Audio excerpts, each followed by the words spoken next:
The Sin War, Book 1, The Sin War Birthright, Prologue. The world was young then, and only a few knew it as sanctuary, or knew that not only did angels and demons exist, but some of them had caused sanctuary to be in the first place. The names Inarius, Diablo, Rathma, Mephisto, and Baal, to name a powerful and often dread, few had not yet been whispered on mortal lips. In this simpler time, ignorant of the eternal battle between the high heavens and the burning hells, people struggled and prospered, lived and died. They could not know that even then the eyes of both immortal sides would soon covet their potential and thus begin a conflict that would spill over into the centuries to come. And, of all those most terribly ignorant of Sanctuary's awful destiny, Uldizian Uldiomed, Uldizian son of Diomedes, could be said to have been the most blind. Blind though he would be himself at the center of what? Scholars of the world's secret history would come to call the Sin War. It was not a war in the sense of men-at-arms, though there were those too, but rather a trying, a testing and taking of souls. A war that would forever eradicate the innocence of Sanctuary and those inhabiting it, changing all, even those not aware. A war that was both won and lost. From the books of Cain, first tome, second leaf 1, the shadow fell across Uldizian Uldiomed's table, enveloping not only much of it, but also his hand and his, as of yet, undrunk ale. The sandy-haired farmer did not have to look up to know who interrupted his brief respite from his day's labors. He had heard the newcomer speaking to others in the Boar's Head, the only tavern in the remote village of Saram, heard him speaking and prayed silently but vehemently that he would not come to Uldizian's table. It was ironic that the son of Diomedes prayed for the stranger to keep away for what stood waiting for. Uldizian, to look up, was none other than a missionary from the Cathedral of Light. Resplendent in his colored silver-white robes, resplendent save for the ring of Ceramian mud at the bottom, he no doubt awed many a fellow villager of Uldizian's. However, his presence did nothing but dredge up terrible memories for the farmer, who now angrily fought to keep his stare fixed on the mug. "Have you seen the light, my brother?" the figure finally asked, when it was clear that his potential convert planned to continue to ignore him. "Has the word of the great prophet touched your soul?" "Find someone else," Uldizian muttered, his free hand involuntarily tightening into a fist. He finally took a gulp of his ale, hoping that his remark would end the unwanted conversation. However, the missionary was not to be put off. Setting a hand on the farmer's forearm, and thereby keeping the ale from again touching Uldizian's lips, the pale young man said, "If not yourself alone, think of your loved ones. Would you forsake their souls as—" The farmer roared, his face red with a rage no longer held in check. In a single motion, Uldizian leapt up and seized the startled missionary by the collar. As the table tipped over, the ale fell and splattered on the planked floor, unnoticed by its former drinker. Around the room, other patrons, including a few rare travelers passing through, eyed the confrontation with concern and interest, and, from experience, chose to keep out of it. Some of the locals, who knew the son of Diomedes well, shook their heads or muttered to one another at the newcomer's poor choice of subjects. The missionary was a hand taller than Uldizian, no small man himself at just over 6 feet, but the broad-shouldered farmer outweighed him by half again as much, and all of that muscle from day after. Day of tilling the soil or seeing to the animals. Uldizian was a square-jawed man with the bearded, rough-hewn features, typical of the region west of the great city-state of Kazan, the jewel of the eastern half of the world.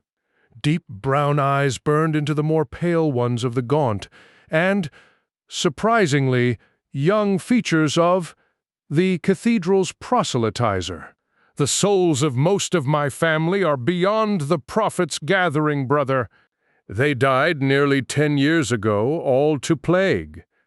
I shall say a prayer for them." His words only served to infuriate Odyssean, who had himself prayed for his parents, his elder brother, and his 2 sisters constantly over the months through which they had suffered.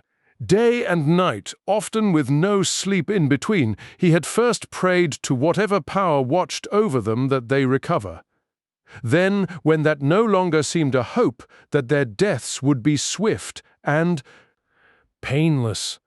And that prayer, too, had gone unanswered. Odyssean, distraught and helpless, had watched as, one by one, they died in anguish. Only he and his youngest brother, Mendel, had survived to bury the rest. Even then there had been missionaries, and even then they had talked of the souls of his family and how their particular sects had the answers to everything. To a one, they had promised Odyssean that, if he followed their particular path, he would find peace over his loved ones' losses. But Odyssean, once a devout believer, had very vocally denounced each and every one of them.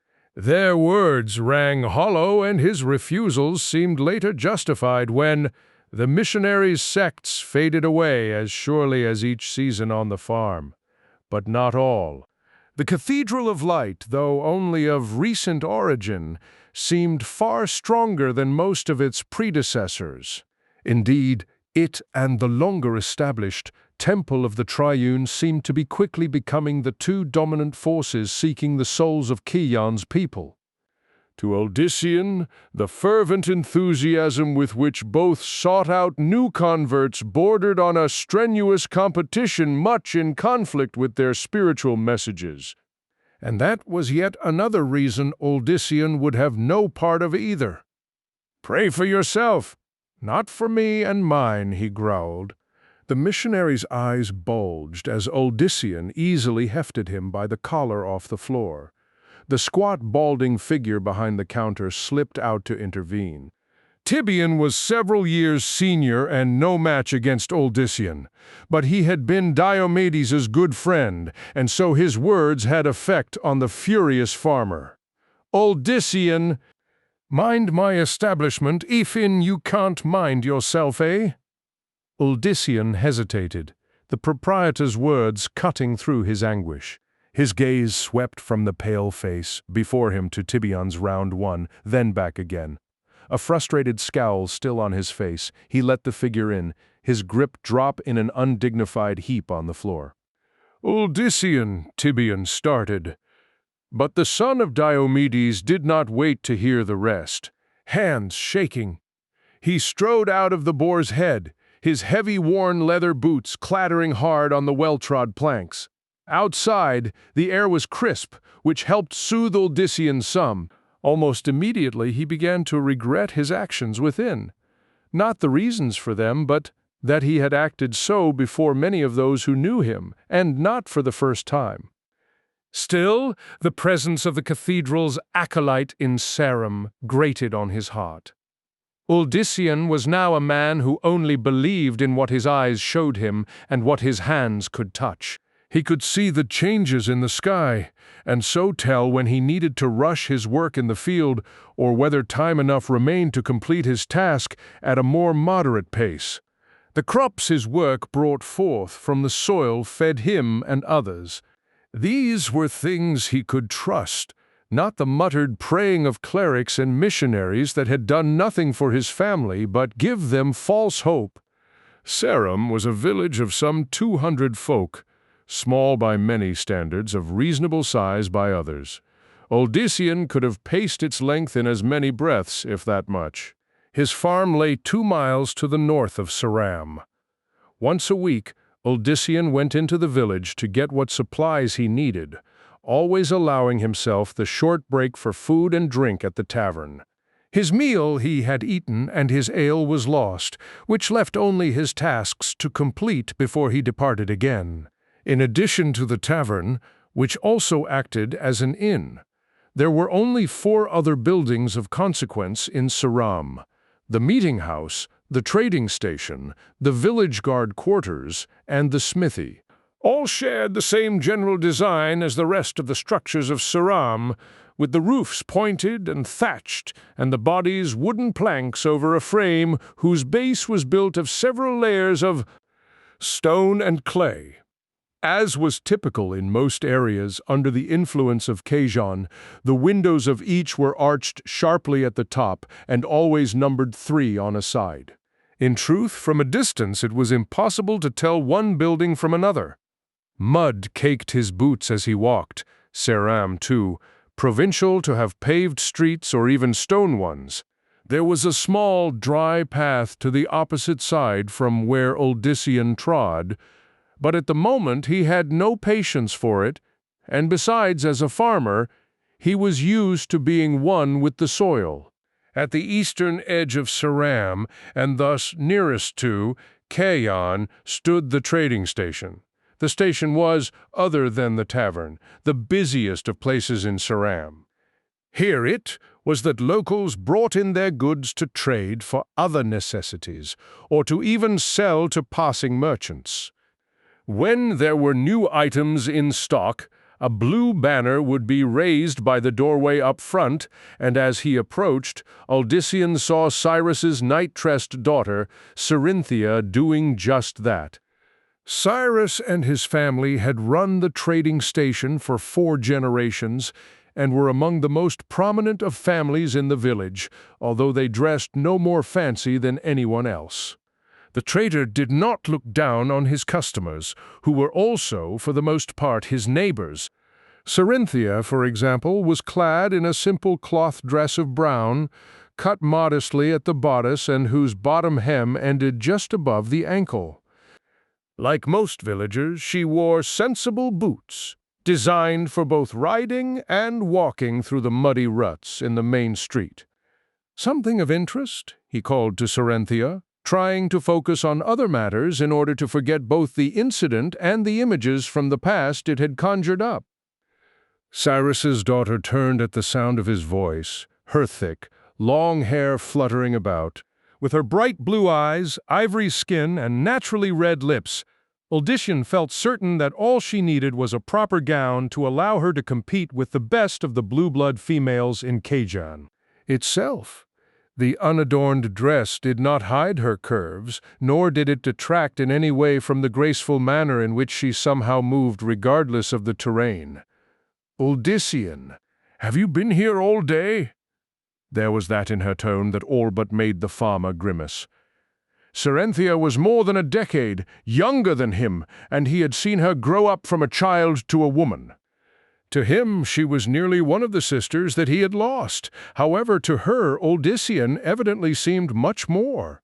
She had turned down the attentions of younger and more affluent farmers than him, not to mention the flirtations of several visiting merchants. The only other man in whom she showed any interest was Achilleos, Uldissian's good friend and the best hunter in Saram. But whether that was because of his ties to the farmer, it was difficult to say. "I arrived just past the first hour of day," he replied.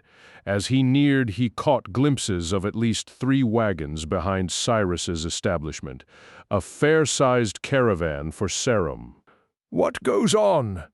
She finished hoisting up the banner, then tethered the rope.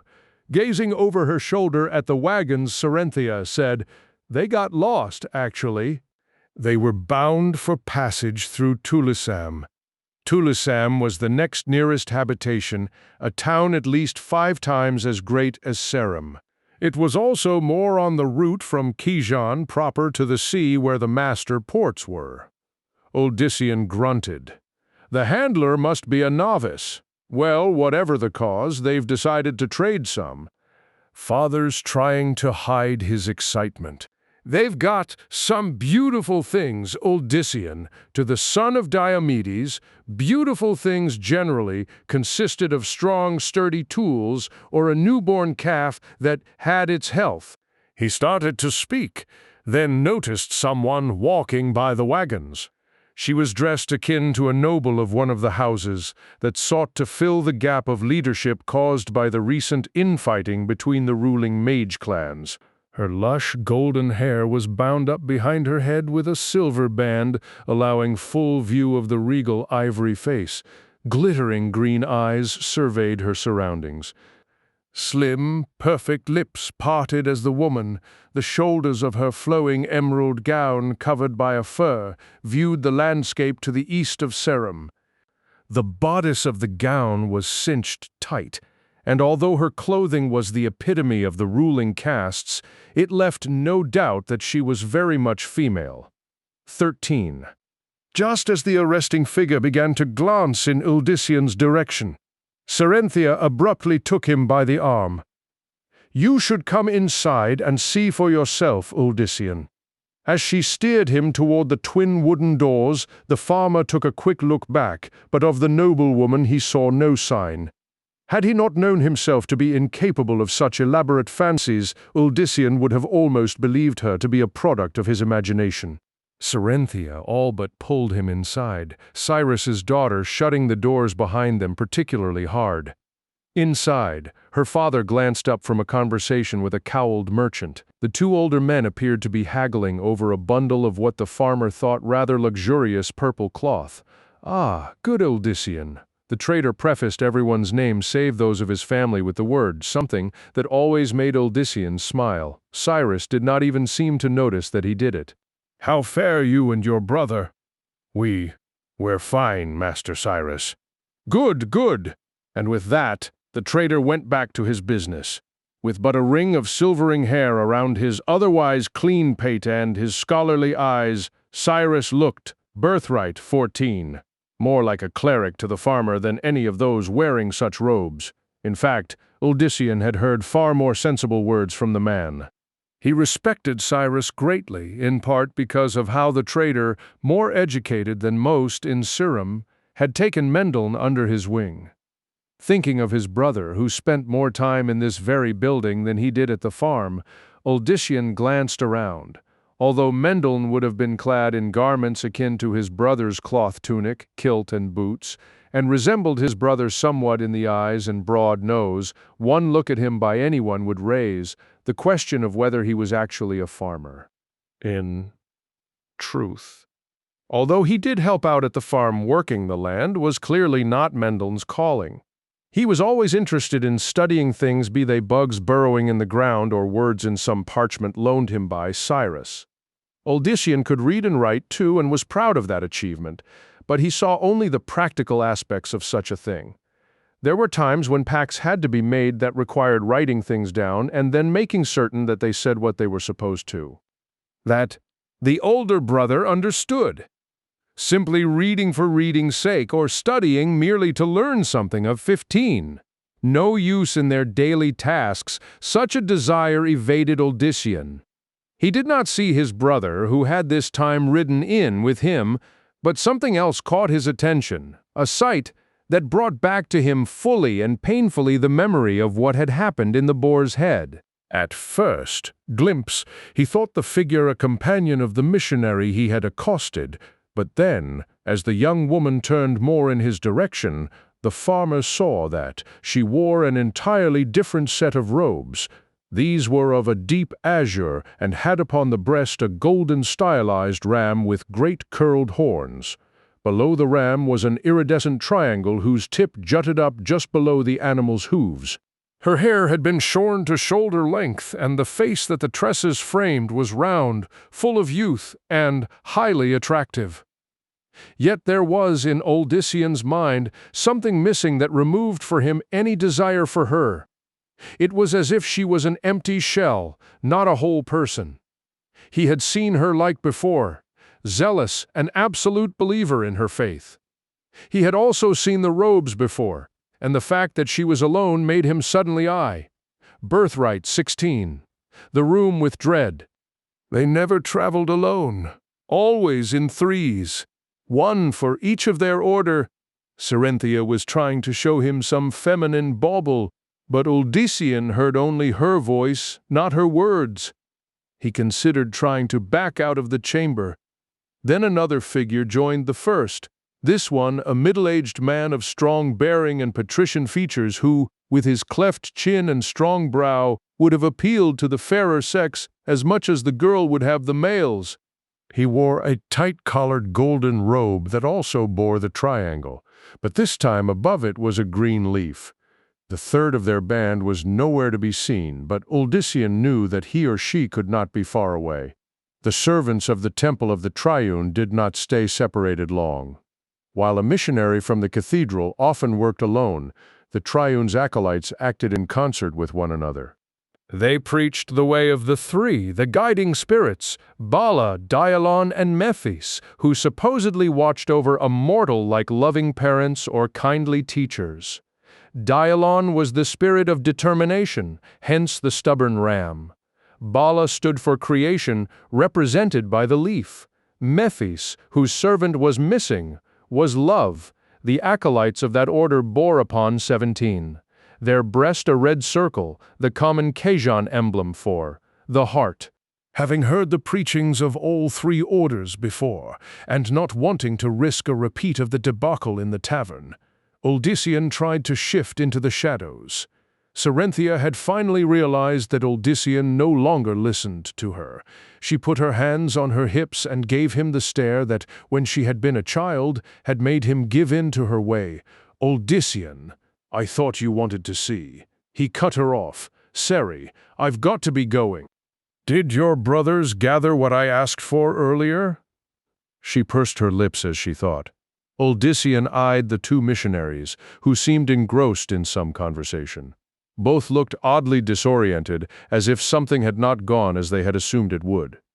"Thiel said nothing to me, or else I'd have known you were in Sarum before. Let me go find him and ask. I'll come with you. Anything to avoid the dogs of the Triune."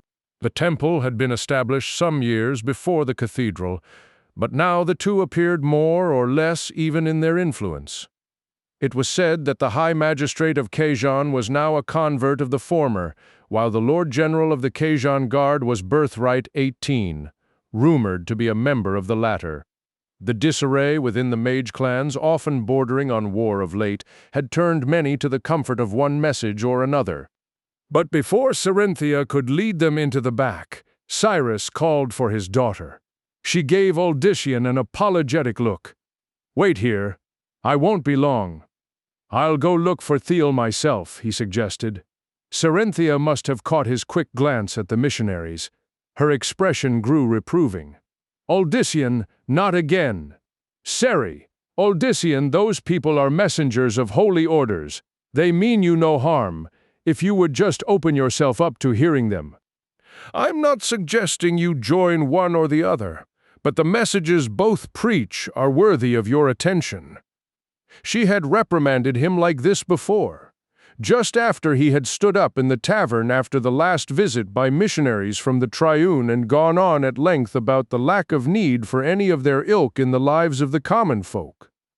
Did the acolytes offer to help shear the sheep or bring in the crops? Did they help wash the mud 19 soaked clothes or lend their hands fixing the fences? No. Uldyssian had pointed out then, as he had on other occasions, that all they came to do was whisper in the ears of people that their sect was better than the other sect, this to people who barely understood the concept of angels and demons, much less believed in them. "They can say all the pretty words they want, Seri, but all I see is them contesting against one another, with how many fools they can brand as their own as what decides the winner." "Sarenthia," Cyrus called again. "Come here, lass. Father needs me," she said with a rueful look. "I'll be right back. Please, Uldyssian, behave yourself." The farmer watched her hurry off, then tried to fix his attention on some of the items for sale or barter in the station. There were tools of all sorts that could be useful on the farm, including hoes, shovels, and a variety of hammers. Uldyssian ran his finger over the edge of a new iron sickle. The craftsmanship was the best available in a place such as Sarum. Although he had heard that in some estate farms near Khajan proper a few lords had their workers wielding ones tipped with steel. Such a concept had far more impact on Uldyssian than any words concerning spirits or souls. Birthright, 20. Then someone quickly strode past him, heading into the back. He had a glimpse of golden hair bound up and a hint of a smile that the son of Diomedes could have sworn was directed toward him. Without at first realizing it, Odyssean followed. The noblewoman vanished through the back door as if the station were her own home.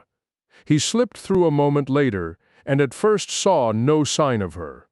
What he did see was that his wagon was indeed full. There was no sign of Teal, but that was not uncommon. Cerinthia's eldest brother was likely assisting with some other labor. Having already dealt with the matter of payment, Odyssean headed toward the wagon. However, as he neared, he suddenly saw a flash of green by the horse. It was her. The noblewoman stood on the other side of the animal, murmuring something to it while she caressed the muzzle with one slender hand. Odyssean's horse appeared, mesmerized by her, standing, as motionless as a statue. The old male was an ornery beast, and only those who knew him well could approach him without the danger of a bite. That this woman could do, so spoke volumes about her to the farmer. 21, she noticed him in turn. A smile lit up her face. To Odyssean, her eyes seemed to glow. "Forgive me, is this your horse?" "It is, my lady, and you're lucky still to have more than one hand. He likes to bite." She caressed the muzzle again. The beast continued to stand still. "Oh, he wouldn't bite me." The woman leaned her face close to the muzzle. "Would you?" Odyssean half started toward her, suddenly fearful that she would be proven wrong. However, again, nothing happened. "I once owned a horse that looked very much like him," she continued. "I miss him so." Suddenly recalling where they were, Odyssean said, "Mistress, you shouldn't be here. You should stay with the caravan." Sometimes travelers journeyed with merchants in order to make use of the protection of the latter's guards. Odyssean could only assume that this was the case with her, although so far it seemed that she was without any escort. Even with the protection of the caravan, a young woman traveling alone risked danger. You don't want to be left behind. Birthright, 22. "But I am not going with the caravan," the noblewoman murmured. "I am not going anywhere at all." He could not believe that he had heard her correctly. "My lady, you must be joking. There's nothing for you in a place like Saram. There's nothing for me in any other place. Why not Saram, then?" Her mouth curled up in a hesitant smile. "And you need not keep calling me my lady or mistress. You may call me Lilia." Odyssean opened his mouth to answer, only to hear the door swing open behind him and Cerinthia's voice, "Call! There you are! Did you find Thiel?" He looked over his shoulder at her. "No, but everything's here, Sari." His horse suddenly snorted, then shied from him. Grabbing the bit, Odyssean did his best to calm the cantankerous beast. The horse's eyes were wide and his nostrils flared. To his master he seemed startled or frightened. That made little sense, for the creature liked Cerynthia more than he did Odyssean. As for the noblewoman, she was nowhere to be seen. Odyssean surreptitiously surveyed the area, wondering how she could have. 23. Richard Aknaa possibly slipped away so quickly and without a sound. He had a fair view for some distance, but all he saw were a few other wagons. Unless she had climbed into one of the covered ones, the farmer could not possibly fathom what had happened to her. Cerynthia walked up to him, mildly curious at his behavior. "What are you looking for?" "Is something you needed missing, after all?" He recovered enough to answer. "No, as I said, it's all here."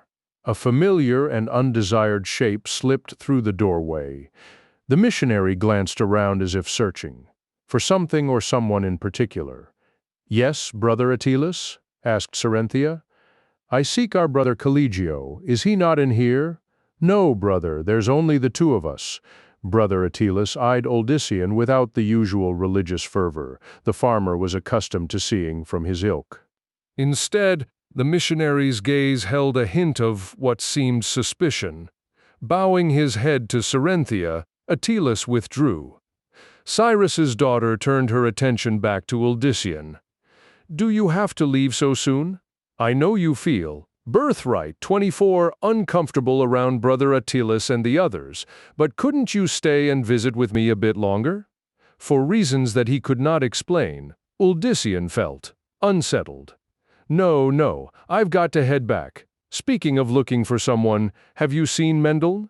I expected him to be with your father. Oh, I should have told you. Achilleos stopped by just a short time earlier. He had something he wanted to show to Mendel, and the two of them headed off for the western forest. Uldyssian grunted. Mendel had promised that he would be ready at the proper time to ride home with him. Generally, his brother was very good about keeping his word, but Achilleos must have come across something unusual. Mendel's greatest weakness was his incessant curiosity, something the hunter should have known better than to encourage. Once started on one of his studies, the younger son of Diomedes lost all track of time.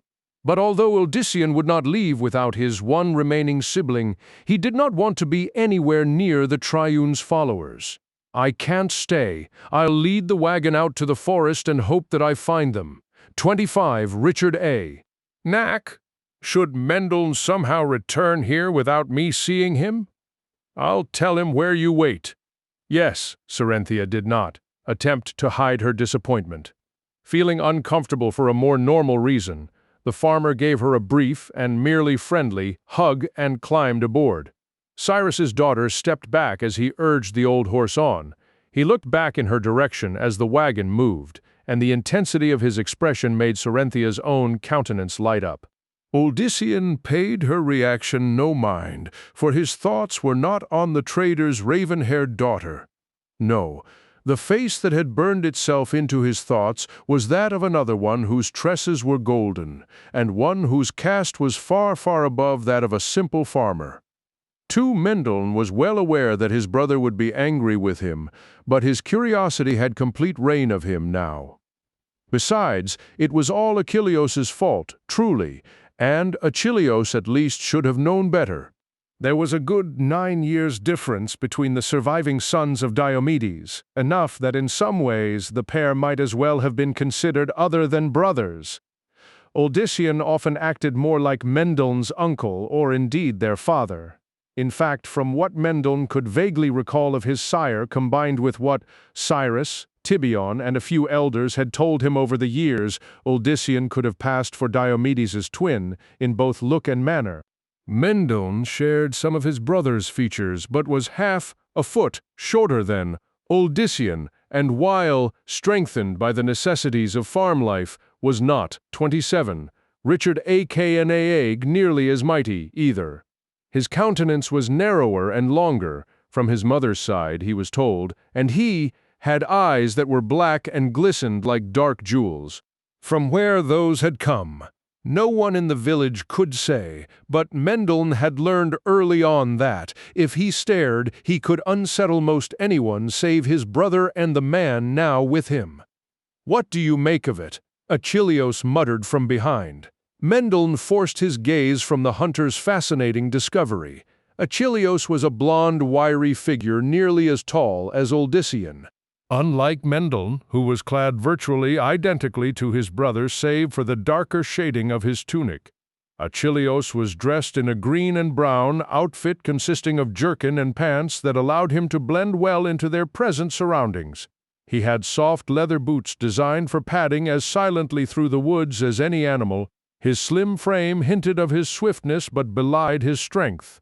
Uldyssian's brother had tried to string and fire the great bow that was Achilleos' pride and joy. Tried and failed. The hawk-faced archer was not just the best at his craft among Ceram's inhabitants, but at least in Mendel's estimation, superior to many a hunter elsewhere. He had watched Birthright 28. Achilleos matched skills against veteran guards from passing caravans, and never had seen him lose. "It looks ancient," was all Mendel could finally answer. He felt some embarrassment. Even Achilleos had noticed that. But the hunter nodded as if listening to a sage.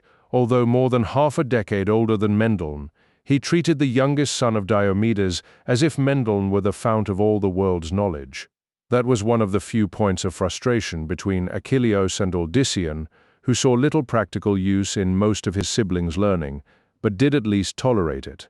The thing is, the archer ran a hand through his thick, almost leonine mane. I've been through this area many a time, and I swear that it's never been here before. Mendel only nodded, his attention once more upon his companion's find. Achilleos had an eye such as he could only envy, Mendel's own vision often forcing him to peer close at parchments in order to make out the words he so cherished.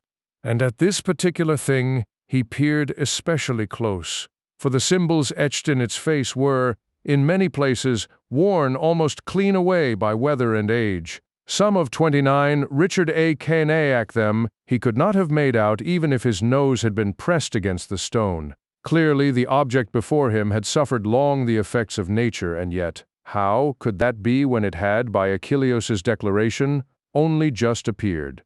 Kneeling before it, Mendel estimated the dimensions. Just over the length of his foot on each side of the square base, and, had he been standing a hand's breadth below his knee, the flat top was roughly half the dimensions of the base. In size alone, the stone carving should have been impossible to miss seeing. He touched the ground before it. Nothing of recent change in the surroundings. No. Mendel traced his fingers almost reverently over some of the more legible symbols, legible only in that he could see them, not understand them. One prominent marking seemed to loop in and around itself, giving it no end. As Mendel touched it, he had a sense of incredible age. He involuntarily shook his head, not age Uldyssian's brother thought, but agelessness. Birthright 30, Mendel's mind paused at that sudden notion, never having conceived of it before. Agelessness. How could such a thing be possible? The stone was black, but the markings glittered as if silver. That also fascinated him, for they did not appear to have been painted so. The skill with which the entire thing had been carved bespoke an artisan far more sophisticated than could be found in Ceram or even in any of the larger settlements in the entire western region. Belatedly, Mendel realized that Achilleos was shaking him by the shoulder. He wondered why. What? The archer leaned warily over him, his brow furrowed, deep in concern. The moment you touched it, you seemed to still. You didn't blink, and I'd swear you didn't breathe. I did not notice. Mendel was tempted to touch the artifact again, fascinated to see if the same thing would happen. However, he suspected that Achilleos would not like that. Did you touch it earlier? There was a noticeable hesitation then. Yes, but the same thing did not happen to you, did it? Achilleos' complexion went pale with memory. No. 31, Richard A. Cain. Then what? Did you feel anything? I felt an emptiness, Mendel. It reminded me of death. As a hunter, the blond man dealt with death on an almost daily basis, usually because of the animals he killed, but occasionally because of close scrapes with wild boars, cats or bears, where for a time he became the prey. Yet, the manner in which Achilleos spoke of death now gave it a new and far more ominous connotation, one which oddly stirred further curiosity, not fear, in the heart of his companion. What about death? Mendel asked almost eagerly. Can you describe it better? Was it Achilleos' expression suddenly guarded, cut him off with a sharp slash of his hand? That's all I went for you right after. Clearly there was much more involved, but Uldyssian's brother did not push. Perhaps he could slowly gain the information over time. For the moment, he would satisfy himself with the stone artifact. Mendel seized a small broken branch and scraped the ground near the bottom edge. The mysterious relic appeared to be planted deep in the soil, but how far was there more beneath the surface than above? Again, the temptation. Birthright 32 came to touch it, this time grabbing hold with both hands, in order to see if he could move the piece at all. How much more useful it would be if Mendel could take it back to the farm so as to study it at his leisure. Mendel's head shot up. The farm, Uldyssian. He leapt to his feat startling the generally unperturbable Achilleos. The stone's discovery seemed to have upset the archer in a way Mendel had never seen before. Achilleos was known for his fearlessness, but now he seemed to look to Mendel for reassurance, certainly, a first. "I have to get back," he explained to the hunter.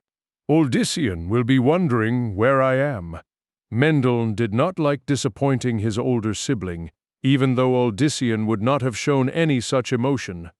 Nevertheless, Mendel lived with the memories of the terrible burdens Odyssean had taken on with the sicknesses and later deaths of their loved ones. The younger brother felt beholden to the older for that reason, not to mention many other, lesser ones. "What about that?" Achilleos grumbled, gesturing at the stone with his bow. "Do we just leave it like that?" After a moment's consideration, Mendel replied, "We shall cover it over. Help me with it." 33. Richard Cain. The two of them gathered loose branches and bits of leafy shrubbery. Yet, although they quickly had the artifact hidden from sight, Mendel felt as if it still stood naked to the world. He considered covering it further, then decided to make do with what they had already done. The first opportunity he had to return to it, he would.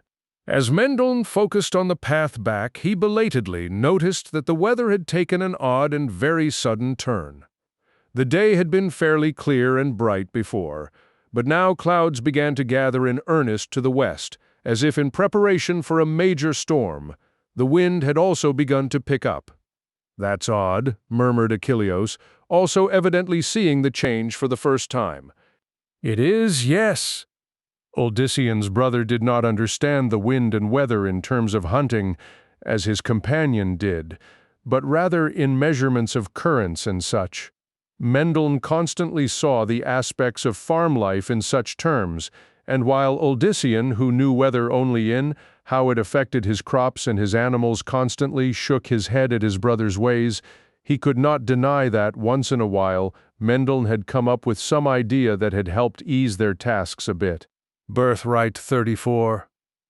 The clouds rapidly thickened. Mendel said nothing more to Achilleos about the strange weather, but at one point when the archer moved a step ahead, Odyssean's brother glanced back in the direction of the stone, glanced back and wondered. Odyssean, too, noticed the peculiar shift in the weather, but chalked it up to one of those quirks of nature to which a farmer had to grow accustomed. He hoped that Mendel would return soon from wherever Achilleos had dragged him. Even then, it was likely that the two brothers would have to make part of the journey home in the rain. The sudden accumulation above hinted at a particularly powerful storm brewing, but Odyssean hoped that perhaps it would hold for a time before unleashing its full force. If he and Mendel could at least make it past the low fork, where the trail often flooded, then they would be all right the rest of the way. Hands clutching the reins, he sat on the wagon, eyeing the direction in which Cerynthia had indicated the pair had gone. Both Mendel and Achilleos surely had sense, enough to see what he did and react properly. At least, Achilleos did. 35. Richard Cain. As he waited, his mind drifted back to a face framed in gold. Even though Odyssean had seen her only 2 brief times, he knew that he would not soon forget the vision of her. It had been due to not merely her beauty, memorable enough by itself, but the manner in which she had talked and acted. There had been that about the noblewoman that had instinctively made Odyssean want to protect her as he had no other, not even his brother at the time of their family's deaths. Lilia. The farmer ran the name over and over in his thoughts, savoring the almost musical beauty of it. The sky rumbled, finally jarring him back to the present. Recalling Mendel, Odyssean stood up in the hope of getting a better view. Surely the two had to be almost back in Ceram by now. A flash of green caught his attention, but not the green that made up part of the hunter's woodland garments. Rather, it was an emerald green that instantly caused Odyssean to jolt to attention, his brother and friend utterly forgotten. Lilia slowly strode into the woods beyond, leaving the safety of the village. From her passive expression, it seemed very likely that she did not even notice the Birthright 36, potential threat from the sky. In this region, the storms could suddenly grow so vicious as to uproot trees without warning. Leaping down, Uldyssian secured the wagon, then headed after her. Although the farmer mostly ran after Lilia out of concern, excitement also filled him. He had no illusions about his chances with one of her blood, but at the same time his heart pounded at the thought of at least speaking with the noblewoman again. Uldyssian caught sight of her again just as the wind doubled. Despite the worsening conditions, Lilia still appeared not to notice. Her lips were pursed, and her gaze was fixed groundward. Despite the swift pace Uldyssian kept, he did not manage to catch up to her until well into the woods. The towering farmer started to reach out a meaty hand, then thought better of it. He did not want to take any chance of frightening her more than he had to. Whatever weighed on her thoughts clearly weighed heavily. Seeing no other option, Uldyssian cleared his throat. Lilia straightened sharply, then looked behind her. "Oh, 'tis you! Forgive me, my lady, 37 Richard A. Kennack." A shy smile immediately came to her lips. "I told you, to you I am Lilia. What I once was, I can never be again." As his expression turned to one of confusion, she added, "But what do I call you, Sir Farmer?" He had not realized that he had never introduced himself. "I am Uldyssian, son of Diomedes." A rattle of thunder reminded him of their current circumstances. "My Lilia, you shouldn't be out here. There's what seems to be a fierce storm brewing. Best if you seek shelter, likely in the tavern." "It's one of the strongest of buildings in Serum." "A storm?" She glanced skyward and for the first time appeared to register the change. The clouds had thickened to the point that day had almost turned to night. Daring her disdain, he finally took hold of Lilia by the wrist. "There doesn't look to be much time." But Lilia instead turned her gaze in another direction, and a breath later let out a small gasp. Uldyssian followed her eyes, but saw nothing. Nonetheless, the noblewoman stood frozen, as if whatever had caught her attention shocked her senseless. "Lilia, Lilia, what is it?" I thought, but no Birthright 38. Even when he stood next to her, the farmer could see no cause for her alarm. "Where is it? What did you see?" "There." She pointed at a particularly dense area of the woods. "I think he was tempted to simply take her back to Seram and return after the storm, but the intensity of her reaction made him worry about what lay out there." Mendel suddenly came to mind. Mendel, who was still missing. "Stay here." Uldyssian started forward at the same time drawing his knife. The brush thickened and at times the wild grass rose as high as his waist. How Lilia had seen anything was beyond him, but he trusted that this was no wild goose chase. Then, as he neared the area in question, Uldyssian's hackles rose. A sense of dread rushed over him, nearly causing the stalwart farmer to backtrack. A faint but sickly scent wafted under his nose. It brought back memories of the plague, of his family. Uldyssian did not want to take another step closer, and yet he did. The sight before him made the farmer fall to one knee. It was all he could do to keep his last meal in his 39, Richard A. Knack stomach. His knife slipped from his hand, utterly forgotten in the face of the horrific revelation before him. What had once been a man, at least from the height, Uldyssian decided it must be so, lay strewn across the patch of ground at the base of the first trees. His entire torso had been expertly sliced open, much the way the farmer would have done to a cow after slaughter. Blood soaked everything in the immediate vicinity and had turned the dirt in some places to crimson mud. Part of the victim's own stomach had poured out of the cut, and flies already clustered over the tremendous Stenkridden bounty, as if cutting open the body had not been terrible. Enough, the throat had been slit open sideways, the gap, large enough to admit a fist. The face was covered with blood from the wounds, and leaves and other refuse decorated it like some bizarre festival display. After a long study, Odysseus finally determined that he did not know the man, who was roughly his age and with black hair now caked with gore. It was what remained of the shredded garments that finally identified the unfortunate figure for the son of Diomedes. The robes' coloring alone was sufficient in Birthright 40 itself, but the symbol of the missionary's order left no doubt whatsoever. Odysseus had found brother Caligio, the missing acolyte from the Triune. A gasp from behind startled him. He spun about to see Lilia, eyes wide, taking in the awful sight. She suddenly went pale, her eyes fluttered upward, showing only whites, and then she began to fall. Pushing himself to his feet, Odysseus managed to catch her just before she could strike the ground. He held her prone body for a moment at a loss what to do. Someone had to be told about the murder, likely Captain Tiberius, chief of the Serum Guard. Dorius, the village's leader, would also need to know. In his arms, the noblewoman moaned. Odysseus decided that first he had to take care of Lilia. Fortunately, it took little effort for the towering farmer to carry her. Odysseus moved at as swift a pace as he could without risking his precious burden. He had to watch his footing at all times, fearful that one false step would send both of them crashing. It was with great relief that Odysseus reached the edge of the village. The sky continued to thunder loudly, but the storm so far held back. 41. Richard A. Cain. Odysseus. He stumbled at the sound of his name, nearly tossing Lilia away in the process. The farmer managed to steady himself, then looked to the source of the call. A great fear lifted off his chest as Mendel and Achilleos came rushing up to him. They had clearly just arrived themselves.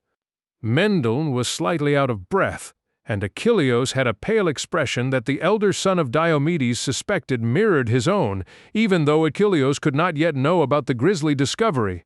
As the pair came up to him, he immediately growled, "There's a body out in the woods behind me, near where the forest first thickens." Eyeing the farmer's burden, the hunter muttered, "An accident? No." Achilleos grimly nodded. He pulled a bolt from his quiver, notched the bow, and without hesitation went off in the direction Odysseus had indicated. "What of her?" Mendel asked. "Who is she? Is she harmed in any way?" "She fainted." Odysseus felt unusually anxious. He kept hoping that Lilia would awaken, but she remained a limp bundle in his arms. "She saw the body, too." Birthright 42. Should we take her to Jorelia? Jorelia was Serum's healer woman, an elderly figure some believed half-witch, but who was respected by all for her skills. It was she who had given the brothers the herbal mixtures that had at least eased some of their stricken family's agony. To both Odysseus and Mendel, she had done far more than all the prayers combined. Odysseus shook his head. "She just needs to rest. She must have a room at the Boar's Head." He hesitated. "But we can't bring her through the front door like this. There is a back way near the steps leading to the upper rooms," Mendel said with far more calm than the situation would have warranted for most other people. "You could take her through there while I go and speak quietly with Tibion in order to find which one is hers." His brother's suggestion made perfect sense. Odysseus exhaled gratefully. "We'll do that." Mendel studied him for a moment, perhaps reading deeper into his brother than Odysseus preferred. As far as the younger son of Diomedes was concerned, Lilia was a perfect stranger, yet clearly she was not so with Odysseus. 43. Richard A. Cain. Rather than explain all now, Odysseus hurried on. A moment later Mendel caught up. They spoke no more, intent on their efforts. Owing to the inclement shift in the weather, they were not hindered by any startled passers-by. That both pleased and frustrated Odysseus, who wanted Lilia safely in her room, but also wanted to let someone of authority know about the acolyte's heinous slaughter. He finally satisfied himself with the knowledge that Achilleos would certainly contact the guard or the headman. Mendel left him as the pair neared the Boar's Head. Slipping around the back, Odysseus found the other doorway. With some manipulation, he managed to get the noblewoman inside without losing his grip on her. Once inside, he wasted no time heading up the wooden staircase. Fortunately, most eyes in the tavern section had turned to his brother, who had apparently timed his entrance to coincide with Uldisian's. As Uldisian raced up, he heard Mendel greet a couple of those seated with a slightly louder than average voice. At the top, he waited. After what seemed an eternity, his younger brother finally joined him, Birthright 44. She had no quarters, Mendel explained. So I had to arrange for some, with our credit. Was that all right? Uldisian nodded. He looked at the 5 doors. Which? This one, his sibling replied, pointing to a lone door farther from the rest. More private. With a look of grim approval, Uldisian had Mendel open the way for him. This being Saram, the room was fairly austere. Other than a framed bed with down comforter and a table and chair near the single window, there was no furniture.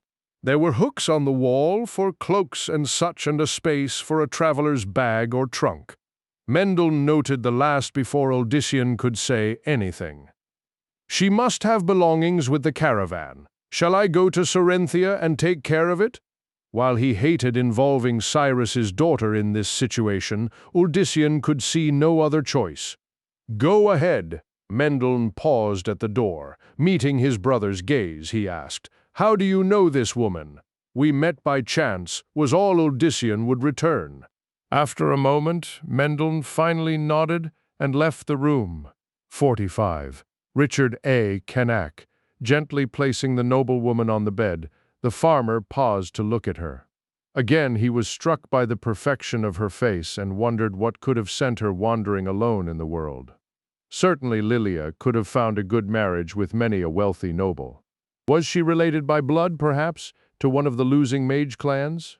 That might explain the matter. As he pondered this, her eyes abruptly opened.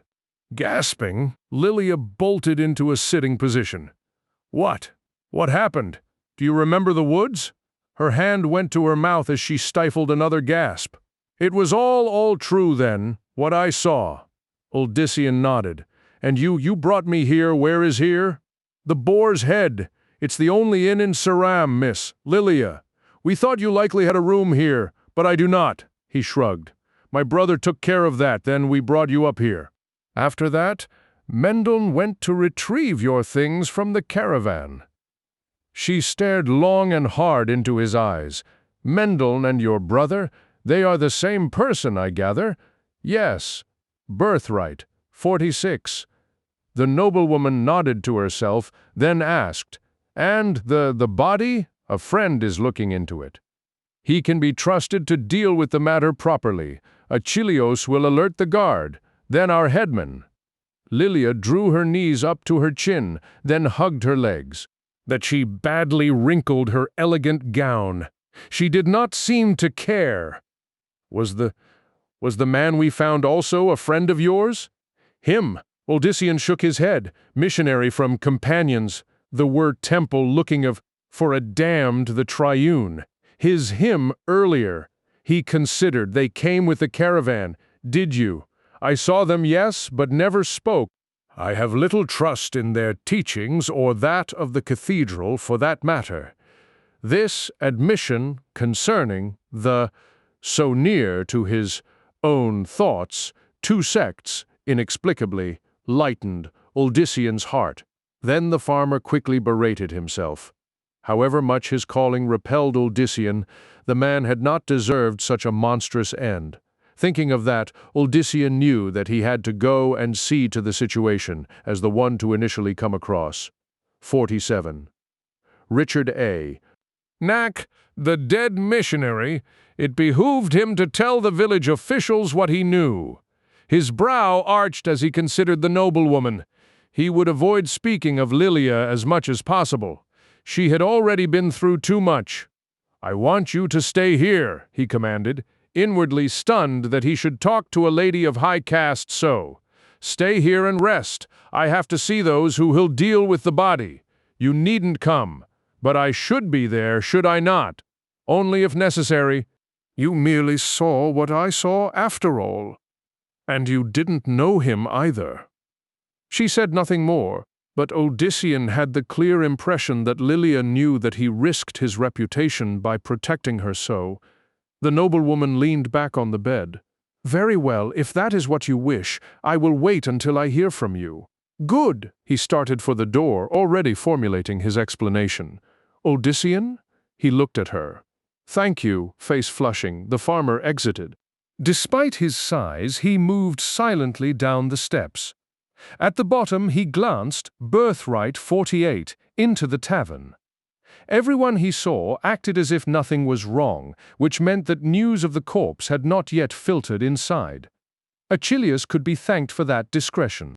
Serum would be in shock soon enough, the last murder having taken place more than 4 years ago, and that due to a drunken altercation between old Erroneus and his stepson, Gemel, over farming rights, with the latter coming out the loser. Once sober, Erroneus had pleaded his guilt and had been driven off by wagon to the great city to dutifully pay for his deeds. But the butchery Odyssean had witnessed had not been due to strong drink. This looked more the work of some madman or beast. Surely an outsider, some brigand passing through the region. Growing more certain of this with each breath, Odyssean vowed to bring it up the moment that he spoke with the headman and the guard commander. The men of Serum would be more than willing to volunteer to search the area for the bastard. This time the crime would be handled locally. A good strong rope would end the matter as it should. It was all such a fiend deserved. He opened the back door and slipped out. There. That is the man of whom I speak. 49. Richard A. Knack. Odyssean retreated into the doorway, startled. Before him stood Tiberius, a beefy man against whom the farmer had wrestled during festival events and lost to more than he had won, and gray-haired, vulpine Dorius, who was staring at Odyssean as if never having seen him before.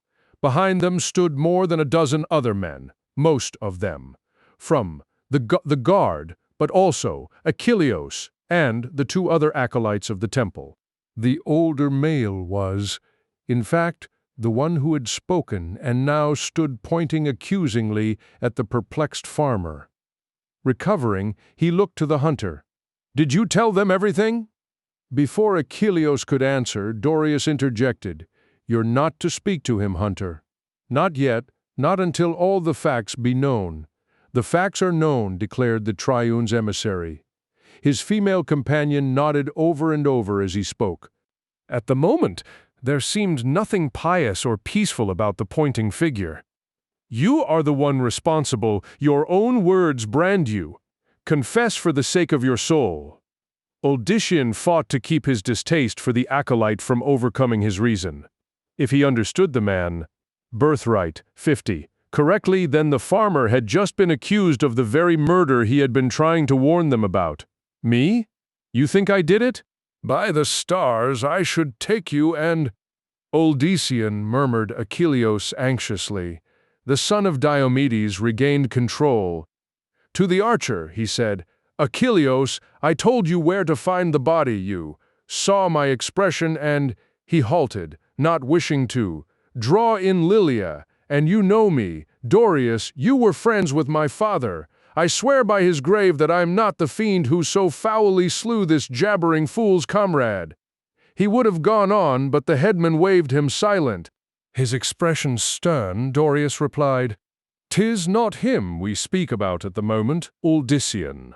Nay, we speak of the other, though it might very well be that we'll need to be returning to that before long, as I don't believe in no coincidence."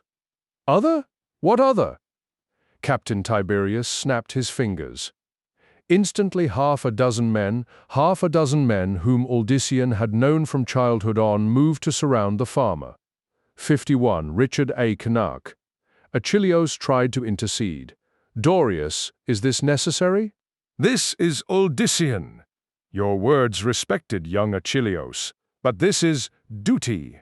The headman nodded to the man in the circle. "I am certain that it'll all be working out, Odyssean. Just let us do what the situation demands." "But for what?" "For possibly murdering a man," grunted Captain Tiberius, one hand on the sword at his side. Uldyssian had seen the guard commander carry the weapon only a few times in all the years he had known him, with all but one of those being for the aforementioned festivals and other special events. The lone exception had involved the murder of Gemmel. Shaking his head, the farmer roared, "But I told you that I didn't slay his companion. 'Tis not him we're talking about," Dorius declared. "But it's one of a similar calling which makes this worse. Young Uldyssian. It's the one hailing from the Cathedral of Light who's been found slain." The one Uldyssian trailed off, his thoughts in turmoil.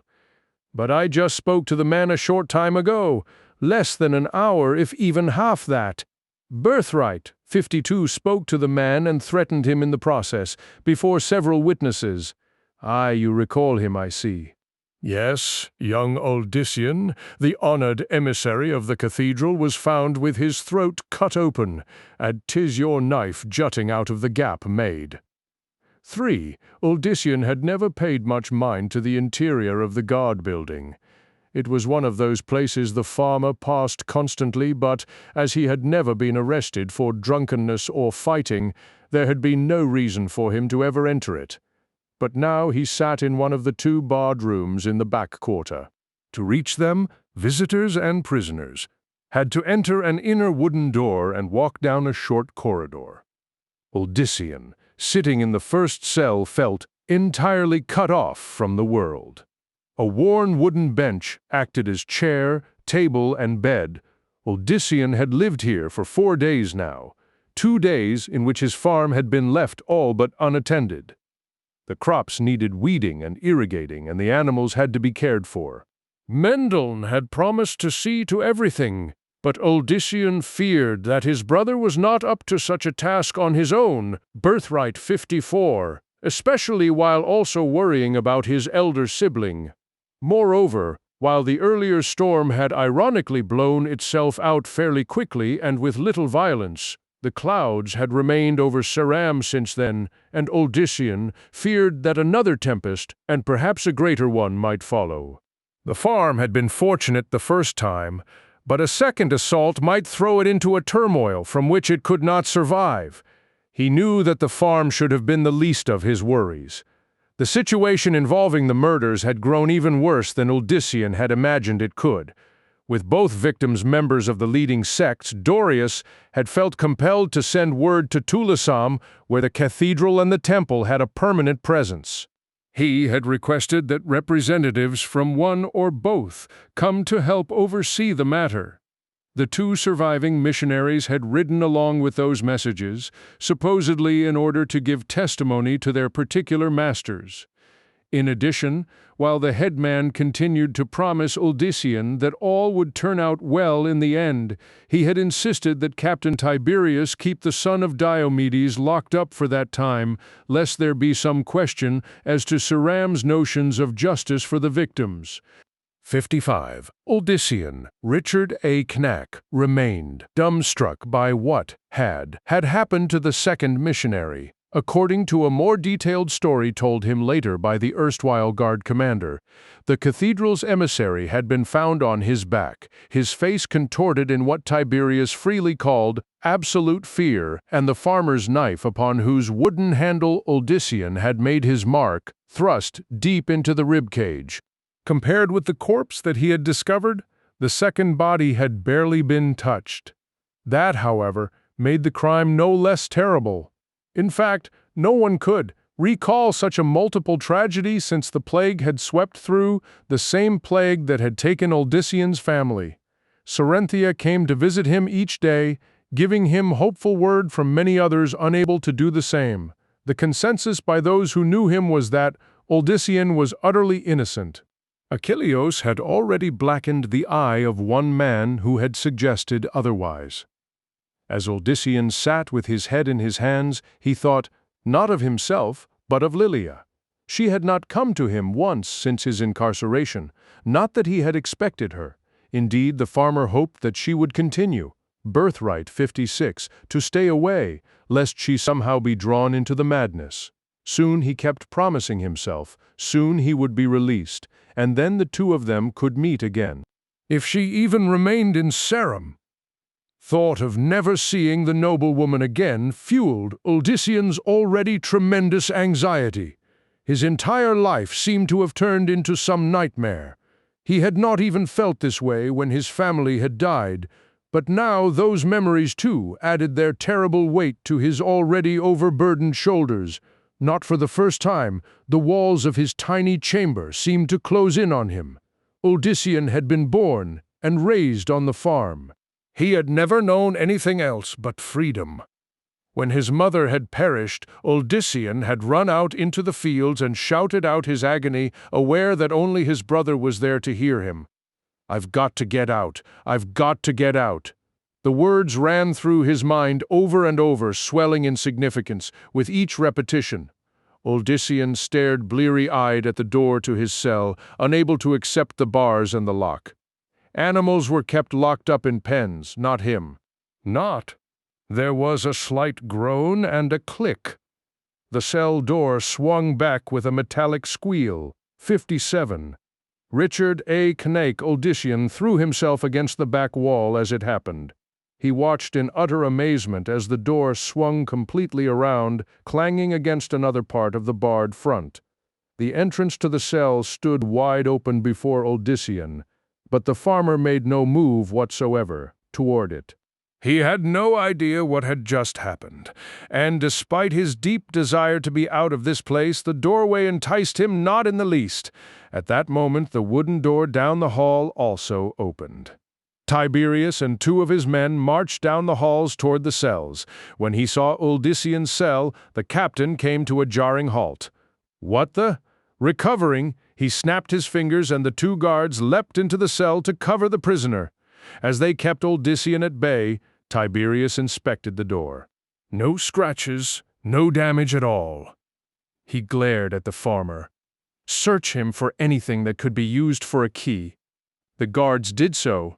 However, they came up empty-handed, just as Uldyssian knew that they would. Tiberius stepped up to his prisoner, waving the guards back. He leaned close and whispered, "I don't like having Birthright 58. You here any more than you like being here, Uldyssian. You may not believe this, old friend, but I don't think you any more guilty than I am for what happened to those two. Then, why? This may only be Sarum, but I'll run the guard here, like it's Kijan itself. My father served in the guard there for 3 years and then ran things here. I'll not dishonor his memory by failing in my duty. We do this as decreed, however disdainful it may seem. While Uldyssian could respect Tiberius's position, it did nothing to assuage him. I just want this over with. I've done nothing. And that'll be proven. You'll see." The captain gestured at the door. "But that'll only make matters worse. I didn't do that. It just opened on its own."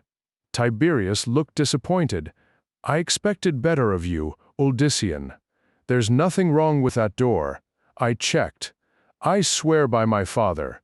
With a deepening frown, the captain grunted, then turned away. He stepped out of the cell, the guards, 59, Richard A. Cain, following. One of the men shut the door, then tested it to make certain it would stay shut. "It's locked tight," the man declared to his commander. Nevertheless, Tiberius checked it himself by seizing the door with both hands and throwing his full weight back. The entire cell wall rattled but held firmly in place. Captain Tiberius let go. Despite the display, he leaned against the bars and said to the farmer, "Don't do it again. I might have to give an order I wouldn't like to see fulfilled." "Just be patient, Uldyssian." The anxious and thoroughly baffled prisoner could only nod. Satisfied, the captain led his men off. One of the guards came back a short time later with a bowl of stew. He tested the door yet again, then, with a nod, slid the farmer's meal through. As he ate, Uldyssian tried to ponder once more what was taking the matter so long. He was clearly innocent. He also wondered how the true murderer could have moved so swiftly. It had only been a short time between the moment of the first grisly discovery and when the cathedral's missionary had been slain. The fiend would have had to almost fly from one to the other the moment that he had the farmer's knife. Uldyssian ruled out, Achilleos as the possible madman. The hunter was not Birthright 60, only too good of a man, he was a true friend, and he had also been with Mendel during the entire incident. Then who? Footsteps echoed down the corridor, but footsteps much lighter, more delicate than the tramping boots of Tiberius and his men. Odysseus looked up and beheld Lilia nearing. "I had to see you," she murmured, her smile hesitant. Clearly she feared that he would be angry about her disobedience. But at this point Odysseus could not reprimand her. She had waited a long time. He was even grateful that the noblewoman had not simply fled Sirum, abandoning him to his fate. Still, he started his greeting by saying, "You shouldn't be here. I couldn't stay in my room any longer. This is wrong. It's happening all over again. What do you mean?" She pressed herself against the bar. Odysseus put down the bowl and went to her. He had a great urge to crush her in his arms in order to comfort her. He felt as if she were the one in danger, not him. 61, Richard A. Knack, you were kind to a stranger, she whispered, her hand reaching through the bars to touch his. A stranger with nowhere to go. Do you know why? Lilia looked down. Because of the game between the cathedral and the temple. The what? Her eyes shifted up to his, their beauty seizing his gaze. He wanted to drown himself in those eyes. The game. This is all a game to them, with the winner being the one who survives. They will let nothing and no one stand in their way, and one thing that both despise is a heretic. Odysseus did not like where the conversation seemed to be heading. What do you mean, Lilia? She glanced back toward the door leading to the cells, then maintaining her whisper replied, This has happened before. With my family we had influence and wealth, both of which the two sought for their own, but we rejected them publicly, and then our world turned upside down. There was violence, the burning of a minor temple, with many of the faithful injured terribly. The fire spread to other buildings nearby. Afterward it was somehow found that the tragedy had been of human making and that my family had some tie to it. He gaped. Birthright 62. All lies, she quickly added, clearly taking his shock for belief in her family's guilt. However, Odysseus by no stretch of the imagination suspected Lilia of such horror, and by extension her loved ones either. I believe you, he quickly told her. I believe you. Go on. While we had rejected them, there were others far more powerful who had embraced one or the other sect. Accused without true proof, my family was nevertheless stripped of everything. My father and mother were dragged off, never to be seen again. My brother was sent to the dungeons, and my sister forced to wed one of the cathedral's most prominent supporters. A similar fate was intended for me, but I took what money I could get, and fled from the city. And that's how you ended up in Sirum? Not at first, and certainly not in the company of those serving the very evil I sought to escape. She bit her lip. I've told you so much now, I suddenly fear that you might think that I might be responsible for what happened to the two. Odysseus immediately shook his head. That's hardly possible. This was done by someone much stronger and certainly more monstrous than you could ever be. 63 Richard A. Knack. Makes more sense that they would suspect me. But something dark occurred to him. Tell no one else this, though. They might think that I did it on your behest. She put a hand to her mouth at this realization. I did not think. Never mind. It'd be best if you leave and don't come back. Things will be all right. But they won't be. I heard at the inn. There are inquisitors from the Cathedral of Light arriving tomorrow, and someone hinted of peace warders from the temple. Soon after. It's happening just the same as with me. Her announcement jolted him. He had been told nothing of inquisitors or peace warders coming to Sirum. The arms of justice for each of the two sects, the two groups acted as judges and guards. True, this involved the slaughter of their own. But where Odysseus was concerned, there was hardly a need for either element. The farmer stood there for a moment, trying to think. It was the noblewoman, however, who spoke first. We made the mistake of letting them act before we did, Odysseus. You cannot let that happen.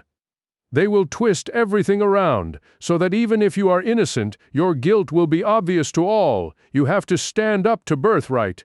64. Them, speak out defiantly as you have always done. Your friends will rally to you, I know it. Neither the cathedral nor the temple will be able to use your hatred of them against you then.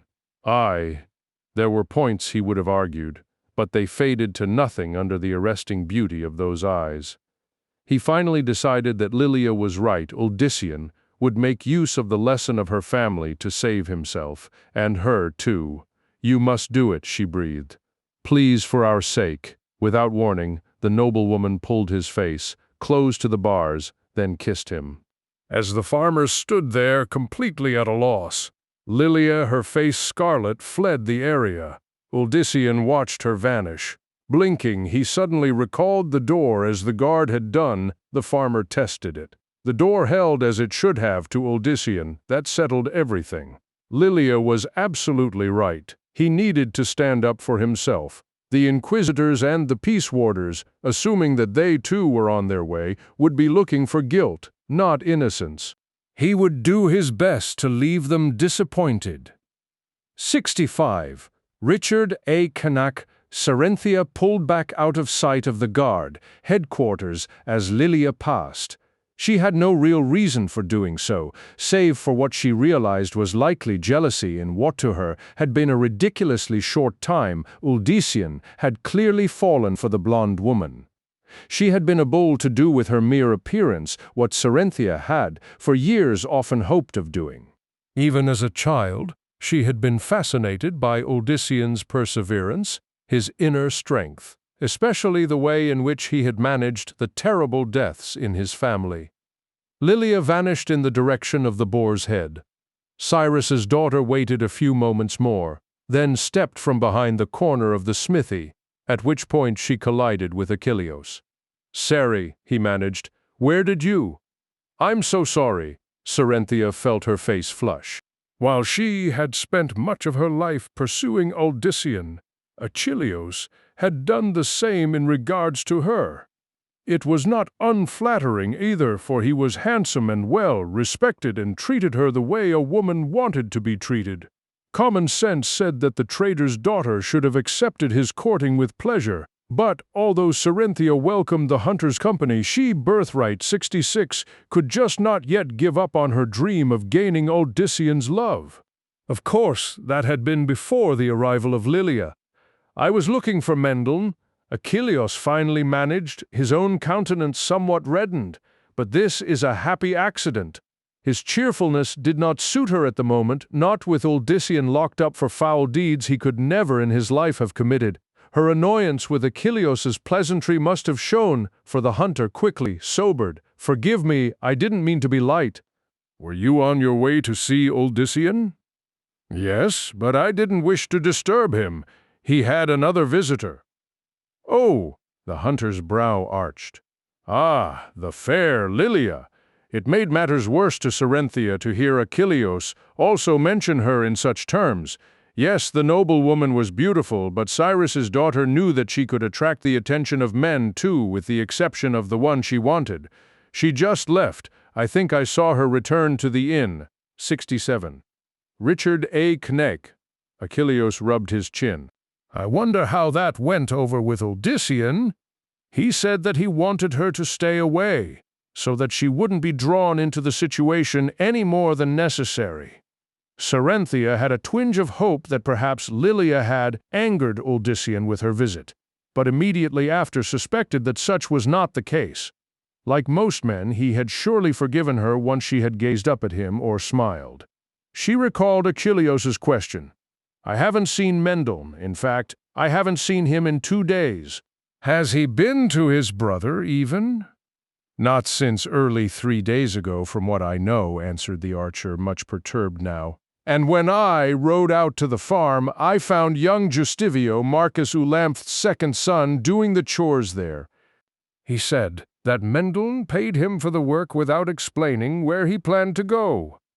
Sarenthia could understand why Mendel might have left the farm in the hands of someone more competent than himself, but that he had not ridden to his brother's side immediately after, and then stayed there, she could not fathom. Mendon was very loyal to Odyssean, and when he had heard the news concerning his brother Birthright 68, he had denied the charges with far more vehemence than any would have expected from the scholarly sibling. "I worry about him, Ceri," Achilleus went on.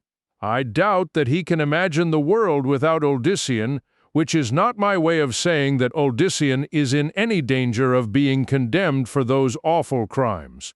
No, I'm speaking only of Mendon. He's not been the same since that day." It almost sounded to Cyrus's daughter as if Achilleus had been about to speak of something other than the murders, but what could possibly compare, she could not say. It could be that he is with father, Cerynthia finally suggested. "I haven't been there since this morning. Perhaps, I wonder." The hunter's gaze shifted away, as if something else had come to mind. He gave a minute's shake of his head, then added, "You should go on with your visit with Odyssean. Ceri, I'll find Mendon soon, I'm certain. You just don't." His mouth snapped shut and his eyes now stared wide, and disturbed at something beyond his companion. Fearful that she already knew just what that might be, the black-tressed woman followed his gaze. 69. Richard Aknia. The party of riders had just reached the edge of the village.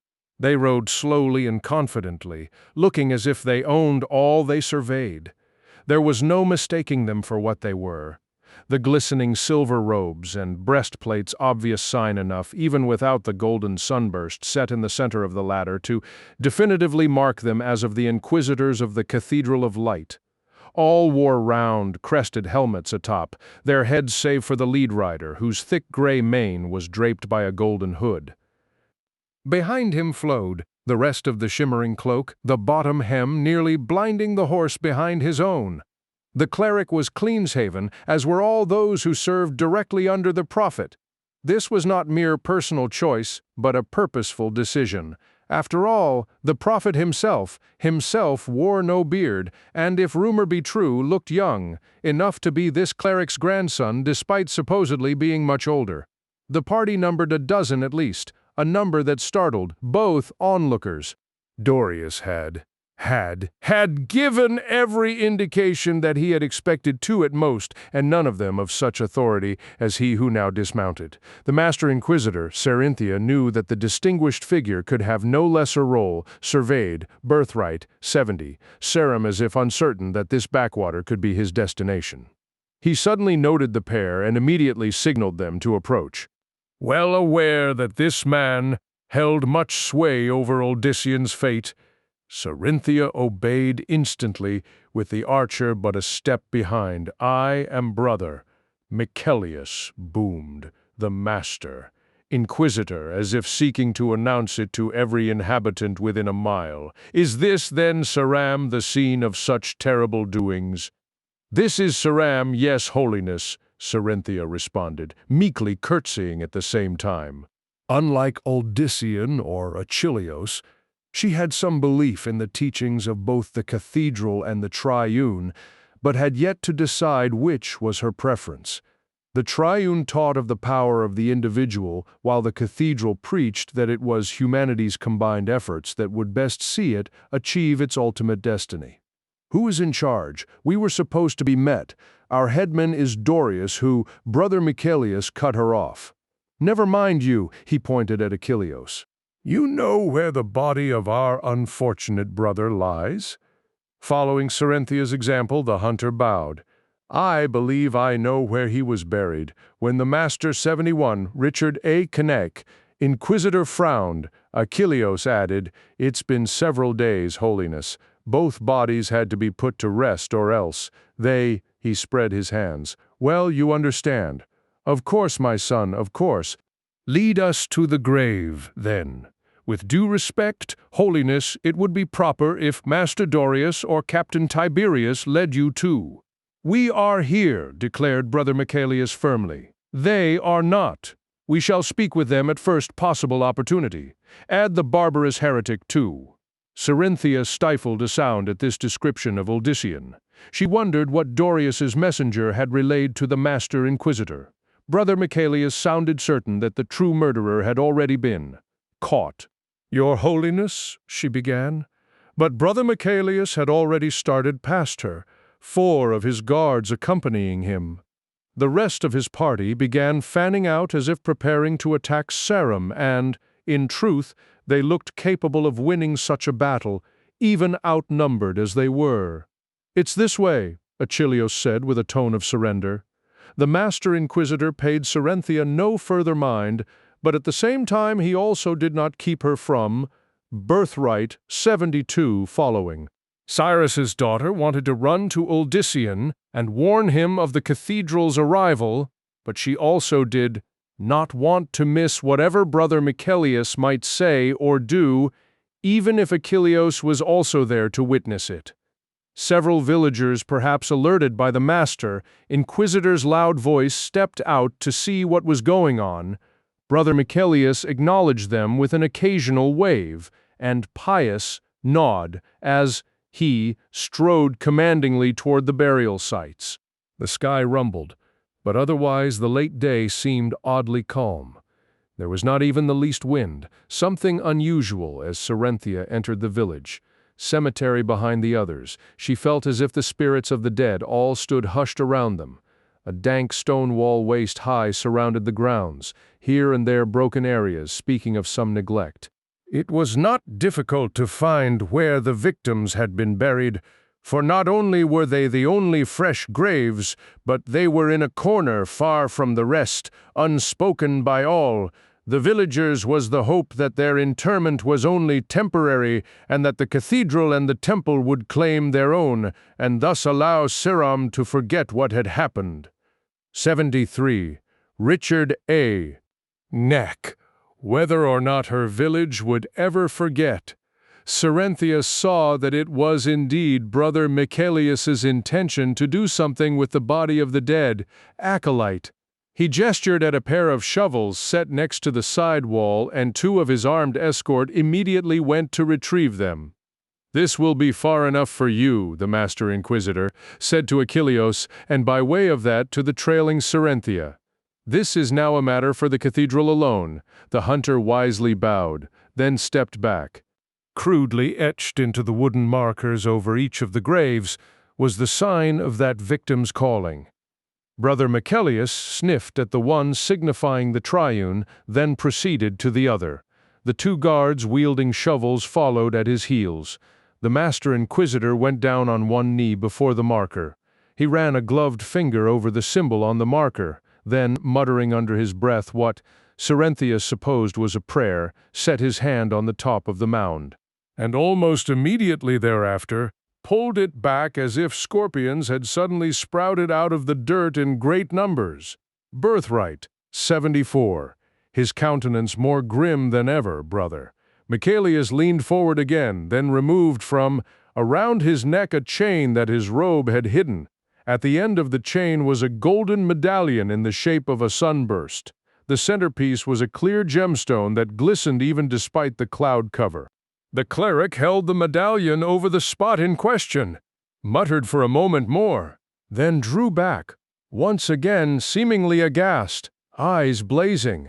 Brother Michaelius turned on the 2. "Who has done this? Who dares this sacrilege?" Achilleus looked at her, but she had no explanation for him. The Master Inquisitor stood straight, then pointed at the grave. "You, by your garments and that bow, I gather you to be a huntsman." "That I am." "Then you have a practiced eye. Use it." "Come close and tell me what you see." Achilleus reluctantly obeyed. Under the watchful glances of the Inquisitor guards, he stepped up to the mound. "Look close," demanded Brother Michaelius, 75, Richard A. Cain. As Cerenthia watched, Achilleus knelt just as the Master Inquisitor had. He even ran his hand gently over the same location touched by the former, and just as Brother Michaelius had done, the hunter could not help momentarily jerking his hand back. This was all the robed figure evidently needed to verify his suspicions. "Yes, you see it also, do you not, huntsman?" Cyrus's daughter started forward, but a breastplated guard easily blocked her way. She watched in utter confusion as Achilleos slowly rose to face the Master Inquisitor. Perhaps a small animal, Holiness. Sarum is, after all, surrounded by woods, for this was done by no animal, Brother Michelius fairly hissed. A suspicion concerning what they spoke about flashed through Cerinthia's thoughts, causing her to gasp. Brother Michelius turned his glare her direction. "Who was it?" he demanded, as if she knew the answer. "Who has done this?" "Holiness," Cerynthia managed. "I don't understand." Achilleos sought to intercede. She couldn't. Birthright 76. He would have none of either protest. The Master Inquisitor's arm cut the air sharply as his imperious eyes looked down at both. "I will say this succinctly and clearly only one more time." The guards suddenly shifted position, surrounding the pair as if they were criminals. "Who has desecrated the grave and body of our murdered brother?" For Mendeln's head throbbed horribly, and not for the first time since his brother had been wrongly accused of the deaths of the missionaries. Uldissian's brother leaned against a tree in the woods deep to the north, one hand against his temple as he tried to fight down the pain. But worse than even the pounding was that this was the third time now that he had blacked out for a period of time. The last he recalled, he had been on his way from the farm to see his brother. Putting his fingers to the bridge of his nose, the younger son of Diomedes squeezed his eyes shut. He hoped that the action might relieve some of the pressure. The image of a robed man screaming filled his head. Birthright 78, with a grunt, Mendeln stumbled from the tree trunk. He looked around, certain that what he had seen was taking place before him at that very moment. But the woods were empty. Mendeln gradually realized that, while the man's mouth had been open, no sound had come from it. Mendeln recalled hearing the wild rustling of the grass and even the sound of thunder, but not the voice. A momentary nightmare? A figment of his overwrought imagination brought on by the heinous murders. Mendeln could believe the experience nothing else, and yet it had seemed so very real. The throbbing abruptly renewed its assault. His eyes shut again as the pain overcame him. And once more, Mendeln was assailed by the image of the man, only this time the figure lay sprawled helpless on the ground as something loomed over him. Utter fear covered the missionary's face, and he sought in vain to crawl on his back away from whoever approached. Mendeln opened his eyes, and the scene vanished. This time, though, Uldissian's brother understood that what he witnessed was neither a figment nor an event of the present.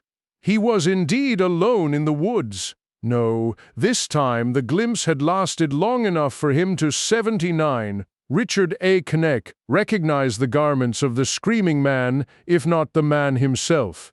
It had been the garb of an acolyte from the Triune, and the man had been the emissary who had been so brutally slaughtered. Mendeln shook. What did it mean?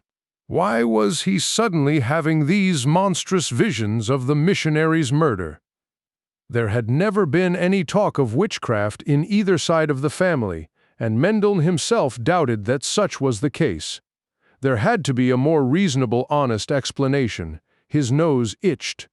Mendeln realized that there was something on the bridge.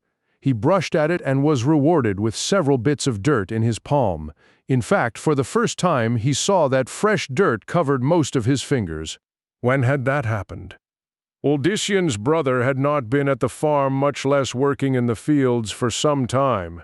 He had been too concerned about helping his sibling. Had he for some reason fallen while riding? That might explain both the latest blackout and the dirt. What is happening? Mendeln muttered. His life had always been an utterly normal and even boring Birthright 81. Now everything was turning on its head. These blackouts, Uldissian's dire predicament, the ancient stone. The stone, Mendeln was no believer in coincidence. He had not started to have these blank moments until after touching the artifact. Somehow it had affected him in a manner that he could not fathom. Oh, Mendeln had heard stories in his childhood about magic places and creatures, but those had been just that, stories. Then it occurred to him to wonder why he now specifically saw the murder of the acolyte. The first notion that entered his thoughts drained the blood from his face. No, I did not. I could not. Had the reason that he had seen the murder, and from such a frontal angle been because he had somehow been responsible, but common sense prevailed. Mendelssohn had been with Achilleos at the time that the murders had taken place. Therefore he was innocent of the nefarious events, just as Odyssean surely was. However, that still did not answer for the dirt on his hands nor his odd and lengthening periods of memory loss. The aspects of those frightened Mendelssohn greatly. 81 Richard A. Knaa, he thought again of his brother, a prisoner. The image of Odyssean in the cell steeled Mendelssohn. He could concern himself with his own troubles when time permitted. What was most important was seeing that Odyssean languished in the cell no longer than he had to. Straightening, Mendelssohn headed back to Saram. However, as he did, he cautiously wiped his hands clean of any further residue. Perhaps the dirt meant nothing, but he did not want to take any chances. Too many unsettling things were happening, and innocent bits of soil might just hint at some new and dire deed. He could not help his brother in the least if he suddenly became suspected of another crime.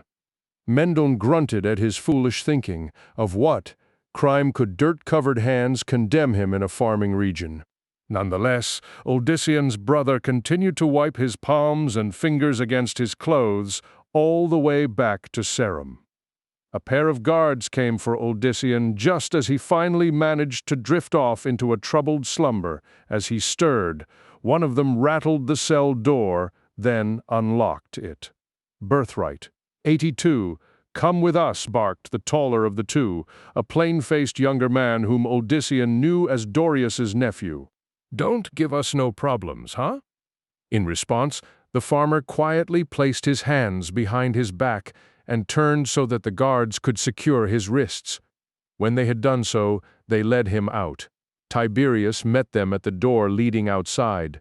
The captain made no attempt to hide his disgruntlement, although he did not bother to explain to Odyssean the reason for his mood. The farmer could only assume that it boded ill for him. And sure enough, as he stepped out, Odyssean knew that matters had gone from bad to worse. He sighted the senior figure from the Cathedral of Light immediately and knew him to be more than simply a priest from the nearest town. This was a master inquisitor, one of the higher-ranking officials of the sect. Worse, the imperious-looking man was accompanied by several brooding guards, and a very distraught Cerinthia and Achilleos. The priest strode up to him. Gazing down his nose at the farmer, he declared in a much too loud voice, "Odyssean, son of Diomedes, know that I am brother Michaelius, master inquisitor of this region for the great 83 Richard A. Knaa, and golden prophet. I come to ascertain the depths of your guilt and thereby judge that which is needed to redeem your soul." He paused, then added, "And after that the soul of whatever miscreant desecrated the grave of our emissary too." Odyssean went white. Brother Michaelius had left no doubt that he considered the matter of a trial moot. This was not what Dorius had promised. Before he could even open his mouth to protest, the master inquisitor turned from him to where the headman himself looked on with less enthusiasm than Odyssean would have liked. "With your permission, Master Dorius, we shall make use of your quarters for questioning of this one. I apologize for the inconvenience naturally. The cathedral loathes such inquiries, but they on occasion become necessary, you understand." "I wrote also to the Procurator General in Cajan," Dorius replied, trying to regain control of the situation. "I haven't heard word, but surely he'll be sending a proper authority." Brother Michaelius shook his head. "Through the prophet, blessed be him, I carry the proper authority. Birthright, 84 myself for this situation. The Procurator General will rely on my good word." And from the Master Inquisitor's tone, thought Odyssean, Dorius, and the rest were to rely on it also, whether they liked the fact or not. The farmer grimaced. Considering how Brother Michaelius had so far handled the matter, Uldyssian also doubted that he would be allowed to say very much at his own defense unless he chose to confess. There is also the matter of the Triune, Dorius added. As one of their own was also a victim. The cathedral is here, the temple is not. If the Triune is sloth in seeking justice for its children, it is their own failing. Defeated, the headman quieted. Uldyssian bit back an epithet. Brother Michaelius would not be denied. Uldyssian tried to console himself with the fact that at least Lilia had not been drawn into things, that the farmer could not have stood for. She had already suffered too much at both sects' hands. Even as he thought that, out of the corner of his eye, the telltale emerald green flashed. The farmer shook with dismay. Without meaning to, Uldyssian glanced in that direction. 85. Richard A. Canak. Unfortunately, so did the Master Inquisitor. Lilia stood like an animal caught in a trap. She appeared to have crept from around the back of the boar's head to watch things unfold, and no doubt her fear for Uldyssian had made her forget his warning. Brother Michaelius could obviously see that she was not a local. That in itself might not have mattered, but there was that in his gaze which, when it met hers, seemed to Uldyssian to register some recognition. The robed figure thrust a condemning finger at the noblewoman. "You there!" "You?" The sky thundered, this time with such vehemence that several people, including Brother Michaelius, had to cover their ears. The wind suddenly rose up, howling like a hungry wolf. People were thrust back by the intensity, even several of the Inquisitor guards unable to keep their positions. Only 3 figures remained unmoved, at least momentarily, by the fearsome gale: Brother Michaelius, Lilia, and Uldyssian. But the Master Inquisitor had to struggle to maintain his place. He tore his eyes from Lilia, returning them to the prisoner. Birthright. 86. Brother Michaelius's expression was terrible to behold. He eyed the farmer with what seemed both fury and fear. By the prophet, what are? A savage bolt of lightning struck the village center and the Master Inquisitor. He had no time to scream. A sickening burning stench filled the air, spread quickly by the wind. The bolt left barely a charred mass. Uldyssian had seen the results of other strikes, but none with the intensity of this. A second bolt hit near the first. Someone let out a cry. People began scattering in every direction. The wind continued to howl through Seram, bowling over those not holding on to something solid. Uldyssian looked for Lilia, but she was nowhere to be found. A piece of rubbish flew up at his face, and the farmer instinctively blocked it with his arm. Only then did he notice that he was again free. The cuffs dangled loosely on one wrist, and when he tugged at them, the remaining one unlatched as if never locked. Not wasting time questioning the carelessness of his guards, Uldyssian focused on what to do next. However, Brother Michaelius's escort decided matters for him by trying to reach the freed prisoner despite the terrible 87, Richard A. Cain, wind. 3 of them were already nearly in weapon range, with a 4th not far behind. But as the foremost reached him, from out of the gale, flew a thick wooden bench that Uldyssian belatedly recognized as usually sitting in front of the tavern. Almost unerringly, the bench collided with the guards, sending one sprawling and the other flying off with the makeshift missile.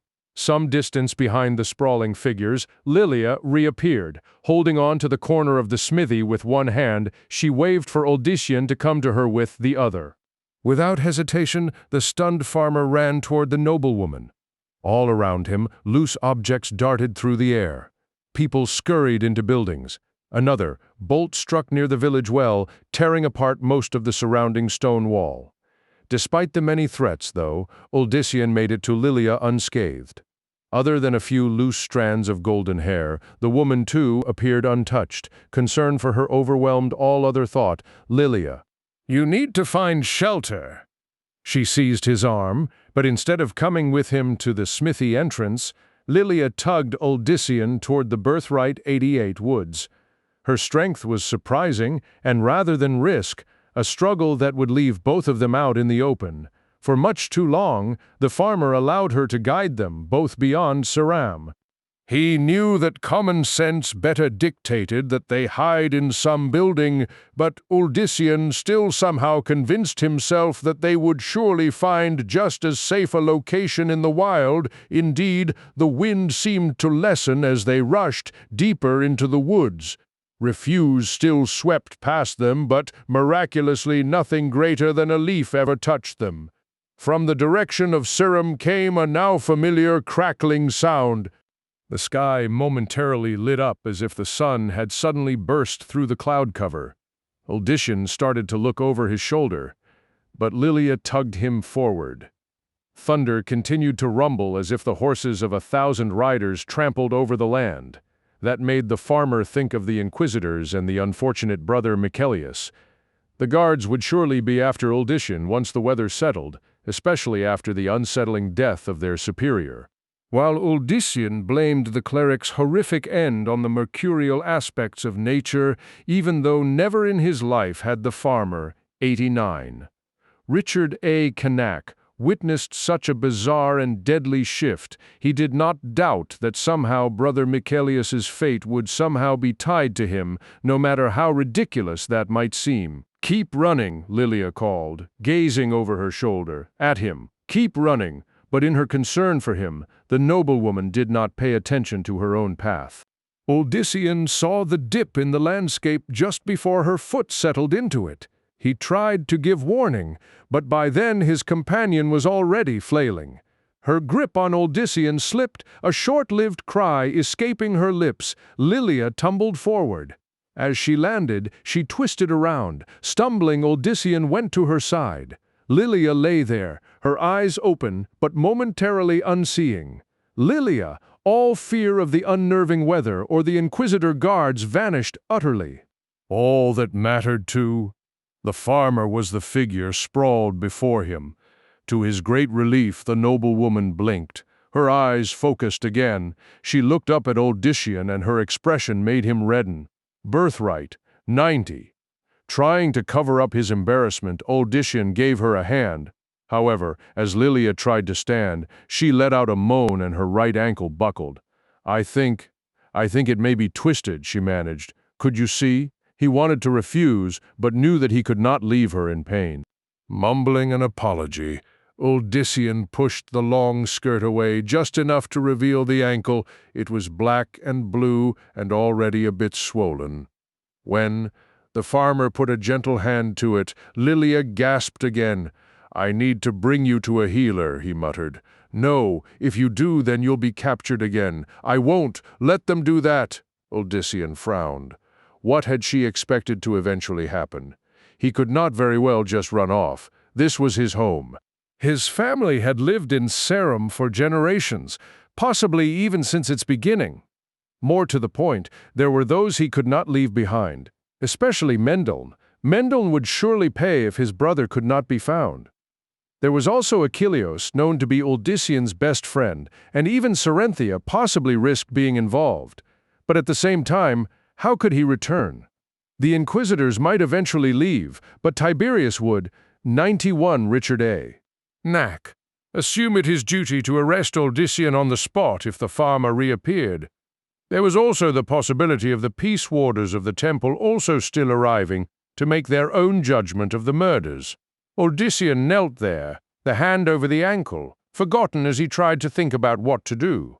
Lilia's fate concerned him as well, and at least matters would have been a little easier if her ankle had not been injured. Uldyssian, he paid her no mind, still caught up in his concerns.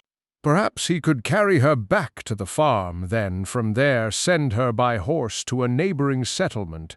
She could get the aid she needed in one of the larger ones, then be on her way. At least then the noblewoman would be out of risk. As for Uldyssian himself, that was another Uldyssian.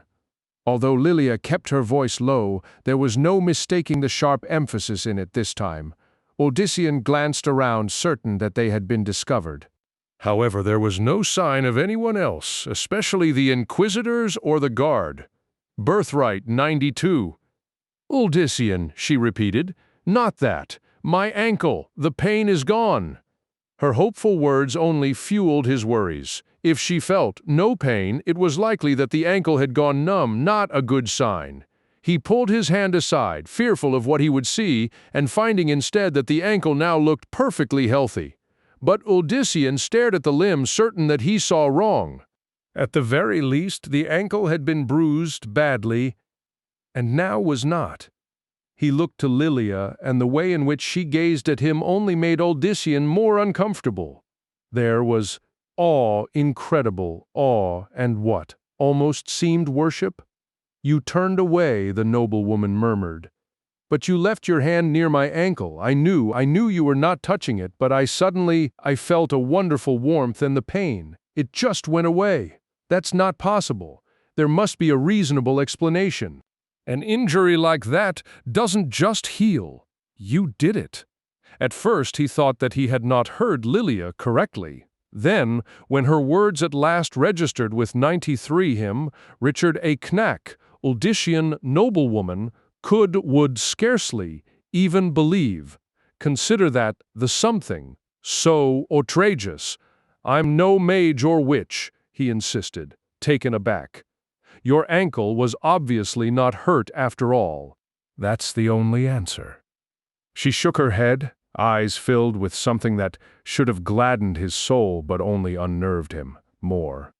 Adoration. "No, I know the pain I felt. I know what I sensed from your hand, and I know that all the pain then disappeared as if it had never been."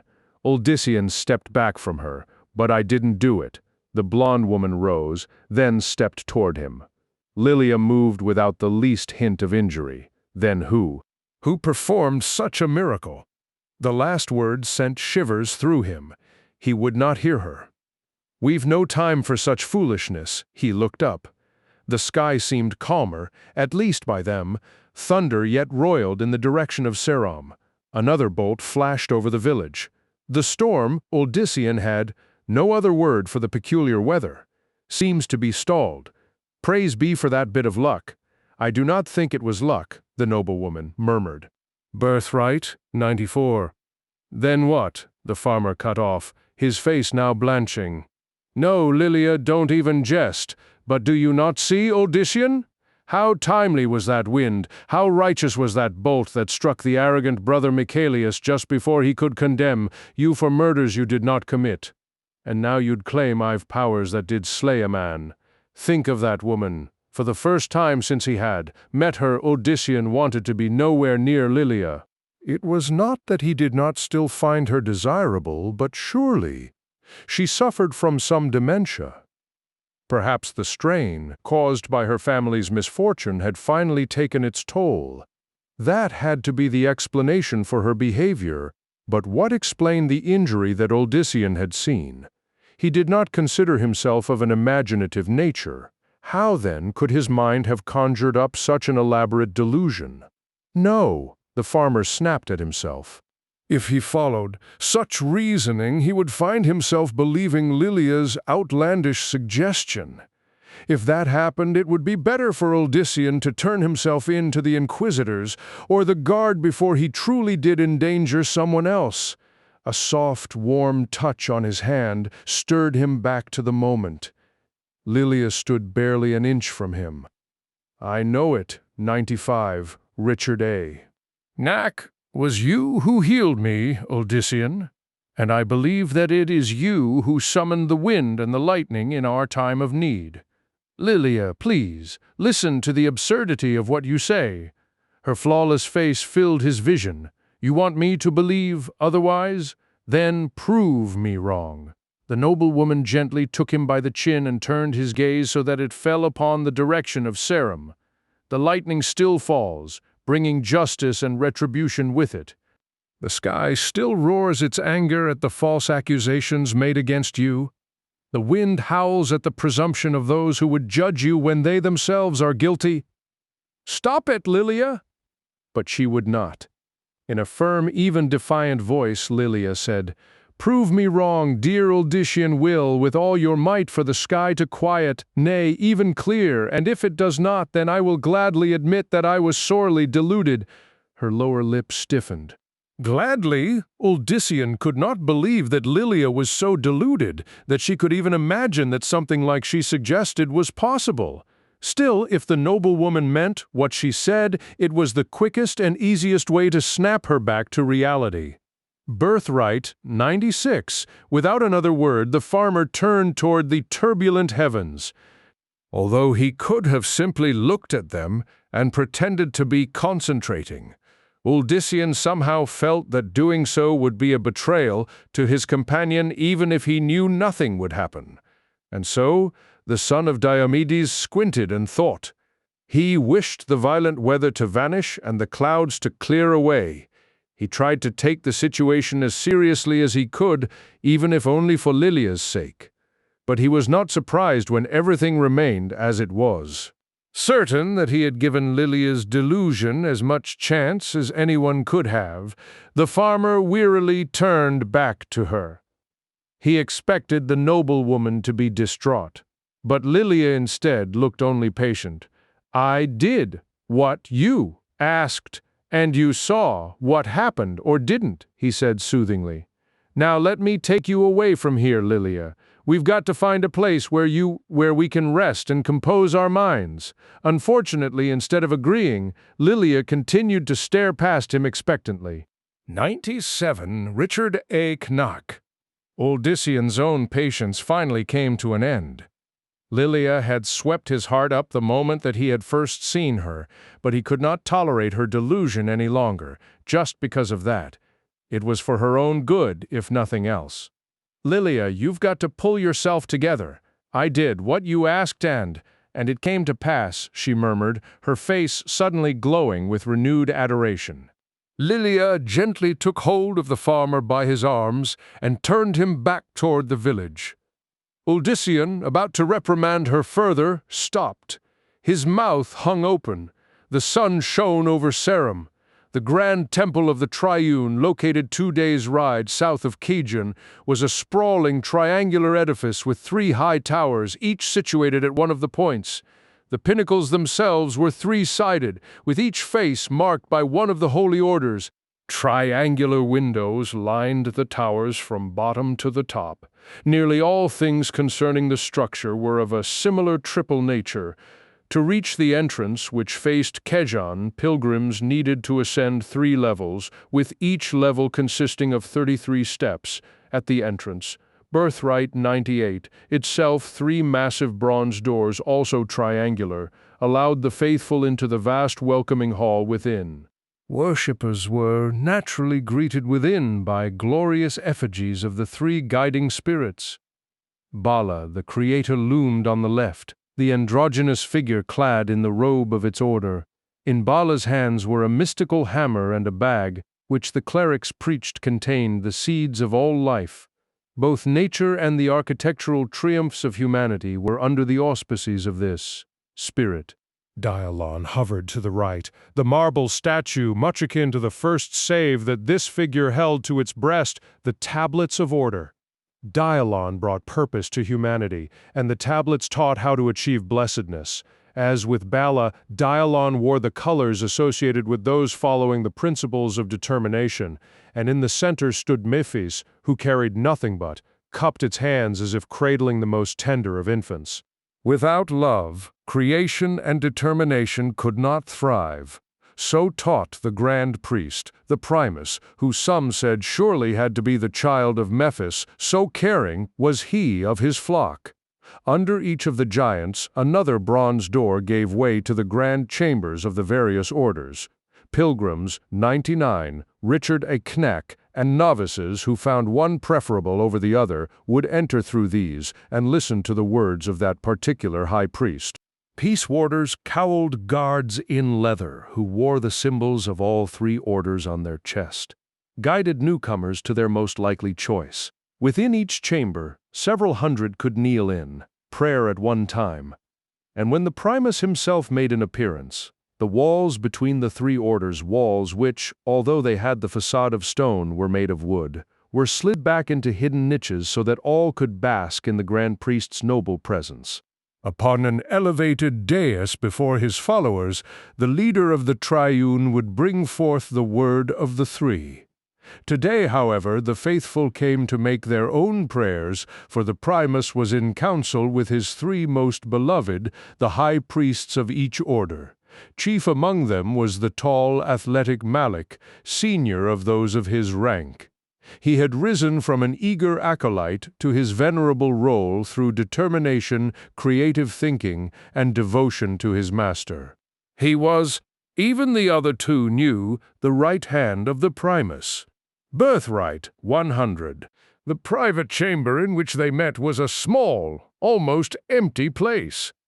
The only furniture at all was the Primus's regal chair, the back of which rose high above his head and featured the triangular symbol of the sect. Twin torches set in wall niches illuminated the oval chamber. Not that there was anything else to see but the chair's occupant, which was exactly the point. The Primus gazed down at the 3 as he quietly spoke words for their ears alone. Of all, Malik and his counterparts knew the innermost secrets of the Triune as no one else did. The Grand Priest's voice was pure music. His face could have been chiseled from marble, so unmarred was it. He had long, flowing hair of silver with a short, well-trimmed beard that matched it. His features were very angular, and his eyes were of a gleaming emerald. He was taller and stronger looking than most men, but despite his commanding appearance, moved at all times with a practiced gentleness. Until now, only Malik, surreptitiously lifting his gaze up, noticed the sudden and very slight tremor. Under his dark brow, the high priest of the Order of Memphis watched with concealed concern. 101. Richard A. Kenake. But the Primus evidently saw that concern despite Malik's attempts. Completely recovered now, the Triune's beloved leader made a single gesture of dismissal, too, which the mustached Malik quickly alerted the others, with a tap of his own hand. The 3 senior priests, heads kept low, quickly retreated from the private chamber. The Primus sat silent, his eyes apparently staring at the empty air before him. The flames of the torches suddenly flickered madly, as if a strong gust of wind briefly danced about the room. And as the torches returned to normal, a shift came over the benevolent visage of the Primus. There was nothing holy in his aspect now. In fact, any who would have witnessed it would have found it quite the opposite, and likely feared for their very soul then, too. "West of the city," he rasped in a voice now more like a serpent's than a man's. "West of the city 5, as chaos overtook Saram, Achilleos's first thoughts were not for himself nor even for Odyssean. Rather they were for Sarenthia, caught in the open like so many others." The hunter dodged a spinning wagon wheel and what appeared to be the remains of a scarecrow on a cross as he rushed toward Cyrus's daughter. From farther away came a shout. Achilleos sighted the traitor also running toward her. However, having stood nearer the hunter, Sarenthia did not notice Cyrus, nor could she hear her father. At that moment, a massive fragment of roof suddenly tore off the guard headquarters. It fluttered in the air like a gigantic black bird suffering its death throes then. Dropped with all the accuracy of an executioner's axe toward the unsuspecting Cyrus, 103. Richard A. Canak. Achilleos shouted, but as with the trader, could not be heard over the gale. A chill coursed through him. The hunter knew that there was only one choice left to him. The moment that he could, Achilleos leapt for Sarenthia. He tackled her much the way he would have, game seeking to escape one of his snares. The archer did not care. All that mattered was keeping the traitor's daughter from witnessing the horrible scene to come. There was nothing he could do for Cyrus, who was too far away. But although he managed to smother her view, Achilleos could do nothing for his own. He watched in macabre fascination as the piece of roof caught Cyrus from behind. The force with which it struck the back of the man's neck ensured that there would be no hope for him. Indeed, the sharp edge severed bone and flesh with awful ease, and despite the fact that he could not hear anything but the wind, the veteran hunter knew exactly what Cyrus's horrific beheading sounded like. The rest of the broken piece collapsed atop the mangled body immediately afterward, thankfully, obscuring it from sight. Cerenthia chose that moment to finally struggle free. She looked up at Achilleos, her expression one of surprise and, perhaps, a little, Birthright, 104 embarrassment, if her reddening cheeks were any sign. Achilleos suddenly felt very uncomfortable, and not merely because of having witnessed the fate of her father. "Let me up, please," she called, her voice barely audible. "Have you seen Uldyssian?" The hunter's own embarrassment grew. Unaware of Cyrus's tragic end, her first thoughts naturally went to the farmer, and no one else. Certainly not Achilleos. Still, her concern for the farmer gave him a momentary reprieve from telling her what had just happened. Now was not the time for Cerenthia to know. Besides, if she tried to uncover her father's body in the midst of this insane weather, it was very possible that she would merely end up joining him in death. "I saw him run toward the smithy," he finally shouted in response to her question. Despite his powerful lungs, Achilleos had to repeat himself before the trader's daughter understood. He pulled her to her feet, careful to avoid turning her in the direction of the grisly sight. "Hold my hand tight, or you may be blown back." To his relief, Cerenthia obeyed without question. Achilleos dragged her in the direction he had last seen his friend, the violent wind buffeting him as hard as any wild boar. He did not know what they would do if and when. 105. They, Richard A. Knack, actually located Uldyssian. The farmer was considered a prisoner, a possible murderer in the eyes of some, and Achilleos's duty should have been to either convince his friend to return and face justice or, failing that, force him to do so.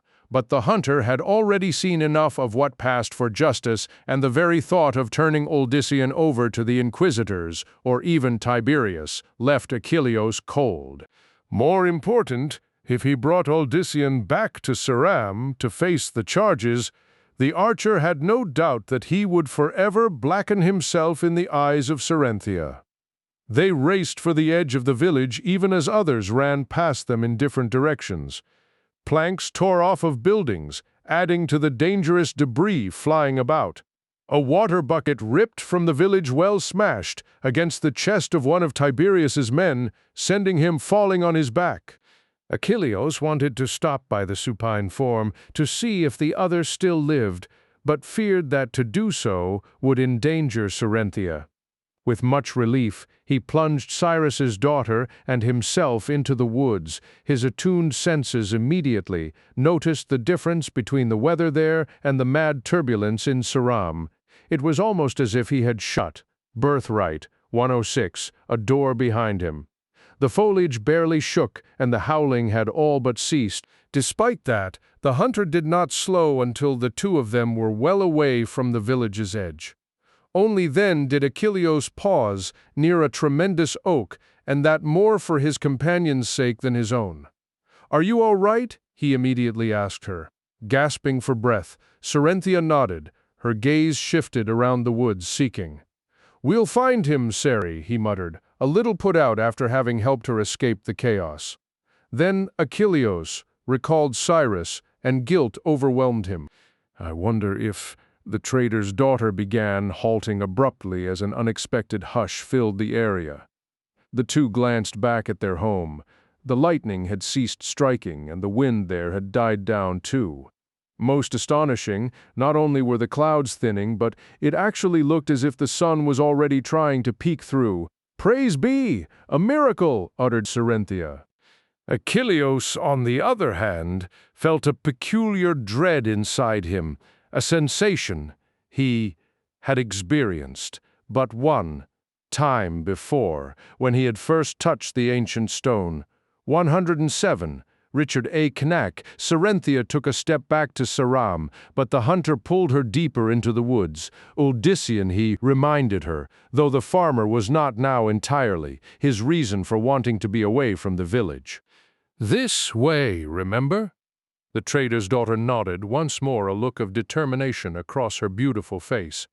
Achilleos wished, just once, that such an expression would be reserved for him. Although he knew that he had seen Odyssean head toward this part of the woods, Achilleus found tracking his friend much more troublesome than he would have expected.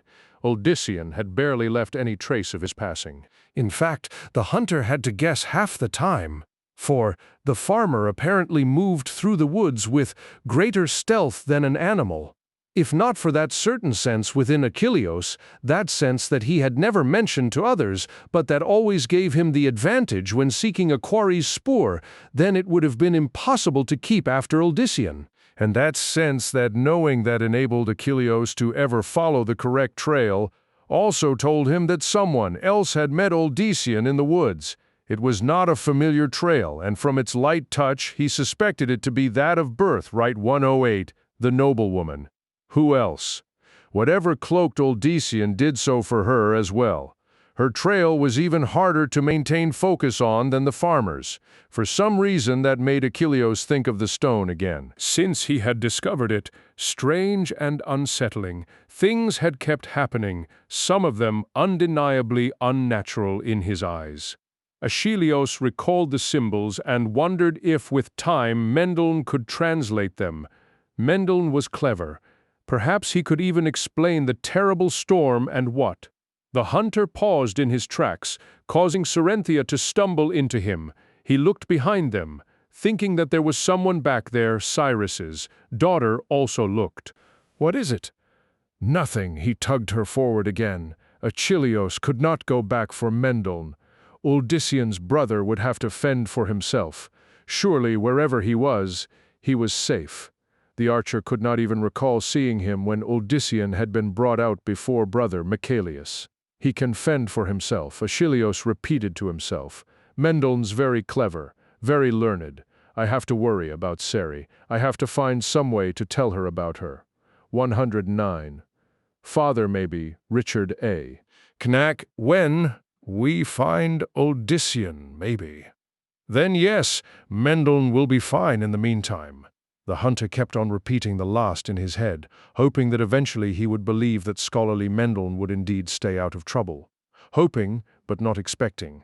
Mendeln had arrived at the outskirts of the village just as it seemed that the skies had declared war on his people. In contrast to the rest of Saram's inhabitants, he had stood where he was, watching in fascination as nature acted in a manner entirely contrary to what he knew to be correct. Storms did not without warning strike so particularly, wind did not blow with tornadic strength within village limits, only to all but die at his very feet. Only when the phenomenon had without warning ceased did Mendeln stir himself and enter Saram.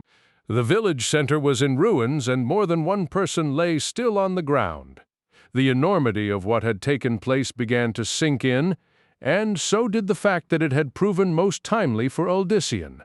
That last point was further emphasized for Mendeln as he passed the burnt carnage that he somehow knew was all that remained of the robed figure he had recognized as Birthright 110, a high cleric of the Cathedral of Light, a master inquisitor from the looks of him. The fearsome bolt had left little, and the stench should have sent Mendeln retreating. Yet some morbid fascination drove the younger son of Diomedes toward the ghoulish corpse. But as he came within arm's reach, a violent sensation akin to a hard fist struck him full force. Mendeln staggered back and had the unnerving feeling someone was screaming fiercely at him. He continued retreating, suddenly not wanting to be anywhere near the burnt remains. Then someone behind him cried, "Where is she?"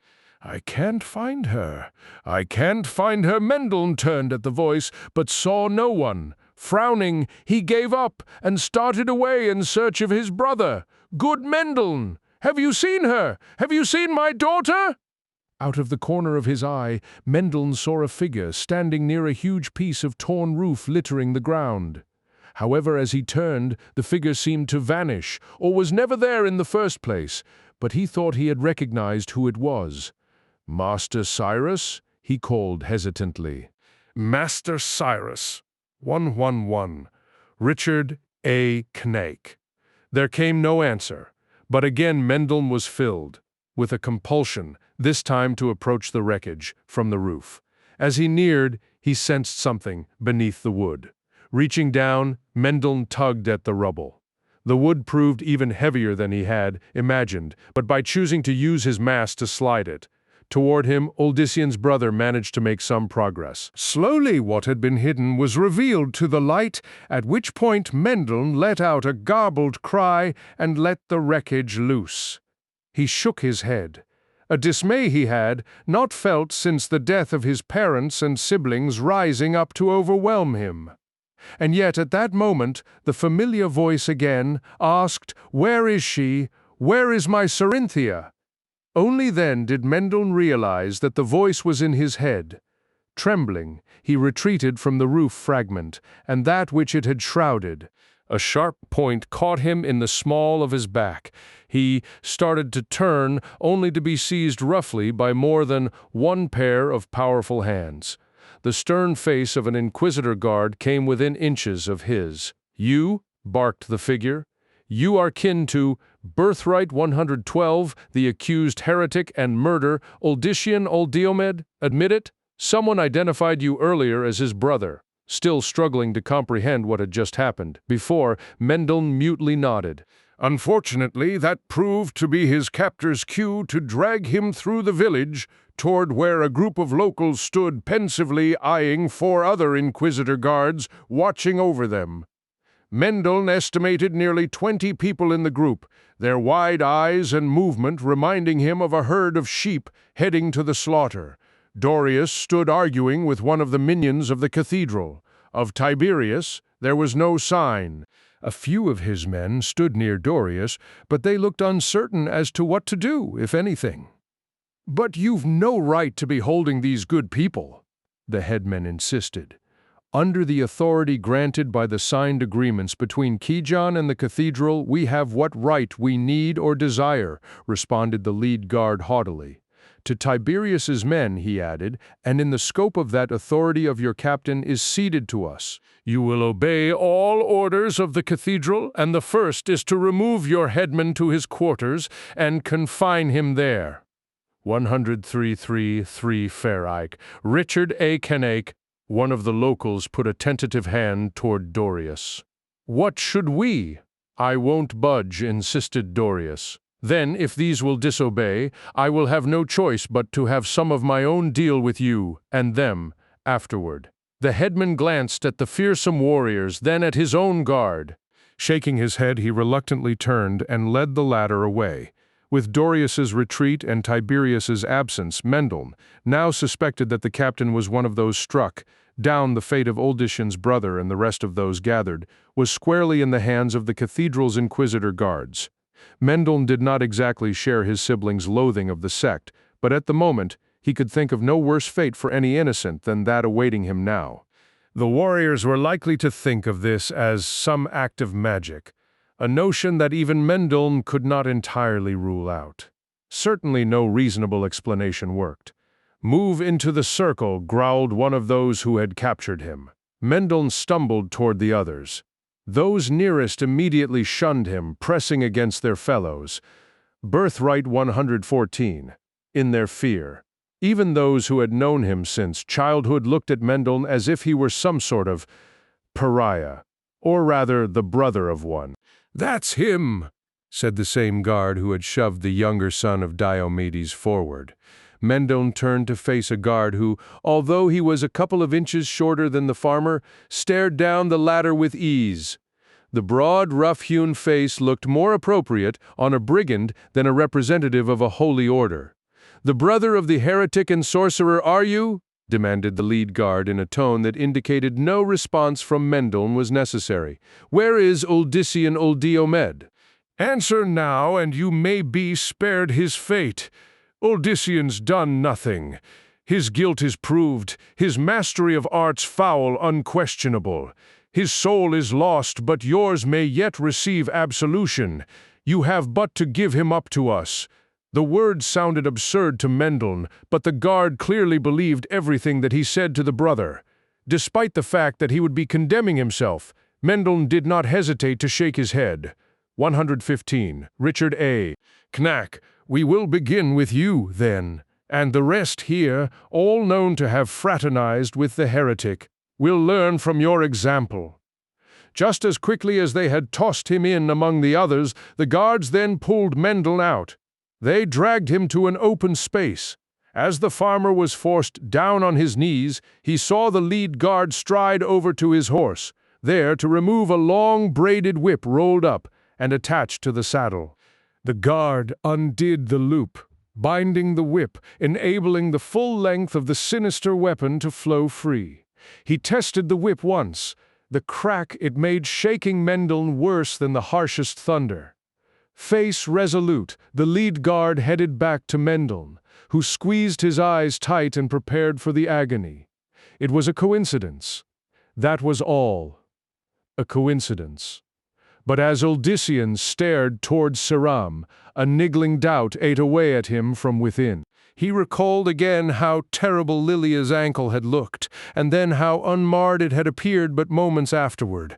There was the horrific storm that had assailed the village just as Birthright 116, Brother Michaelius, had begun condemning him. What were the odds of lightning striking so perfectly? A coincidence, Uldyssian told himself again. No more, yet even he was not entirely convinced of that. The farmer continued to stand there, unable to decide what to do. Then a face came unbidden into his thoughts, a face he knew as well as his own. Mendel's, and with it came a sense of urgency, of impending threat. With a wordless cry, Uldyssian started back to Seram. Uldyssian called Lilia. "What is it?" "My brother," Mendel was all he could say. The need to reach the village before something terrible happened to Mendel took over. Uldyssian did not question how he knew that his brother was in danger. All that mattered was preventing Mendel from coming to harm, even if it meant being recaptured. Without warning, figures appeared before Uldyssian prepared himself for struggle. Then a hymn recognized Achilleos and Serenthia. Uldyssian blurted the trader's daughter. "Praise be that you are all right." The archer too started to speak, but despite being glad to see them, Uldyssian did not slow. He sensed that. 117. Richard A. Knack time was running out. Without apology, the farmer shoved past the pair, each frantic beat of his heart a scream to hurry faster. The edge of the village came into sight. His hopes rose. But then, from further in, echoed a sharp cracking sound that sent a shock of pain through Uldyssian's heart. Gritting his teeth, his breath now coming in pants, the son of Diomedes charged into Seram. The sight that met his gaze filled him with loathing and anger. He saw many of his fellow villagers herded together like cattle, their expressions fear and confusion. Grim inquisitor guards pointed weapons at them. But worse, so very much worse, was what the villagers watched. Near the ruined well, the lead inquisitor guard had Mendel down on his knees. Another armored figure made certain that Uldyssian's brother could not rise. Someone had torn open the back of Mendel's tunic, and now a long red ribbon decorated the latter's spine. A red ribbon made by the long, scaled whip of the lead guard. The officer at last noticed Uldyssian, then readied the whip for another strike. Birthright 118. "Surrender yourself, Uldyssian Uldiomed, or you will force me to cause your brother more suffering," his twisted words insisting. That, it would be, Uldyssian's fault if Mendel was again whipped, only made the farmer more furious. He wanted to lash out at them the way that they dared lash out at his brother.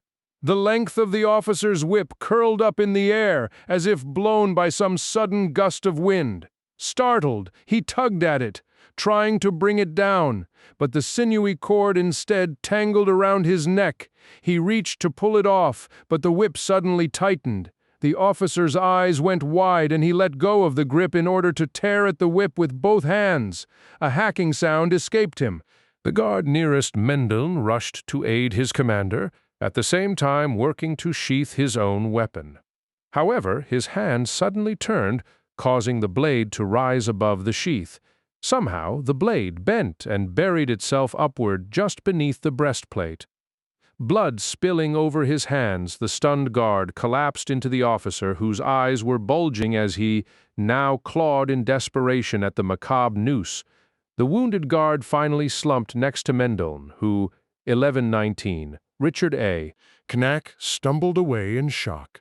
A second later, the officer let out a last gasp and joined his companion. The whip remained tight around his throat. "Oldician!" called Lilia from somewhere behind him. "Beware the others!" He glanced to the side to see the remaining inquisitor, guards converging on his position. A part of Oldician wanted to flee, but his fury still dominated. He glared at the armed men, who terrorized in the name of their holy sect. One man stumbled. His sword arm turned. The edge of his blade expertly cut through the throat of the guard next to him. The second man let out a gurgle and fell. As he did, he dropped his own weapon, which somehow tangled the feet of another guard. That man spun around, then hit the hard ground skull first. There was an audible snap, and the Inquisitor stilled, his head now lying at an awkward angle. But now the rest of the guards surrounded Oldician, who eyed them as he would have the vermin that sought to devour his crops. In his mind they were no more than that. The farmer recalled when once he had discovered a cache of grain infested with such. He had done the only thing that he could to keep the creatures from spreading. Birthright 120. He had burned the cache, burned it with the vermin still inside, burned them. The foremost guard cried out. He dropped his sword and stared in horror at his hand, which was blackening before the eyes of all. In but a single breath, the flesh cindered and the muscle and sinew turned to ash. Even the bone darkened and darkened until nothing remained, and as he befell the fate of his hand, the guard himself suffered so. His face shriveled and his body shook, even his armor tarnishing, as if tossed into a coal-fueled inferno. He screamed, but his scream was cut off as his tongue crumbled. The eyes vanished then, melting into the sockets with horrible finality. The crumbling black figure collapsed in a heap of bones that further smoked away to dust. His comrades had no time to gape in fear at his fate, for they perished at the same time. Their brief cries were shrill, and their deaths were marked by the clatter of empty armor and lost weaponry. Only after they were all dust did Oldician return to his senses and stare at a monstrous sight he could not even at that point fully link to himself. Yet neither could. 121, Richard A. Knack. The farmer deny the fiery urge that had swept through him, the urge he had focused on the hapless men.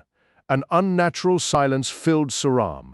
Oldician finally tore his gaze from the macabre remains and looked at his brother, who stood but a few lengths from him. Panting, still obviously in some pain from the harsh lash of the whip, Mendelssohn gaped at his older sibling. Oldician, he finally succeeded in whispering. But Oldician now looked past Mendelssohn to where the rest of the villagers still stood packed together even, though their captors were all dead. He saw no relief in their eyes, but only what the farmer recognized as dread. Dread of him. Murmuring arose from within the group. When Oldician stretched forth a hand toward them, they moved as one away from his touch. That, in turn, caused Oldician to retreat a step. He looked around and saw that other villagers had stepped out from hiding. Faces he had known all his life now eyed him as the former prisoners had. "I didn't do anything," he murmured, more to himself than others. "I didn't do anything." The son of Diomedes protested louder. Birthright 122. But the people of Saram saw him differently. He knew. They now believed that he had slaughtered both missionaries. How could they not? Before their eyes, one man had been struck by lightning, another strangled by his own weapon, and the rest brought down in manners. No one could ever claim ordinary. Oldician spotted Tibion. He stepped toward the owner of the boar's head. The old man had been as near a father to him as anyone since the death of Diomedes.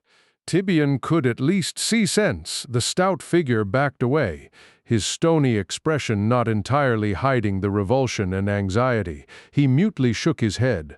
Someone tugged on his sleeve. Mendelssohn. Wincing. From pain, his brother whispered, "Oldician, come away from here. Quickly, I've got to make them see sense, Mendelssohn. They can't possibly believe. They believe. I think even I believe. That doesn't matter. Look around. You're not Odyssean to them anymore. You're the fiend that the cathedral's master inquisitor claimed you to be. That's all that they see. 123. Richard A. Knack, brow wrinkled tight, Odyssean glanced from one direction to another. All he saw were the same dark emotions. Dorius reappeared, and with him Tiberius. The captain had his arm in a sling, and there was a gash on his right cheek. Behind the pair came the men who had been ordered to lock up the headman in his own quarters. Captain Tiberius was the one who finally spoke to Odyssean. "Keep perfectly still. Don't do a damned thing, Odyssean, except put your hands behind you." "I'm not the cause of all this," the farmer insisted, knowing all the while that his protests were as futile as ever. "You just have to listen to me. They're archers positioned," Dorius, anxiously, interrupted. "Please listen to reason, Odyssean," the farmer shook. No one would listen to him. He was surrounded by insanity. They saw in Odyssean a murderer, a monster. Distracted by his own turmoil, he almost did not notice a subtle motion by Tiberius. The headman's words returned to him. Archers, those who had once been his friends, would rather kill him than understand his predicament. Birthright 124, no! Odyssean cried out. No! The ground shook. People toppled over, something whistled past his ear. As the tremor overtook Serum, a hand pulled Odyssean away. It was not Mendon's, however, but Lilia's. "This is our only chance. Come." Unable and unwilling to think any more, he allowed her to guide him out of the village. Although those around them seemed unable to keep their footing, neither the farmer nor the noblewoman had any difficulty. Someone shouted his name. Despite Lilia's tugging, Odyssean looked back and saw Mendon on all fours. His brother was trying to follow, but suffered the same trouble as the rest of Serum. Ignoring Lilia's protest, he went back for Mendon. Mendon took his hand and suddenly found his footing. Holding tight, Odyssean led his brother from the chaos. "Horses!" Mendon shouted above the din. "We need horses!" Odyssean was about to argue that they had no time to secure even one animal, let alone 5, when suddenly a horse raced ahead of them. It was followed by several. 125, Richard A. Knack. More, all bearing the saddles of the Cathedral of Light. They raced directly into the woods and straight into the waiting hands of Achilleus. Skilled in dealing with animals, the hunter easily brought under control 3. Cerynthia managed to catch another, but let a 5th escape. Odyssean paused before the hunter, the two lifelong friends reading into each other's gazes. "We must be away from here," Achilleus finally said, thrusting the reins of 2 horses toward the farmer. "Away until they come to their senses," but both men knew that such a thing would never happen. Achilleus and Cerynthia could return, yes, and would if the farmer had his way. However, Odyssean, and by fault of blood Mendon, were likely saying goodbye to their home forever. "We've only 4 mounts," the trader's daughter gasped. "Odyssean, you and I could. I shall ride with you, Odyssean," interjected Lilia. "She is welcome to the other horse." Cerynthia looked ready to argue, but Odyssean, reacting to the noblewoman's words, had already returned one set of reins. Achilleus quickly handed them. Birthright 126 to Mendon, who eyed the reins as if they had turned into serpents. "Mount up," urged the archer. "The tremor seems to be subsiding." Sure enough, all was slowly quieting in Seram. Odyssean wondered if the tremor would renew its throes. If he willed it so, then cursed himself for even thinking of such a thing. Whether or not he was somehow responsible, enough people had already been harmed or even slain due to events. To wish for something that might endanger others further was to him nearly as terrible as the crimes to which he had been accused. He glanced around at the few who had stood by him. Of all of them, Cerynthia was the most innocent. Surely she at least could return now rather than later. "Ceri, go back to the village. No one likely saw you. Go back to your father and brothers." She gave him a defiant look. "Not until I know that. You're safe." To Odyssean's surprise, Achilleus added his support to her rather than to his friend. She should ride with us for a time until things are settled. Now, no more talk. To the southeast, Lilia declared without warning. Ride to the southeast. We will be safest there. 127. Richard A. Canak. Unfamiliar with that region, Odyssean looked at the hunter, but Achilleus only shrugged. He had not been much farther from Saram than his companions. Lilia leaned near Odyssean's ear, her breath warm and stimulating. "Trust me," she whispered. "The southeast? To the southeast, then," he growled to the others, and away from this madness, with the noblewoman's arms locked around his waist and her soft head against his back, Odyssean old Diomed urged his mount on. Behind him came the others, Achilleus taking up the rear. It would all resolve itself, the farmer insisted in his mind. It would all resolve itself. Somehow sense would be made of everything, and he would be able to begin his life again, albeit probably not anywhere near Saram. The tease he had had with the other villagers had been forever cut. He could never trust them again, just as they could never trust him. The accusations and the memories would always lurk in the background, but Odyssean could start over elsewhere, forgetting all that had happened in Saram. A farmer only needed a good patch of land and a strong hand. He had both. He could build a new home and, just perhaps, make it large. Birthright, 128, enough for a family. Lilia had sacrificed much for him. He had to mean something to her, whatever the difference in their bloodlines. Together they would put behind their pasts and make a new future. If the cathedral and the temple let them, that is, 6. They paused that night near the edge of a hilly tract that overlooked in the distant part of the vast jungles that surrounded the more tamed central regions of Kazan, the land. It naturally fell to Achilleus to hunt for game. Mendeln worked on a fire while Cerenthia, Lilia, and Odyssean ventured out a short distance in separate directions to see if they could find water and edible berries, more than happy to focus on something other than his predicament. The fugitive farmer wended his way farther than agreed, the stillness of the rolling forest calming his heart for the first time in days. Indeed, he savored the silence so much that, for a good part of the search, Odyssean forgot what it was he was supposed to be doing. Birthright, 130. His peace was abruptly shattered by the sound of rustling leaves. Odyssean instinctively reached for the knife that he had long lost. But as he realized his folly, a form pushed through to him. His heart raced, but out of pleasure, not fear. "I am sorry," Lilia murmured, looking up at him. "I was frightened by myself. I wanted to be with you, Odyssean." His blood raced as she put an ivory hand on his own. Her eyes caught what light there was from the foliage-obscured moon, making them almost glow like stars themselves. "There's nothing to be afraid of," he reassured her, savoring the touch. "Tomorrow, things'll be better." "You'll see," the noblewoman smiled. "How silly to hear you trying to calm me. 'Tis your life at threat, Odyssean. We're far from Saram now. They'll forget about me." It was obviously a lie, but the farmer had no idea what else to say. "They will not. I think, Odyssean, there is only one way to prevent us from having to run and run forever. I said something of it before, and now that I have seen the wondrous gifts you possess, I think it more than ever." 31. Richard A. Canak, he did not like where she was going with this. "Lilia, please." Without warning, the blonde noblewoman kissed him. It was long and lingering and filled Odyssean with a yearning.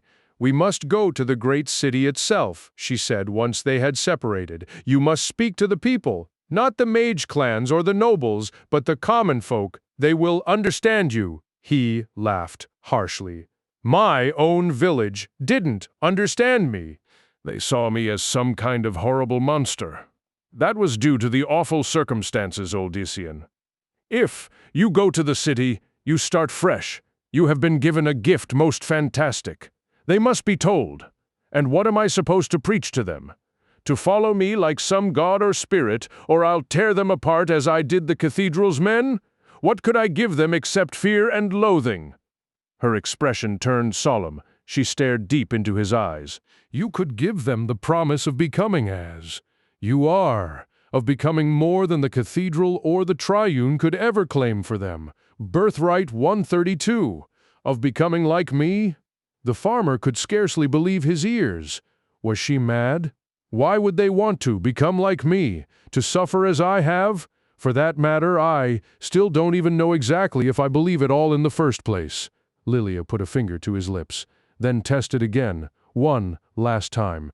Here and now. Test, the final proof. She looked around.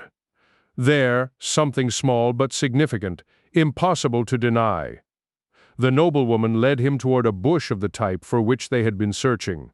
However, this one was withered, and in addition to wrinkled leaves, had only a few shriveled berries to offer. "What am I supposed to do?" growled Odyssean, anxiously. "Touch it. Imagine what you want of it. That is all." He recalled the last time that he had done as she had, asked. It was still possible to question what exactly had happened then. Here, though, but he could not deny her. "Imagine what you want of it," Lilia had said. Odyssean nervously shrugged. What would he want from the bush other than some fresh berries? But the plant was long past that, and in fact, 33 Richard A. Cain looked near to dying. If it had been younger, full of life, surely it would have offered a bounty for them. He let his fingers graze the dry bush. The leaves and branches were brittle to his touch. The plant was not dying, it was dead. There was no point in continuing. Lilia. She softly placed her hand atop his, keeping it on in contact with the dead bush. Please, just this once more. Despite his wariness, he wanted nothing more than to please her. With her hand still atop his own, the son of Diomedes thought of the bush and the juicy ripe crop he would have liked to have found. Enough to feed them, all. After the troubles he and the others had suffered in part due to these supposed powers, it was the least he could ask. With a gasp, Odyssean suddenly tore his hand back from the bush. Unlike when he had concentrated on the storm over Saram, there was no hesitation between his desire and the fruition of it. Even in the dim moonlight, the transformation he now beheld could not be mistaken for anything short of miraculous. Birthright 134. The bush stood swollen several times its emaciated size, and was now covered in lush leaves. From the few dried berries had burst a cornucopia of fresh fat ones. They were not restricted to those native to the bush either, for Odyssean could easily make out more than half a dozen distinct variations.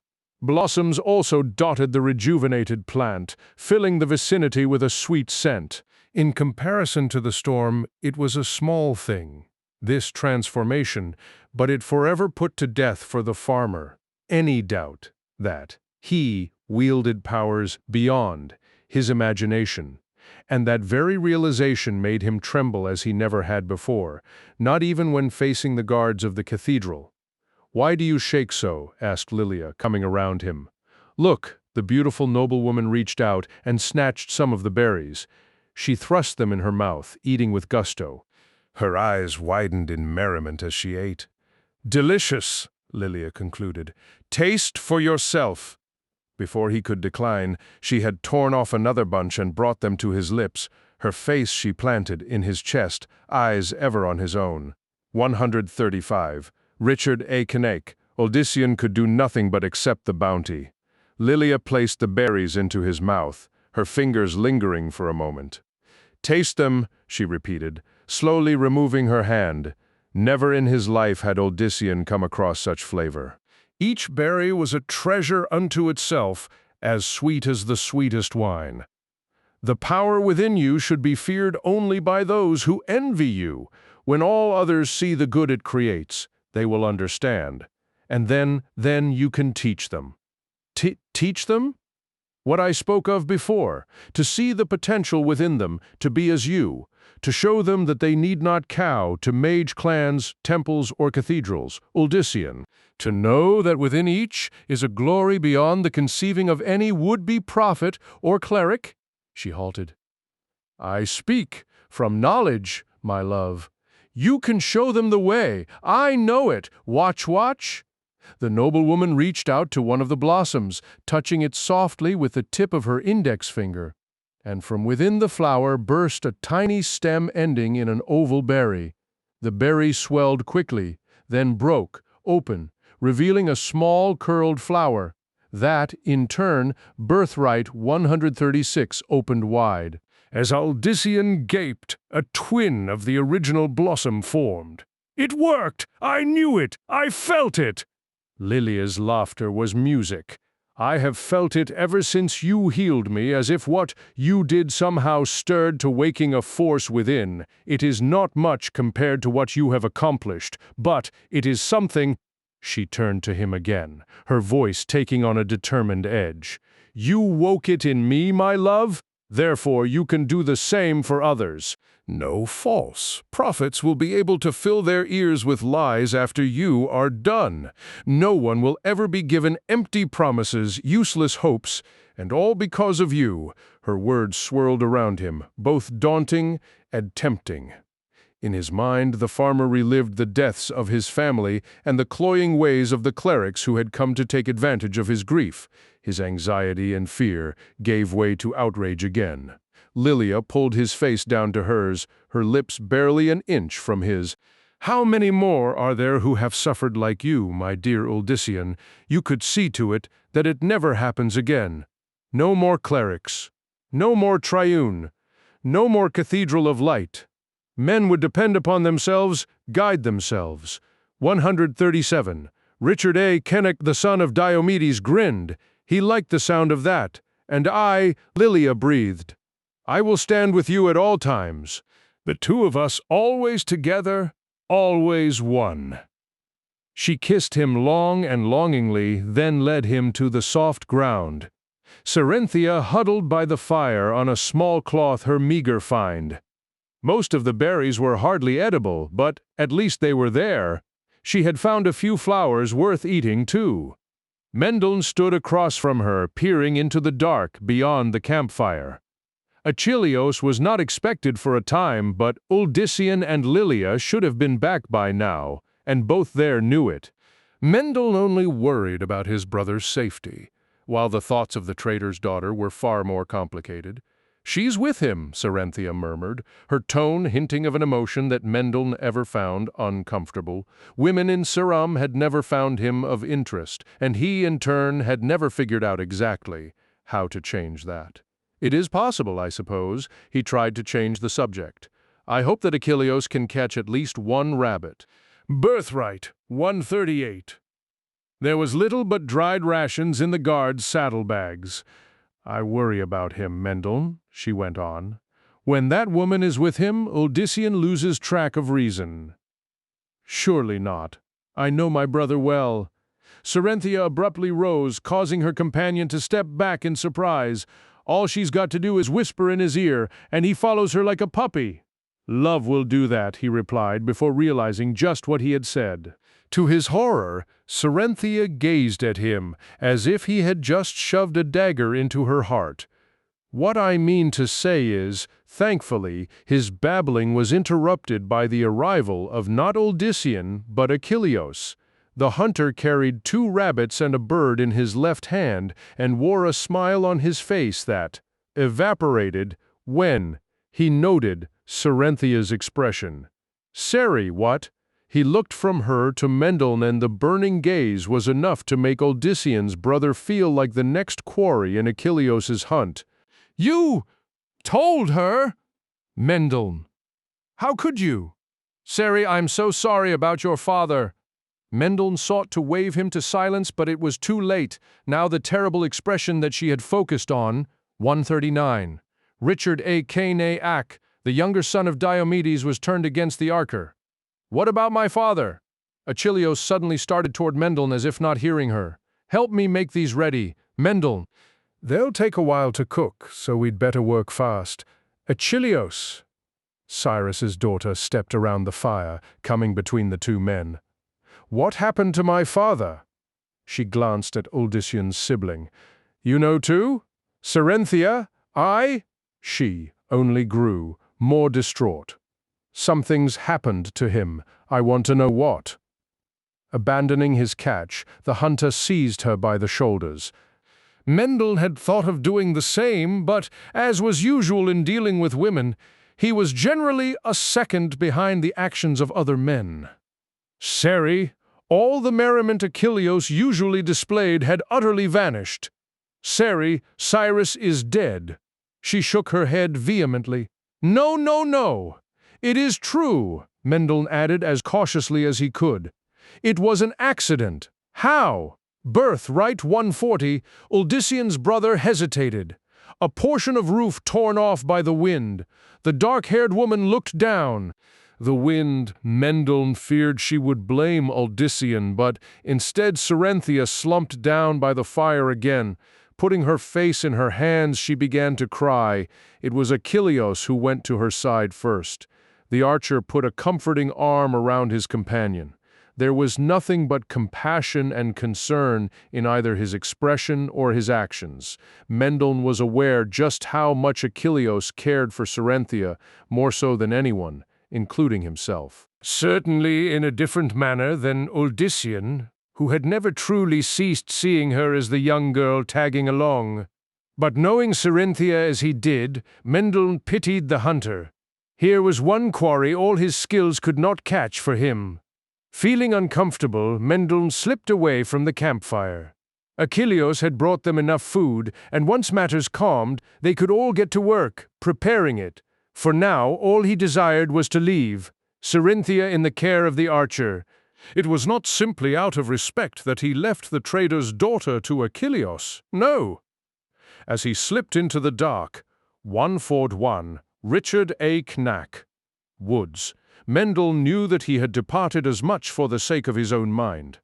What would he have said next to Cerynthia, that her father had been calling for her after his death? That he could have sworn that he had seen Cyrus standing above the wreckage of his own body?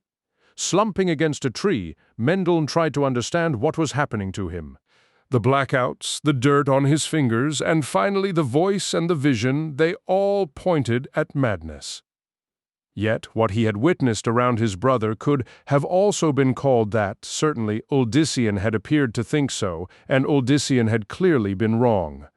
Mendel carried proof of that himself.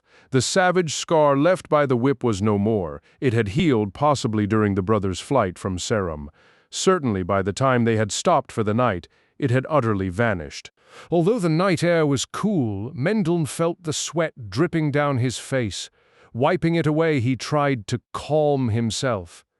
His brother needed him more than ever. He had to focus only on that. Only on. He was being watched. Birthright 142. Mendel spun to his right and in that moment glimpsed a figure in black robes and what seemed an odd, segmented armor. The face was utterly obscured by a tremendous hood. Then, just as with the shade of Cyrus, the figure was no longer there. It was too much for him. Whirling back in the direction of the camp, Mendel started to run. A huge shape dropped down from the trees, landing on all fours in front of the farmer. Even crouched, it was nearly as high at the shoulder as Mendel was tall, and when it stood, even hunched over, it was more than half again his height. The thing opened a mouth much like a frog's. The dim moonlight could not hide from the human the row upon row of dagger-like teeth and the thick tongue darting from within. Above, half a dozen black orbs glistened with an unholy light of their own. At it rasped, extending two appendages, ending in sharp claws as long as the human's hand. Behind the monstrosity, a thick tail thumped eagerly against the ground. Kuum tu me at it 14-3. Richard A. Knack Mendel had no intention of obeying, but his body evidently had other, more horrific notions in mind. First one foot, then another slowly, inexorably dragged him toward the waiting talons of the fiend. A stench filled his nostrils, the smell of what seemed 100 years' worth of rotting carrion. The thing waited as he neared it. It could have already ripped out his throat or disemboweled him, but from its rapid breathing clearly enjoyed the fear rushing through its victim. Mendel wanted to cry out, but could not. However, as the creature loomed over him, its maw dripping with saliva, an image flashed through Mendel's mind, an image of symbols familiar to him. They were akin to those on the ancient stone to which Achilleos had led him, with some new ones mixed between.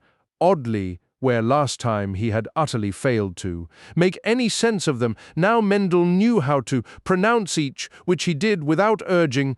The giant creature suddenly let out a snarl of confusion. It turned from Mendel, looking past him, one taloned appendage thrust just next to the stunned human. The beast sniffed the air, its mood clearly much angrier. Birthright, 144. Only then did the farmer realize that the fiend was, now blind, Mendel. Also realized that he controlled his movements again. Not questioning his good fortune, he cautiously stepped to the opposite side. The beast turned, but away from him. Holding his breath, Mendel took another step further on. He must have made some sound, for the fiend spun in his direction and swiped the air with one massive paw. Although Mendel moved as quickly as he could, the tips of one talon caught the sleeve of his garment. He twirled helplessly in a circle before crashing to the ground. At the same time, his mind for some reason took objection to the fact that the demon could hear. Somehow, Mendel felt that the blindness should have been accompanied by a deafness as well. The creature reached for him. There was a shout and then the hiss of an arrow. Mendel heard a thump, followed by a furious snarl from his inhuman attacker. He felt the beast turn from him.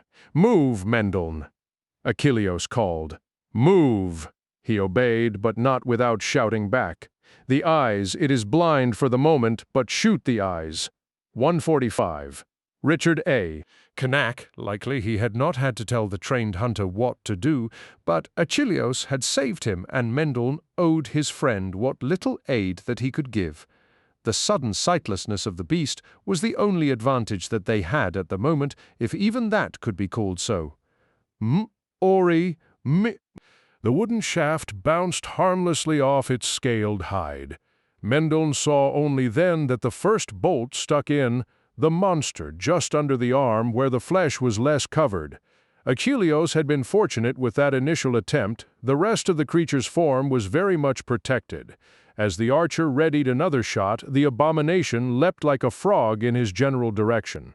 However, from the monster's side, Cerynthia lunged forward, gripped in both hands a thick burning branch from the fire. Had the giant been able to see, she would have surely perished, but instead the blindness enabled the trader's daughter to bring the flames right against the vulnerable orbs. A howl that tore into the very core of Mendel's soul ripped through the area. A new stench filled the air, that Birthright 146 of burning flesh. The injured fiend swung wildly. Cerynthia could not escape his reach. His talons slashed her back. She crumpled, then lay still. Seri, like a man possessed, Achilleos fired upon the beast. This time he caught it in one of the other orbs. The giant howled anew, then tore the shaft from the ruined socket. As it turned again on the hunter, Mendel realized that its sight had come back. With that also returned another danger, one of which only he was aware. "Look, not in its eyes, Achilleos," he shouted desperately. "It will draw you to it then." His warning came too late. Achilleos stiffened, the bow dropping from his hands. The hunter's arms went slack, and he stood motionless before the oncoming horror. The beast laughed, a terrible, grating sound then reached for the helpless tidbit, but the talons halted just before Achilleos, unable to touch the prey. The next moment, the earth beneath the fiendish creature seemed to liquefy. It tried to pull back, but its legs only sank deeper into the soil. The beast looked around for an immediate cause, but found none. What? It roared. Whoa! 14:7. Richard A. Cain, its gaze fixed upon Mendel, the only one in sight. Without thinking, he shook his head in denial of responsibility. Nonetheless, the scaled horror tried to turn toward him, the better to focus its hypnotic gaze. As it did, the liquid earth now rose up its legs, as if impatient to take the beast. Mendel suddenly forgotten the creature struggled to remove itself, but to no avail. The ground crawled ever upward, quickly enveloping the torso. One set of talons tore at it, only to become ensnared as if in solidifying honey. The trapped beast tried to use its other talons to pull free the one limb, only to have that also caught. Within seconds, all that remained uncovered was the grotesque head. The creature twisted its head upward, then rasped, "Griat Lucionen, savez-vous or loyal servant vant? Griat Lucian, savez-vous, griat." With one last swift effort, the ground sealed over the frog-like mouth, finally entombing its victim. Achilleos let out a grunt, shook, then dropped to his knees. Mendel cautiously rose, not completely confident that the monster was no more. At last he moved to Cerinthia's side and gingerly inspected the wounds. They, Birthright, 148, were horribly deep, but at least she was still alive. How long that would be, though. "I'll see to her, Mendel, don't you worry," Odyssean's voice suddenly said. The elder brother stood on the opposite side of the stricken woman. Mendel eyed his brother with almost as much surprise as he had the beast. Despite the night, Odyssean stood perfectly visible, as if a light within illuminated him. He was bare-chested, but seemed unmoved by the cool air. There was a look in Odyssean's face, a look that Mendel could not read, but that somehow made him feel more insignificant than ever. As his brother knelt, down by Cerinthia, Mendel involuntarily slunk back, as if not worthy to be so close at such a time. Seemingly ignorant of his brother's reaction, Odyssean placed his hands palm down an inch or so above Cerinthia's torn back. He then stared at the wounds, while Mendel watched in wonder and curiosity. And as the younger brother watched, each of the terrible crimson valleys healed themselves. The ends first tapered, drawing the wounds together as if by invisible needle and thread. The slashes themselves then shrank rapidly, in many cases going from over a foot long to a 149. Richard A. Kneck bare scar in less than 3 beats of Mendel's racing heart. One more beat, and Cerinthia's back became completely unmarred again. A slight moan escaped her. She started to move. Nodding in satisfaction, Odyssean stepped back, the light within seeming to fade now. It was Achilleos, naturally, who proved to have the presence of mind to remove his own shirt and cover. Cerinthia as she started to rise. Mendel, meanwhile, stood up to face his brother. What did you just do? What had to be done, of course?" Odyssean looked at him as if Mendel had asked why crops needed rain. "But how?" The younger son of Diomedes shook his head. "No, that is not what I mean. Odyssean, everything that happened in Sarum, was that you?" Now seeming more as Mendel knew him, Odyssean slowly nodded. It must have been. He nodded toward the macabre monument that was all that remained of the abomination. "And that I won't deny doing." "What was that thing?" snapped Achilleos, still holding a stunned Cerinthia. "Those talons and those eyes, Birthright 150. It was Lilia who answered, Lilia appearing behind Odyssean almost as abruptly as he had moments earlier. The noble woman wrapped her arms possessively around Mendel's brother, saying, "It is the murderer they sought in Saram, obviously. The fiend that slew the 2 missionaries. What else could it be?" Odyssean, Achilleos, and Cerinthia took her answer to heart, and even Mendel had to admit that it was an obvious statement. Certainly the condition of the one acolyte's corpse made sense when seeing the horrible talons. The creature was also cunning, even speaking the tongue of men with ease. Surely it had frozen each victim with its gaze, then done its foul work. It also moved extremely fast, which would explain the short time between the murders. Yet he found himself not entirely convinced. More to the point, something else about the abomination disturbed him. But how does it come to be here? "We are far from Saram," Why, it followed Uldyssian naturally, after all. Everyone thought that he was the one to blame. If it slew him, then no suspicion of its foul existence would remain. 151.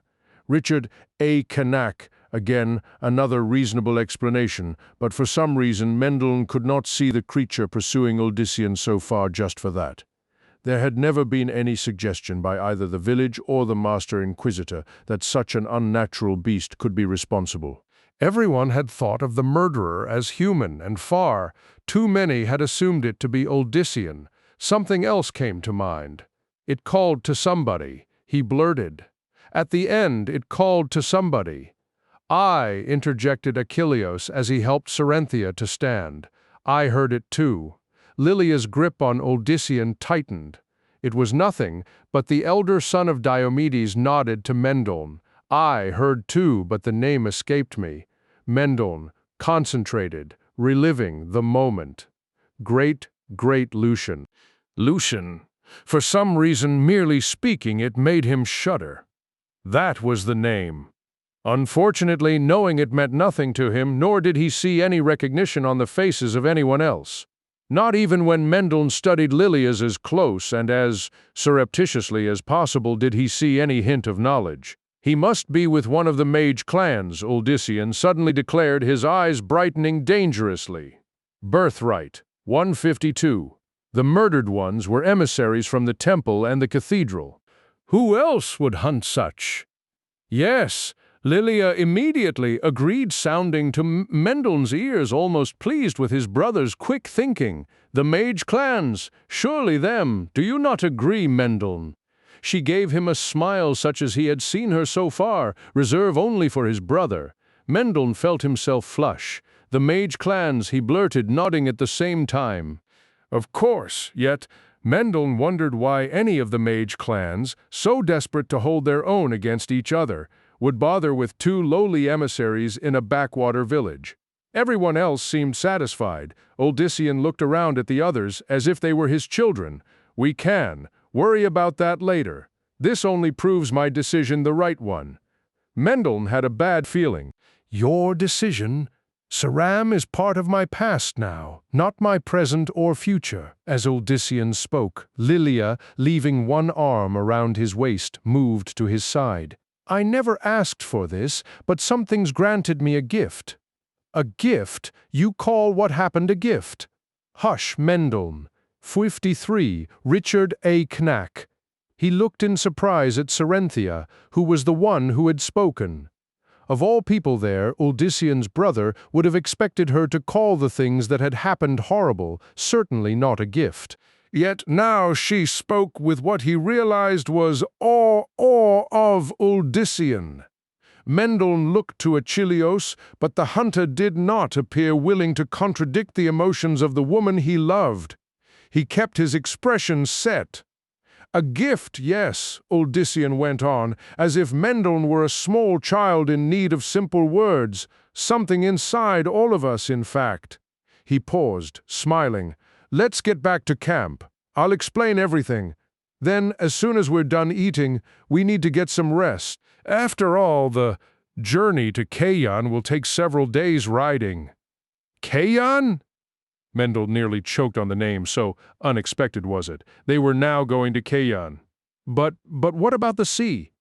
Cain, Uldyssian repeated, gazing down at Lilia. Where best to begin changing the world? As he and the noblewoman drank in one another, Mendelssohn looked in dismay at Cerenthia and Achilleos. The world? Had he just heard his brother correctly? He looked to the other pair for some understanding, even help. But, to his dismay, the trader's daughter seemed Birthright, 154, caught between her awe of this new Uldyssian and her jealousy of Lilia, while the hunter only stared longingly at her. No one but Mendelssohn seemed to grasp the enormity of the moment properly. No one but he seemed to understand that his brother was surely heading toward his certain doom and very likely taking the others with him. Malik angrily shut the tiny, jeweled box he had been given by the Primus. The green circular gem situated in one of the 4 slots had crumbled to ash but a moment before, signifying its sudden worthlessness to the high priest. The hunter he had summoned was no more. But anger mixed with growing interest, for he had been sent to investigate emanations felt by his master. Investigate, and if it proved that they came from some person, bring that one back to the temple for study and possible conversion. Now at least Malik knew that he was not on some wild chase. Still frowning, the tall cleric thrust the box back into the pouch on his belt, then returned to his horse. A hooded, armored peace warder handed Malik the reins, then retreated to his own mount. Behind them, a full score more well-armed warriors of the faithful sat ready. 155. Richard A. Cain, to ride wherever their leader commanded and do whatever was necessary. They, of course, did not understand the entire truth concerning the Temple of the Triune, but they did understand enough to know, like Malik, that to not succeed in this mission was unthinkable. Malik eyed them, seeking any weakness or hesitation, then looked ahead. The dark of night did not affect him, a gift of the Primus. Malik saw the path ahead as perfectly as he did during the day. Soon the high priest thought. Soon they were not far from their goal, the steeds granted them by his master, swifter than any. Their appearance might be that of sleek black stallions, but that was mere illusion for the foolish masses. No mortal animal could have covered so much ground in so little time. Forward, Malik commanded, urging his own beast. On. The prize was not far. A demon might fail, but the high priest would not. Malik had not risen to be the Primus's right hand without effort. His hands were stained with the blood of his rivals, both figuratively and truly. He would succeed. Again, there was no other choice. 7. Uldyssian rode a changed man. Never in his life had he considered himself a champion of the people, a transformer of a world. He had been content to be a farmer, tilling the soil, raising his crops, and seeing to his animals.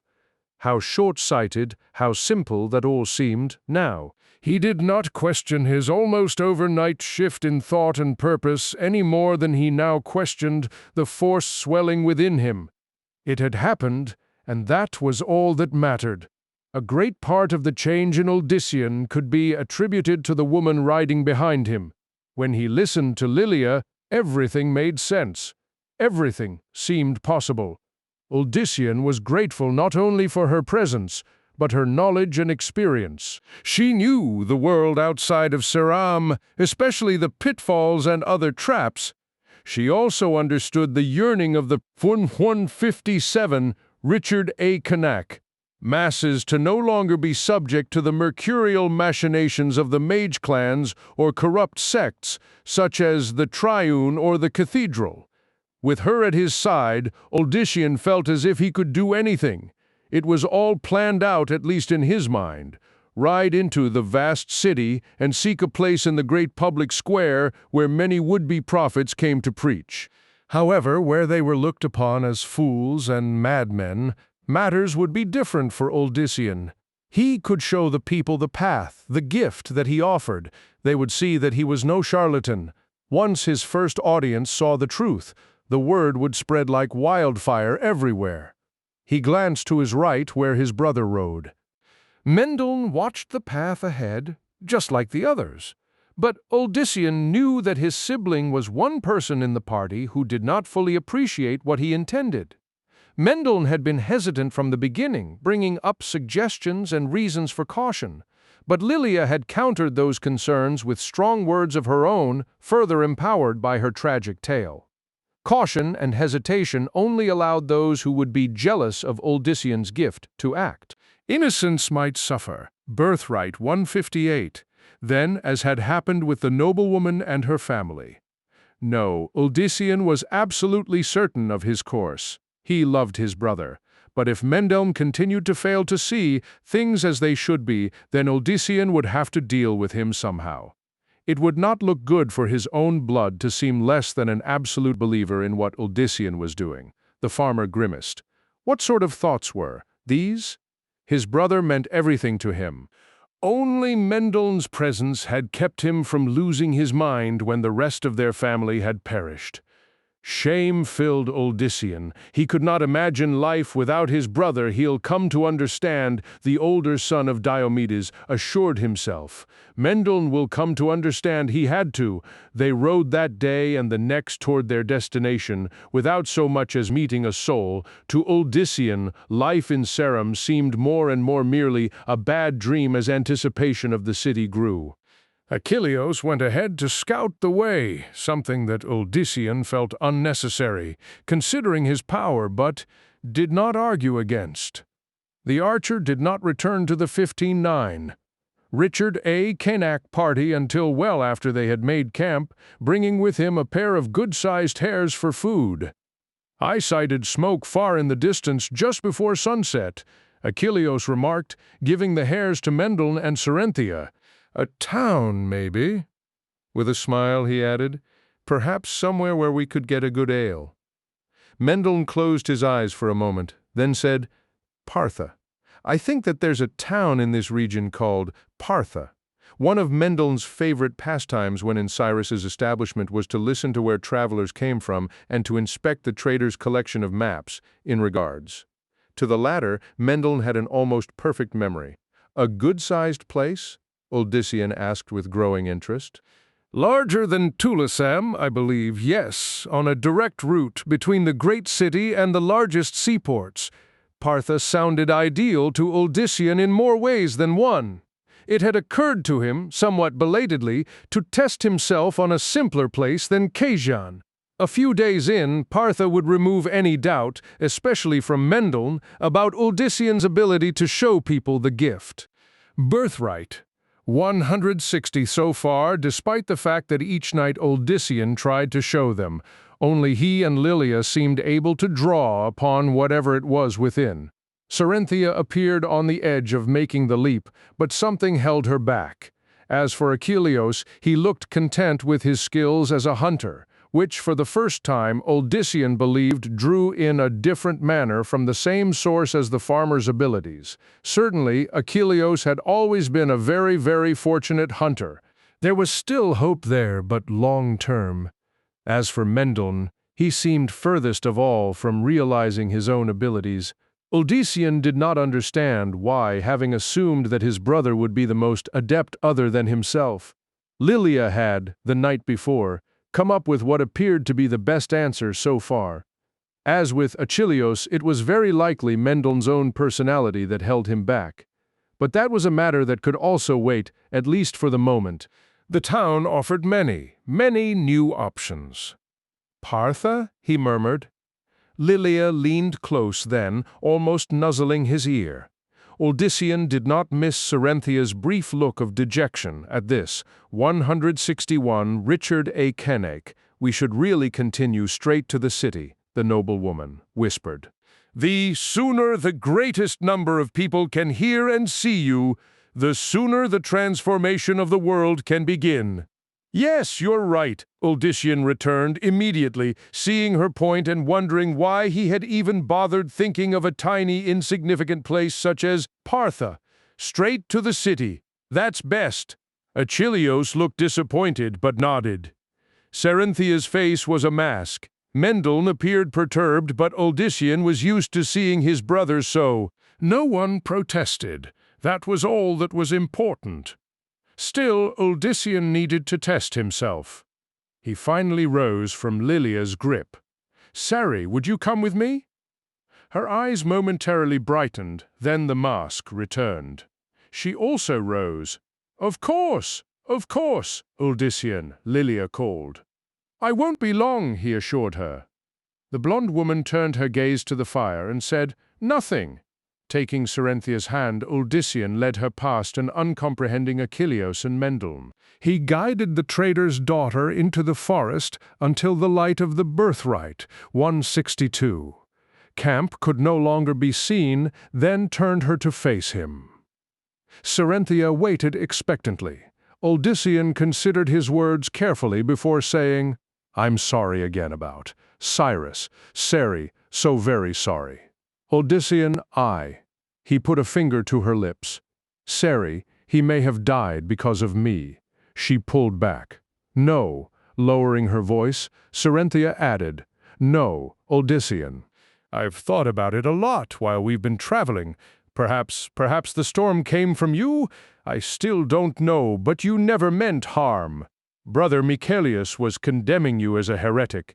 If you somehow caused the storm, then it was, because he forced it on you. You were only defending yourself. He looked at her in surprise. Hearing this from one he knew who had cared deeply for her father and had long respected both major sects, Odyssean felt tremendous relief. Until then, he had not realized how much he had, still worried inside about how the traitor's death had affected her. 163 Richard A. Cain Ek, Seri, even thinking that why didn't you return home instead of following me into the unknown? Your brothers, they'll fear for you. I am old enough to find my own way in the world, she said with some of her old defiance. Planting her hands on her hips, Cerynthia added. Thiel and the rest will know what I did, and they'll leave me to my own actions, as always. She said it with such finality that Odyssean could only smile ruefully. Even now he would not try to dissuade her. Besides, it still comforted him to have her around, just as it did to have his brother and Achilleos. All right, I had to ask. I had to know. I won't say any more. But I must say something, if you permit.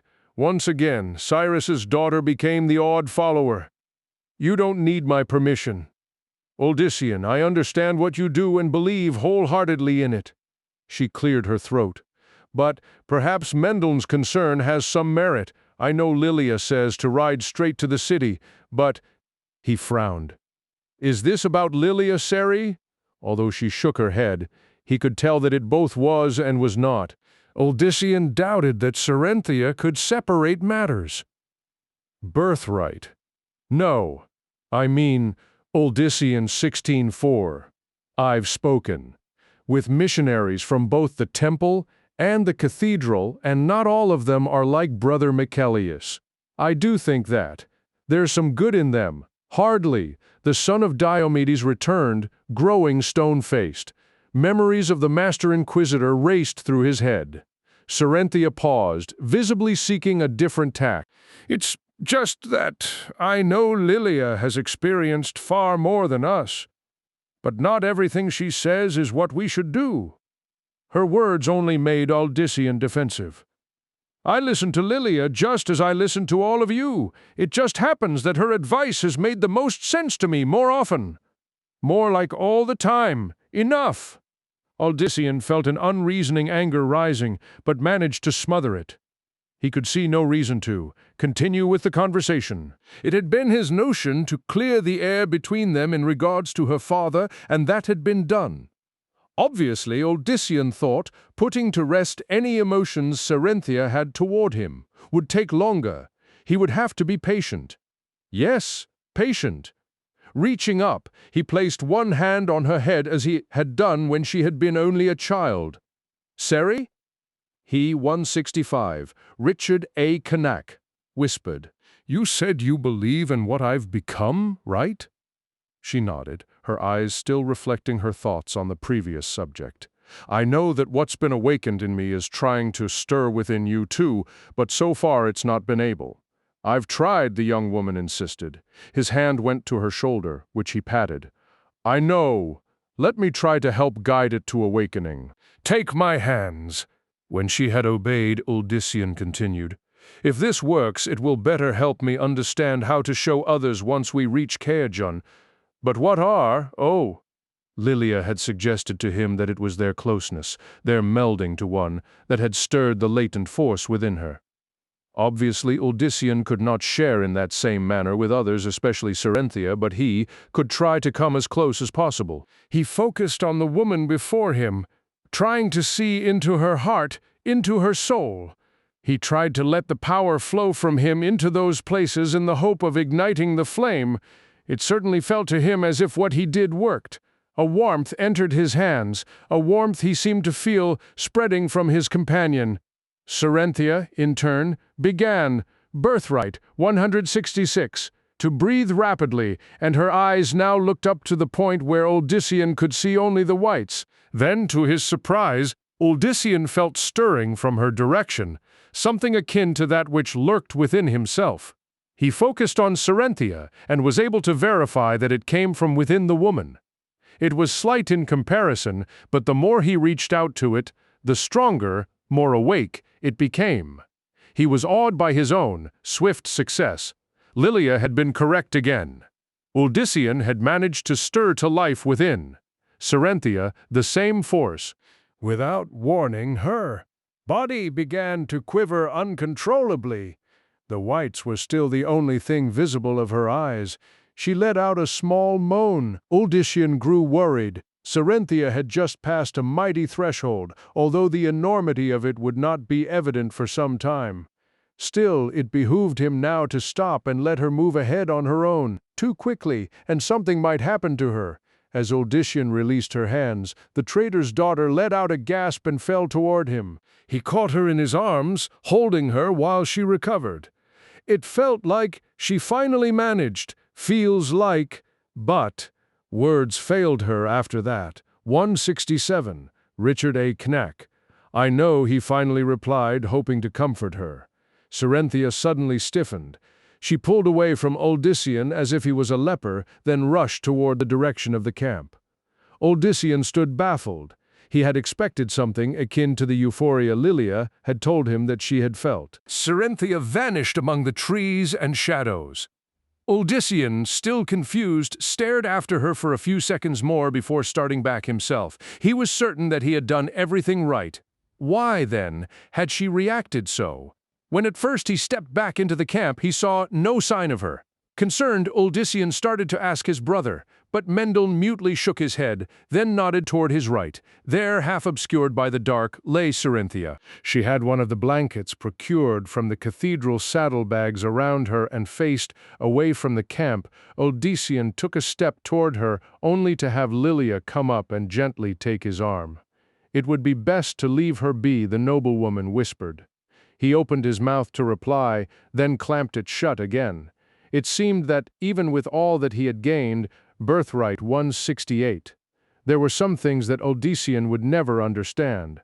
Come the morning, Sarenthia acted as if nothing had happened, yet Uldyssian could, with his own burgeoning powers, sense that the force within her had grown stronger.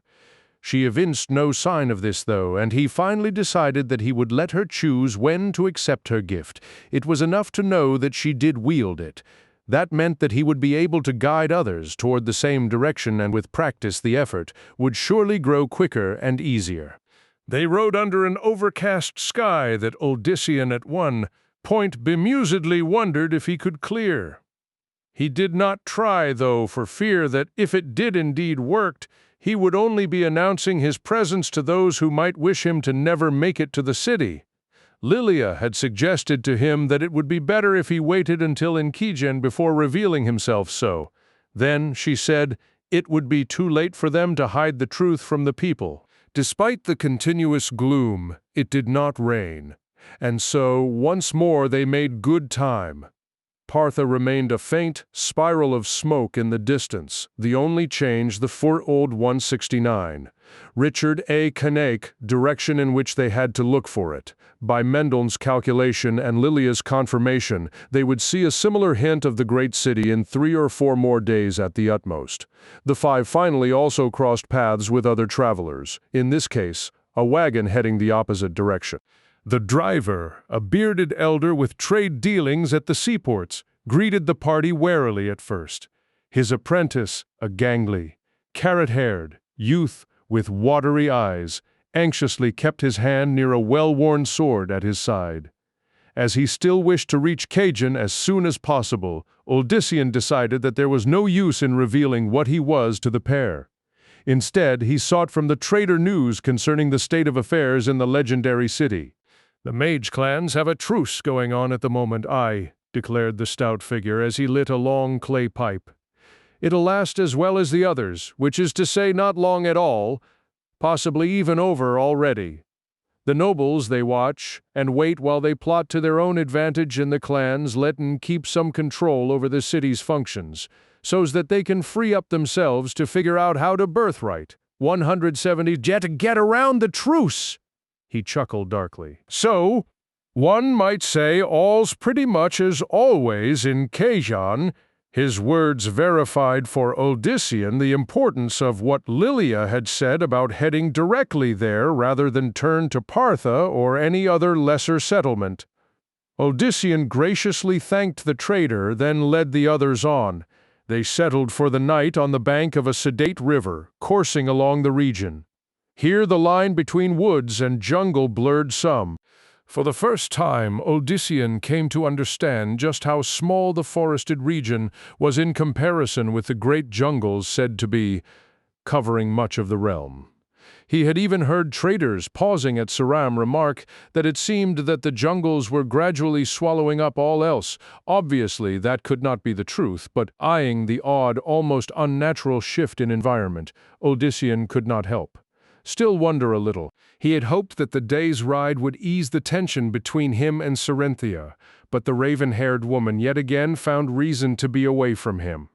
It is best to let her work it out herself, Lilia finally whispered to him as she nuzzled his cheek.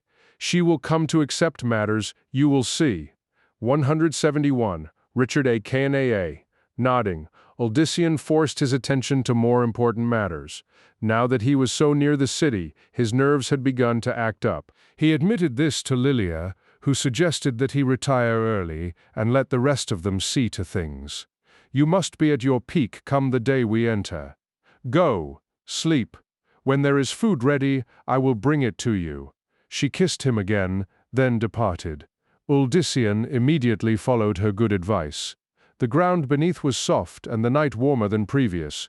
A short nap, he decided, was indeed the right thing for him.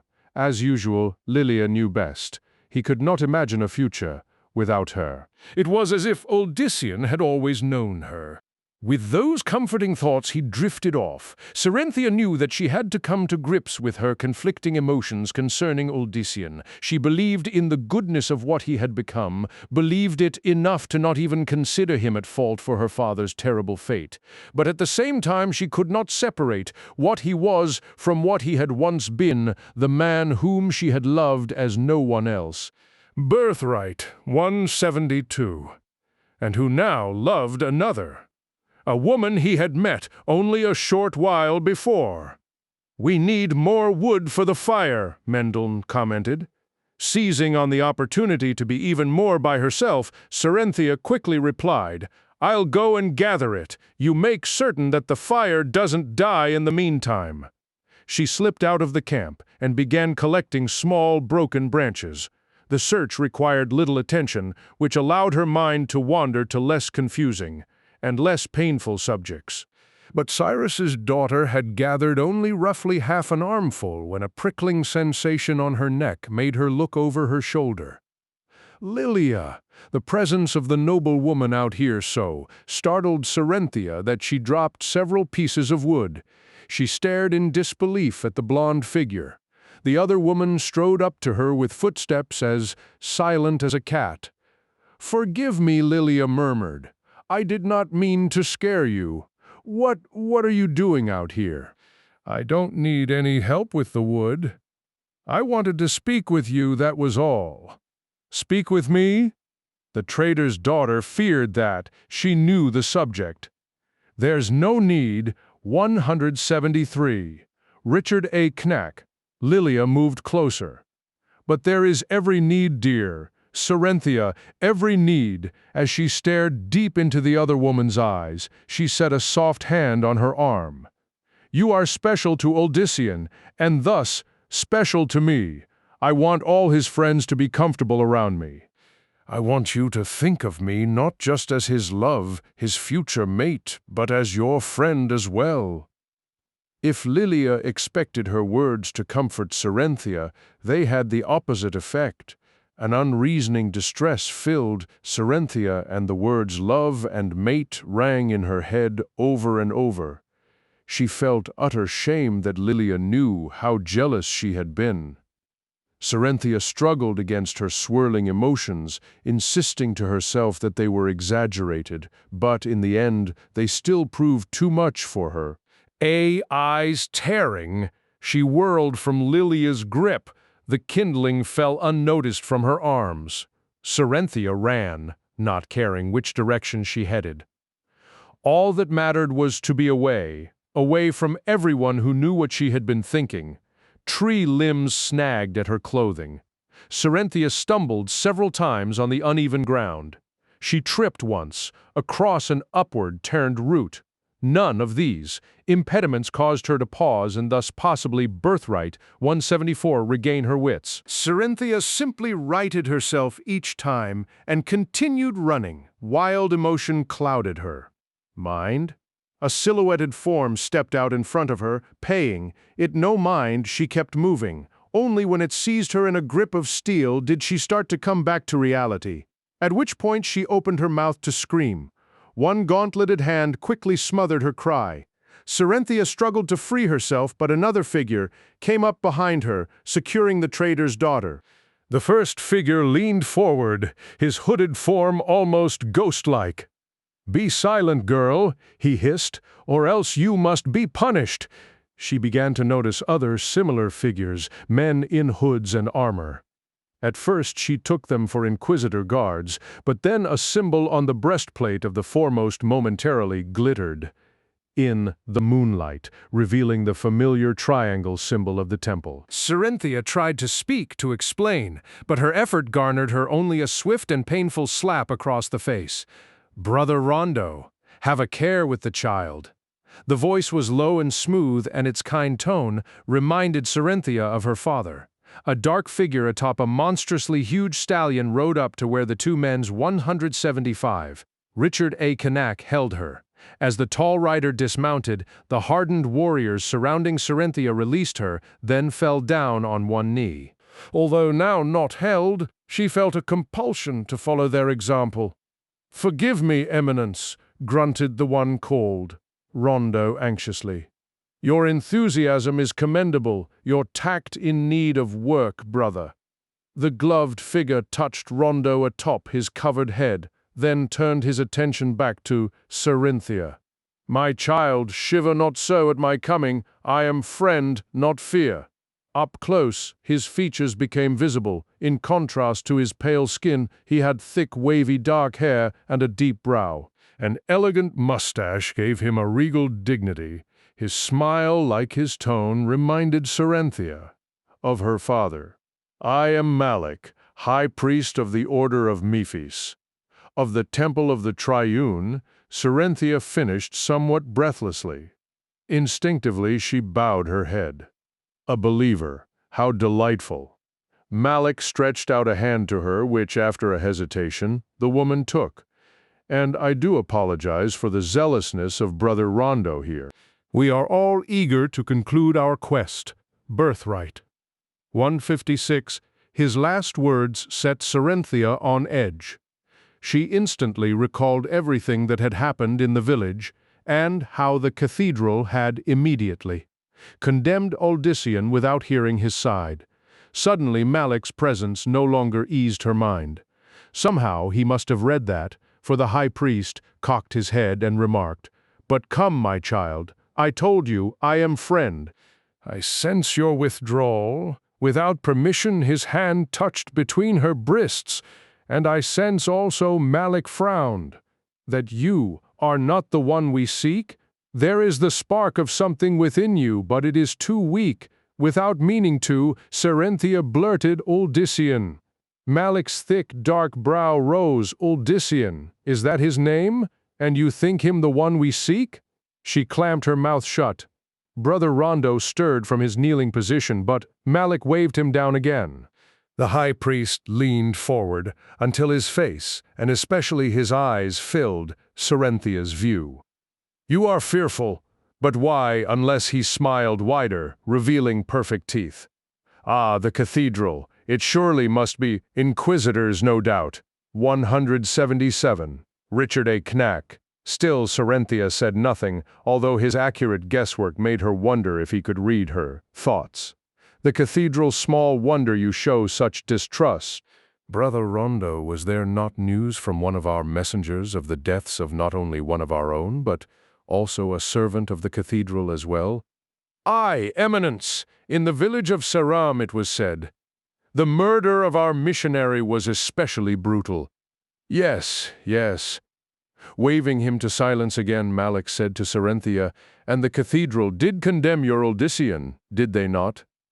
Yes, she finally answered, some of her distrust fading again. Typical of their ways. If they cannot fathom something, they must be rid of it. Woe betide the day that the prophet began preaching his blasphemies. The high priest stepped next to Sarenthia, his arm wrapping around her shoulder in a comforting manner. But we are not the cathedral child. The temple of the Triune has always preached a peaceful resolution to matters. You understand that? Good. I would not have you believing that we come to do as they did. Rather, we are here just to do the opposite, and surely it must be a sign for both. Birthright 178, you and I that we should meet at this fortuitous moment. You can lead me to your Odyssean, and then all of our problems will be over. But Sarenthia found it hard to think. Her mind suddenly felt as muddled as when Lilia had spoken with her. Still, she still recalled some things. Odyssean wanted to go to the city, and he certainly wanted nothing to do with any sect, be it the cathedral or the Triune. No, I can't. Odyssean wouldn't want me to. Malik's body tensed. Sarenthia suddenly felt his arm slide back until his gloved fingers rested near the back of her skull. She felt a painful force there and tried to let out a cry, but her mouth would not work. Neither would her body. Only her mind functioned, but it was now a prisoner in an immobile shell. "A shame you would not listen to reason, child," the tall figure remarked in a voice no longer comforting. "But you will still lead us to your Odyssean," he looked at. "The peace warders. To your mounts. Hurry!" As the men rushed to their beasts, Malik led Sarenthia to his own.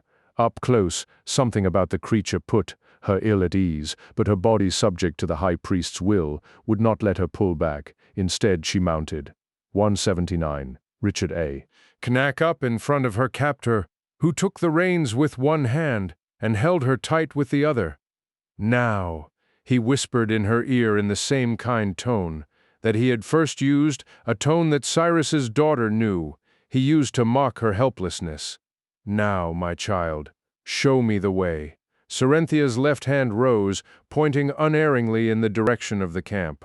"Very good, very good. Be sure to smile when you see your friend. I would hate to make him uneasy." The corners of her mouth rose. Malik chuckled, quietly, then urged his mount forward. A sense of disquiet pervaded Odyssean in his sleep. He felt as if some malevolent presence suddenly hovered over him, seeking his soul while he lay undefended. His uneasiness became so great that Odyssean started into waking. However, instead of some fiend such as had attacked the party, he looked up into Lilia's perfect face. The noblewoman knelt at his side. "Are you ill, my love?" she whispered. How long have you been there?" "I just returned. You looked so peaceful I did not wish to disturb you. I apologize if I did." Odyssean frowned. Now that he was awake, the disquiet magnified, only it seemed to have something more to do with their surroundings. "Lilia," he muttered, "go join the others by the fire. Go right now. 181, Richard AKNAA, why?" Her eyes widened. "What is the matter?" "Just do it." Rising swiftly, Odyssean all but pushed the blonde woman toward the center of the camp. As he did, he saw to his dismay that only Mendon was present. "Where's Achilleos?" he demanded of his brother. "Where's Sari?" "Achilleos has gone hunting." Mendon glanced about. "I believe Sarenthia should be nearby. She only went to gather a bit more wood.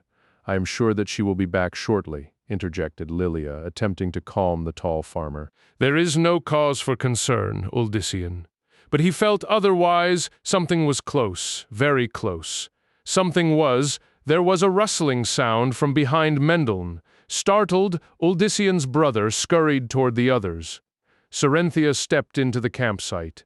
Odyssean began to exhale, and then another dark-haired figure joined the trader's daughter. He was even taller than Odyssean, and while slimmer, clearly very fit. The newcomer wore a kindly expression, and his manner reminded Odyssean in some ways of his father, but that became moot as he realized just what garments the man wore. Birthright, when 82. They were those of a cleric of the Temple of the Triune, a high-ranking cleric at that. Odyssean, Cerynthia called, "I have a friend with me. His name is Malik, and he wants to help." Odyssean hid a frown. She, of all people, should have known how he would react to a cleric's presence, especially after the chaos in Sarum. True, Cerynthia had always been something of a believer, but he had thought that behind her now. What was she thinking? "I have come to offer the protection of the Triune," Malik graciously added, spreading his gloved hands as if to show he carried no weapon. The flames of the campfire reflected brilliantly in his gaze, which fixed upon Odyssean's with an almost magnetic pull. "This child has told me of the terrible injustice perpetrated on you in the name of the Cathedral of Light. The Triune frowns on such monstrous behavior. We would keep you from threat from the agents of the Prophet. Despite everything that had happened to him, despite his deep abhorrence of Malik's ilk, Odyssean found himself half wanting to listen to the man.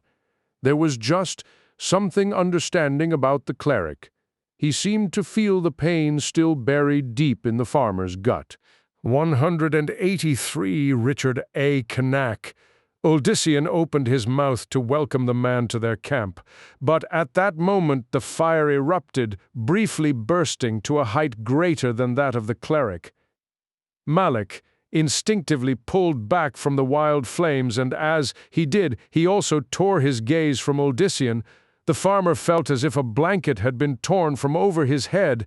It was as if he had been blind and could not see again, and only then did he understand that Malik had briefly mesmerized him. "Seri!" Odyssean roared, his rage immediately swelling. "Come to me. Hurry!" There was a hesitation, as if at first she either did not hear him or for some reason could not obey. Then, with a violent shiver, the dark-tressed woman cried out and fled from Malik's side. The cleric took a belated grab at her, then glared at Odyssean. And no sooner had Cerynthia escaped than the camp filled with hooded and armored figures either on horseback or on foot. Odyssean had seen their like before, seen them and been repulsed by them as he had by the cathedral's inquisitors, peace warders they might call themselves, but the warriors of the Triune were no better than the cutthroats commanded by the Birthright 184 unlamented brother Michelius. All they sought was control of the minds and souls of the people. Those who did not kneel to them, those like Odyssean, they found ways to condemn. In the blink of an eye, the farmer relived the calamity. In Sarum, he saw the hatred and heard once more the lies. No. He growled at the oncoming figures. Not again. The air rippled. As if struck by an invisible hand, the peace warders went flying back in every direction. Two crashed against the nearby trees, striking so hard that they wrapped around the trunks like vines. Another warrior flew up, several yards above the ground, disappearing in the foliage. The rest lay scattered and stunned around the outskirts of the campsite. "Impressive," declared Malik in the same fatherly voice. Unlike his minions, he stood untouched by whatever force had acted. What you could be taught, with just a little conditioning, what you could be taught. His eyes narrowed, once more the flames reflecting strong in them. A heavy weight all but crushed Odyssean to his hands and knees. He felt as if it would soon bury him in the unquid 185, Richard A. Cain, hard soil. Every muscle strained, every vein pounded, his head seemed ready to explode. The farmer turned his gaze aside, but still could not break free of whatever spell the cleric cast. He saw that Mendel and Cerynthia suffered worse than him, for they were already flattened against the earth. Of Lilia, Odyssean could see nothing, but the thought of her also fighting to live gave him at last the impetus to push himself up on one knee. A very strong will, the robed figure remarked. The master will save her, breaking it further. The force pushing at Odyssean amplified. This time his face smashed into the ground. A sharp pain exploded from the bridge of his nose, and he had no doubt that it was broken, for blood already began dripping from the nostrils. "Bind him," the cleric commanded. There was the scuffling of boots, Malik's servants rushing to obey. "We have no need of the others." No need of the others. With a pain-racked shout, Odyssean forced himself up into a crouch. His head pounded and his heart strained, but a sense of triumph filled him. He found himself standing before two very startled peace warders. Before Birthright 186, the pair could recover. The son of Diomedes reached out and seized both men by the throat. His fingers barely wrapped across, yet the cracking of bone was very audible. The peace warders twitched, then collapsed at his feet, their necks broken by something other than mere strength. Despite Odyssean's resurgence, Malik appeared only mildly impressed. He glanced at the fire that had broken his mesmerism, then looked again at Odyssean. "This could have been handled with so much more pleasantry, my child. There is a place for you in the temple. The Primus has sensed your power and would welcome you as a son. I want nothing to do with either you or him." "A short-sighted choice, my child. The future of this land of all lands is the temple of the Triune. Those who do not see the light shall fall forever in darkness." But darkness was all that Odyssean saw when he looked at the high priest. There was that surrounding Malik that by no manner could the harried farmer link to any noble light. In fact, Malik radiated a presence that repelled Odyssean as nothing else ever had, and he felt certain that it was the high priest's nearness that had earlier forced him to waking. I-187, Richard A. Cain. The peace warders had quickly regrouped and now surrounded the area. Cerynthia stood near Mendon, who seemed lost in thought. Odyssean finally located Lilia, near his left. She appeared as calm as Malik, but her calm evidently came from confidence in her lover. The noble woman's face was filled with utter trust in Odyssean's ability to save them. Strengthened by that, he looked from her to his brother and the traitor's daughter before finally facing the cleric again.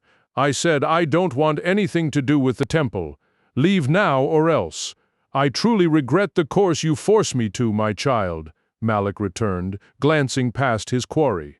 "That the others must suffer more than they need to because of your recalcitrance is so sad." The eyes narrowed dangerously. "So sad, and entirely your doing." The peace warders moved. At the same time, several pieces of burning wood leapt out of the fire. They fell to the ground, just before Odyssean, where they immediately grew longer and thicker. Flames still surrounded them, but did not appear to burn them any longer. Now, several times their original size, the gathered sticks took on a new shape, a shape that mocked that of Birthright. 188, a man, 2 lengthier branches for legs, 2 shorter ones for arms, and the knob of a broken piece acting as the head. It stood as tall as the farmer, a stick figure from Nightmare. The knob turned toward Malik. "Take him," the cleric dispassionately ordered. The fiery golem lunged at Odyssean, its searing arms wrapping around his own in a hold worthy of a hangman's noose. The heat was unbearable. The flames all but blinded him. He shut his eyes, but the light of the fire seemed to cut right through the lids. Odyssean gasped for air, but all he received for his efforts was a searing sensation throughout his lungs. Yet for all the agony, it should have been far worse. Odyssean should have been burned to death by now. His flesh melted away and his bones blackened. But Malik did not want him dead, Odyssean slowly recalled. Malik wanted him pliable, a willing convert to bring before his master, the Primus. He might torture. The farmer might bring him to the edge of despair, but the high priest would not dare chance killing the one for whom he had been hunting. 89. Richard A. Cain. That knowledge turned the struggle for Odyssean. Doing his utmost to push the pain from his mind, he let out a defiant roar and tore himself free of the golem's grip. There was a sudden, intense chill followed by a great clatter. Odyssean shook, As his eyesight cleared, it was to see a pile of smoldering sticks in front of him, all that remained of Malik's creation. That was not all, though. As Odyssean looked at his scorched arms, the burnt areas started healing. The skin quickly turned from a horrific black and crimson to a fresh pink unmarred by even a freckle. Even his garments no longer showed any sign of smoke, much less fire. Odyssean's pleasure at overcoming the high priest's latest trick faded as his fear for Lilia and the others once again overtook him. Unprotected, they could hardly have stood against the trained and bloodthirsty peace warders, but all three were untouched. Warriors of the Triune did indeed surround them, but that was as much as the villains could manage. All else ended in futility. Odyssean saw one blade come at his brother, only to bounce away several inches from its target. A peace warder sought to seize Achilleos, only to nearly break his hands against the Birthright, 190, very air near the hunter's neck. The same was the case for Cerenthia, whose gaze at that moment caught his own. She understood, even if her attackers did not. Eyes round, Cyrus's daughter nodded in acknowledgement to Odyssean's power. And as for Lilia, the noblewoman stood just behind him, also under a furious but futile onslaught of weapons, by the zealous servants of the temple.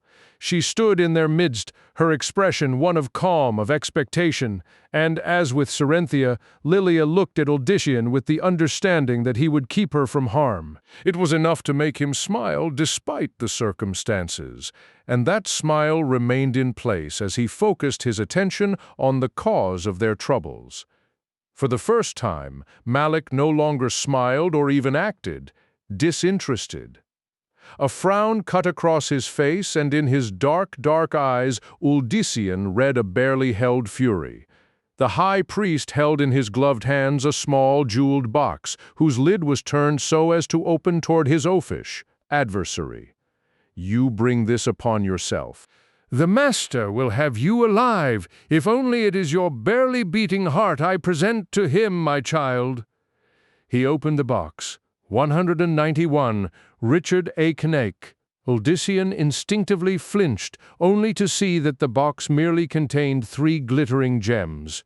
Despite the flickering light of the campfire and the distance between the two men, Odyssean was somehow able to identify them individually as a blue oval stone, a gold, rectangular one, and largest of all, a teardrop-shaped white diamond.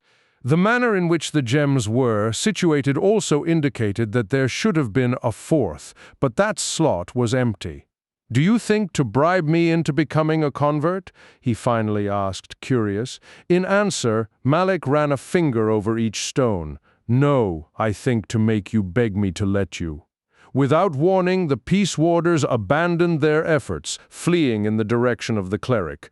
Malik paid them no mind, more interested in the open area between Odyssean and him. An area now filling with noxious smoke unlinked to the campfire or any other source that could be seen.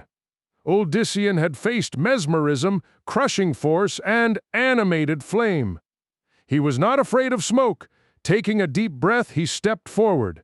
Once he was through the smoke, it would be a short distance to the cleric's throat, Birthright 192. But from behind came an uncharacteristically shrill and worried cry from Lilia. "No, Odyssean, not like that. Beware the lurkers." No sooner had she called out than a macabre-shaped form just before the farmer.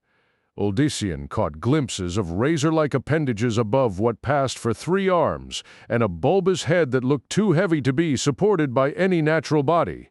4 glistening orbs burned a sinister ivory. The thing took a step toward Odyssean, and then, in the blink of an eye, a silver aura shone around the monstrous form. The creature raised its various appendages high and gave out a low gasping sound, then simply faded away. But even as Odyssean was somehow relieved of that horrific adversary, 2 more shapes coalesced in the smoke, in their own ways more grotesque than the one that had just vanished. One was a thing whose body looked to have been freshly flayed, a body consisting of 2 legs ending in clawed hands and a sinewy spiked tail attached to a tube-like body. There was no head, just a gaping hole atop, out of which nightmarish, toothy projections snatched at the air just before Uldyssian 193. Richard a Knack, its hellish companion, was a skeletal figure with the face of a hungry bird of prey. Two leathery, vestigial wings thrust up from its shoulders. Its arms ended not in hands or claws, but in multiple suckers, and its legs were bent backward like those of a grasshopper. From somewhere farther back, somewhere beyond the smoke, Malik uttered a single word: Lucian. The avian leapt forward with a swiftness unbelievable. 1 second, it stood before Uldyssian, and the next it was upon him. Even as he fell under the force of its jump, he heard a deep grinding sound from the direction of the second beast. The suckered appendages sought for the human's chest and throat, and it was all Uldyssian could do to prevent them from reaching their targets. With his hands he held the creature's horrific limbs by the wrist, shoving the upper part of the beast up as high as he could. Above the sounds of the struggle, Malik almost nonchalantly commented, "They will keep enough of you left alive, my child, for the Primus to work with. Just enough." Uldyssian tried to dismiss them the way he had the fire, Gollum, but these were creatures more like the hunter in the forest. No, they were even more than that. Without Birthright, 1904. Understanding how Uldyssian was certain that the fiend he had previously destroyed had been far inferior to these vicious horrors, the long, sharp beak poised above Uldyssian's head. He expected the creature to snap at him or even try to spear him in the skull, but instead it opened wide and let out an ear-piercing shriek that rattled every bone in the farmer's body, a shriek without end or even respite. It was all he could do just to keep from passing out. Under the intense onslaught, ears pounding, Uldyssian finally released one of the avian's arms and went for the beak. However, as he did, the suckers dropped down across his chest. A ghastly, gnawing sensation arose wherever the creature's suckers touched, but Uldyssian could not let that pain stop him any more than the previous.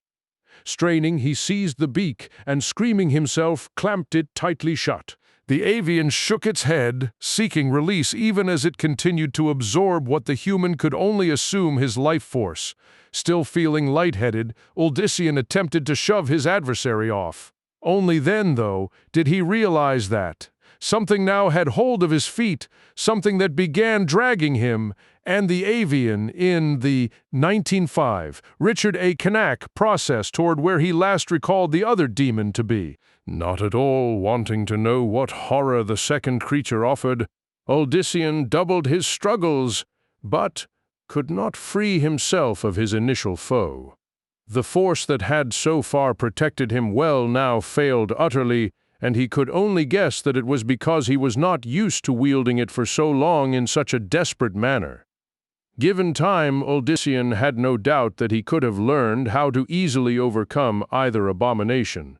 But that time was now not his. He did not fear death, for again he knew that Malik wanted him alive, but the high priest no longer cared what condition Uldyssian was in otherwise. A ragged, bloody stump that still breathed apparently would suffice to please the mysterious and clearly not so compassionate Primus. The avian's vampiric suckers began to have a debilitating effect. Uldyssian feared what would happen to the others if he failed. Lilia's trusting face in particular burned in his memory. They would all be slaughtered if they had not already been. He had no idea if any of the three were still protected, or, for that matter, what had happened to Achilleos, who had never returned from his birthright, 196. Hunt. It was likely that the archer had been the first to die, slain by the peace warders while in the woods. A numbness began to spread from his feet up, a chilling numbness that Uldyssian knew was not the result of what the avian was doing. So both demons had him. Now, surely he was done for. "Lilia," he murmured. Lil, his body suddenly shook, but not because of anything that his monstrous foes were doing. A tremendous, glorious strength filled the son of Diomedes. In an instant he felt not only refreshed but more powerful than ever before. The combined might of the two creatures seemed so utterly insignificant now. It made Odysseus laugh that he had been so worried about being defeated by the likes of them. Invigorated, Odysseus tightened his grip on the first demon's beak. This time, though, he had no intention of merely trying to turn it to the side. One squeeze was all it took to crush the beak. The demon let out a garbled sound and sought to rip itself free. Dark green ichor flowed from its shattered maw, dripping all over Odysseus. He ignored the burning caused by each rancid drop, eager to see what else he could do. The power surged through him like a roaring 197, Richard A. Knack River, feeding him continuously. He felt his body swell. He was a giant in comparison to his foes, a titan, a god even. Malik frowned as, not for the first time, he sensed something amiss. First, there had been the nigh instantaneous attack by the fool, just as the demons had first been materializing. Odysseus' destruction of the razor-like Perio, the most foul of the servants given into his service by the master, had stunned the high priest more than he had let on. He had not even sensed the farmer's power rise up. So immediate had been the results. But the other two demons had acted according to his desires, and had looked ready to make short work of the pre. Malik had kept his own heightened senses at their peak, in order to make certain that the creatures did not get carried away as demons were wont to do and kill Odysseus. Indeed, the high priest had almost been as much a part of the struggle as if he had been physically involved. And that was why he, too, noticed the astounding and impossible surge of power abruptly, coursing through what, a breath before, had been a flailing, lost buffoon. Birthright, 198. Noticed that surge, and could not comprehend just how it had come about. It almost seemed to Malik as if it had been fed to Odysseus from another source. Tearing himself from the struggle, he glanced at the three other figures. The cleric immediately dismissed Cerinthia, who barely sensed the force growing within her, and the perplexed-looking fool next to the girl whom he had determined to be Odysseus' brother. There was something peculiar about the brother, but he was not the source. And then Malik looked at the only person left, the one he had taken at first to be the least of interest to him. He looked at her very close, seeing her as only one of his skill could, seeing something that he could never have guessed that he would see. Great Lucian, he blurted for once, unable to maintain the appearance of complete confidence and disdain. One hand came up to point, and the words of a spell formed on his lips. A sharp pain struck him in the back next to the left shoulder blade. Well versed in the human body and the various points of lingering or instant death, Malik's mind routinely calculated that if what had hit him, an arrow, 199, Richard A.K.N.A.A., who surmised had gone an inch more to the center, then even his power might not have been enough to save him. As it was, he immediately set about using the gifts of his master to keep himself from not only bleeding to death, but passing out as well. Unfortunately, that meant that he could no longer maintain control over the battle or deal with the other shocking discovery. Malik teetered back, trying to maintain focus. As he turned, though, it was to witness Brother Rondo instead falling, the peace warder slain by a bolt through the throat. The cleric caught a glimpse of a lithe figure darting along the edge of campsite, a mere archer of all things. It insulted Malik to think that he had come close to perishing because of someone without any skills in the art whatsoever. Then, from where Odysseus struggled, there came an odd and unsettling sound. Malik at first thought that perhaps one of his creatures, now rid of his control, had torn the farmer asunder. Instead, though, Odysseus once more stood free. Worse, in his left hand he held the limp form of the beaked demon, but who now had no beak whatsoever. As the cleric watched, Odysseus tossed aside the dead monster and used both hands to seize the third demon by its thick, sticky tongue. That tongue Malik had, Birthright, 200.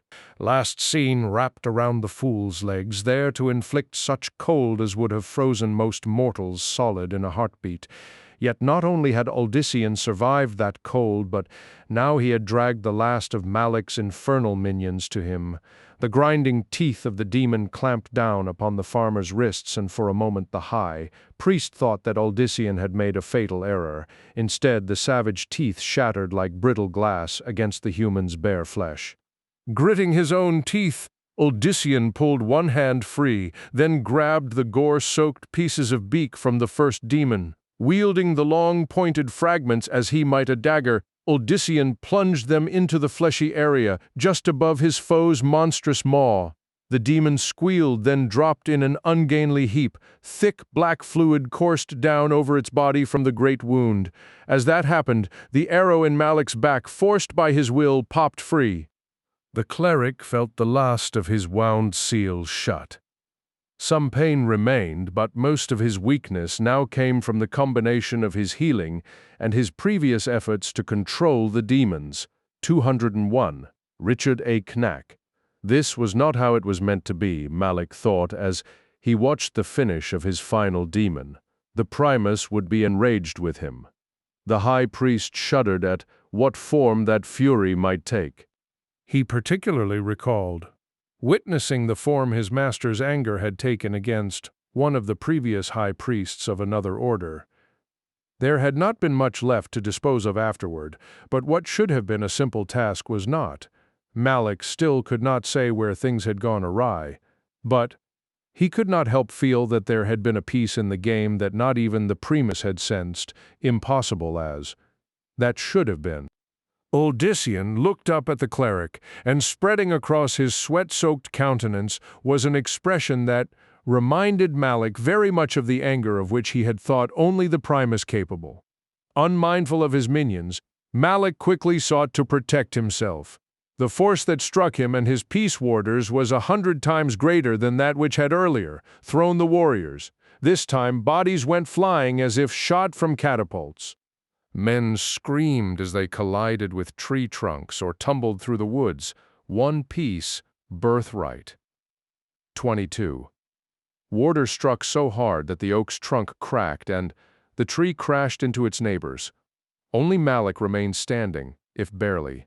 He watched in disbelief as Uldyssian grimly strode toward him. There was blood in the farmer's eyes, and the cleric knew that. His would-be prey intended something far worse than anything unleashed so far, and knowing that, Malik did the wisest thing he could.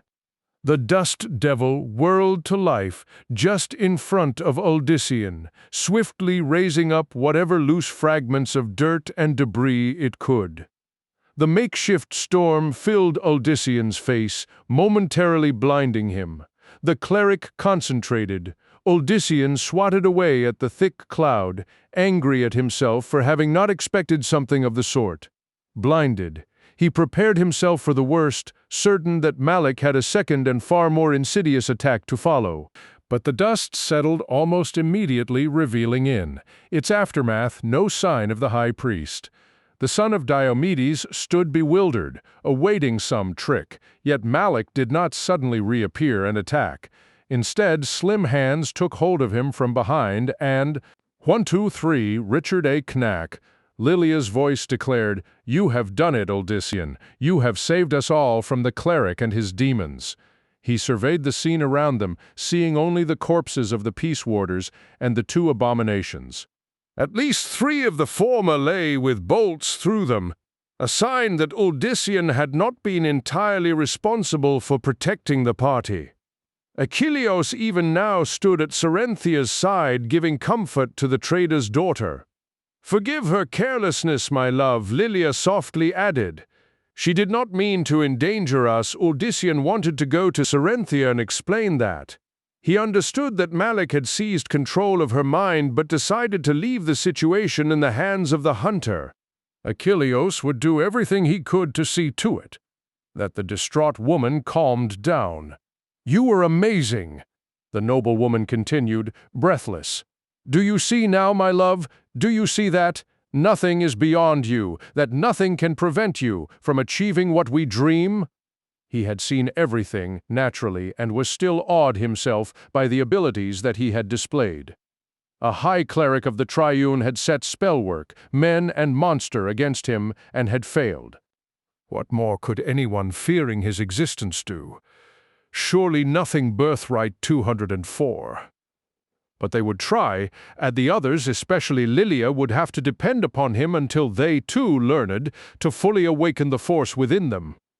"Let them come," he muttered without realizing it. "Let him come," Uldishian added, thinking of Malik. Lilia came around to his side, her eyes glowing in the light of the campfire. "Uldishian, did you hear what the cleric said?" "Did you hear the name? Name?" He tried to recall but failed. "What name?" Her lips drew close. "Lucian," he said. The cleric called out the name Lucian to the demons. She turned her gaze to Mendel, who was just approaching. Uldishian's brother started. You heard? Did you not?" Mendel visibly paused to regroup his thoughts, then nodded. "Yes, I heard that name from him. I did, Uldishian, Lucian, the same name that the first demon had called out to before perishing." Now Malik had used it too. Was there some connection between the temple and this Lucian? Between the Primus and this master of demons? Uldishian felt an intense uneasiness creep through him at the thought, demons at the beck and call of the temple. What did it mean? 205 Richard A. Cain. And who then was the Primus whose name might also be Lucian? 9. Malik screamed again, and again, and again. He screamed, even though no one else could hear him, not in the sanctum of his master. He screamed for a release from the agony, even though he knew none would come until the Primus chose, assuming that ever even happened. It was within the Master's power to see to it that Malik's pain became eternal. That fear fueled the High Priest's screams anew. Then, without warning, the pain ceased. With a gasp, Malik tumbled to the stone floor.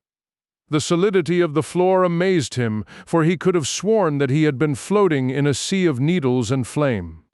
"I could have sent a first-year novice in your place and achieved just as splendid results," came the Primus's voice.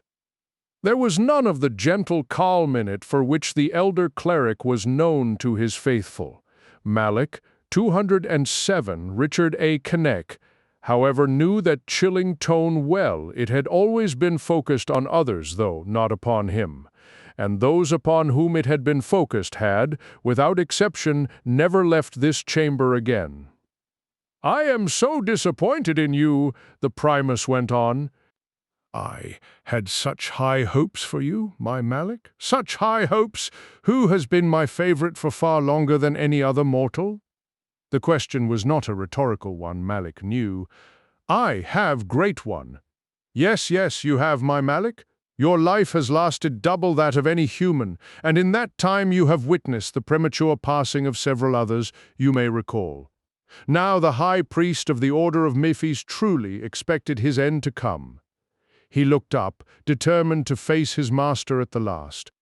The Primus gazed down at his servant from his grand chair, silent so long that Malik began to shiver despite his attempt to seem confident even in the face of death or worse. When the master deliberated so, it was generally to devise something particularly horrific. The scholarly figure rose and with measured steps joined his failed minion. The Primus viewed Malik as if Birthright 208 debating something. For the first time since he had managed to cast himself back to the Grand Temple, the High Priest allowed himself a shadow of hope. Was he to be granted a reprieve? "I have invested much in you, my Malik." The Primus's voice darkened further.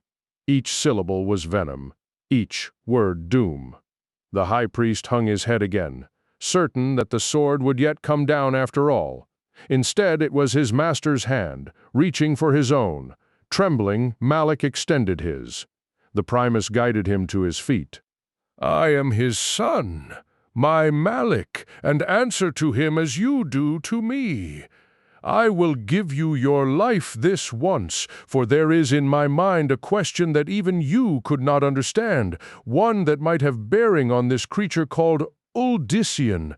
I am truly grateful, Master. I live only to serve you, I swear." Still holding Malik's hand in his own, the Primus nodded. "Yes, you do, and to remind you of that, I give you a lasting gift." The high priest screamed anew as his trapped appendage flared as if on fire. To his shock and dismay, it then twisted and curled, transforming.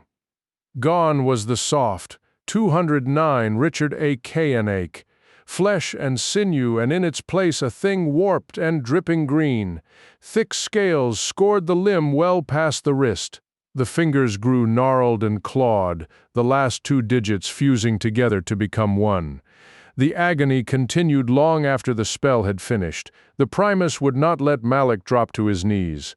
He made the cleric stand and face him, the master's gaze, keeping the servants prisoner. "My mark is upon you now, my Malik, my mark, and that of my father." The Primus finally released his grip, now and forever. Malik shook, but refused to fall. Weaving back and forth, he kept his gaze down and gasped, "Great is Lucian, all-powerful and all-knowing, and greater still is his father, the glorious and benevolent. The human dared look up again." "Mephisto!" Lucian smiled, his perfect teeth suddenly ending, sharper, more pointed. His aspect became shadowed in a manner having nothing to do with light. Although it was but a glimpse of his true self, even still it was enough to make the high priest pale more than ever. Then, as quickly as he had changed, the Primus once again looked his kindly part. He reached out and put his Birthright 210 hand on Malik's shoulder. The cleric managed not to flinch. "You have learned your lesson well, my Malik. That is why you remain my favorite for the moment. Now, come. We will better pursue this matter below, I believe, as you wish, Great One." Clutching his twisted, throbbing hand, Malik fell into place next to the Primus. He said nothing more, not wanting to revive his master's anger toward him. He whose true name was Lucian, son of Mephisto, led Malik not to the doors of the sanctum, but to the wall behind his throne.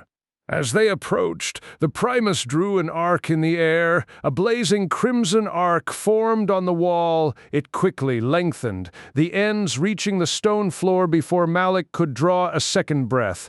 As they did, the area within faded away, revealing a torchlit corridor that descended into the ground as if toward some ancient tomb. More sinister, the walls themselves were flanked by row upon row of stone-like guards, whose fearsome armor did not in the least resemble that of the Peace Warders. 211. Richard A. Knack. As Lucian and the High Priest of Mephis entered the subterranean corridor, the grim guards cast their gazes toward them. Immediately the ranks came to attention. Within black helms shaped to resemble the skulls of hornless rams, black pits, not eyes, stared out.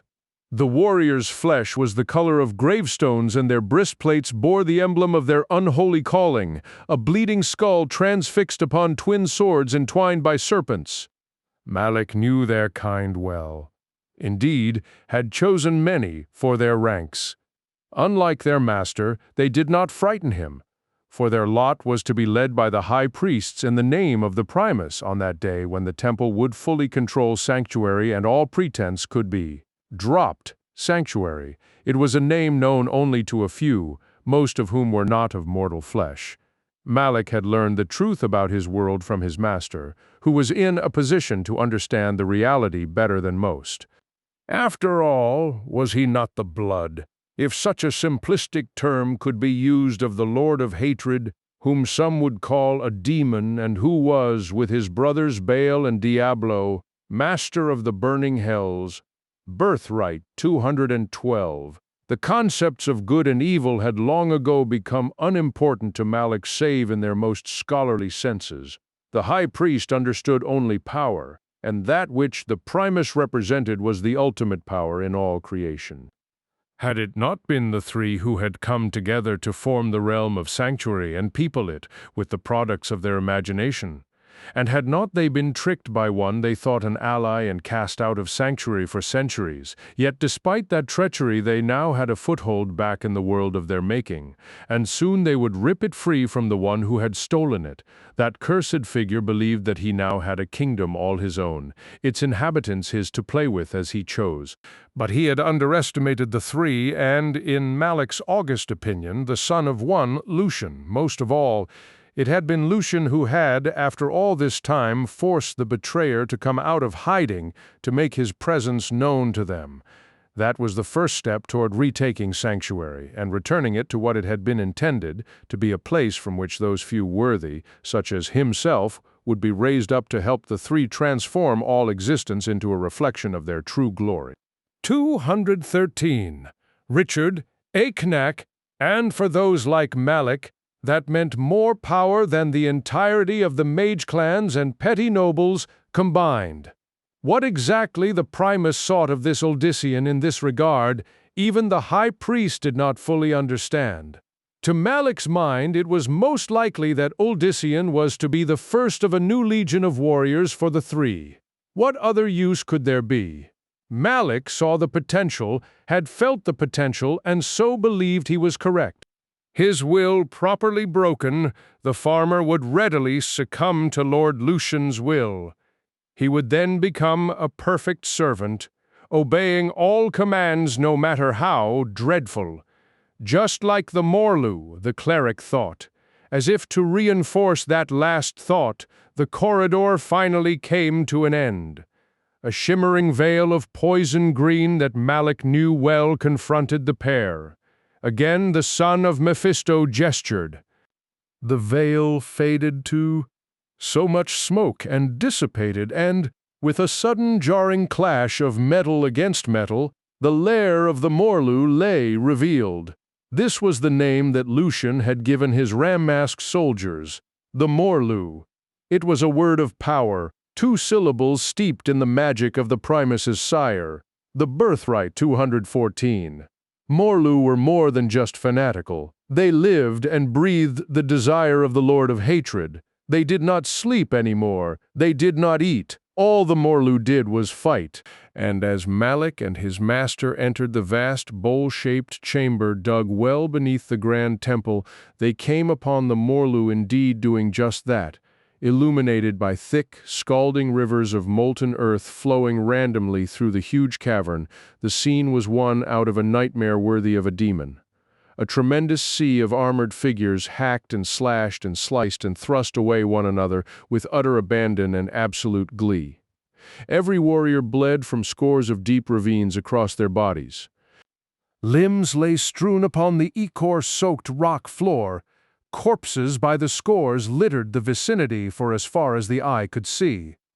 Malik beheld heads lolling far from torsos, the mouths, if the jaws were yet attached, still open in their death screams. Many of the faces lacked an eye or two or a nose or ear, and they looked not at all different from most of the living who, though likewise maimed and disfigured, were so caught up in the battle that they paid their wounds no mind. Bits of other body parts floated or lay on the banks of the 215. Richard Cain lava rivers, and each breath more were added by the zealous combatants. A quick study of the scene below revealed that there was neither rhyme nor reason to the struggle, no identifiable sides in the conflict. The Morlu did not have such. Every warrior fought for himself, siding with his brethren only long enough to accomplish some common goal, at which point they tended to turn upon one another.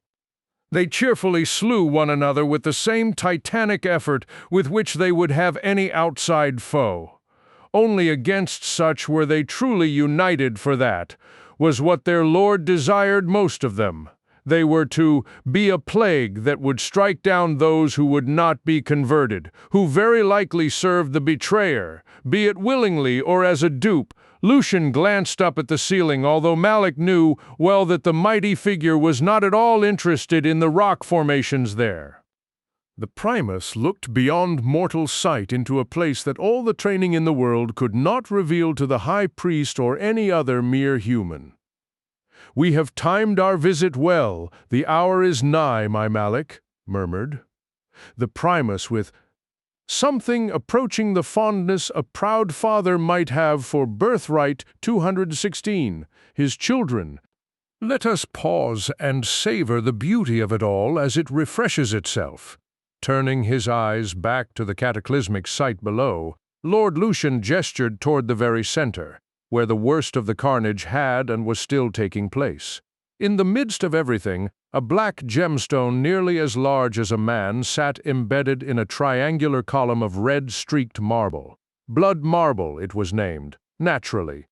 The stone was called by Malik's master the Kiss of Mephisto, although the cleric had, from past comments, reason to believe that it had once been named for another of whom Lord Lucian would not speak. Behold, my Malik. As if time itself ceased, every Morlu warrior abruptly froze where he was. Blades paused halfway into guts, severed heads halted in their tumble from the ruined necks. Utter silence reigned over the humongous lair. The Kiss of Mephisto let out a burst of black light. Not darkness, but completely, utterly black light. And as that light rushed over both the fighting and the fallen, they twisted and turned as if their bones had become fluid. Lost limbs flew up to reattach, gaping wounds sewed together. Mangled corpses shivered with renewed animation. Malik felt a twinge of remembrance. 217. Richard A. Cain, concerning his own recent change, and clutched his disfigured hand anew as he watched events unfold. The ranks of the Morlu reconstituted themselves. Even from the steaming red depths of the magma rivers, the warriors emerged resurrected. Their armor momentarily glowed bright from the searing heat in which their corpses had bathed, then faded to the dour black. It was a miraculous sight to Malik, this raising of the dead and healing of the wounded, even though he knew that in some sense it was not what it appeared. The stone did not have the ability to bring life back to the mortal remains. Those Morlu who had been slain either this day or previous were not, in fact, even human anymore. Rather, they were cadavers animated by Mephisto's foul majesty through the will of his son, Lucian. What existed within was a demonic essence that mimicked the life that had once existed. Every new Morlu warrior quickly joined the ranks of the animated. So harsh was the constant battling, but they thought this an honor, believing that their souls were somehow still a part of all this. But what truly happened to those souls? Only the Lord of Hatred surely knew, or so Malik at least thought. Birthright, 218. Within moments the field was again filled with restless fighters in their prime. Several growled at one another, or brandished swords, maces, axes, and the like, at potential foes. The blood that had covered much of the area had faded into the rock.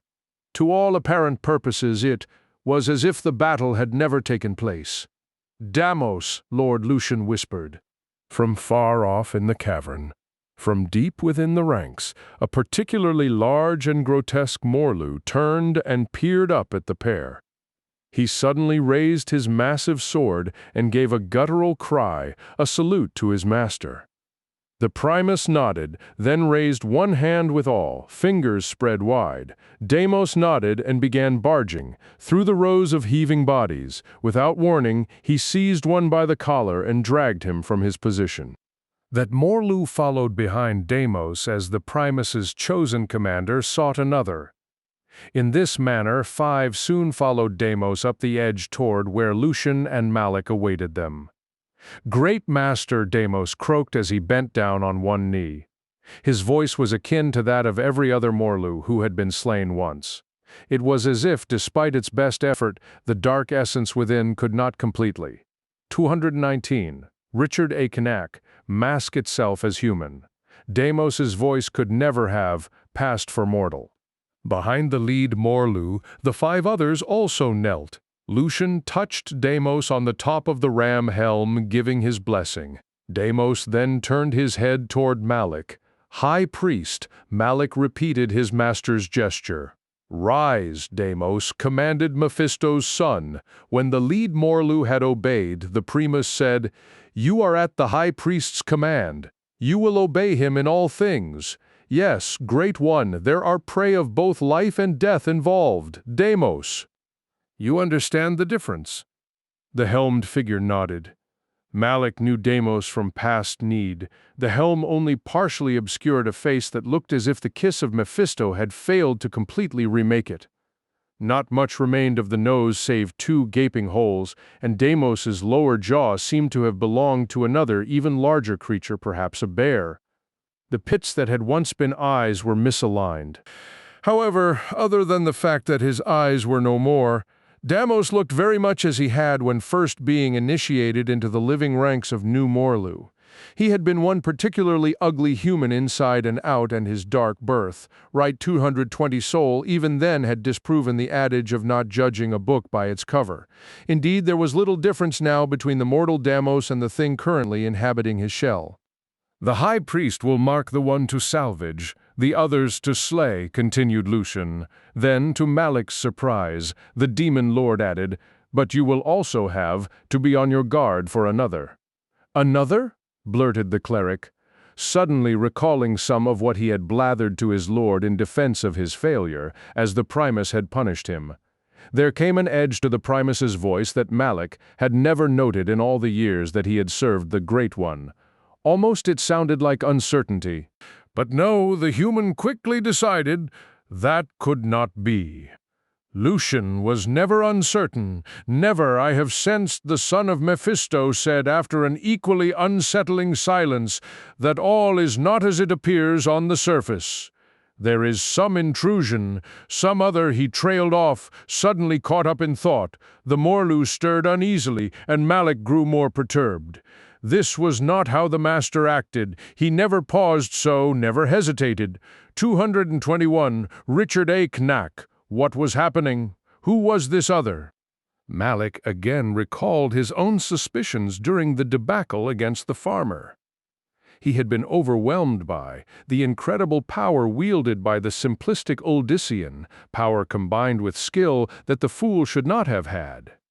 The High Priest had wondered then if there was something else going on behind the scenes, that things were not as they had appeared. And now Malik suspected that Lord Lucian thought the same.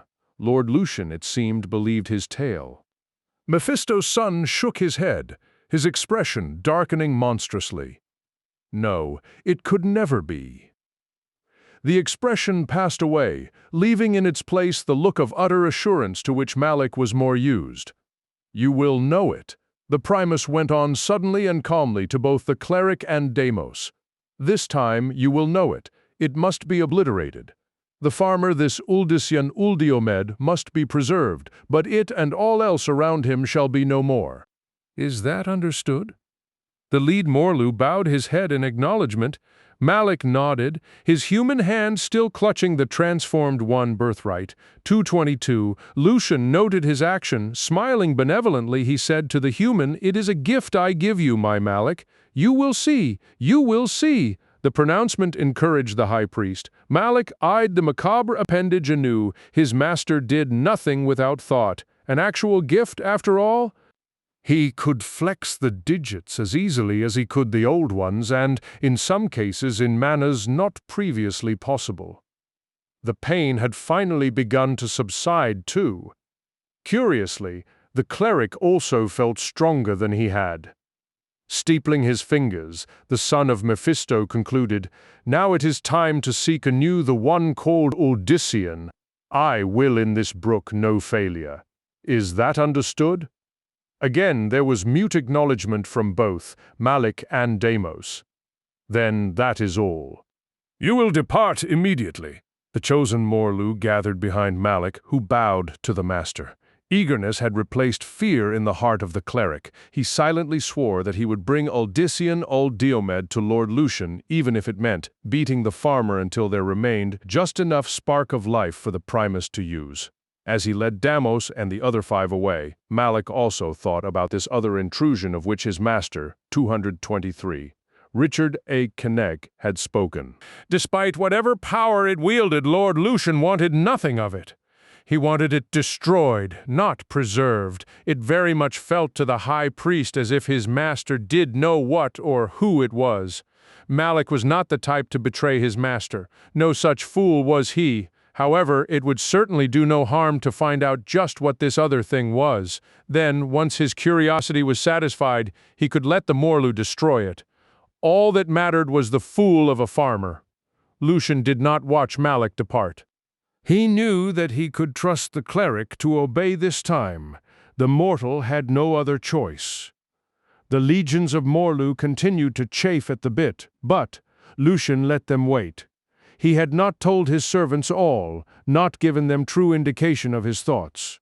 It cannot be, he argued with himself. It cannot be her. She cannot be here, and that made him think of the other, of the one with whom he played this game of control of the minds and souls of mortals. The one was as little like them as he was. Could it be that his foe had some part in this? Was this all a ploy to put Lucian and his father off balance? Birthright 224? That certainly made more sense than the possibility that she was here.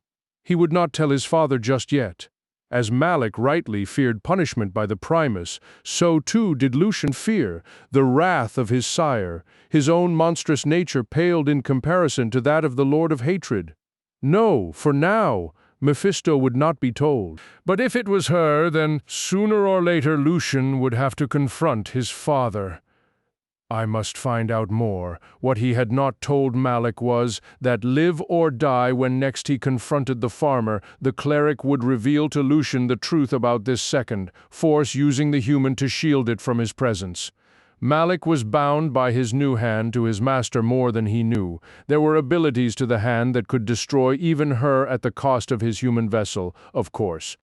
Lucian found Malik particularly useful, but his loss would mean little if it meant securing sanctuary, especially from her.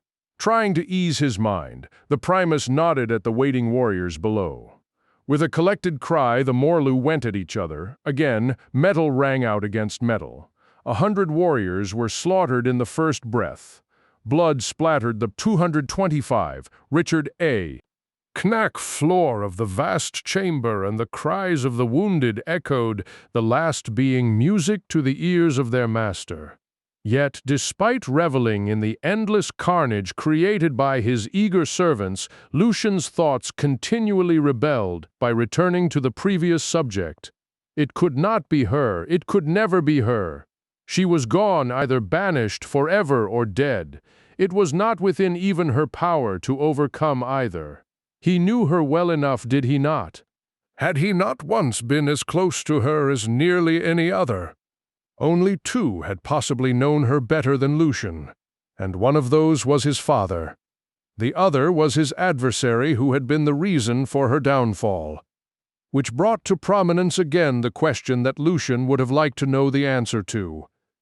If this is not some plan of his, does he sense her possible return too? 10. There was no disagreement when Uldyssian decided that the party could not stay where they had been camped. Cerynthia wanted to at least gather the bodies of the peace warders together for some sort of respectful burial.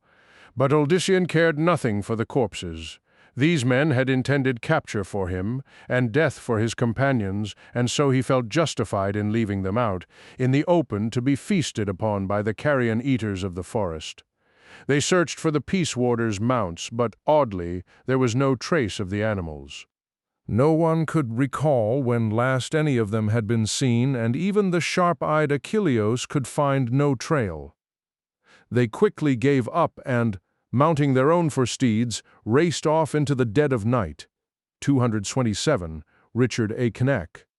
Uldyssian remained tense throughout the ride, not because he feared for himself so much, but for the others, especially Lilia. Malik had surely noted her closeness to the farmer, and the high priest would no doubt seek to take advantage of their relationship, even more so than the blood ties between Uldyssian and his brother. Thinking of Mendeln, Uldyssian glanced back at his sibling's shadowed form. What little he could make out of Mendeln's countenance revealed the same anxiousness the older brother had noticed before. Mendeln appeared particularly struck by the carnage, even more than Cerynthia.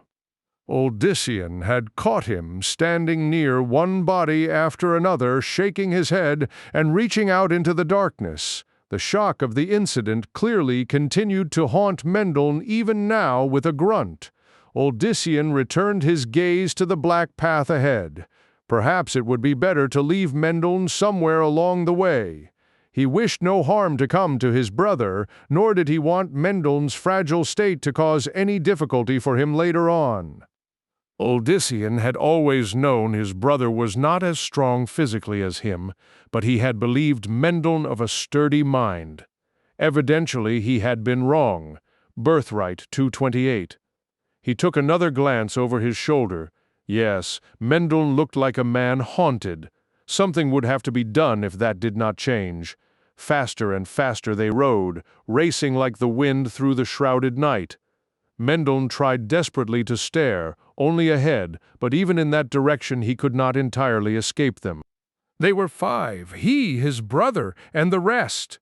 That was all that there should have been, 5 people, 4 steeds, but with the 5 there now traveled nearly a score. More riders that only Mendel could apparently see. The translucent wisps of white and gray fluttered along, each side of the party. They shimmered in and out of existence. They had gaunt, pale faces and wore the helms and breastplates of peace warders. When he did dare glance in their direction, it was to be rewarded with the same unblinking, hollow-eyed stares, as if the ethereal figures awaited some word from him. But Mendel had no words for these ghosts of the men his brother and Achilleus had slain. No words save a silent plea for the shades to depart. Yet, not only did they not leave, it seemed to Mendel that they clustered nearest to him. The phantasms kept perfect pace with the 229 anguished. Richard A. Knack, farmer, riding astride. Invisible mounts. Mendel supposed that if any of the animals had been killed in the process, then they too would have joined the ghostly charge. That notion made him chuckle nervously, which brought a concerned glance from nearby Achilleus. He thought of telling the archer what was happening, Achilleus perhaps the only one who might understand. The hunter would recall the unsettling stone and would make the connection just as Mendel had. But if Achilleus had any good sense, which Mendel believed he did, then the blonde archer would immediately keep his distance from the hapless farmer. Mendel certainly would not blame him. He wanted to be as far away from himself as possible. However, since it was not possible to do that, all he could hope was that with time the shades would go to whatever rest they were supposed to go. Yes, he could hope that would happen, but Mendel doubted he would be so lucky as that. Night gave way to a mist-covered day. But although Achilleus suggested that they stop, Odyssean chose to press the horses and his companions until what he, Birthright 230, believed nearly noon. Only when they came across a stream surrounded by high canopied trees did he finally call a halt. Even Odyssean felt weary by this point. Dismounting, he immediately went to help Lilia down. Achilleus did the same for Cerynthia. Mendel slipped off his own mount and rushed to the stream to drink. However, barely had Odyssean's brother started to thrust a hand toward the clear water when suddenly he withdrew it as if bitten. The younger son of Diomedes stared off into the distance, then, blinking, looked back to the rest. "This water is tainted," he said somewhat hesitantly. "Best not to drink it, at the very least we would become very ill." "How do you know?" asked Cerynthia. Mendel frowned, acting to Odyssean like a child caught in a lie. I saw some small fish, more than one, float by. They were dead and mottled, looked like they died of sickness." "I've seen the like," interjected Achilleus. "If what Mendel describes is accurate, then we'd be best not to drink." 231, Richard A. Knack. "But there is nothing to fear," declared Lilia, stepping from Odyssean's side. She looked up at him. "You can surely deal with something so simple as this. Deal with it. Make the water pure, naturally." The others eyed her in disbelief. Even Odyssean had some trouble with what she said. But the longer she held his gaze, the more he considered the possibility. "All right. He strode to the stream, glancing only briefly at his brother. Mendelssohn put out a warning hand, but Odyssean sensed Lilia watching and so continued past his brother without a word. He could do this for her, he decided. Each time it had been her confidence, her love, that had shown him the way. This would be no different. His fingers touched the water. Droplets fluttered over his hand as he concentrated, willing the stream to be clean of taint. Odyssean repeated the desire over and over in his head until finally deciding that either he had succeeded or it had all been a waste of time. As he drew back his hand, Cerynthia asked, "But how will we know if it worked?" Birthright 232. Once again Lilia proved her faith in Odyssean. Without hesitation she slipped past him and knelt by the stream. This was too much even for Odyssean. Lilia. "No." But in one swift motion, she brought her cupped hands to her lips and drank fully the contents. Odyssean stood ready to help her, fearful that he had failed this time and thus risked the life of the one most dear to him. To his surprise, though, it was Mendelssohn who sought to ease his concern. "The stream, Odyssean, the stream is clear of taint. Now, no need to worry, I swear, brother." Odyssean did not ask how Mendelssohn knew this. Yet, something in his sibling's voice made him believe. "He speaks the truth," the noblewoman declared. "I am all right, my love. Trust me." He seized Lilia, holding her tight. "Don't ever do that again," he breathed in her ear. "Especially not because of me, but I knew that your power protected me, protected all of us. Was I not correct? Just don't 233 Richard A. Cain. Well, I for one need a drink after that," Achilleos uttered loudly, leading the horses forward, as do these fine creatures. His action brought normalcy back to the party. Odyssean and the rest moved upstream of the animals and began to take their fill. Achilleos took care of the horses, then joined the others, but as he rose from satiating his thirst, the archer suddenly looked past the stream, clearly staring at something in particular. Odyssean peered after him, but saw nothing. "I'll be back shortly," Achilleos muttered. Then the hunter darted across the stream, vanishing a moment later among the trees. Cerynthia stepped up next to Odyssean. "Should we go after him?"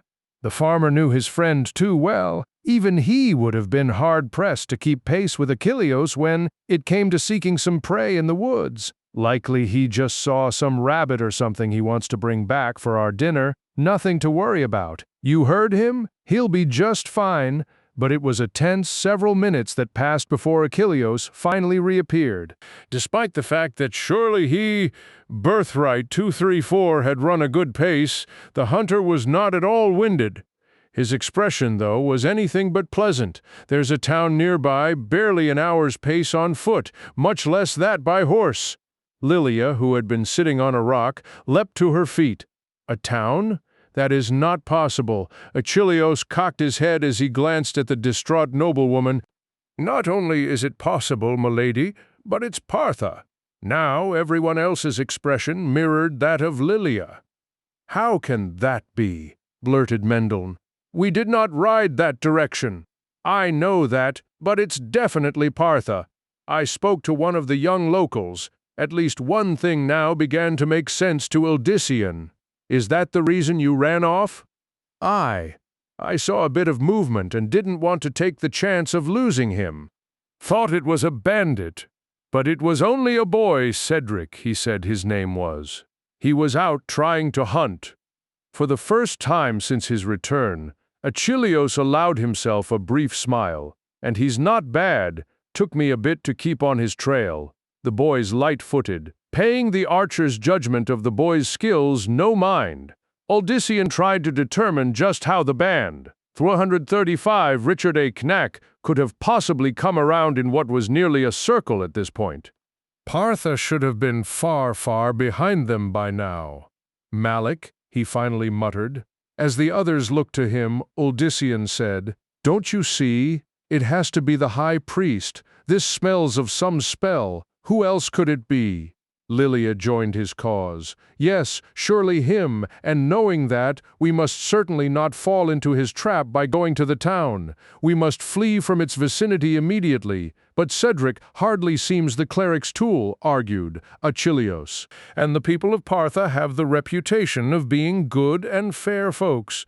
It matters not what the people are like, she insisted, in turn. They will be pawns for him to use against Uldyssian. That is what we need to keep in mind. Somewhat to the surprise of Uldyssian, Cerenthia supported the other woman.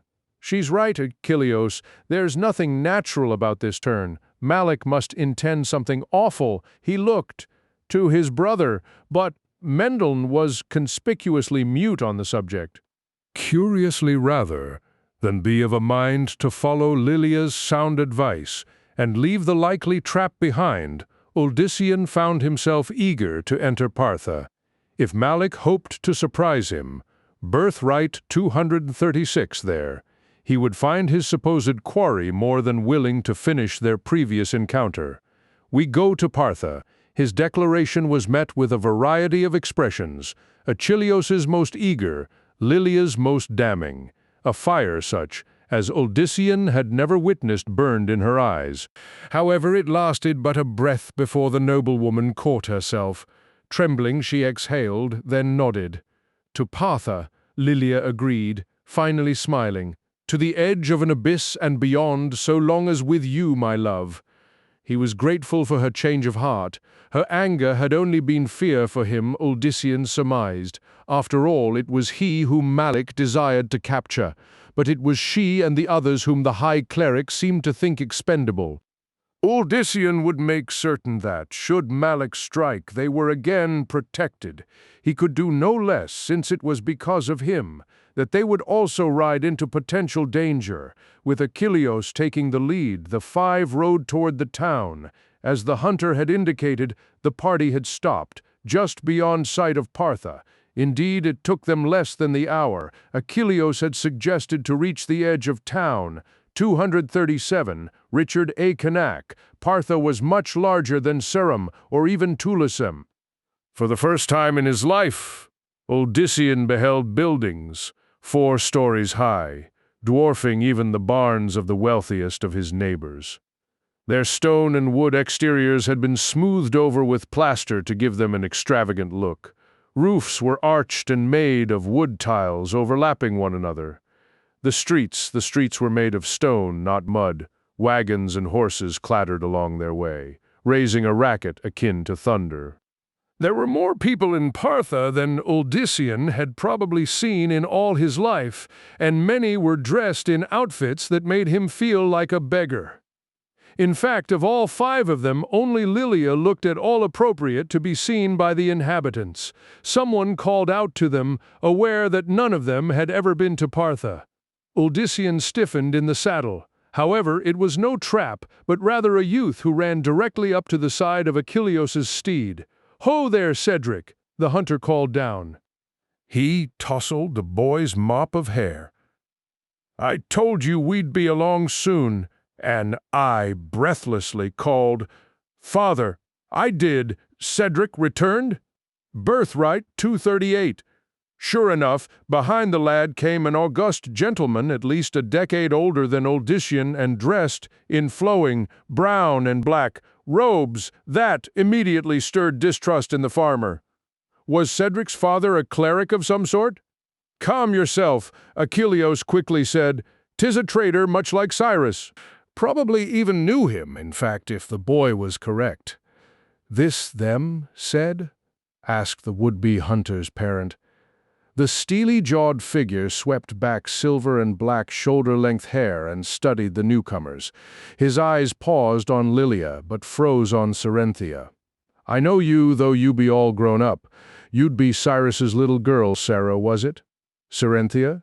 She responded, her face becoming overcast. Cedric's father immediately noted this. His tone more formal, he said, "I am sorry, lass." "I shall not ask you about it." A silent Cerenthia nodded gratefully. Other townsfolk had begun to pause in the vicinity, curious about the new arrivals. Part of that curiosity, clearly had to do with the man greeting them, whose status in Partha was surely prominent. 239. Richard A. Canek. Friends, my name is Athon Olgaral, and although I regret the passing of my old comrade, I heartily welcome those of kin and companionship to him. Odyssean eyed Achilleos. They both seem very certain that we were coming. I took a chance that you'd say yes, that was all.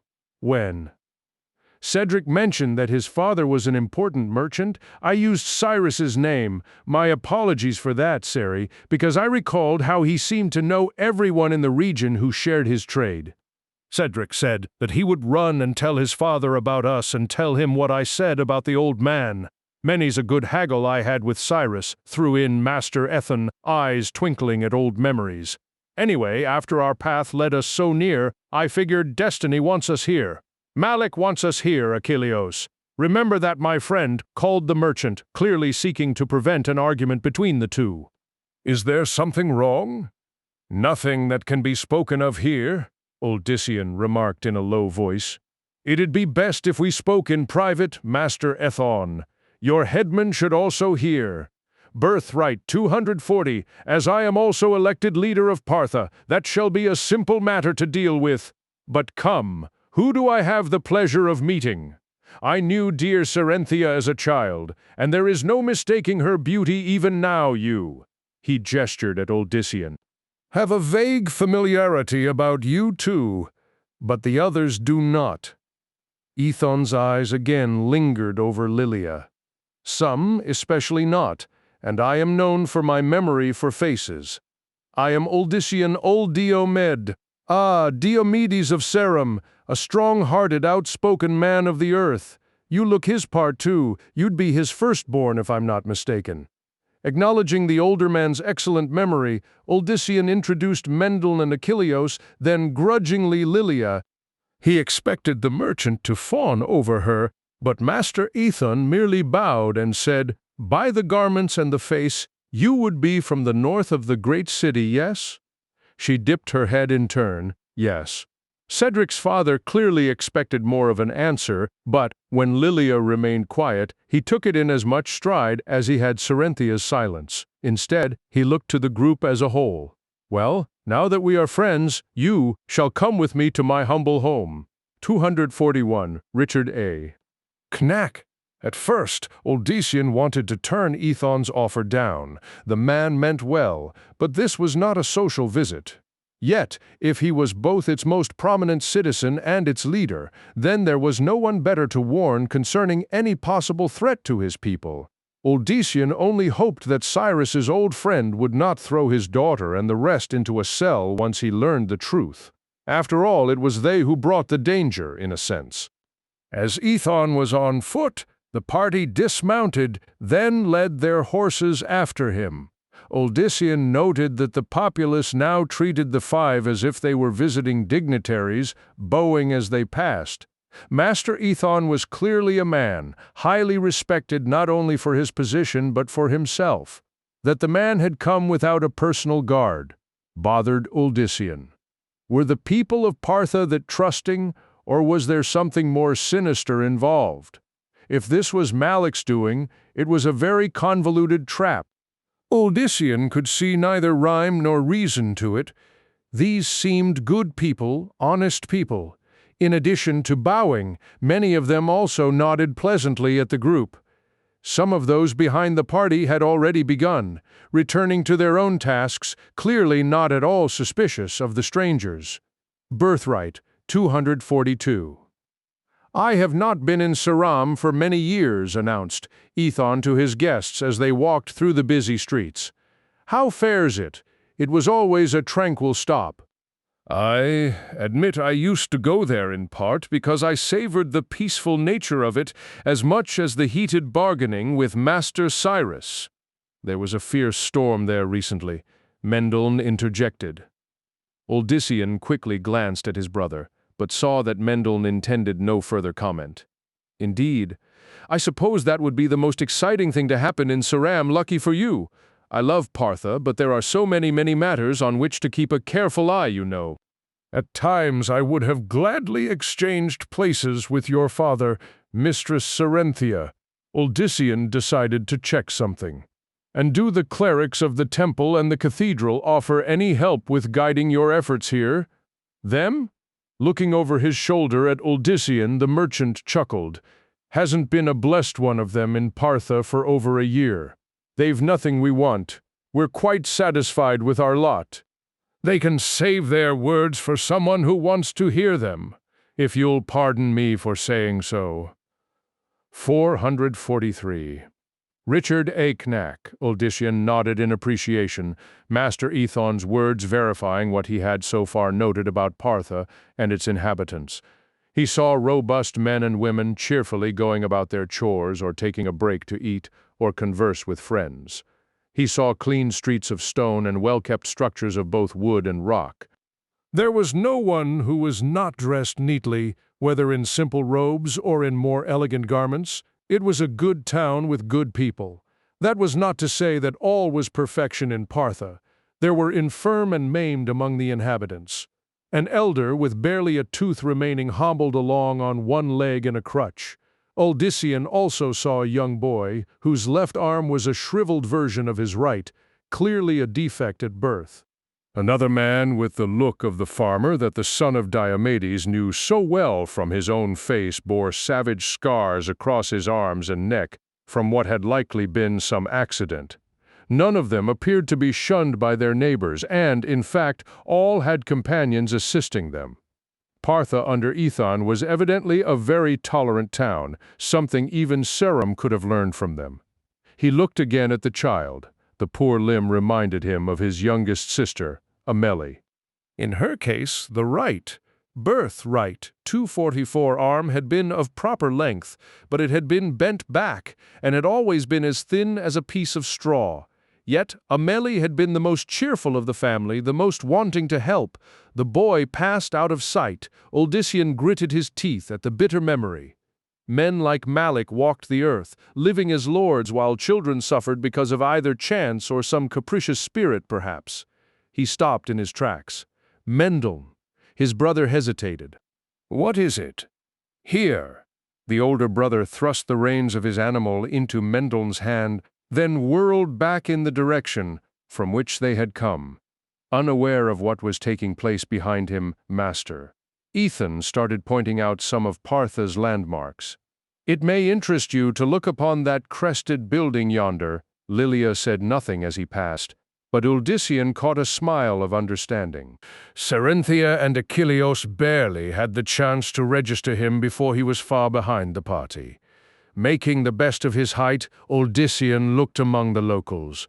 Most paid him no mind, but a few watched the stranger with mild interest. 245. Richard A. Knack. Uldyssian grew frustrated as the object of his search evaded him. He tried to recall just where he had last seen.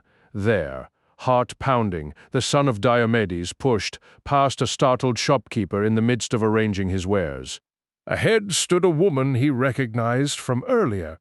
As he neared, she turned. Next to her, the young boy with a ruined arm followed suit. Now, ignoring the woman, Uldyssian knelt down in front of the child. "May I see your arm, please?" With the innocence of his age, the boy stretched it forward as far as it could go. However, his mother naturally looked concerned and pulled him back out of the newcomer's reach. Uldyssian glanced up at her. "Please, I mean no harm. My sister was like this." "I won't harm him. Just let me study it for a moment." She had no reason to do as he asked, yet the woman's expression softened and, with a nod, she allowed Uldyssian to examine the arm. His fingers gently probed the limb.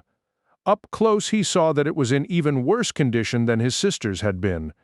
Thinking of Amelie again brought a sudden rush of emotion to Uldyssian that only at the last did he, Birthright 246 understand, had been bottled up inside him for those many years.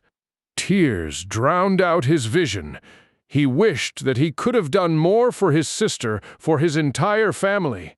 With all the power that he seemed to wield now, he could have perhaps saved some of them from the monstrous wasting disease. Tears drenched his face.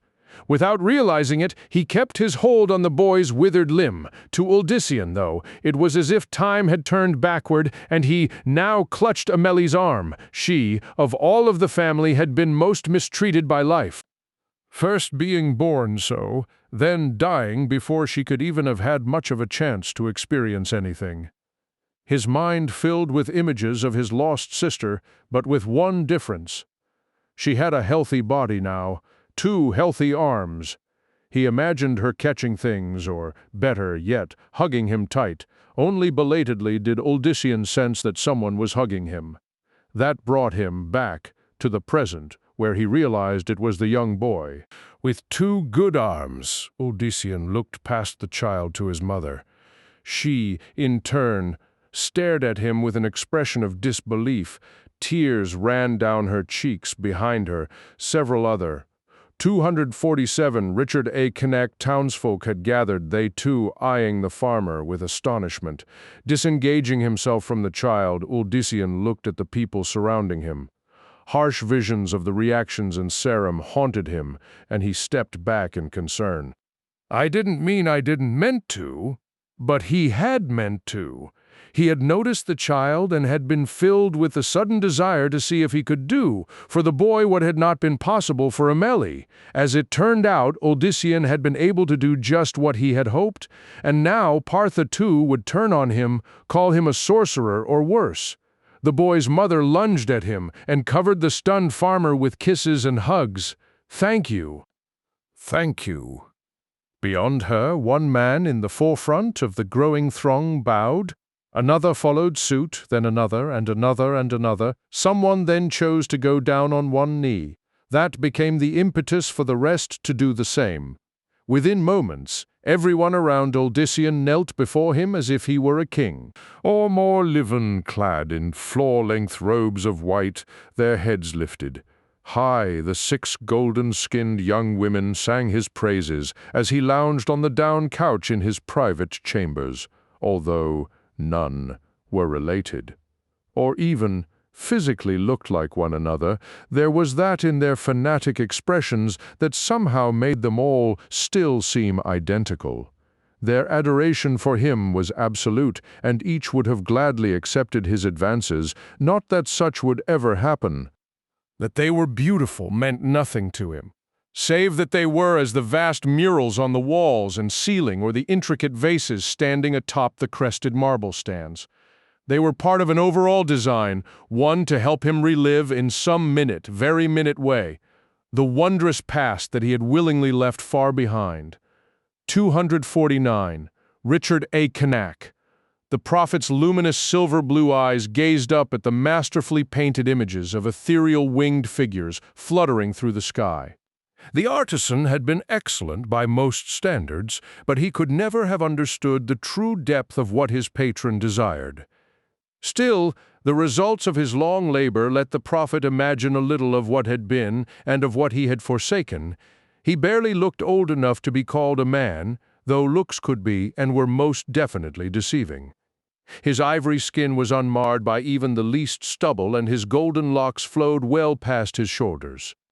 The prophet was lithe and very fit, although not overly muscular like the inquisitor guards standing at attention outside his sanctum doors.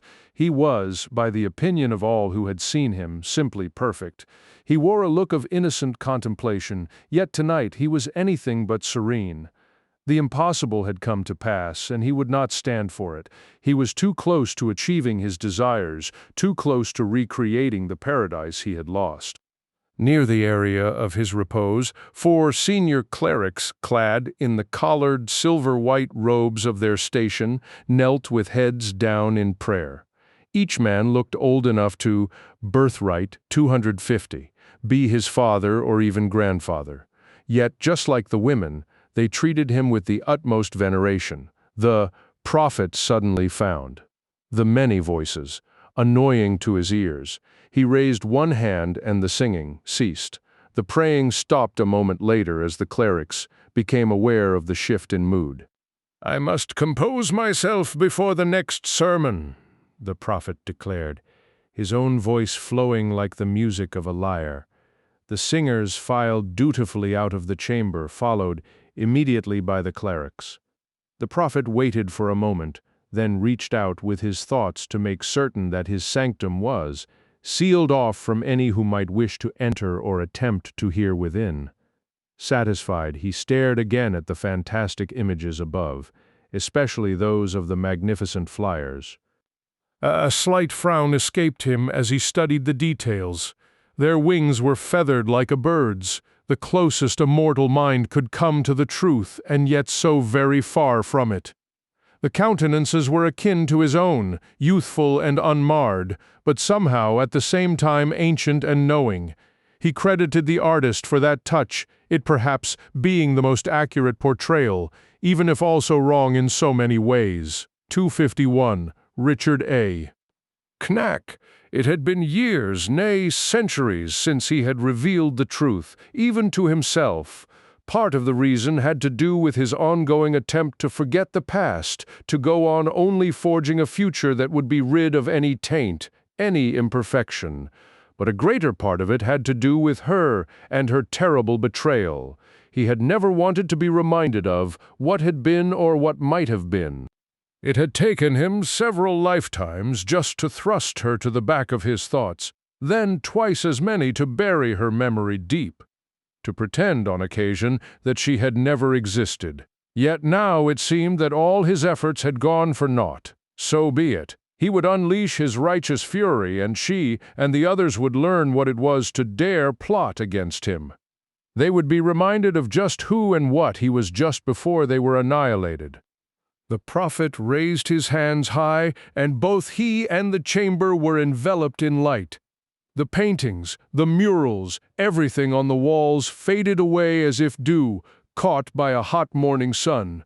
Vanishing in their wake was literally all else, the intricate vases and the grand marble stands beneath them. The long, tapering rugs, the garlands of fresh flowers draping every wall, even the birthright. 252. Very couch upon which he had reclined. There remained nothing but the prophet. With but another thought, he next reshaped the chamber itself. From the very top of the ceiling to the floor beneath his feet, every inch of the room took on a gleaming mirror-like finish.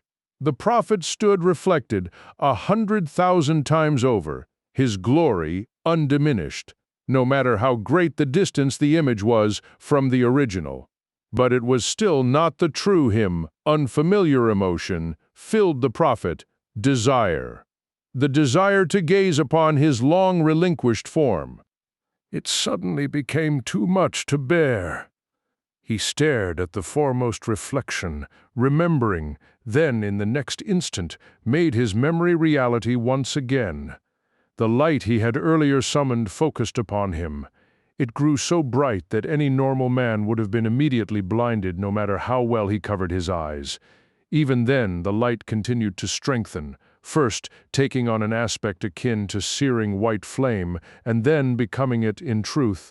But the flames did not harm the prophet, for they were a part of him as he was a part of them. He bathed in 453, Richard A. Knack. The white fire, let it melt away the false image of a youthful human that he had worn for far too long. And in its place there stood revealed a towering hooded figure with wings of that same flame, a figure who had no face as mortals understood it, but rather a wonderful radiance beneath long flashes of silver light, that in their shaping somewhat resembled a magnificent mane of hair shadowed by the hood. The other flames receded, allowing him to fully view his glorious image over and over. His long robe was pure sunlight, his great breastplate the shine of copper. Some would have recognized his as resembling a knight, but clearly of no mortal order. Even if the fiery wings that now stretched almost the full width of the chamber had not been a part of him, it would have been clear to any that his kind did not generally walk among something so lowly as humanity. The light shimmering from within the hood was the true him, a unique combination of pure energy and tonal resonance that marked him as one distinct being even among his own illustrious kind. And slowly he whispered the name that he had left. Behind on that fateful moment, the name which had once been sung in praise by the highest of the high, the name she had oft murmured in love, Birthright 254 Inarius, came a voice that was not a voice, but rather a sensation simultaneously experienced in mind, ear, and soul. I am Inarius again. And in announcing it to himself, he felt a rush of jubilation. He was again Inarius, once of the Angiras Council, once a commander of the heavenly hosts, once a rebel against both the high heavens and the burning hells. The last remembrance doused much of his pleasure.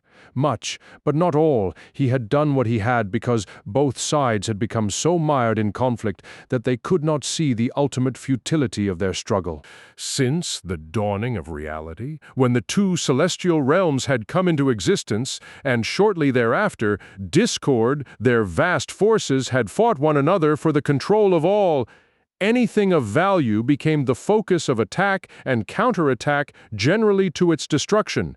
Angels, as his kind would have been called by humans and demons, alike perished by the legions, all in the name of the Angiras Council, they who ruled the high heavens, and their eternal adversaries, the prime evils. But Inarius had grown sick of the endless battles, the plotting and the counterplotting. Nothing was gained. Had he been in charge of the council, he would have 255. Richard A. Cain, done things differently, but even his brother in the sense that their resonances, their beings, held a distinct similarity compared with others, would not see reason. Even Tyrael, he who was the essence of justice, could not or would not understand the truth. And so it was that Inarius at last chose to abandon his part in the struggle. Yet he could not help feeling that there had to be others like him even in the burning hells. Making contact with such, either those of his own kind or especially the demons, proved a tricky situation, but Inarius had not been an advisor to the council for nothing. He understood the machinations not only there, but as they would be in the burning hells, and that allowed him to circumnavigate the watchdogs of both. He soon began to locate those others and gather them secretly to him. To his surprise, there were far more than even he had dreamed, far more who saw no sense in battering away at one another throughout eternity. Even more astonishing, there had been among the demons one who had thought like Inarius long before. The angel himself had dared to do so. Her, the one who would awaken love in him as he would do in turn. The one with whom he would help. Birthright 256. Forge a world, a place known to his band of rebels as Sanctuary. The one who would turn his dream of a paradise into a nightmare of blood. Inarius gazed at the mirrored images and saw her at his side again. She would not be wearing the form he recalled, not now. If she had truly found her way back, it would have been in a masked shape, female likely, but possibly male. She was cunning, beguiling, and a threat to all that was by right his.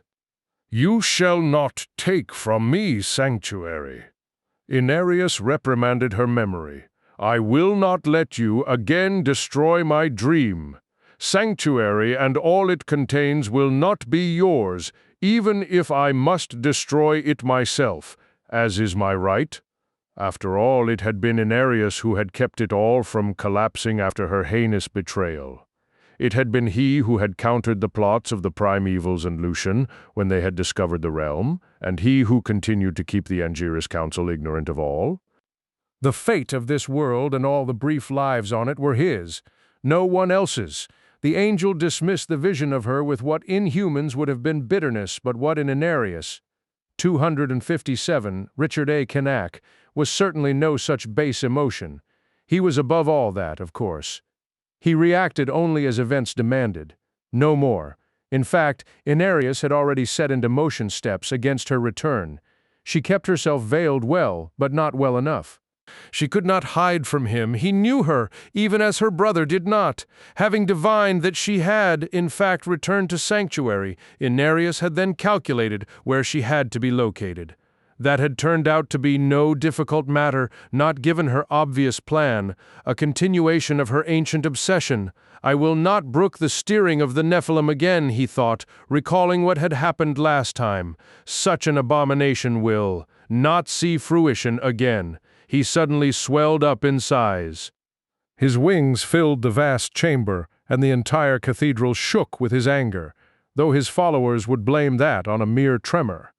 You should not have dared return, not dared to influence that which should have been left buried so deep. Inarius stared at his reflections. Humanity did have one advantage, and he chose to use it again. With a thought, the angel altered his appearance, recreating Birthright, 258. Beneath the hood glimpses of a face akin to that of the gold-tressed prophet. The eyes were still pure energy, but the rest had some semblance of mortal life.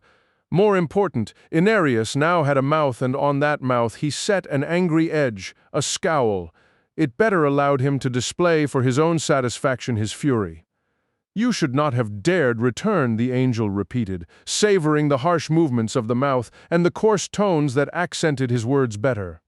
The scowl deepened in a yet more satisfying manner as, Inarius added, and you should not have dared try to cross me again, Lilith. They brought him gifts of flowers, food, and goods. Many of the gifts were simply discovered at the gates surrounding the estate of Master Ethon, left there by anonymous folk who had heard the tale from others. Partha has had its share of preachers and clerics, talking of healing the body and soul, their host told. Uldyssian. Yet none of them were ever able to back their words with anything but emptiness. I only did what I wished that I could have done for my sister. The son of Diomedes explained helplessly, not for the first time. 259. Richard A. Knack. The tale of the boy's healing had spread like wildfire throughout the town. Without exception, it was called a miracle, especially by the grateful mother. According to Ethon, she had gone from place to place, showing off what he had done for her only child and singing Uldyssian's praises to the heavens. I know the woman, Bartha is her name. That child's her treasure, her only love. His father died just before he was born. Fall from a horse. The merchant and headman smiled sadly. She always feared for the lad, though I know she never let him see that. Tries to teach him to be strong. They have to stop leaving all these things, Uldyssian interrupted, staring out the window overlooking the gates. Even as he watched, a furtive figure in a cloak dropped a basket that appeared to contain loaves of bread and a flask of wine. The guards there pointedly looked the other way, not helping Uldyssian's situation. From what he had seen, they were as awed by him as the rest of the citizenry. My people are a generous, appreciative lot. They seek to honor you for your good deed, nothing more. Birthright, 260. It would be best if we left before this gets any more out of hand, Uldyssian, remarked Lilia. We must be on our way to the city. The party had originally agreed to just stay overnight at Ethon's estate. However, that single night had turned into 2, then 3. Ethon made no attempt to ask them to depart, and Uldyssian had quickly found that he had missed such simple comforts as clean beds and proper meals. He liked Partha, liked the people, especially the kindly merchant. He was only embarrassed by the excess of generosity, something he felt he did not deserve. I can't, Uldyssian finally said to her. Not yet. Without warning, he started for the door. The others rose to their feet. Achilleos was the first to ask, Where are you going? Out to do what I must. Wait here. Uldyssian gave them no chance to argue with him. He, especially worried about what Lilia would say if he hesitated. The plan was still to head on to Cain, just not yet. He all but flew down the stairs, but as he headed toward the doors, a slim figure caught up with him. Cedric, eyes wide, stepped up next to Uldyssian and began keeping pace. 261. Richard A. Knack. Are you finally going out? Are you? Will you do anything like the last time? He asked excitedly. The farmer grimaced. I'm going out, but alone. Stay here, said. Stay for your safety. Safety. Safety from what? Instead of answering, Odyssean picked up his pace. He crossed the threshold just ahead of the boy. However, when Ethan's son attempted to follow, it was to have the door shut right in front of him, despite no one touching it. Outside, Odyssean breathed a short sigh of relief. He had hoped that the door would do as he wished, but actually having it happen still astounded him. No one would be able to open it again until Odyssean was well. Into the town square. By then, it would be too late to stop him. Unfortunately, if he had hoped to make it there, unnoticed, in this, his abilities failed him. Even before Odyssean stepped beyond the gates of the estate, people began to gather in his vicinity. It was as if they had been waiting for him to finally come out. Very likely the case, he mused. None of the faces he saw gave any indication of malice or fear, though. Something far different. Something he thought approached reverence. Birthright, 262. It was not the emotion he wanted of them. He had experienced it to a point with Cerinthia and still felt uncomfortable. He was a simple man. He came to offer them something to put them on a level with himself and to free them from the control of the nobles and the mages, and, most of all, the temple and the cathedral. Odyssean had no desire to be worshipped, but first he would have to show them that what he had done was not so much a miracle, not if they could learn to do it for themselves. By the time he neared the town square, there followed in his wake a substantial throng. Odyssean continued to sense nothing threatening in anyone around him. Perhaps he had overreacted in keeping his friends from coming with him immediately, but it was still possible that there would be one person around who might choose to see him as a thing of evil, a monster, as his own village had declared him. The center of Partha consisted of an open, stone-paved area where, in the morning, merchants and farmers with wagons sold various wares, especially food and meat. They ringed a wide, round fountain in the middle of which stood a statue of a scholarly figure with a long beard and bearing twin scrolls under his arms. 263 Richard A. Kneck. Master Ethon had called him Protheus, one of the founders of Partha and the man who had preached kindness and understanding. Odyssean thought Protheus's shadow a good one to have cast over him when he began his task. 4 leaping fish spouting water marked the outer edge of the fountain, and directly between 2 of these was the location that Odyssean chose. Protheus would be staring at the crowd from right behind him. The market had still been active, but a hush spread through the townsfolk the moment he stopped. Odyssean suddenly felt nervous. His mouth went dry, and he was tempted to thrust his head in the fountain not only to try to quench his sudden thirst, but to hide from the very audience he had sought out. But then Odyssean spotted a very familiar figure in the crowd. The woman Bartha. He had only to glance down to discover her son, who beamed at the man who had healed him as if Odyssean were his own father. That gave him the heart that he had momentarily been lacking. Unconsciously mimicking the statue's stance, Odyssean surveyed the crowd, then proclaimed, "What I've done is no miracle. Birthright 264. His words were met with disbelief by some, confusion by others. Bartha smiled as if he had told some gentle joke. She was absolutely certain of what she had witnessed, and her son was proof of that. However, Odyssean shook his head at her, then continued, "It is no miracle because it lies within each of you to do as much, if not more." Now a murmur arose among the people, many of them clearly not believing this suggestion any more than the last. "Hear me!" The son of Diomedes shouted at the top of his voice. "Hear me! Only a short while back I was no different from the rest of you. I toiled in my farm, concerned only with my day's work. I thought of little else. The vicious bickering of the mage clans was not for me, save that I hoped it would not spill over into my village. Nor was I concerned with the empty words of missionaries from the temple and the cathedral, knowing how they had done nothing for my family, who first suffered long from plague, then withered slowly into death." Here he received sympathetic glances and nods of understanding from several in the crowd. Uldyssian spied at least a handful of people who wore the pockmarked 565 Richard A. Knack faces of plague survivors. Partha might overall be very prosperous, but its individual citizens suffered their black days clearly. He shook his head. I said that what I did was no miracle, but for me there did come a miracle one day, an awakening of something within me, a force, a power, call it what you like. Things began to happen around me. Some feared them, some did not. That was as far as he would go into the story of what had happened in Saram.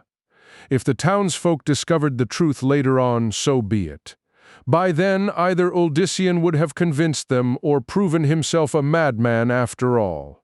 I was able to do things, help others. He gestured at the boy whose name he realized he still did not know, urging the child to come to him. Bartha patted her son on the back, sending him off to Uldyssian. The child ran up and hugged the tall figure tight. I was able to help him, Uldyssian added, letting everyone see the arm. The boy smiled at him. And what I did, you can do too. Perhaps not immediately, but you will.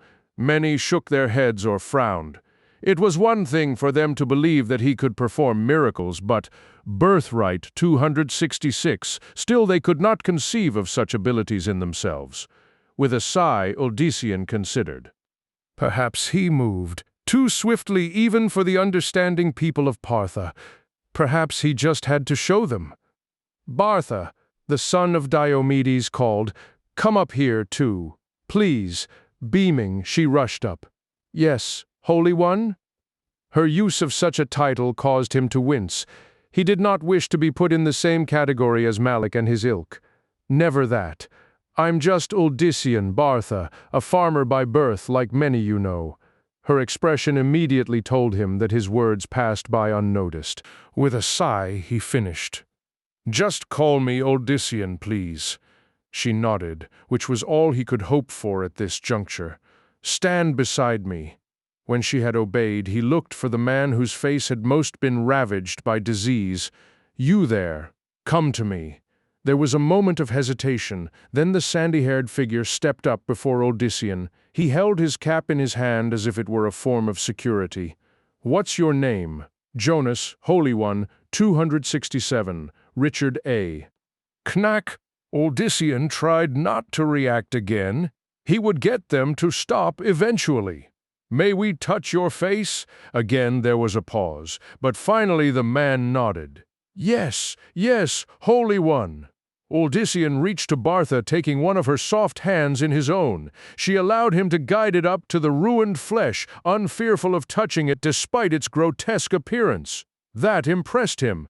It was one thing to see someone disfigured so, it was another to actually feel that scarred skin beneath one's fingertips. He had chosen the right person with which to start. As both his fingers and hers made contact with the man, Uldyssian closed his eyes and tried to imagine the flesh whole. At the same time, he also reached out to Bartha, trying to see inside her and let her feel what he was doing. He felt her abruptly shiver, but she did not pull away. Grateful for that, Uldyssian focused on the figure before him. The man was understandably anxious, perhaps most of all from being the center of attention. Uldyssian knew that he had to hurry, if only to prevent Jonas from growing faint of heart and retreating. Uldyssian tried to recall the emotions that had flowed through him when he had healed the boy's arm. Birthright 268, proved easier to bring them to the forefront than last time, something that surprised him. The pain, the loss, coursed through him. He knew others who had suffered disfigurement as this man had. People in his village whom he could not help now. Perhaps if all went as hoped, Uldyssian could someday return to Saram and make amends. Then, as if such thoughts were the key, the force within suddenly poured out of him. He sensed Bartha's renewed astonishment, an astonishment mixed with immense pleasure. He also sensed the man feel the power flowing into him, and specifically his ravaged face. A gasp of wonder rose from those watching. Uldyssian dared open his eyes. His fingertips had already given him some hint of the results, but seeing them still amazed Uldyssian at least as much as it did the throngs.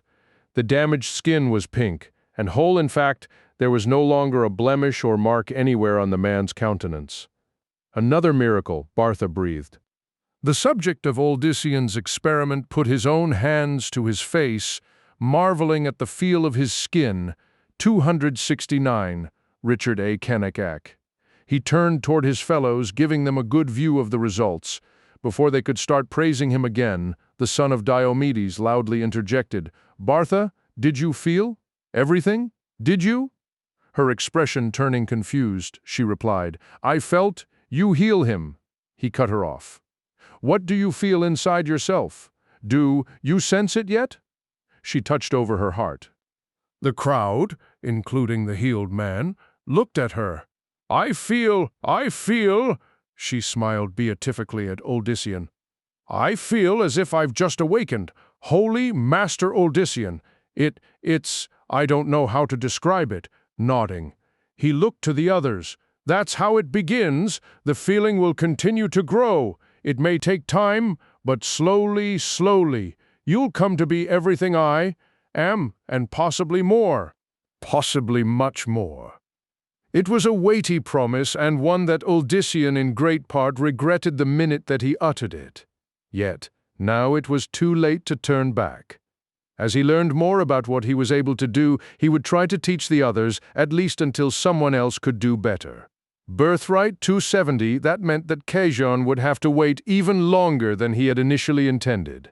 Uldyssian could not very well leave the people of Partha until they understood better. Immediately he thought of Lilia. She would be upset at first, surely, but as in the past she would come around. When the noblewoman saw how the Parthans reacted, it would make absolute sense to her to stay as long as needed. At least he hoped that she would see it that way. The man he had healed came up to him again. "Master Uldyssian, could you show me?" Uldyssian started to reach forward, then hesitated. He smiled, surprised himself not to have sensed it sooner. "I guess I don't have to. You should know that. Just look, deep. You'll see." Jonas's brow furrowed, then suddenly joy filled his face again. It had nothing to do with his mended skin. He nodded eagerly, all but shouting, "I think what Madame Bartha said, I feel awakened." His awestruck words were enough to cause the crowd to break into excited babble. Someone stepped toward Uldyssian. That caused the entire crowd to flow forward. Each person wanted to be the next. 271, Richard A. Knack, caught up in the moment, Uldyssian accepted one after another, spending what time he needed with each. Hands stretched toward him, seeking his touch. Not all of them would feel the awakening as quickly as Bartha and Jonas had, and he said this to every person before trying, but it would eventually happen. Uldyssian truly believed that, and because he believed that, so too did those to whom he ministered. As each new supplicant stepped up, he also grew more and more confident with his decision. Partha was indeed a perfect place to prove himself. If he was able to do this well here, it staggered Uldyssian's imagination to think just how matters would fare in the city. No, a short respite in the town would surely not endanger matters. Surrounded by so many, Uldyssian did not notice that, far back, the one whose thoughts most mattered to him watched him now with veiled eyes. Lilia stood at the base of a set of steps overlooking the fountain, drinking in the sight. Oddly, despite the noblewoman's arresting appearance, not one among all those there so much as noticed her. Birthright 272. But she noticed everything, including that what Uldyssian had set into motion here would keep him occupied for quite some time to come. Too long, in fact. He should have nearly reached Cain by now. That was how she had planned it. Not this highly suspicious turn to Partha of all places. Yet, after a moment's consideration, Lilia suddenly smiled. Plans were made to be adjusted constantly. If not Cain, "Then by all means here, my love," the blonde woman whispered to herself. "In the end, the location does not matter. You will yet bring to me what is rightfully mine, Uldyssian. You will, even if you must die to do it." 12. Achilleus found Cerynthia not where he had expected, that expectation being that Cyrus's daughter would be assisting Uldyssian with his task. Instead, the hunter discovered the dark-haired woman sitting where she could see the proceedings, but was far enough away not to be a part of them. Her eyes were, of course, on Uldyssian to ask. Otherwise would have been unthinkable even to Achilleus, although as the archer approached, his own keen gaze noticed hers surreptitiously shift to Lilia, then back to the son of Diomedes again. "I brought you some water," he said as way of interjecting himself into her private world. He offered her the sack he had carried with him, freshly filled at Master Ethon's estate. Ever practical, save when it came to Birthright 274. Love Achilleus had first paused to gather something to drink before chasing after his friend. Cerynthia took it with a nod of thanks. She drank far more from it than Achilleus assumed that she would, which meant she had been sitting out here for quite some time, just watching. Likely Cerynthia had run all the way here, fearing some imagined danger, whereas he had taken his time, somehow aware that Uldyssian was utterly safe. When she was done, he took the sack back and remarked, "It's truly astonishing, isn't it, Ceri?" "Yes, it is. I've been his friend since we were children."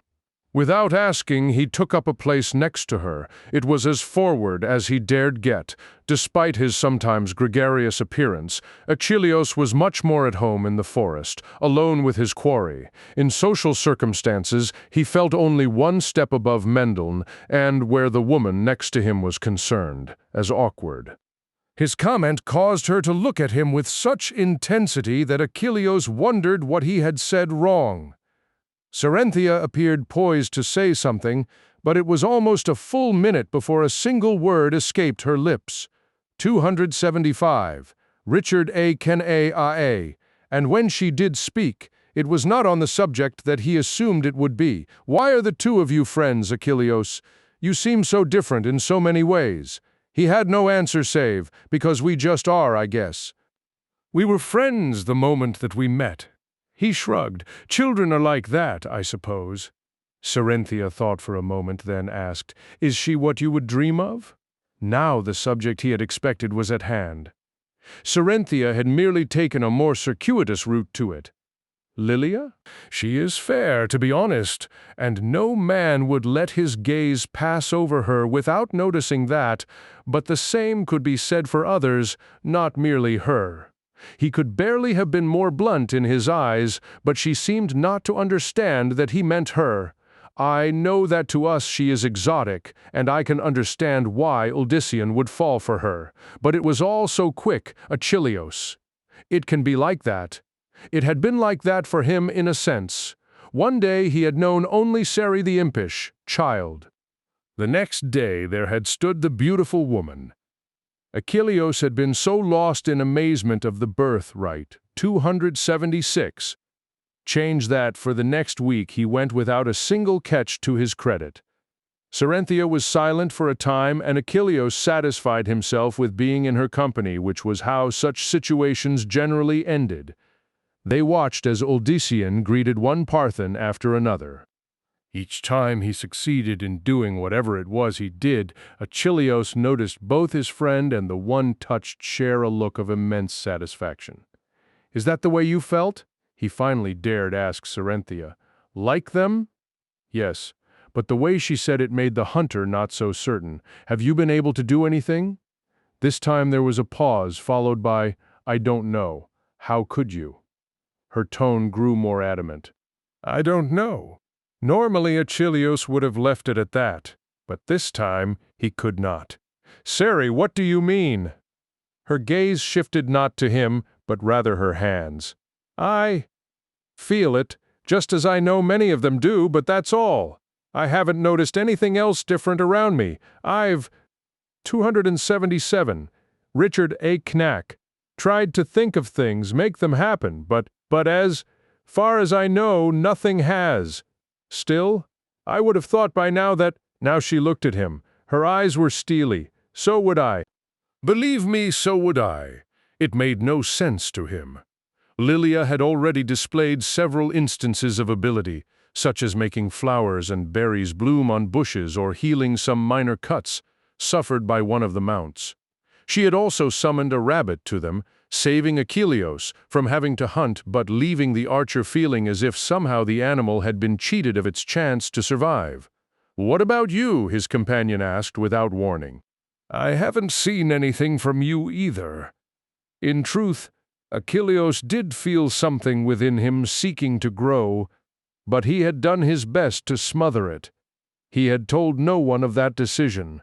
Many might desire the gift that Odysseus offered, but not his best friend. Achilleos was satisfied with being who he was, a hunter and a simple man. "I suspect that I'm not the best student for Odysseus," he returned. "Not at all. Birthright, 278. But no one taught him, not really." With Odysseus, it came as suddenly as the storm over Siram, which apparently was caused by him too. Odysseus was pressed on all sides. He was accused of brutal murder by brother Michelius. The inquisitors would have dragged him back off to the cathedral, probably to burn as a fiend. He had no choice. She was not convinced. It was all terrible, but why at that time?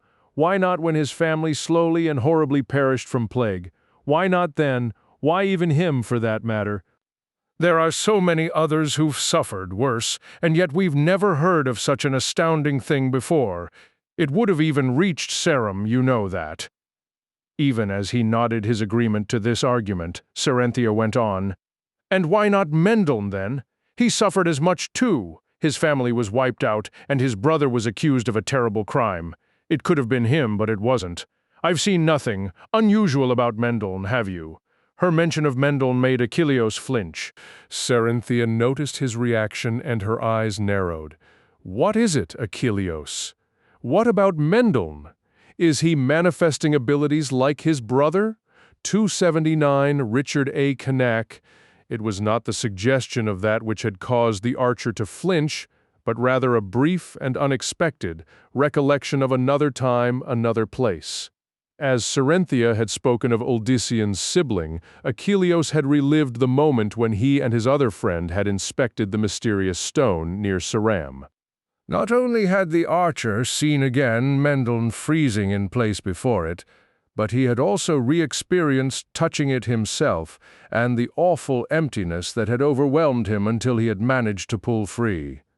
No, Achilleos finally managed. No, nothing like Odysseus. She was not convinced. Achilleos, what? Without warning, a tremendous sense of fear overcame the hunter, but not fear for himself. He had the awful feeling that something was happening to Mendel at this very moment. Achilleos leaped to his feet, startling his companion. "What is it? What's wrong?" He wanted to answer her, but the urgency he felt was too strong.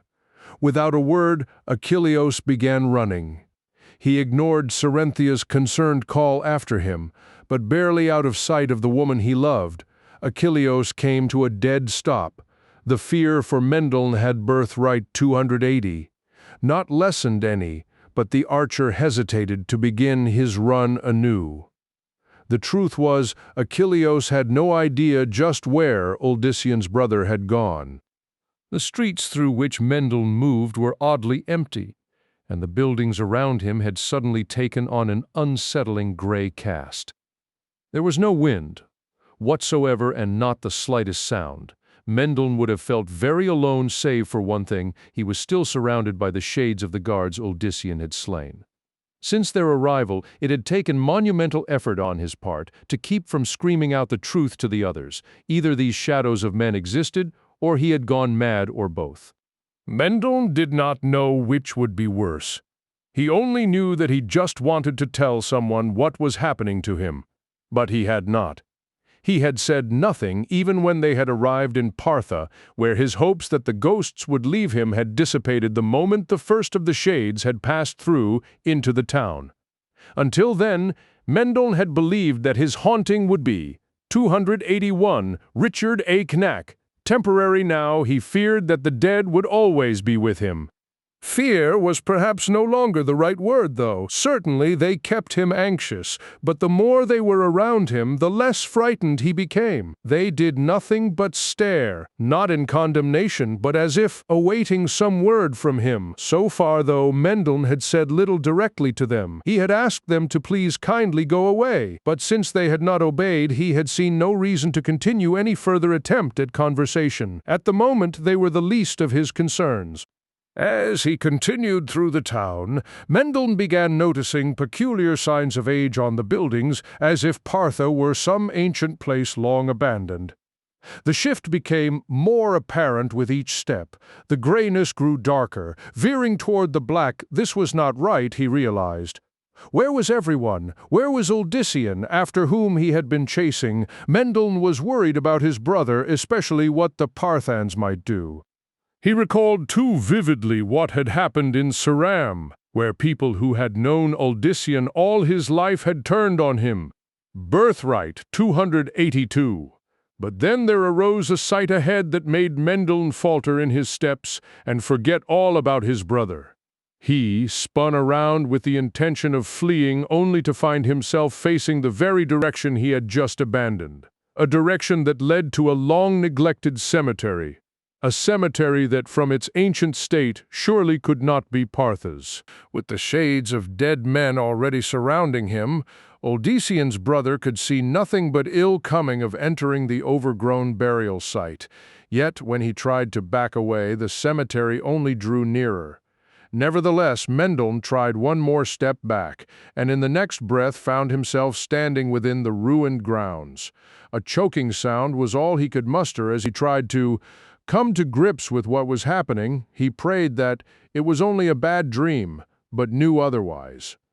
Mendel then thought of his blackouts and wondered if this was some bizarre continuation of them. He certainly had no other answer. He suddenly noticed another very curious and unsettling thing. The shades of the dead guards had not entered with him. They drifted beyond the arched gateway, as if the winged gargoyle he saw above it kept. 283, Richard A. Cain, them at bay. For the first time, Mendel would have liked their company, if only because of their comparative familiarity. Now he was completely alone, facing who knew what. As he started to turn his gaze back, what felt like a hand pushed him deeper into the cemetery. Stumbling several steps, Mendel glanced over his shoulder. He immediately swallowed. Naturally, there was no one there. The farmer glanced down at the first of the graves. A crescent-shaped stone marked the spot. The grave had been dug so long ago that it was infested with generations of weeds and grass, and had even sunken in a bit. Mendel started to look away again, then eyed the marker one more time. Barely legible in the odd gray shadows was the same script that he had seen on the stone near Saram. Despite himself, Mendel grew fascinated by the revelation. Keeping respectful to the grave, he knelt to the side, then leaned toward the stone. Up close, Mendel was able to verify what he had seen. Many of the very same symbols ran along the crescent, but in patterns that he did not recognize. Birthright 284. Without hesitation, he ran his fingers over the first line. Immediately, he sensed some sort of power emanating from the symbols. Mendel had heard of words of power such as the mage clans supposedly used at times, and he could only surmise that these were such. Looking up, Odyssean's brother surveyed the seemingly endless field of stones. The graves were marked in a variety of manners. In addition to the crescents, there were star-shaped slaps, squat rectangular ones, and more. Surveying the landscape ahead, Mendel even spotted one overlooked by a towering winged statue bearing a weapon in one hand. Drawn by that statue, he slipped among the graves in order to get a better look. Fascination replaced dread. He had to learn more. Was this some repository for the dead of the mage clans? If so, did they have some tie to what was happening to him, and to Odyssean for that matter? Until now he would have doubted it. What little he had gleaned from merchants, indicating that the once powerful clans had all but shut themselves off from the world as they continued their arcane duels of wit against one another. They would hardly have the time to bother themselves with a pair of farmers far from the city. 285. Richard A. Knack. Although the statue stood deep in the cemetery, it seemed that Mendelssohn had barely begun toward it when suddenly it loomed over him. He paused, trying to understand what it was supposed to be. A winged being, with a face hooded save for glimpses of the mouth and some cascading hair. It wore a robe and breastplate somewhat akin to that of the cathedral's inquisitors, but sculpted to resemble some finer material. The breastplate also had script upon it, more words in the same mysterious language. Mendelssohn glanced at the wings again, realizing that they were different from those of birds. What he had, taken for feathering, looked, when studied closer, more of an artist's rendition of flame. Mendelssohn had never heard legends of any creature or spirit with such wings, not even in the stories his mother had told him when he had been a very young child. In the giant figure's left hand it held a great sword, whose tip rested on the base beneath the statue. The other hand pointed down, not merely, it seemed, to Mendelssohn, indicating the grave beneath, but also those around it. He had the distinct impression that this was supposed to mean something to him, but what Odyssean's brother could not say. Birthright, 286, and so, despite his situation, Mendelssohn grew frustrated beyond belief. He was a patient man in general, but someone appeared to be trying very successfully to draw him past his limits. "All right then," he shouted, his voice echoing over and over and over in the silence. "If you want something from me, then tell me what it is. Tell me, I demand it." The moment that he finished, a grating sound filled his ears. Swallowing, Mendelssohn watched in horror as the statue's pointing hand turned enough so that it now indicated what was written on the base. Mendelssohn waited for it to do something else, but the winged guardian froze once more. Slowly he built up the nerve to look down at what was below. The same ancient script greeted him. He had hardly expected otherwise, but still this added to his frustration. "But I cannot read it," he muttered. "I do not know what any of it says." Squinting, Mendelssohn attempted to recall the words that had come unbidden to him that frightening time when the demon had caught him alone, in the woods. He remembered the images in his head, and the sounds of those words, but they were still not enough to help Mendelssohn with what now lay before him. 287. Richard A. Cain. Weary of the futility of this nightmare, Mendelssohn finally dared lean on the grave as he studied each mark. His mouth formed shapes, but that was all. Nothing, absolutely nothing, made sense. "What does it say?" he growled under his breath. "What does it say? The dragon has chosen you." Mendelssohn jerked to his feet. He had heard a voice like that once before, back in Saram. It was akin to the voice of Cyrus after he had been killed. Part of him wanted to scream for this new one to get out of his head, but another part fixed on what had been said. "The dragon has chosen you." He stared at the ancient script and read it anew. "The dragon has chosen me, you. The dragon has chosen you." And suddenly, Odyssean's brother could read that line. More important, other symbols now made more sense. Mendelssohn felt that he was now on the verge of discovering the meanings of all of them and, in doing so, discovering the truth about what was happening. But what did the phrase actually relate to? Kneeling close again, Mendelssohn studied the symbol representing the birthright, 288. Most important word, dragon. A loop twisting into itself, a thing without beginning or end. Mendelssohn knew what a dragon was from legends. Why would this mark represent such a creature? And why such a creature at all? What happened? Mendelssohn quietly asked, then frowned when he noted how he had phrased the question. He had meant to ask, "What is happening?" Why would he? The dirt beneath his hand suddenly shifted as if something beneath was seeking to dig its way out. Eyes round, Mendel scrambled back. In doing so, he inadvertently threw himself atop another of the graves, where, to his further dismay, something also began to stir beneath. Worse, it began to register on him that graves everywhere were shifting, stirring. Mounds of upturned dirt decorated many already, and Mendel's imagination pictured skeletal figures readying to emerge. But just as it seemed that his imagination would become a monstrous reality, there formed in the shadow of the winged statue a figure entirely shrouded in black. Mendel had a momentary glimpse of a face not unlike his own in that it was studious in nature, but otherwise 289. Richard A. Knack. Very, very different. It had an unreal handsomeness to it, as only a sculpture or a painting could achieve.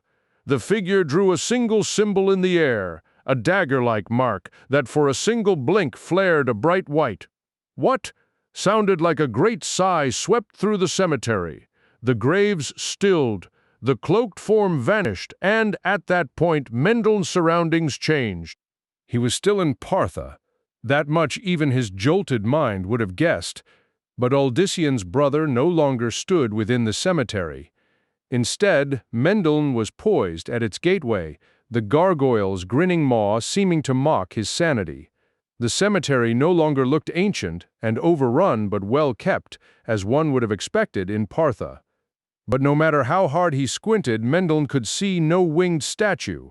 Something touched his shoulder, causing him to yelp, like a kicked hound. Strong fingers grasped Mendel and turned him around.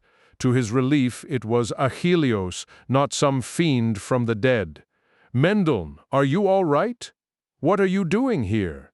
The hunter looked almost as pale as Uldissian's Birthright, 290. Brother felt Achilleos's eyes darted past Mendel to study the cemetery with utter loathing. Did you go in there? I know. It seemed best to Mendel not to try to explain, since he himself was not quite certain just what had taken place. A delusion, a dream. Insanity. Instead, Mendel focused on a new and intriguing question. Achilleos, my friend, why are you here? Did you follow me? This time it was the archer who hesitated before replying with an equally suspicious, "Yes, I did." Achilleos gave Mendel a sudden grin, then slapped the farmer on the shoulder. Don't want you getting lost, eh, Mendel? Town this size, lots of things to distract you? Mendel was not certain whether he was supposed to be insulted by such comments, but chose to ignore them for the sake of both men. Perhaps another time he could share his secrets with Achilleos, and the hunter could do the same with him. Those secret he believed all focused on that fateful stone back home. You need to come with me back to the square, Uldissian. It shamed Mendel that he had not been concerned about his brother. Nervously rubbing his hands together, he blurted, Uldissian, is he all right? 291 Richard A. Canak. More than that, replied Achilleos. But you'll have to see to understand. He happened to look down at Mendel's hands. His brow arched. Your hands are covered in dirt. What? I tripped in the street just before here and had to use my hands to keep from striking the stone with my face. Mendel quickly explained. There was dirt there, he added rather lamely. To his relief and surprise, the blond bowman took this answer at face value too.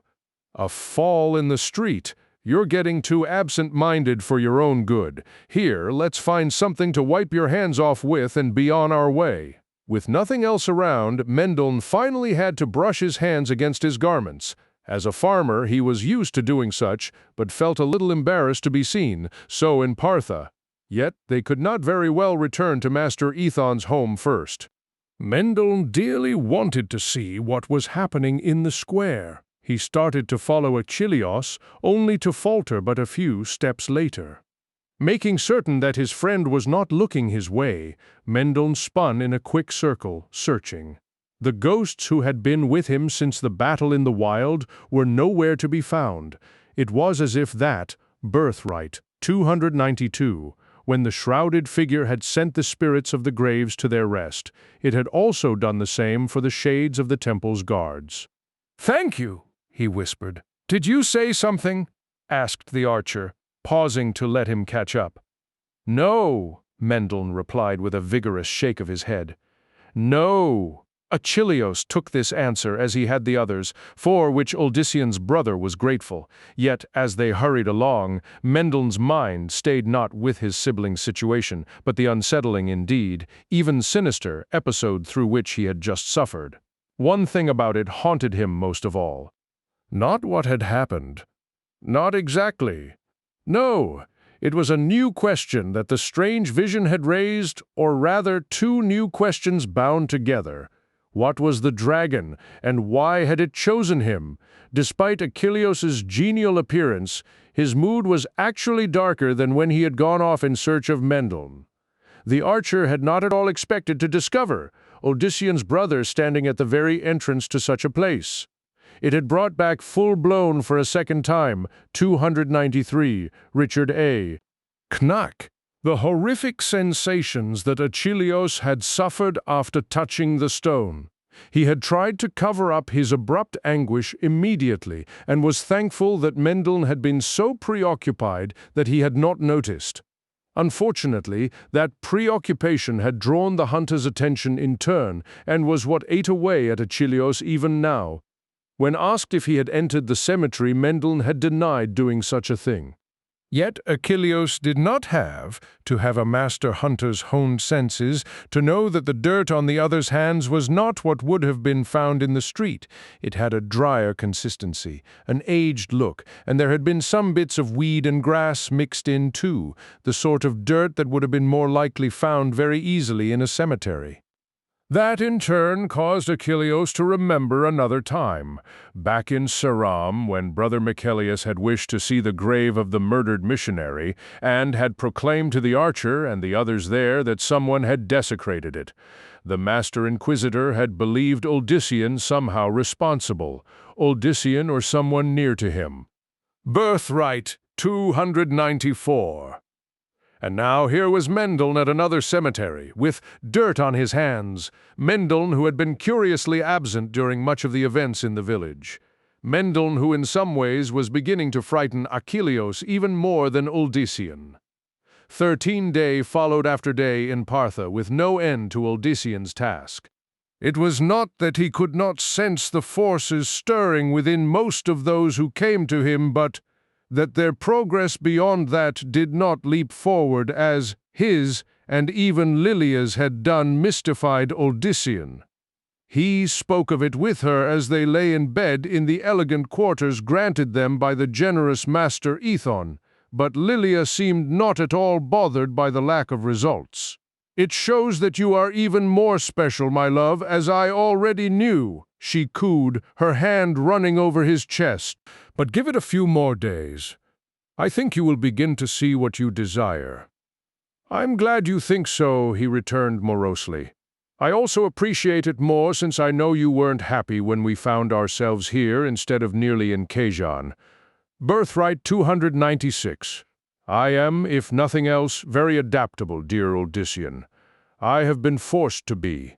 Odyssean would have questioned her remark, but when he looked at her again, it was to discover that Lilia had just drifted off to sleep. A few minutes later he fell asleep too, for the next few hours happily relieved of his concerns. The noblewoman's prediction came to pass barely 2 days later. By this time, Odyssean had touched nearly everyone in the town. There were astonishingly few people hesitant about awakening the gift within themselves, and fewer yet that he could deny. It was Master Ethon who suggested those who should be forbidden time with Odyssean. They were criminals, all the most suspicious and untrustworthy. As lead justice of the Parthan tribunal, the merchant knew most of them by face. He made certain to stand by Odyssean once he knew what was happening. That man there, Ethon had declared, be wary of giving him anything. He then pointed to another. He's likely to slit your throat while you greet him. So, watch that one too. 297. Richard A. Knack. In the beginning, Odyssean had dutifully obeyed, but on this day he saw again the first man in question, an unsavory bearded soul by the name of Romus. A wicked scar ran across a good portion of his bald pate, a result, no doubt, of his nefarious activities. The moment that Romus saw that he in turn was being observed, he started to leave. However, Odyssean suddenly decided that he wanted to speak with the disreputable figure. Romus. Come to me. Hundreds of pairs of eyes fixed on Romus. He had no choice but to step forward despite scowls from the town, guard, and many others. Master Ethon, too, was not pleased. Odyssean, I know you mean well, lad, but such as him would be more of a danger if given the gift. Lilia put a soft hand on the merchant's arm. But dear Ethon, how do you know that some others like Romus have not already received Odyssean's aid? Can you claim to know every villain to walk Partha? No, my lady, but I know a damn lot, pardon my saying so. And this one's among the worst. She would not be dissuaded. You have seen the faces of those who have been awakened. You yourself have. Birthright 298 experienced it too. Look deep. Do you think that you could ever use it for ill? Ethan faltered. No, never, but… No one could, Lilia insisted. No one could.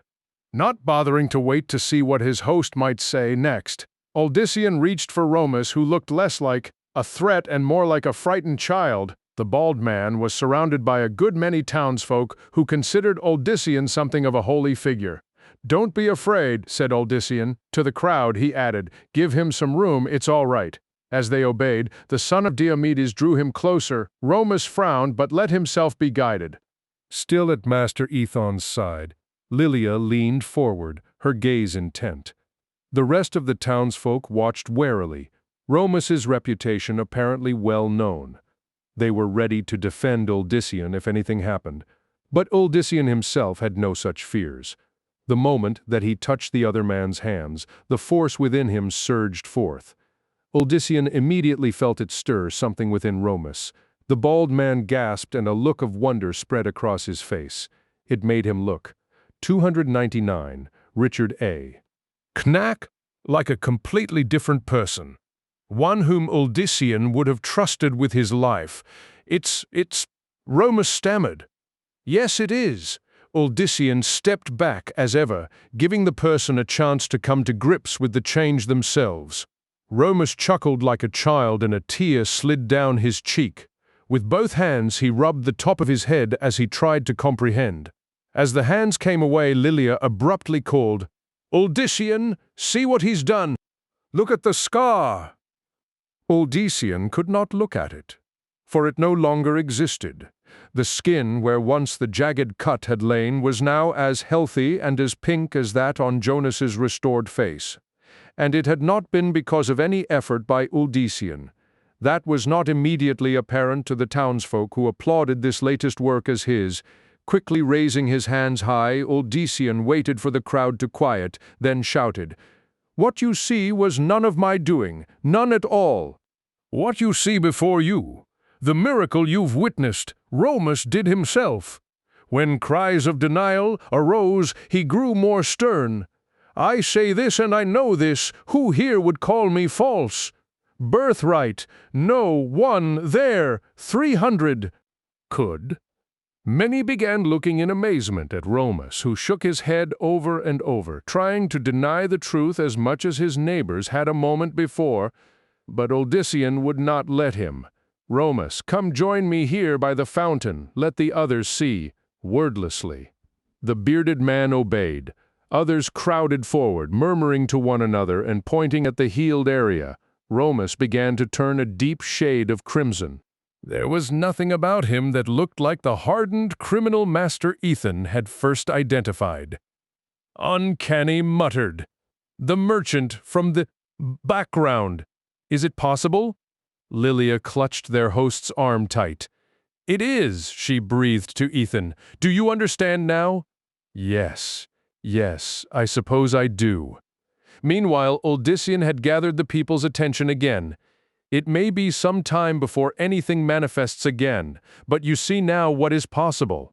Let no one doubt that everyone will be able to do the same and more." That was enough to send the throng into a roar. Many fell to their knees and thanked Odyssean, who looked extremely upset by this reaction. 301 Richard A. Cain. Get up, he insisted. His fury shook his followers. They stared fearfully. He did not care. They had to understand. No one bows to me. I'm no king, no patriarch of a mage clan. I was and still am a simple farmer.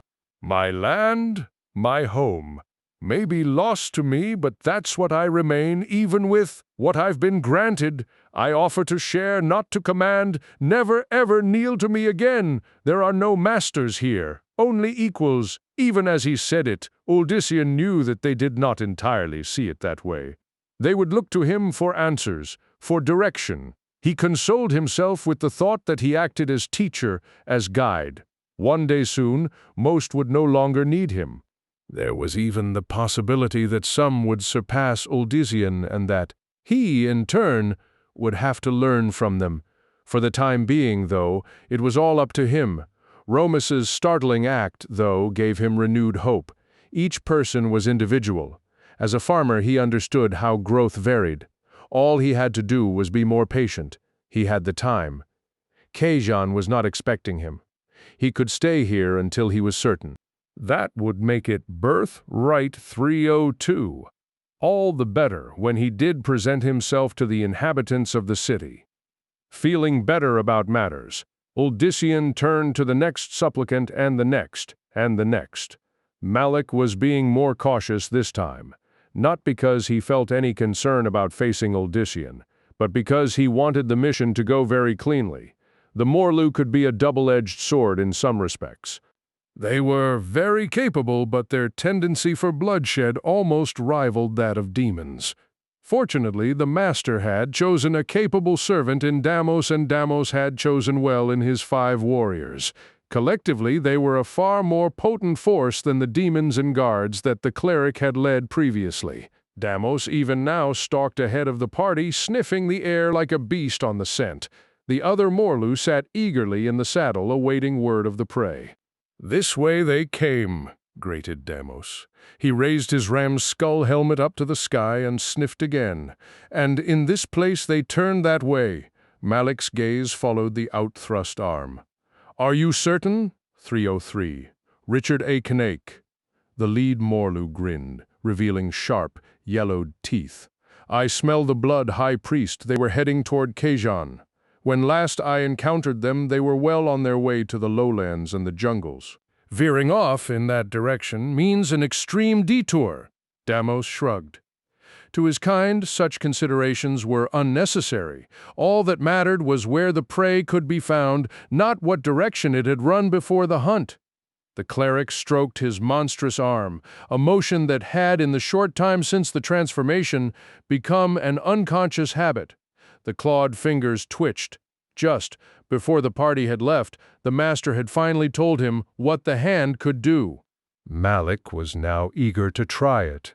But to do that, he had to reach his quarry. "We go that way, then," the high priest finally declared. Grunting, Deimos returned to his dark steed. That following the trail was what they needed to do was very obvious to all the Morlu, but they knew their place and so did not make anything of the cleric's unnecessary comment. The high priest could send them to their deaths if he so desired, so long as it served the temple. Birthright. They would not question 304, his leadership, unless commanded to by the master.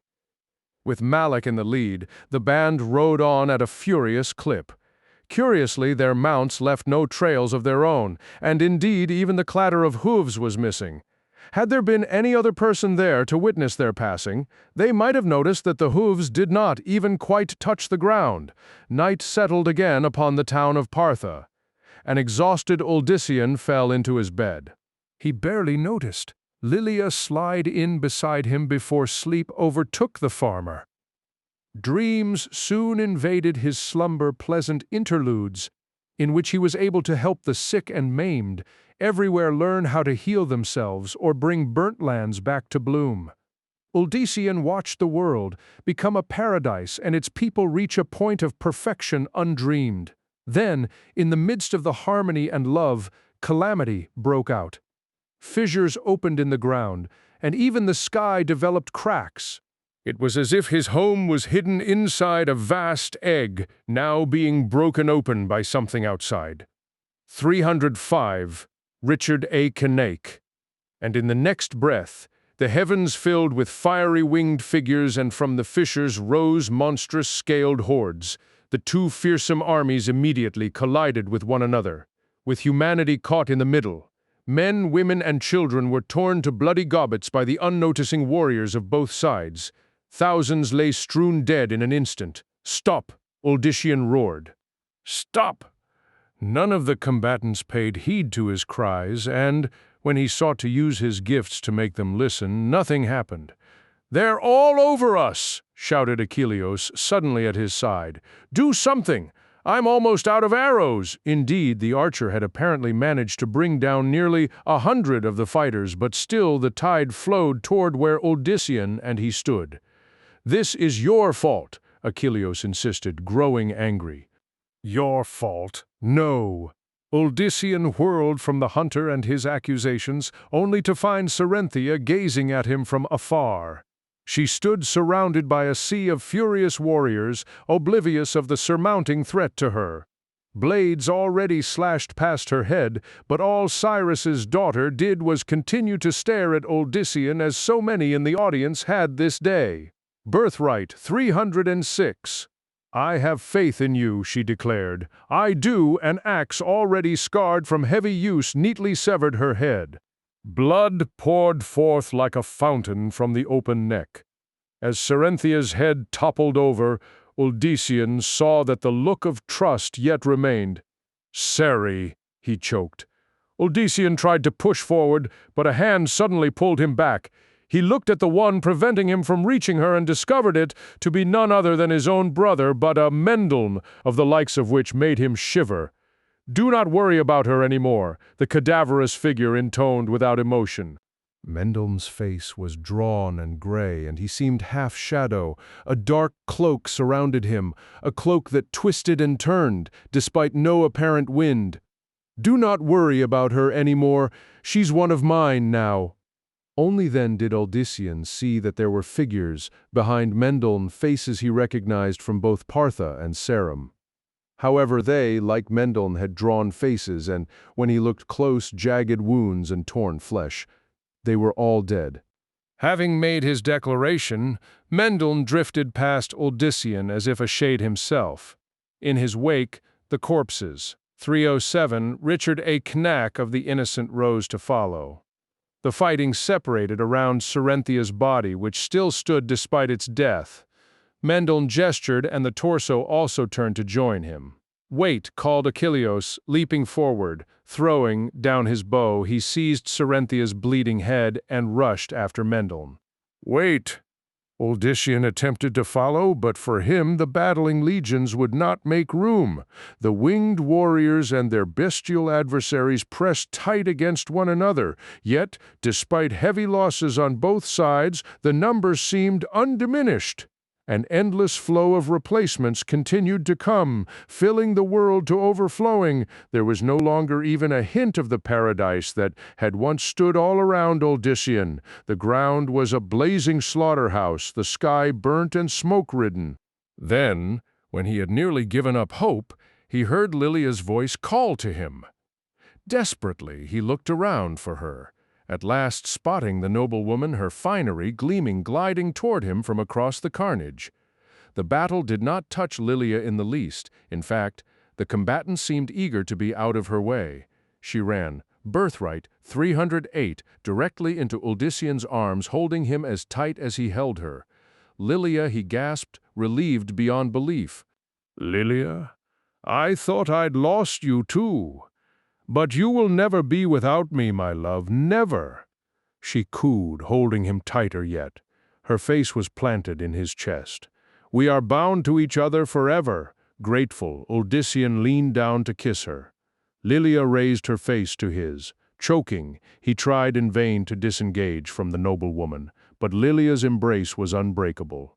Odyssean stared in horror as her mouth moved closer to his. "Will you not kiss me, my love?" she asked with a smile filled with sharp teeth. Her eyes had no pupils, merely a sinister shade of crimson covering the entire area under the lids. Her skin was scaled, and her ears beneath her hair long and pointed. That hair still hung long, but now consisted of harsh quills colored emerald green. Despite the macabre changes, there was that about her that still filled Odyssean with desire, a desire so deep that it frightened him.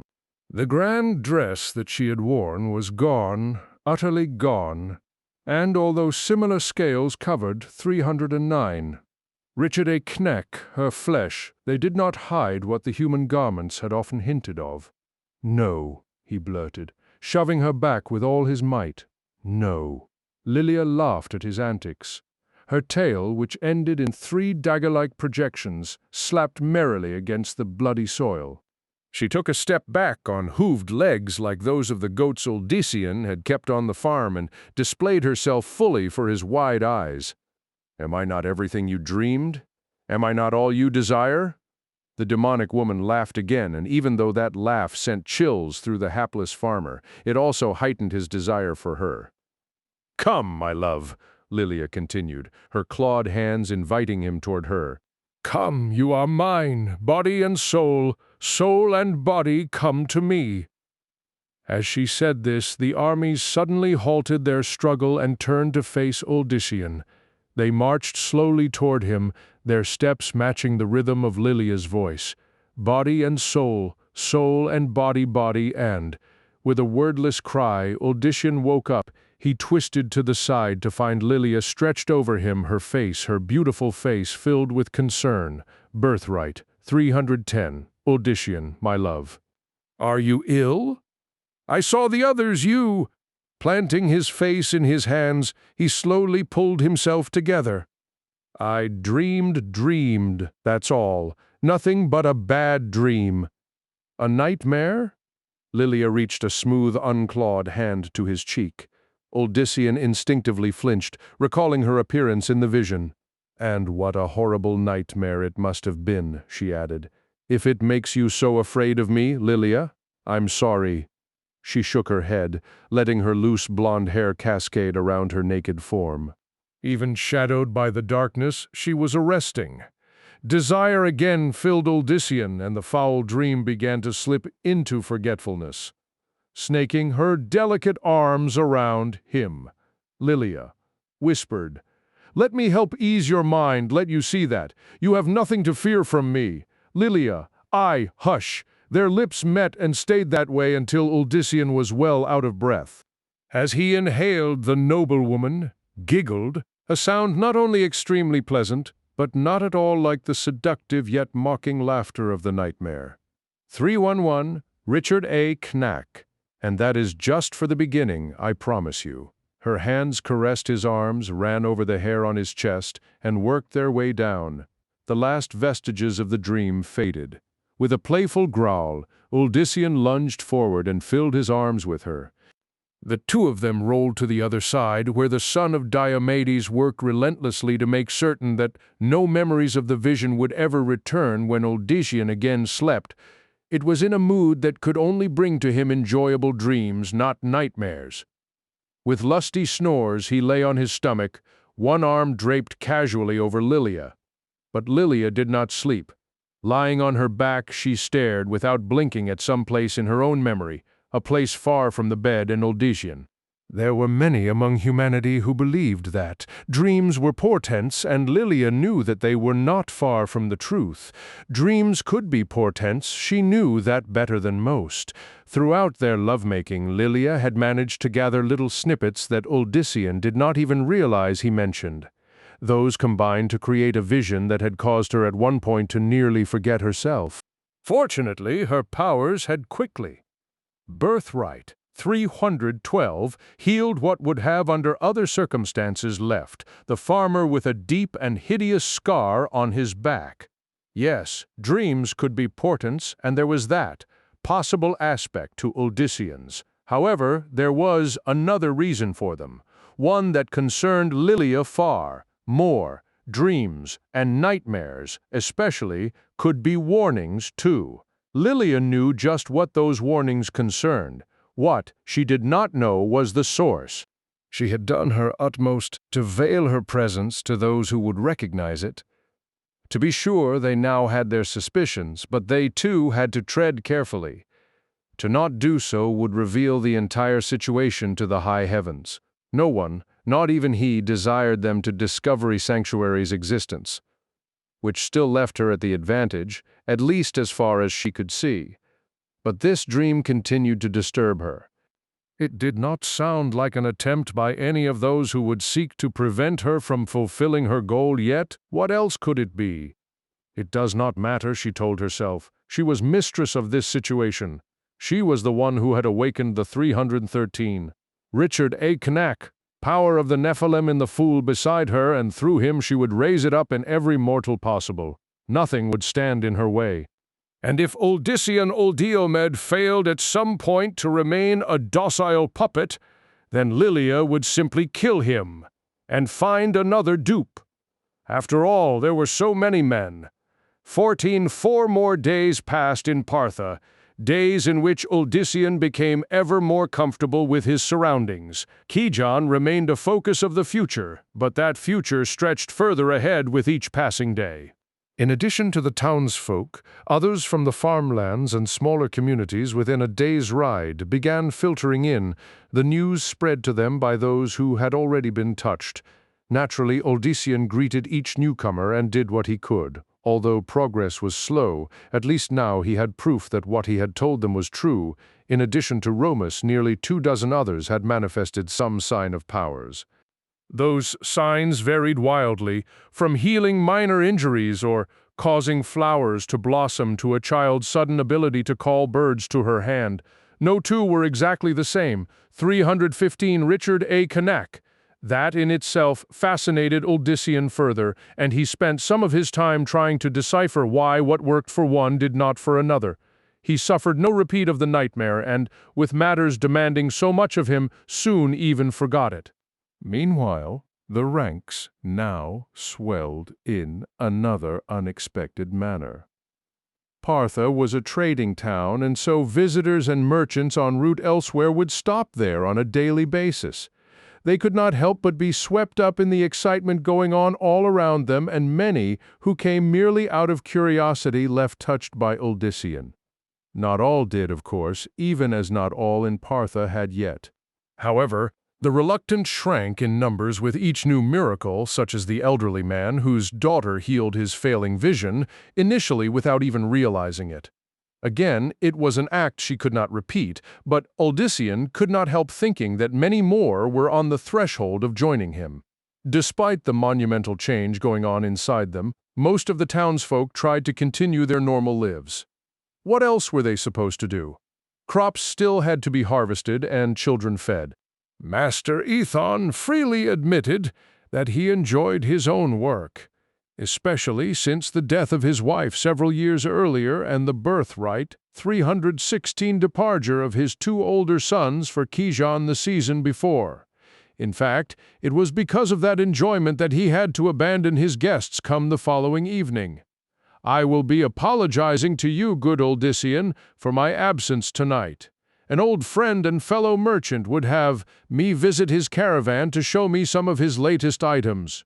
Like me, he had been touched, but also like me, well, he too is a merchant at heart.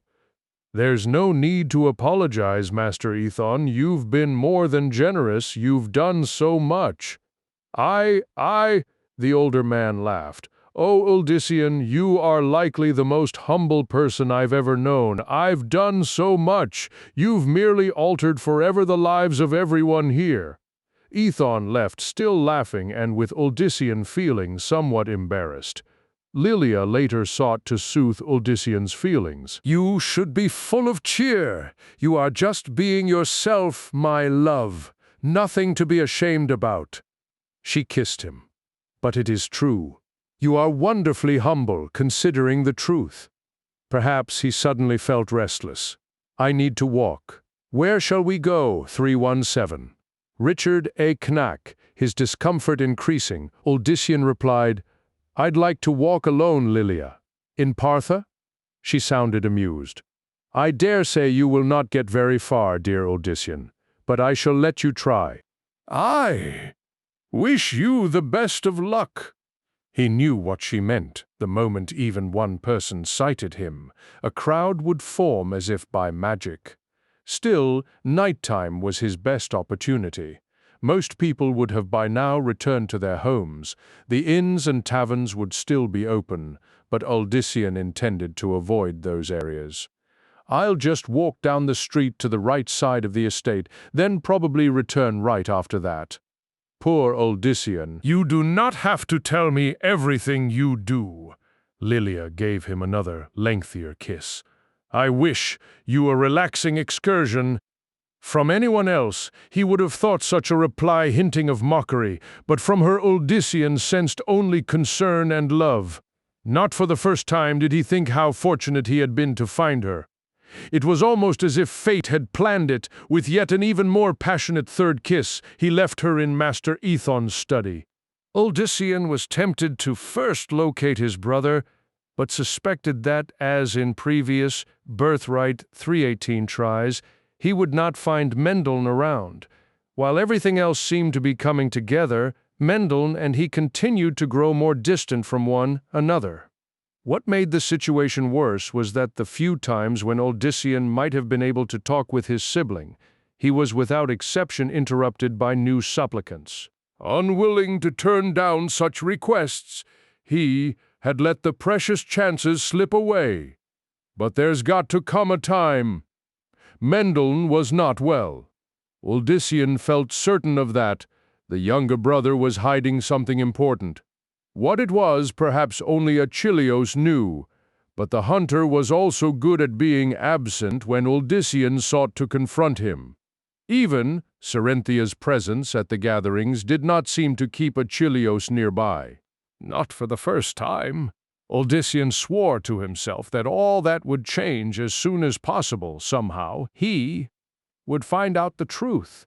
For now, though, he needed to clear his own head and relax.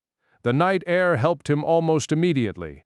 As he reached the outer gates, Ethon's men silently saluted him. Like so many, they had experienced the awakening within, but still felt most comfortable keeping there. 319. Richard A. Cain Ack Normal Routine. Fortunately, they also already knew to respect Odyssean's privacy. "I won't be long," he told them. "As you wish, Master Odyssean, we will be here for you when you return." He had given up trying to make them, or anyone else, cease calling him by such a title. Better that, at least, than being declared a holy one or the like, as some still did. He chose the least lit avenue and quickly headed into it. The darkness comforted him, its shadowy veil giving Odyssean a sense of anonymity that he truly needed at the moment. He began to think of his farm, surely either in utter disarray or in the hands of some opportunistic neighbor who had recognized the value of its soil. Odyssean hoped that at least someone had taken care of the animals properly. Faint voices warned him of someone coming from the other direction. Preferring to be alone, Odyssean turned down an even darker side street and hurried off before the others would see him.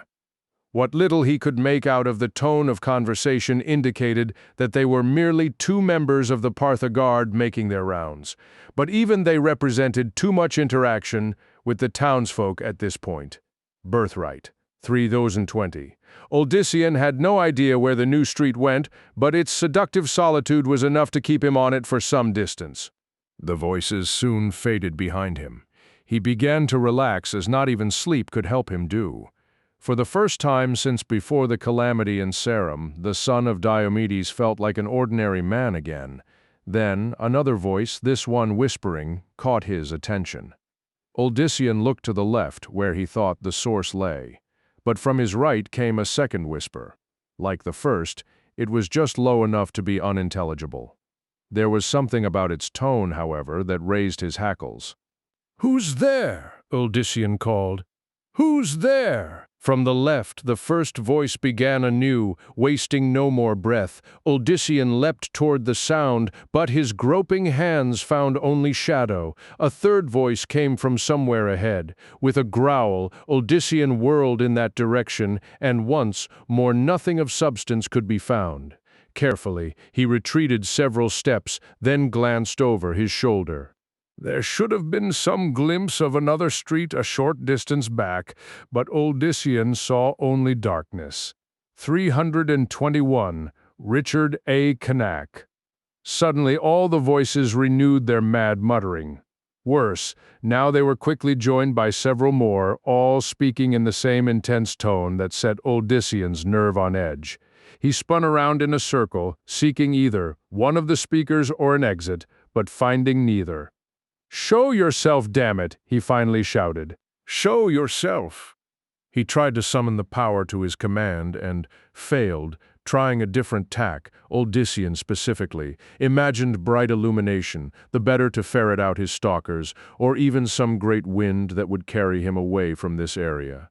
Yet these too came to nothing. Nothing. One voice suddenly seemed to come from right by his ear. He started to turn toward it, and a thick limb from the opposing direction wrapped around his throat. Choking, Uldyssian struggled to free himself from whatever had snared him. He could not even tell if it was an arm or some sort of tentacle, only that its grip was stronger than iron. As the lack of air took its toll on him, Uldyssian's thoughts went to Lilia. He could only assume that this attack had to do with Malik, and so he feared that the Birthright 322 High Priest would next go after her. Yet, even that concern did not give him the might to escape. Then, from out of nowhere there came a hiss, followed by a snarl like that from the throat of a foul beast. At the same time, some instinct took over in Uldyssian. Every muscle in his body tensed, the air rippled. A guttural exclamation filled the night, followed immediately by a crash. The tightness around Uldyssian's throat vanished, along with it the insidious whispering. Suddenly there was only the sound of him trying to catch his breath, that and the soft padding of swift boots. "Uldyssian!" came a voice very familiar to him. "Uldyssian! I thought I saw Dam. I don't know what I saw." But despite that little obstacle, Achilleos had evidently managed a masterly shot. In the blackness, it could have just as easily been Uldyssian whom he hit, and certainly that would have been a high probability had it been any other archer. However, Uldyssian knew his childhood friend's skill well, and so understood that his life had never been in danger, at least from an arrow. Thank you," he gasped. 323, Richard A. Cain. Achilleos, bow over his shoulder, helped Uldyssian straighten. "Don't thank me for anything. I'm sorry I didn't manage to kill whatever had you, though I'm damned if I know why not. I had it or him right where the back of the neck should have been. If it was an assassin, he should lie dead at our feet right now." Making certain that Uldyssian could stand on his own, the hunter knelt. A moment later, Achilleos muttered, "There's something here, but it doesn't feel like blood. Not fresh, anyway. Couldn't be from your attacker."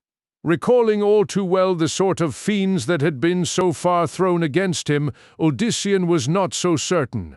For the moment, though, he would trust Achilleos' knowledge. Rising, the lithe figure rushed off in the direction of the crash. A minute later, Achilleos returned what little was visible of his expression, revealing his disgruntlement.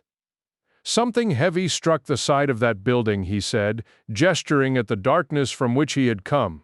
"Cracked it good, but whatever it was got up right after and ran off." That, too, did not surprise Uldyssian. Malik would have sent servants far more capable than the previous ones. Birthright 324. They had planned their little trap better this time, waiting for him to venture out on his own. The high priest had read him well. He had known that his prey would eventually seek private time. Then it occurred to him to wonder just what the archer was doing here, too. Odyssean had long given up, believing in coincidence. But before he could ask, Achilleus said, "I'd suggest we leave this area for somewhere a little more populated. You might enjoy your privacy, but surely not that much anymore." With a nod, Odyssean followed his friend back the way they had come. Achilleus apparently could see in the dark, much better than him. The hunter soon had them back in the vicinity of Master Aethon's house. Only then did both pause to breathe normally. "Much better," commented the blond man. "Thank you again," Odyssean returned. "Now tell me how you happened to be right there when I needed your help." Achilleus cocked his head. "And why did you need my help, Odyssean? What happened to you back there?" Odyssean would not let the questioning turn to him. Not just yet. "Answer me, Achilleus. 325, Richard A. Knake." There was a long hesitation then. "I thought you were going to be in danger." His phrasing left Odyssean puzzled. "What do you mean?" "I just had a feeling that something was going to happen, and so I followed a hunch, that's all, and managed to follow it all the way to where I was." The archer shrugged.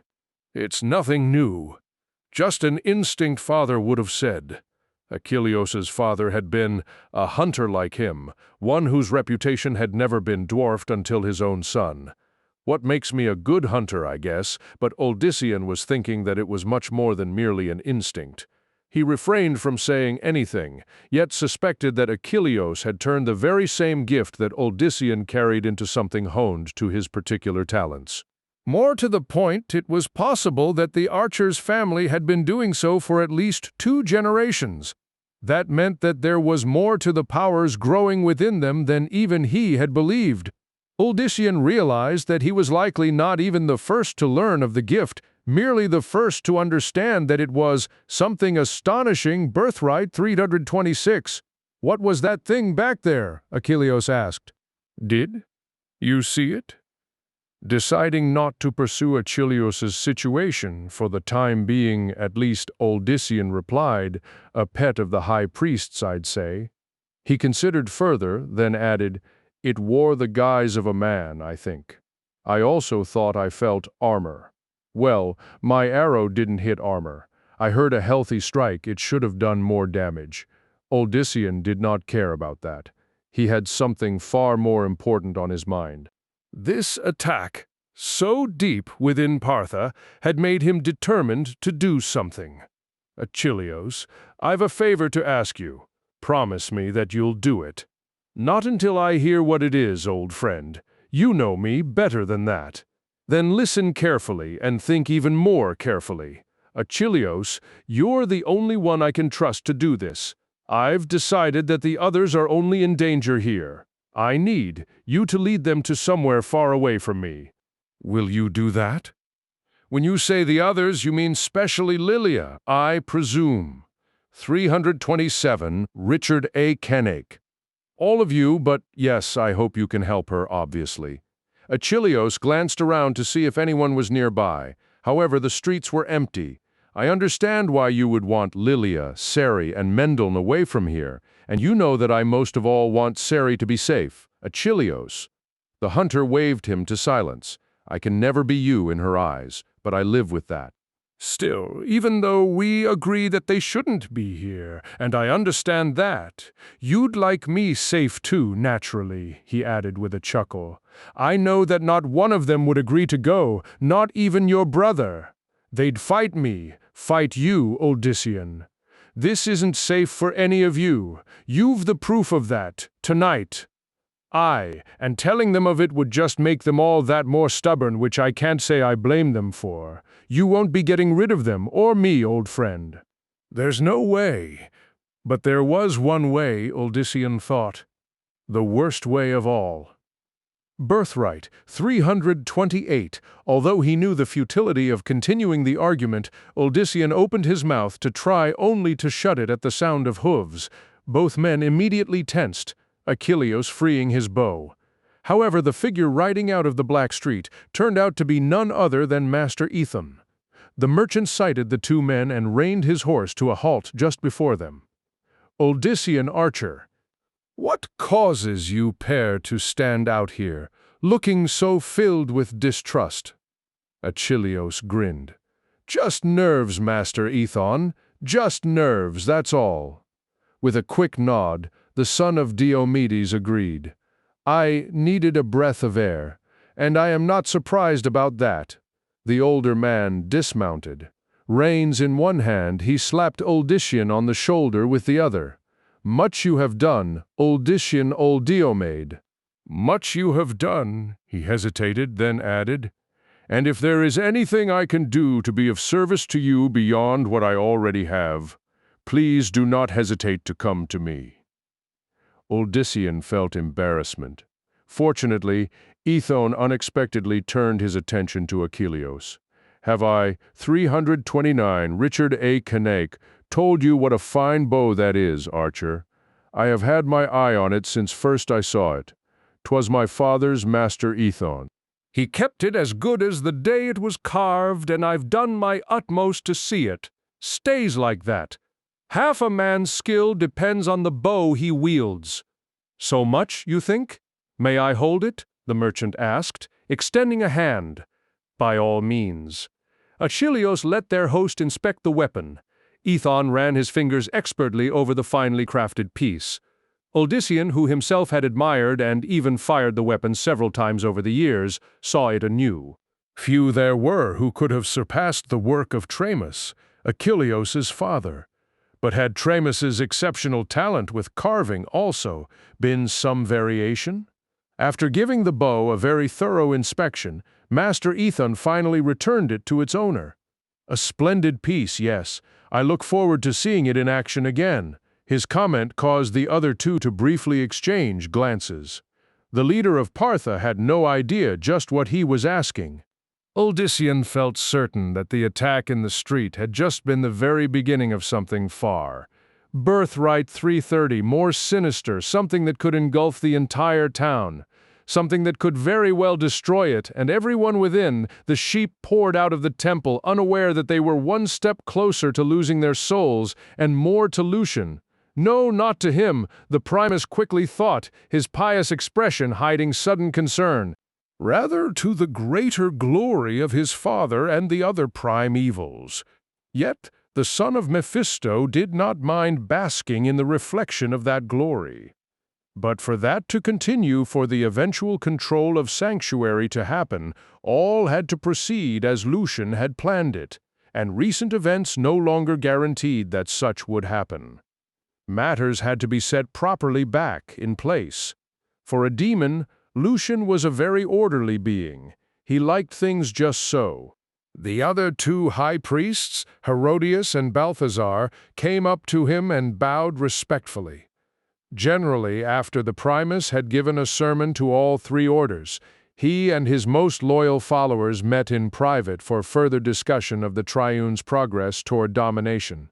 331, Richard A. Cain. Not this evening, however. Lucian had to focus on restoring the situation. While his servants were useful, when it came to the planning, he relied most on himself. "We will speak together tomorrow eve. Come the moon. Go and see to your duties. Those duties included indoctrinating the faithful who had reached the point where they had begun to turn to the true doctrines of the temple, hate, destruction, and terror. The methods by which the Primus and his servants slowly manipulated the fools toward that end were many and ranged from the mundane to the magical. Some of the faithful were more attuned to this, the weak-minded ones, and they were carefully picked out of the throngs and invited to special sermons. There, the subtle shapings of the Primus's private sermons delved deep within the mortals' minds, seeking that which lay in the darkest recesses. But Lucian could rely on the two humans before him to handle such matters for a time. He dismissed them and hurried back to his private sanctum.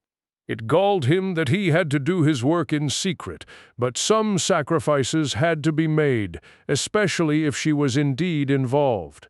Malik's efforts would make for a good distraction in that regard, causing her to be unaware of what Lucian also intended. Birthright 332. The four guards snapped to attention as he passed them. They wore the semblances of peace warders, but were Morlu. Anyone foolish enough to attempt entry without permission would quickly learn the difference a moment before they were cut to pieces. Shadows filled the chamber, Lucian's work now more suited for the dark. He looked to where two more Morlu stood sentry over a cowering young man in the gray garb of a novice cleric. In the first part of their study, those chosen by the high priests did not wear the robes of any order, for it was by the primus's decision which one they would best serve. "Icarian," Lucian intoned. He wore his most kindly expression, which was lost on the youth in front of him, who knew who and what his master was. "Gi, great is my lord," Icarian stammered, going down on one knee.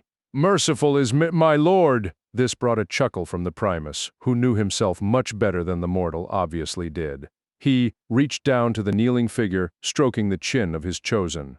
"Dear Icarian, you know the sacrifices you make to take on the mantle of a cleric, do you not? And I have accepted them gratefully." 333. Richard A. Cain. Have you? Your sisters were to be brought to us to be made our loyal handmaidens. Lucian had a very earthy taste for human women, especially untried ones. It was a mark of how devoted his acolytes were that they willingly sold their own to prove their love for him. But they appear to have left for a long journey. Master, I. The hand that stroked the chin now painfully clamped, the mouth shut, still speaking in the same kindly tones. Lucian continued, "They did not travel far, though, thanks to the very dedicated brother Tomol, your good friend. I had the pleasure of discussing their talents with them only last night. Icarion made the mistake of trying to leap at his master." One of the Morlu drew his great axe and, in a single swift motion, removed the rebellious youth's head. The head tumbled into Lucian's hand. He turned it upside down to preserve the contents. The son of Mephisto preferred to do his own slaying, but could not fault the warrior for his enthusiasm. "Leave the carcass," he commanded the Morlu. "You are dismissed." Birthright 334. The armored figures bowed and departed. Lucian paused, then glanced up at the deepest shadows above. "Astroha, I know you watch. I have a tidbit for you." "And what the cost?" came a hissing voice. "What the cost? Oh, Lucian! Nothing you cannot afford, dog of Diablo. We shall speak of it later. Take the carcass, something white and like rope shot down to where the body lay. It resembled the webbing a spider might shoot, only much, much larger, as if a creature at least as great as the son of Mephisto somehow hid in the recesses of the ceiling." The headless body shot up, pulled by the webbing into the shadows. A moment later, there was a horrific slurping sound. "He has been bought," Lucian thought to himself. "That leaves just one more." With his free hand, the primus drew a triangular symbol, not unlike that of the triune in the air. The pattern flared a savage crimson, then drifted to the floor, sealing there. Lucian tossed Brother Icarion's head into the center. It landed perfectly, the bulging eyes staring up, the mouth. 335. Richard A. Cain. Slack, as if in mid-scream. Blood puddled around it, in actuality feeding the burning symbol with power. "Gulag, I have something for you. Come and get it." The stone floor beneath the head began to shift as if suddenly liquid. The magical pattern remained intact, as did the stones beneath, but they rolled and twisted as if part of a turbulent sea. Then a gap reminiscent of a whirlpool opened up just to the right of the pattern. Although it was circular, within, one could see ridges of teeth. The mouth swirled around the pattern twice, then sought to engulf it. Dark sparks arose each time it attempted. At last, the toothy gap paused. "Stupid as Gulag," came Astroga's monstrous voice from above. "Like his master he is." "You have your treat, Arachnid," reprimanded Lucian. "Be still!" The demon above grew silent. save to renew the slurping that marked his eating. The macabre mouth attempted once more to take in the head, and once more the pattern kept it away. Rise up, Gulag. Birthright 336. The floor began to swell. It took on a shape vaguely humanoid, vaguely porcine. Its body still maintained the stone design of the original floor, but approximately where the head should have been, 3 eye stalks suddenly sprouted. "Lel Lukchernen," it said, the voice akin to the last gasp of a dying man. "Ba blue blue blue and tit. And so you shall, servant of destruction, servant of Baal. But in a moment, you and Astroga must assist me with a spell. Will you?" Above, the slurping ceased again. "Expensive is this meal. This one thinks now." Lucian's expression grew sharp. His eyes seemed to sink into the sockets, and he was suddenly half again as large as before. "You accepted it, Spider, just the same." "A bargain made without thought is still a bargain. So it must be," the other demon replied reluctantly. Looking slightly more like the genial Primus again, the son of Mephisto focused on the second demon. "And, you Gulag, do you have any reservations about accepting what I offer even before hearing the price?" "Destruction in 337. Richard A. Knake. He smiled at the simple question. "Yes, there could very well be some. Hay-headed. It was as close to an acquiescence as Lucian would get from one of Baal's minions." He gestured at the pattern, removing it. Gulag's mouth suddenly expanded to nearly his entire length. The skull of Brother Icarian tumbled into the bottomless maw, vanishing. The demon shut his mouth, then formed a crude smile out of the stone pattern. Lucian nodded. Steepling his fingers, he closed his eyes in thought. "Excellent! Now this is what I seek from the two of you." 15. The illusion of peace shattered, Uldyssian lived in a constant state of high concern. Malik was nearby, no doubt plotting something more heinous. As ever, Uldyssian did not fear for himself so much as he did Lilia and the others. However, as Achilleos had said, they would not leave him of their own free will, and he had no idea how to make them change their minds. Noticing his darkening mood, Master Aethon pulled him aside after dinner the next evening. "You are not yourself. Does something ail you?" "There's nothing." The dark eyes burned into his own.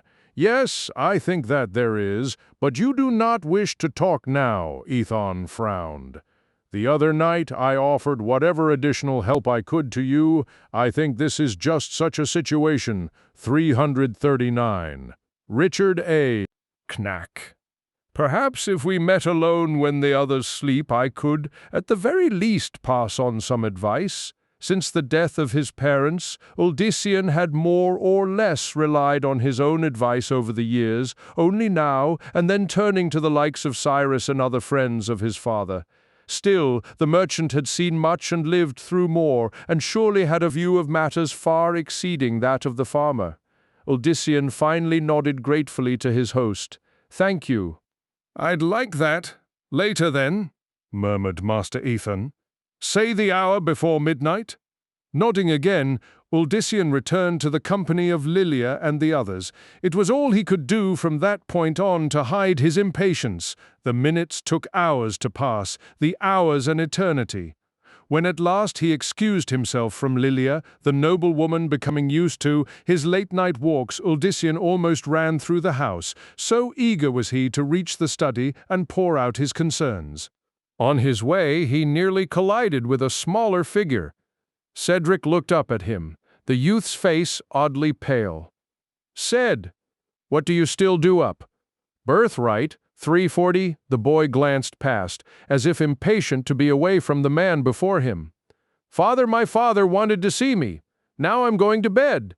Already feeling late for his own meeting with Master, Aethon Uldyssian patted the merchant's son on the shoulder. "Of course, off you go then." Without waiting for a reply from the boy, he continued on. The halls were dimly lit, only a few oil lamps marking the nighttime. Uldyssian passed no guards, the merchant obviously feeling very secure in his own domain. That would certainly change once he heard what his guest had to say. The door to the study was closed and no light shone through the bottom. Odyssean looked around the empty hall, then knocked once. From within, Ethan's voice bid him enter. Relieved, Odyssean slipped inside, quickly shutting the door after him. The only illumination in the room came from a single candle situated atop a small mahogany table to the side. Next to the candle sat a decanter of wine and 2 goblets, one of which Odyssean's host, seated in a leather chair next to the table, took up even as the farmer's eyes adjusted to the gloom. 341. Richard A. Canuck. "Tonight I find the quiet of the night much more relaxing," explained Master Ethon after a sip of wine. "The better to think also." Odyssean slipped into another chair that Master Ethon indicated. "Thank you for seeing me. How could I not? After all that has happened, Odyssean, I could not refuse this moment to you." He gestured at the other goblet. "Please, I would recommend it." Although he wanted to keep a clear head, Odyssean suddenly felt parched. He allowed Master Ethon to pour him some wine. The liquid flowed like delicious fire down his throat. "A strong vintage, but one that touches the soul, I say." Ethan put down his own goblet. "You are very troubled, my son." Clutching his wine in both hands, Odyssean leaned forward and explained his concerns for his friends, and Partha itself.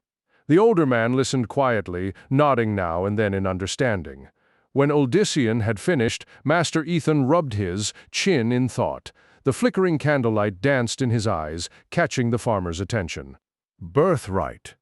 342.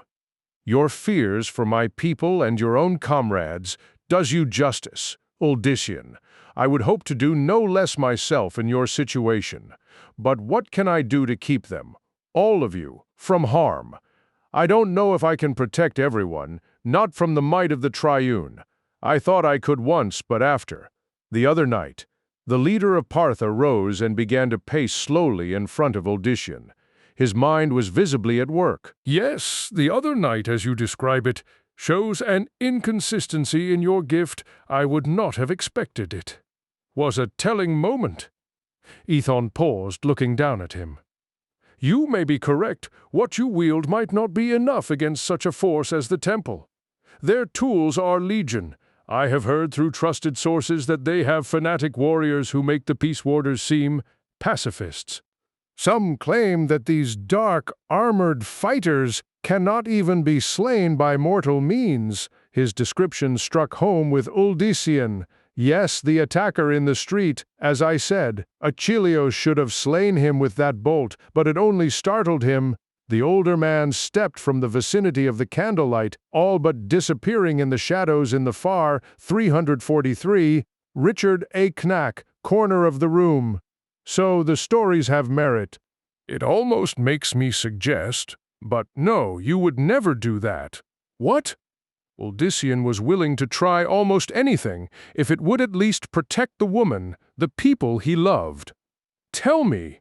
Master Ethan turned to face him again. If not for the fire of the candle reflecting yet again in his eyes, Odyssean would not have been able to read anything of his expression. In that gaze, though, he saw determination, and that strengthened his own resolve. "There is one way to protect them, and my beloved, Partha, but I feel much guilt even suggesting it." "Please, I won't hold anything against you, Master. Ethan, you've been nothing but a good friend and host." "Very well.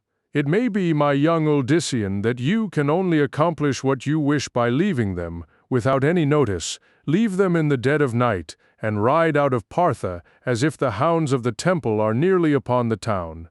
"Ride out and meet with this Malik." Odyssean leapt to his feet, the goblet dropping and the chair falling backward. "What? Hear me out. Malik came for you. He wants only you.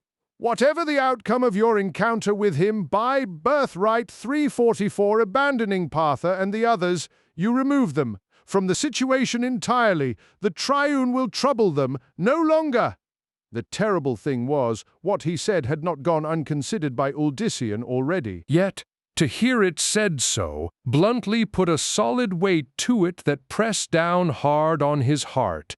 but it would keep them all safe, especially Lilia. Still, there was something else to think about. But the High Priest's minions are already in Partha. It may be too late to undo that. They watch for you. They will assuredly see you leave, even if you choose to do so this very minute.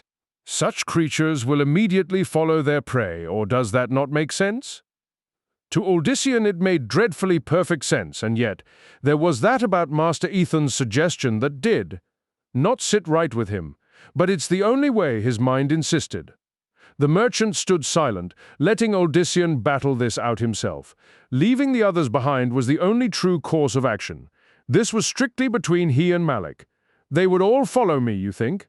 The creatures of the High Priest, I mean. 345, Richard A. Cain. I would guarantee it. To do anything to the contrary would be absurd. That finally settled it for Odyssean. I've got to do it. Then. His host bowed in acknowledgement of the heaviness of his decision. I will assist you to the best of my ability, in any way I can. Ithan reached out a hand. Odyssean instinctively did the same, but just before the two men could shake, a sense of urgency overtook the son of Diomedes. He pulled his hand back and stared at the merchant's eyes. There was something wrong about them. He tore his gaze from the merchant's, suddenly needing to look toward the ceiling. It was too late. From the darkness above, a heavy armored form fell upon the farmer. It brought him to the floor, their combined weight cracking the boards beneath them. There is ever something that causes the best plans to somehow go awry, snapped a voice that was not the merchant's. I begin to wonder if it has to do with your curious and unpredictable abilities. Birthright 346. Even as Odyssean struggled against his opponent, he recognized the new voice. It was Malik speaking. Malik, in the guise of Master Ethan. All so very simple, or so it was supposed to be. Lure you out into the wild where this could be handled without further complications. But as with last time, nothing can go simple where you are involved, farmer, can it? His face almost crushed into the floor. Odyssean gasped. Where is Ethan? Why, right here, replied a voice that was now both Malik's and the merchant's. Let him see the cleric, ordered Odyssean's guard. From behind, a thick hand grabbed the captive by his hair and pulled hard, forcing him to look up. The image of the merchant still stood before Odyssean. Right here, in the flesh, Ethan said, once more using the high priest's voice. The figure chuckled, then added, or, at least wearing his flesh. He reached up and touched his cheek with the palm of his right hand. Where the hand came in contact with the face, the skin there suddenly dripped as if melting. In large portions, it started sliding down to his chin, where it hung in gobbets. 347. Richard A. Cain. Odyssean's stomach turned. He struggled to free himself, but the monstrous warrior had him in a tight grip. Through the macabre display, the high priest's own dark countenance began to peek out. Malik pulled his hand away, which caused the horrific melting to cease. He showed Odyssean his palm, revealed there was a sight more terrible than the face, for it was no human hand that Malik had, but rather something that matched his demonic heart well.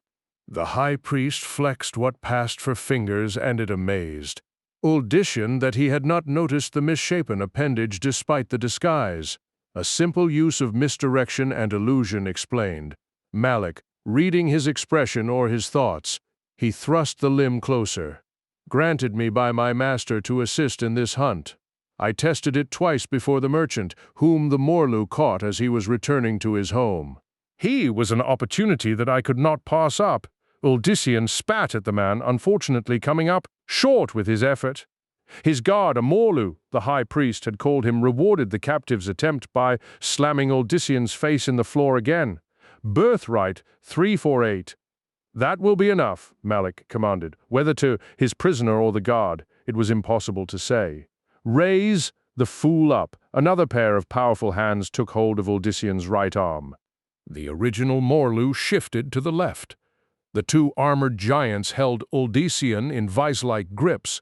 Not as I originally intended, but this will do. The door opened.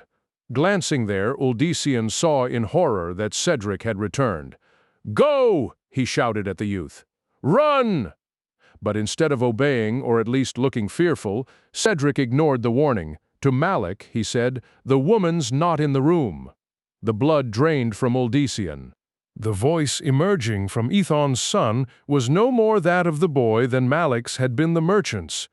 "No," he gasped. "No, she must be there," insisted the cleric. "I sense her there even now. The arm, too, verifies that. It is drawn to her. As the master said, you looked in the wrong room." Cedric shook his head. With a dismissive shrug toward the gaping Uldisian, he grunted, "This one's scent is all. 349. Richard A.K. Nake over the room, and the bed. Nothing of her." "No smell, no trace." Malik reconsidered. "I see. This is a wily prey. Certainly more so than this buffoon." Uldisian could not make sense of everything the pair said, but one bright point stuck out. Malik had sent this abomination. Tears streaked down Uldisian's face as he thought of what had happened to the lad to hunt for Lilia. That, thankfully, had so far ended in failure. "Find her quickly, Damos," the high priest continued. "You will leave nowhere untouched. The spell I cast will continue to muffle any sounds within the house only. Recall that at all times. I will hunt her down, Great One, and she will not live long after that." The false Cedric accented his dire statement with an animalistic snort, then left again. Malik smiled at his captive. "We will salvage this yet, it seems then. You will be on your way to a long-overdue audience with the Primus. They'll not let you out of Partha," cleric Uldisian snarled. "The townsfolk loved Master Ethon. They'll stop you. They'll tear you apart for what you've done." "But why should they stop me?" asked the malevolent figure, putting his monstrous palm to his face. As Birthright, 350, Uldisian watched, stunned, the flesh moved to cover the revealed areas. In seconds, Malik once more completely resembled the merchant, even to the difference in height. The spell that allowed him to walk in Ethon's flesh was an astonishing if grisly creation. Why should they stop their dearly beloved leader? Indeed, there was no reason, and Uldisian now saw that. The guards and any bystanders would be fooled just as he had been, especially in the dark. "She must be with one of the others," Malik went on, turning back to the question of Lilia. "Perhaps she is already seducing one of them to take your place." The high priest could not have said more terrible words in front of Uldisian. His blood boiled and a mindless rage swept over him. He shoved back in an attempt to free himself from his guard's grips. But instead of the few steps back, steps during which he had hoped his captor's feet would trip, Uldisian and the two Morlu flew across the study. Across the study and through the window. Debris rained down on Uldisian as he and the Morlu fell. Despite their predicament, the bestial warriors clung to him as if their lives depended upon doing so. 351. Richard A. Knack Uldisian, in turn, tried to fold himself up as much as possible, aware that the ground was not all that far. They collided with a thud and a rush of dirt. The crack of bone echoed in Uldisian's ear. One of the Morlu let out a rasping cry and his fingers slipped from the captive's arm. Uldisian immediately tried to pull free of the other warrior, but the Morlu held fast. As the two rolled over, they came face to face. The night shadowed the Morlu's countenance much, but not enough at such close range to prevent the son of Diomedes from seeing the black pits where the eyes should have been.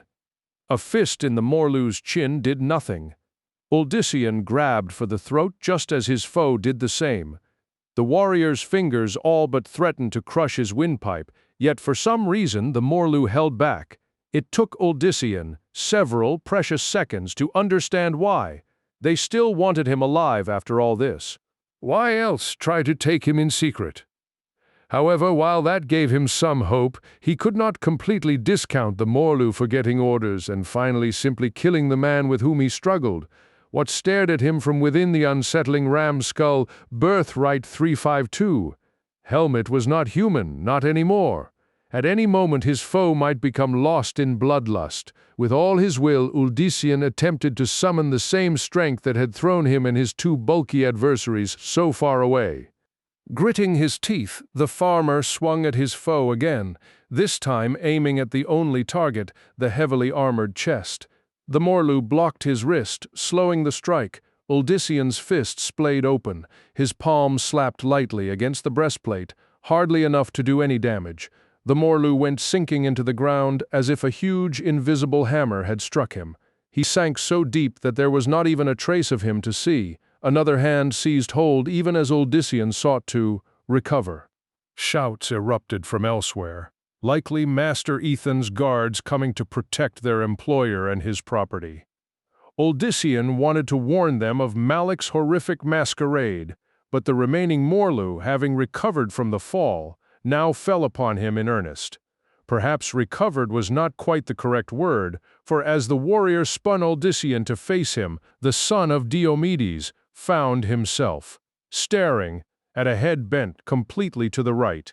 A good portion of the Morlu's neck stuck out in an obscene and impossible manner. 353. Richard A. Cain. Yet none of this appeared to matter to the furious creature. Once again, fingers clamped around Uldyssian's throat. The Morlu squeezed, but not enough to kill. Uldyssian's air was cut off.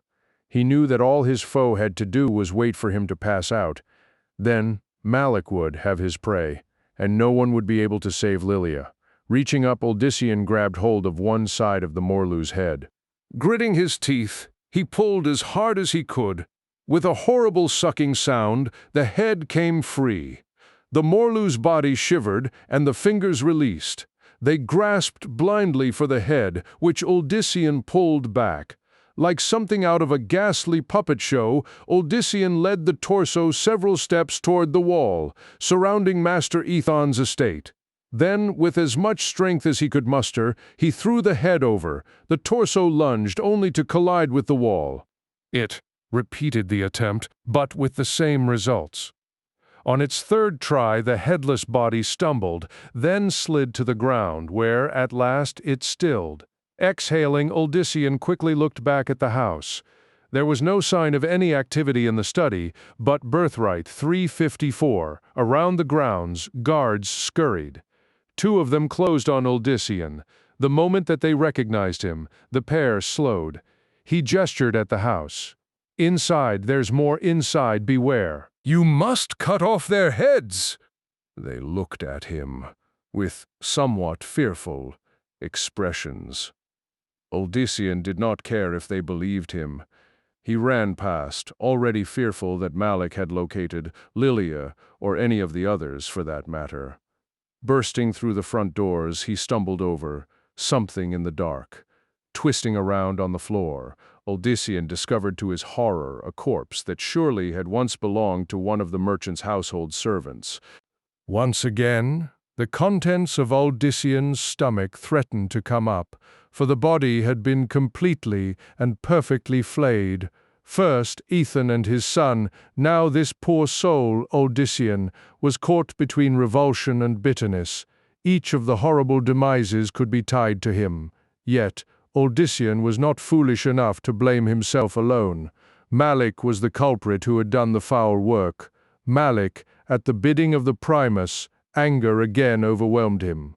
There was nothing that Uldyssian could do about the mysterious Lucian, but 355. Richard A. Cain. He could try to see about making certain that the high priest troubled them no more, even if he had to sacrifice himself in the process. The guards he had spoken to stopped at the entrance, the torch in the hand of one illuminating the grisly scene for them. They stared round-eyed at Uldyssian. Beware anyone in the house bearing a weapon, or anyone with the semblance of your master and his son. If they are truly Ethan and young Cedric, he had to choke back the emotions swelling up, or else the guards would suspect the truth. Then they will understand that you locking them away is for their own safety. Lock them away, blurted one man in surprise, for their own sake and yours, trust me. If Uldyssian had been any other person, the men likely would have rejected his commands, but they knew of his miracles. Odyssean cursed silently, wishing that more than a handful of people had exhibited some abilities akin to his own. At the moment, he would have been happy with Romus or Jonas at his side, or Achilleus. The archer was his only hope. Achilleus had nearly slain Malik once, and could have killed one of the Morlu if, aware how, Birthright 356. As the guards sought to catch their wits, Odyssean raced up the steps to the next floor.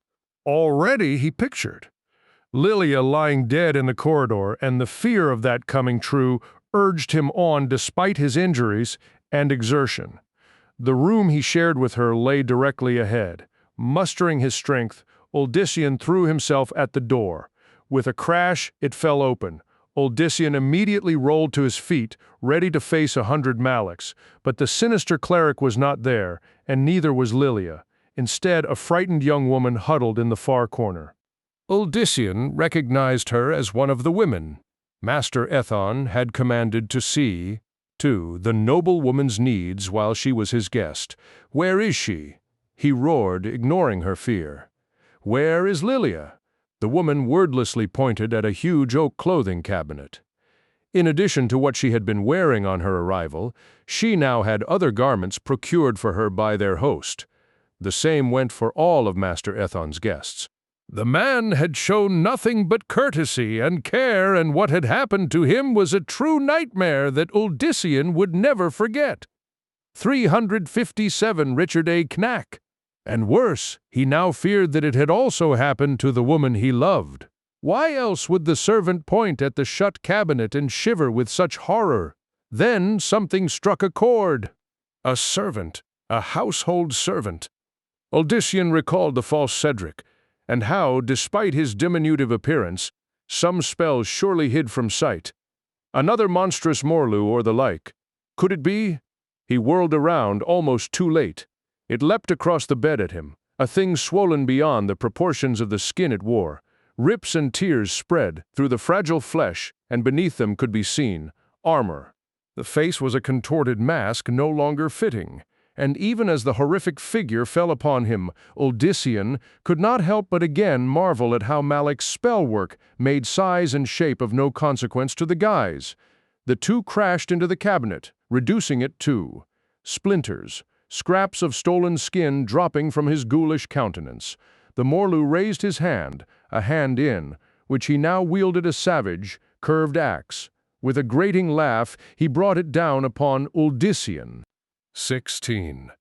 Achilleus woke with a start. He reached for his clothes, throwing them on as quickly as he could, then snatching the bow and quiver from a nearby chair. The archer heard not a sound, but something set him on edge. He crept toward the door, pausing there to listen. At first all was silence, but then Achilleus heard faint movement, either of someone very slight or very sure-footed. Looping the bow over his shoulder, he retrieved the hunting knife he always carried on his belt. Then, with the utmost caution, Achilleus opened the door. A crack. The dim light of a single weak oil lamp mounted in the wall gave his expert eyes just enough illumination to see down the corridor. Someone moved at the very edge of the lit area, but not a figure tall enough to be Master Ethon, or one of the household servants. 359 Richard A. Knack. In fact, it looked like young Cedric to him. The boy slowly moved along, pausing now and then before various doors. He stopped in front of the one leading to Cerinthia's chambers, then moved on, for some reason that caused Achilleus to exhale in relief. What exactly the merchant's son was doing, the archer had no idea. There was nothing normal in Cedric's behavior. Achilleus began to fear that the boy's mind might not be all right, or that, considering the events of the recent past, something or someone had control of it. That decided it for him. Moving as silent as a cat, Achilleus stepped out into the corridor. He kept the knife ready for what? He did not know, not to use against the poor boy, certainly. Ethan's son was an innocent. Cedric continued to study the doors, but also peered at alcoves and even, at times, the ceiling. Achilleus wondered what he expected to find above, then decided that he would prefer not to know. Eyes well adjusted to the dimness, the archer kept pace with his unsuspecting quarry. Achilleos reached Cerinthia's door. He hesitated there, leaning his ear close. Within, the soft sounds of her steady breathing reassured him that she was unharmed. Birthright 360, straightening Achilleos focused on Cedric again, or would have if the youth had been anywhere to be seen. Somehow, in the brief seconds when the archer's attention had been on Cerinthia's safety, Cedric had vanished from his view. Frowning, Achilleos pushed forward.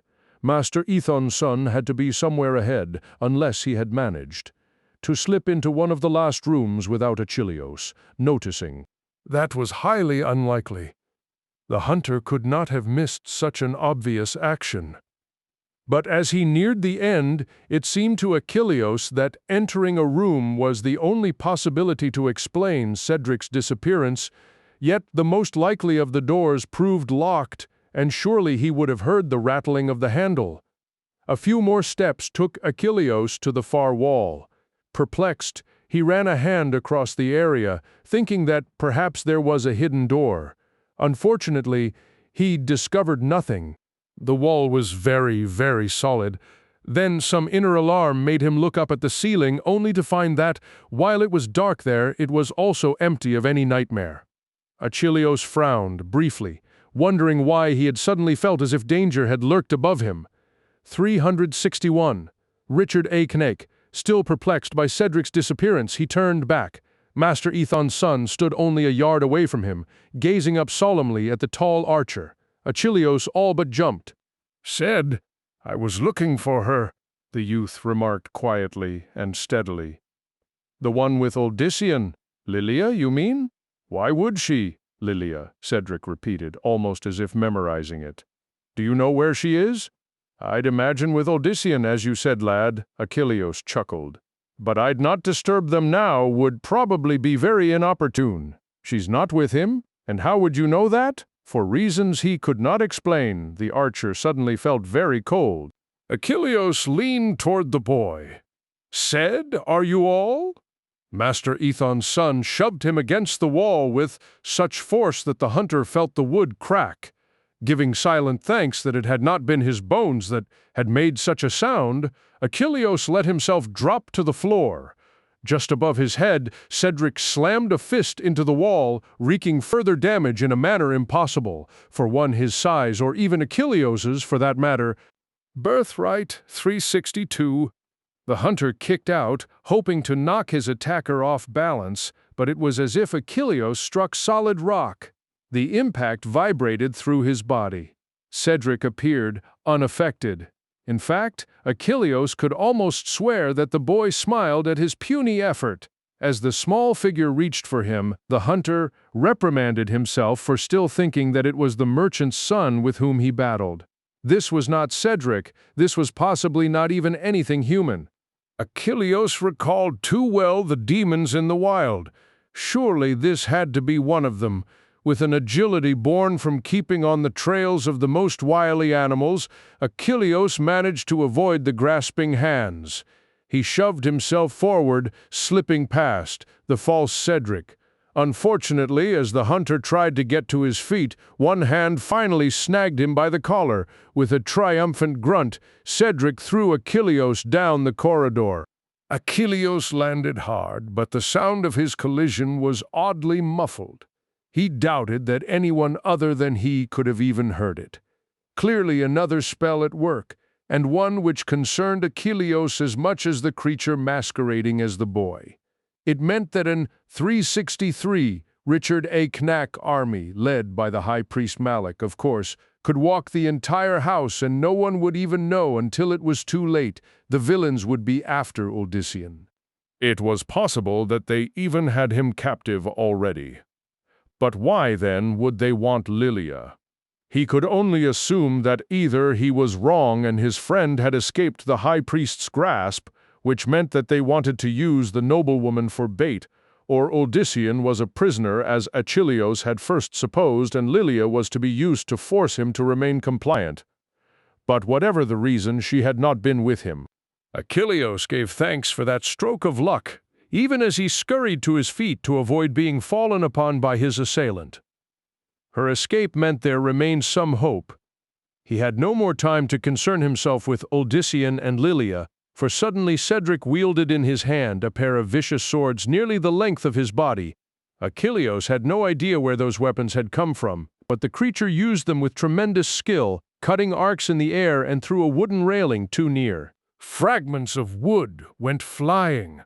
There was also something else different about the figure before Achilleos. He was larger, bloated, as if, Birthright 364, something sought to burst free from under the skin.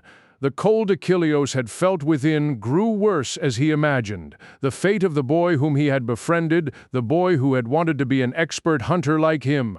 Jagged tears spread all over Cedric's face and form. The right side near the jaw snapped away, revealing underneath something as pale as death and clad in black metal. What had once been Master Ethon's son now stood nearly as tall as Achilleos and wider yet, and even as the transformation took place, the blades came at the archer. Achilleos dodged one after another, barely even able to draw a breath between leaps. Most other men would have long been cut to shreds, and he knew that one lapse would see him dead.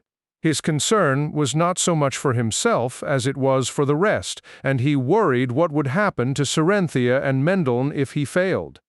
He dared not even warn them for fear that they would step out of their rooms and be slain, for that matter. It was possible that they might not even be able to hear his cry, if what he suspected about a spell was true. One of the blades sank deep into the rail again, this time momentarily catching. The hesitation was all Achilleos needed. His knife he had lost when smashed. 365 Richard A. Cain against the wall, but with practiced ease the archer slipped free his bow and notched an arrow. At such a range he could hardly miss, but the exact target was what mattered. This was surely a fiend similar to what had attacked Odyssean in the street, and so merely firing, for a vital spot would not necessarily work. In fact, there was only one place Achilleos was fairly sure would have an effect. All this went through his mind in the matter of a single second. In the next, Achilleos fired, aiming for one of the eyes. They now had an ominous darkness to them, as if there were no pupils, merely sockets. Still, the thing had to see. He should have easily hit the spot. Even the creature seemed to think that, for it moved the twin blades up to protect the face. Yet, not only did the arrow miss the area of the eye, it flew entirely against all logic, burying itself deep in the wall beside his foe. The bestial figure laughed. It tore away the last of poor Cedric's countenance, and as it did, it expanded in height and girth again, becoming an armored giant upon whose head was a macabre helmet that looked like an animal's. Skull. Birthright. 366. Swearing, Achilleos stumbled back a step and notched another arrow. Keeping the last bolt's direction in mind, he fired again. This time, it bounced off the armored shoulder. The fearsome warrior grinned. "Not so good," he mocked in a voice that sent shivers through Achilleos, for it sounded of the grave and reminded the archer of that moment when he had touched the stone near Sarum. "Not so good for you." The blades came like twin whirlwinds. This time, Achilleos moved too slowly. One cut into his thigh. He let out a cry and fell to the floor. "You would make a good Morlu," the armored behemoth grated. "Not as good as I, Deimos, but still good. Maybe I bring your body back for the master." He raised both swords from behind Deimos. Someone quietly spoke. Achilleos thought that he recognized the voice, and yet, at the same time, there was that about it that made it sound as unnatural as when the Morlu had spoken. The huge warrior jerked as if a puppet tugged by the strings. With a hiss, he spun to face whoever stood there. Achilleos reached for his bow, but did not know where to. 367. Richard A. Cain. Fire. The only open area was near the neck, a target where his arrow had failed to slay last time. "Who are you?" demanded Deimos. "What is it you speak?" The other said something in a tongue Achilleos did not recognize. The Morlu let out a howl. He doubled over, dropping one of the swords. "Stop it! Stop!" Deimos lunged with the remaining weapon only to come up short. He gasped, then fell to one knee. The second sword joined its brother. The dark figure beyond the Morlu uttered a single syllable. Deimos let out a howl. His body shivered. A stench suddenly arose from the Morlu's direction, a carrion smell. With a last mournful sound, the armored giant collapsed in an ungainly pile. The stench grew stronger. Covering his nose and mouth, Achilleos stared at the one standing over the body. Mendiln, Uldysian's brother, stared at Achilleos as if seeing through him. There was a presence around Mendiln that made the hunter shiver almost as much as when he had Birthright 368, realized what had become of Cedric. It was not evil, but so different, and it once more put Achilleos in mind of the stone and what he had felt. "Kir I tragul disque," Mendiln finally said to him, as if this gibberish explained everything. Rising, Achilleos glanced at the Morlu. From the smell, and what he could glimpse, he would have sworn that the creature had been dead for many days, even weeks. The flesh almost seemed to be putrefying before his very eyes. He looked again at Mendiln, pale as the corpse. The younger brother suddenly blinked. Life returned to his expression, followed, a moment later, by utter bewilderment and horror at the tableau before him. Achilleos what? Where? At that moment, the house filled with noise. There was a crash, and voices both below and nearby. A tremendous thud came from the direction of the chambers shared by Uldysian and Lilia, a place that the archer had assumed vacant from the false Cedric's remarks. A door nearby flung open, and Cerenthia, a dressing gown given to her by Master Ethon closed tightly around her throat, burst out. She saw Achilleos first, then Mendiln, and finally noticed the grisly form on the floor. 369, Richard A. Knack. To her credit, the trader's daughter smothered a cry and, instead, immediately asked, "Where's Uldysian and Lilia? Are they all right?"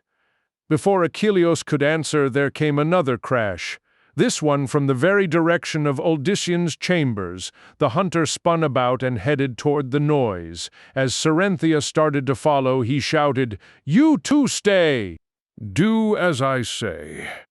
He had no idea whether they obeyed or not, but hoped that at least Mendiln would have the good sense to keep Cyrus's daughter out of danger. How Mendiln had done what he had to the vicious Morlu, Achilleos did not understand, nor did he understand exactly what had happened to the creature, but hopefully that same power would come into play if they were attacked. There was no telling how many more of the foul warriors there still were. Two guards raced up the steps, obviously heading for the same destination. The first to reach the door gripped the handle. From the chamber next to Uldysian's, the massive form of a Morlu burst through into the hall. He rammed into the two startled guards, sending one falling down the stairs.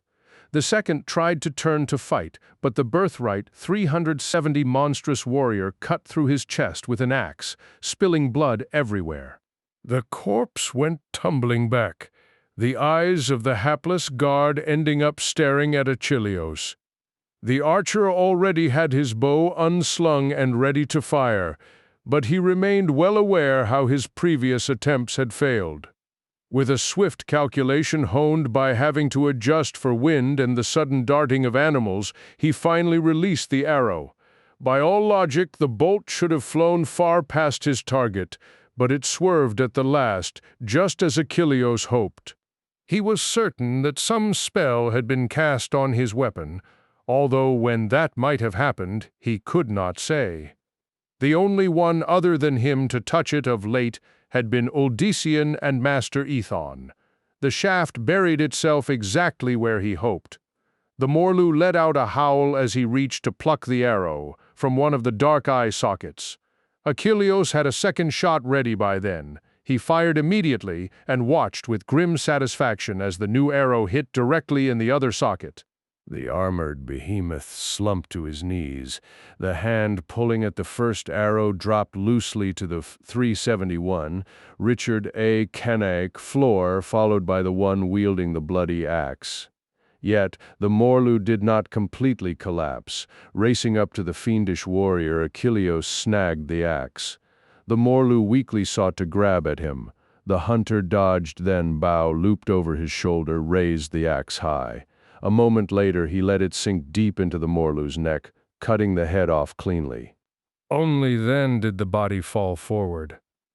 Keeping the axe ready, Achilleos looked to Uldition's door. To his dismay, Serenthia, a sharp, broken piece of railing in one hand, already stood there, Mendel on her heels. "I told you to stay." Heedless of his warning, she flung open the door. Achilleos leaped after her, fearful for her life. As they entered, it was to see Uldition and another. Morlu with their hands around one another's throat. Serenthia let out a gasp, then ran up behind the Morlu. Achilleos expected her to try to club him with the piece of wood, but instead she turned it point first and aimed for the back of the neck. By right, it should have cracked harmlessly or, at most, caused some shallow wound.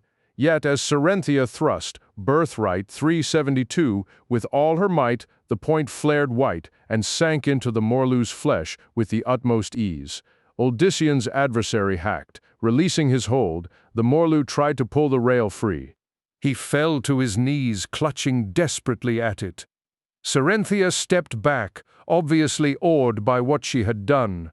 Uldicion, on the other hand, simply bent down over the Morlu, then seized the wood. With powerful effort, he twisted it so that he nearly tore the head off. The Morlu dropped. The head is the key," Uldicion declared. "The head," he looked up. "Lilia, is she with you?" "No." Serenthia quickly responded. "One of these creatures was looking for her," Achilleos added. "He seemed to be having no luck in this area. I don't understand unless—" He pushed past them, shouting, "She must have gone to look for me. She must have headed to the study where I last left Malik." Mendel did not follow after his brother and the others as they rushed to rescue the noblewoman.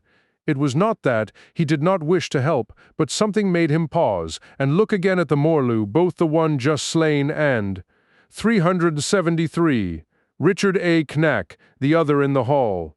A sense of foreboding rose within him as he moved to the nearest. He almost felt that, despite appearances, some spark of animation, not life, remained in the hideous corpse. Without knowing why, he stretched a hand out over the back of the body. In his head, symbols appeared. This time Mendel had some vague understanding of what they meant, and as with times previous, their pronunciation was obvious to him. As he said the words, he felt a coolness emanate from his downturned palm. A faint glow like moonlight shone down on the region below his hand. The Morlu's body shivered, almost as if intending to rise again. It was all Mendel could do to keep from pulling away. Yet some inner sense warned him that if he did, it might prove catastrophic. The Morlu's corpse shook violently. Then a black cloud no larger than an apple rose from the body. It hovered briefly, then drifted up into his palm where it promptly dissipated. The Morlu stilled again. The corpse looked as if it had deflated some. Mendel no longer sensed anything. He went to the one in the corridor and performed the same ritual. Glancing over his shoulder, Mendel eyed. Birthright, 374, the first one that he had encountered with Achilleos. He could still not recall how he had gone from his bed to the hall, and why that Morlu had fallen at his feet. All that Mendel knew for certain was that he had uttered words to that one, which made it unnecessary to perform the ritual used on the pair. Curiously, Mendel also suddenly recalled that he had not felt alone when he had dealt with that creature. He could have sworn that there had been a figure behind him, someone who had first whispered the needed words, just in time. But who? Mendel asked himself. Who? Then he remembered that there might be more of the helmed warriors, either those in wait or those believed dead. Whichever the case, Mendel knew that he had to see to each one of them, make certain that the ritual was done. Only then could it be ensured that none would rise again. Shivering at the thought, Uldysian's brother hurried along. It had to be the study. Somehow Uldysian knew that. Lilia had gone there. She would have entered without. 375. Richard A. Knack. Hesitation, certain that her love and Master Ethon were inside, discussing some matter. Malik would take her then, use her as leverage against the son of Diomedes. He knew that Uldysian would do anything to save her from harm. Uldysian's blood suddenly boiled. But if she was harmed, the doors to the study were shut. That seemed very odd, considering that now household servants and guards ran all through the building, trying to make sense of what had happened. That none of them had gone to the study in search of their employer boded ill, for it smelled of the cleric's manipulations. His thoughts growing more turbulent, Uldysian threw himself at the entrance. The doors crashed open, one flinging back so hard that it broke off. Uldysian landed on the floor immediately, rolling to his feet and trying to muster whatever he could from within. "Malik!" he roared, awaiting the worst. "This is between you and—" But as he drank in the sight before him, Uldysian faltered. There was another Morlu in the center of the study, his head cleanly separated from his body, and a birthright. 376. Dark, burnt area across his chest. The head still within, the ram's skull helmet seemed to peer angrily at the ceiling. That scene, though, was nothing compared with what lay sprawled a little farther inside. It was another corpse, stripped cleanly of its flesh, blood spilling from 1,000 ripped veins. The body was tall, athletic in build, as ruined muscle and sinew still managed to indicate, and somehow yet clad despite its flaying. It was the body of Malik, high priest of the Order of Memphis. 17. Malik's monstrous hand clutched his chest just below the throat. The demonic limb twitched twice, as if not quite dead, despite its host's sorry condition. Behind the macabre sight, a trembling Lilia stared at Uldysian.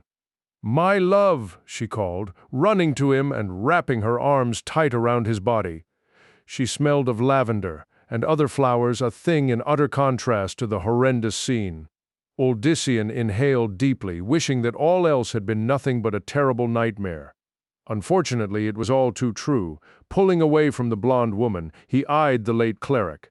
"Lilia, what happened here?" It was part luck, and part the gift you awoke. I found you gone from the bed and came this direction. I thought I heard something and knocked." She shivered. Birthright 378. "I heard the voice of dear Ethon, and when I entered, the merchant stood waiting for me. The noblewoman planted her face in his chest. Oh, Uldysian, please do not make me go on. Just take a deep breath. We need to hear. There may be something important that you don't realize." Mendel slipped past the others and knelt by the Morlu's body. Uldysian found himself slightly annoyed with his brother's morbid interest, but chose to ignore it, for the moment. I will try," Lilia pulled herself together. "The door I stepped through, it shut immediately behind me. I leaped away and saw that abomination," she pointed at Malik's servant, and then noticed that the window was completely shattered. Ethon laughed suddenly, and his changed, recognized the high. Then, oh, Uldysian, he was wearing poor voice. I priest's Ethon's skin. I know, Lilia, I know. Cedric and one of the servants suffered the same fate. The boy, too, how horrible. He held her tight. What then? Recovering, the noblewoman continued. Malik, he started to reach for me with that. I have never seen such. 379. Richard A. Knack, a hand. And it came into my head somehow that it would do the same to me as had happened to Ethon. I found the strength to throw myself at him and thrust his arm back into his chest. Rising from the Morlu, Mendel went to the cleric's corpse. "And it caused this?" he asked, so quickly against his will.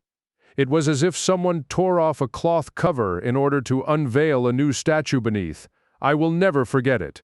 He did not even have time to scream, much less think. Uldyssian appreciated the justice in the situation. He hoped that Malik had suffered at least as much as any of his victims, especially young Cedric. "And the Morlu?" asked his brother, abandoning the flayed form. Mendel's eyes were wide with curiosity. There was no longer even a hint of revulsion at what he had seen. "You managed that too?" Her expression hardened. "That beast came at me just as his master died. I do not know exactly what I did, but I waved my hand at him as if slicing with it, and you see what happened." Uldyssian understood exactly what had happened. The stress of the situation had stirred up the powers within her, just as it had him. Her instinct for survival had taken Birthright 380 over, and, fortunately, her action had dealt with the Morlu in the only certain way. "His chest is burned too," remarked Mendel. "Deeply, I might add. It must have happened at the same time." "I do not remember. I do not want to remember." A commotion arose outside. Uldyssian tightened his hold on Lilia. "That's enough now," he told his brother. "We were all fortunate to survive." Mendel nodded, but then asked, "Did you fight any others, Uldyssian?" "There are two outside, one buried deep in the ground, the other minus his head by the outer wall." With a nod, the studious figure abruptly walked out of the chamber. Uldyssian blinked, not certain why that information should be so relevant to Mendel. A guard suddenly appeared at the doorway. He looked aghast at the sight. "Master Ithon, where is he?" "Master Ithon is dead, as is his son," explained Uldyssian. "The bodies are hidden away somewhere. They'll look like this one," he added, pointing at Malik. "By my soul. Master Uldyssian, what happened here?" 381. Richard A. Cain. There was no time to start repeating the entire story. "Evil? That's what happened. Let's clear things up and pray that we find the merchant and his son so that they can be given a proper burial. I fear Master Ithon might be found somewhere beyond the town." Another guard joined the first. The two exchanged quick words, then the second man left. "I'll stand watch here," the first told the party. "Others will be told the dire news." His expression revealed his anguish. "Master Uldyssian, is there nothing you can do for them?" It took Uldyssian a moment to understand just what the man meant. No, nothing." He swallowed, disturbed even by the notion. "I'm sorry." The guard nodded morosely, then took up a position in the corridor. Achilleos put a hand on Uldyssian's shoulder. "It might be good if we left here. It might be good if we left Partha completely." Uldyssian returned, scowling. His fears had come to pass. Friends and innocents had lost their lives horribly because of his presence. As soon as possible, in fact. It did not take long to find the remains of Ethan's son. Cedric lay in his bed, the notion accepted by most and, Birthright, 382 pressed by Uldyssian, that the boy had died in his sleep. No one wanted to think otherwise.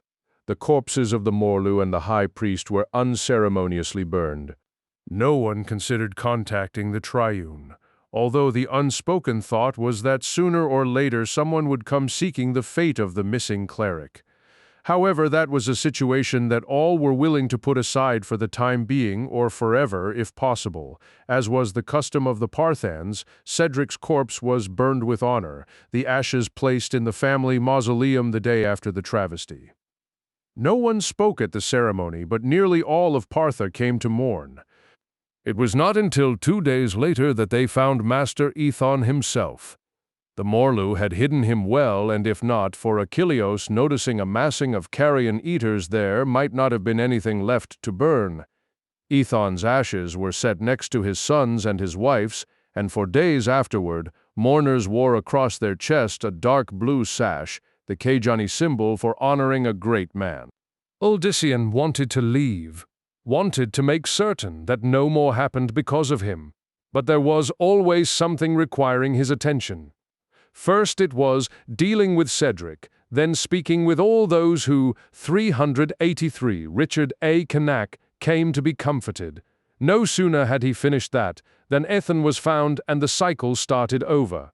Everyone turned to Uldyssian for guidance, Uldyssian, who still considered himself just a simple farmer. Curiously, there emerged another source helping the Parthons cope with the loss of their beloved leader, Mendeln.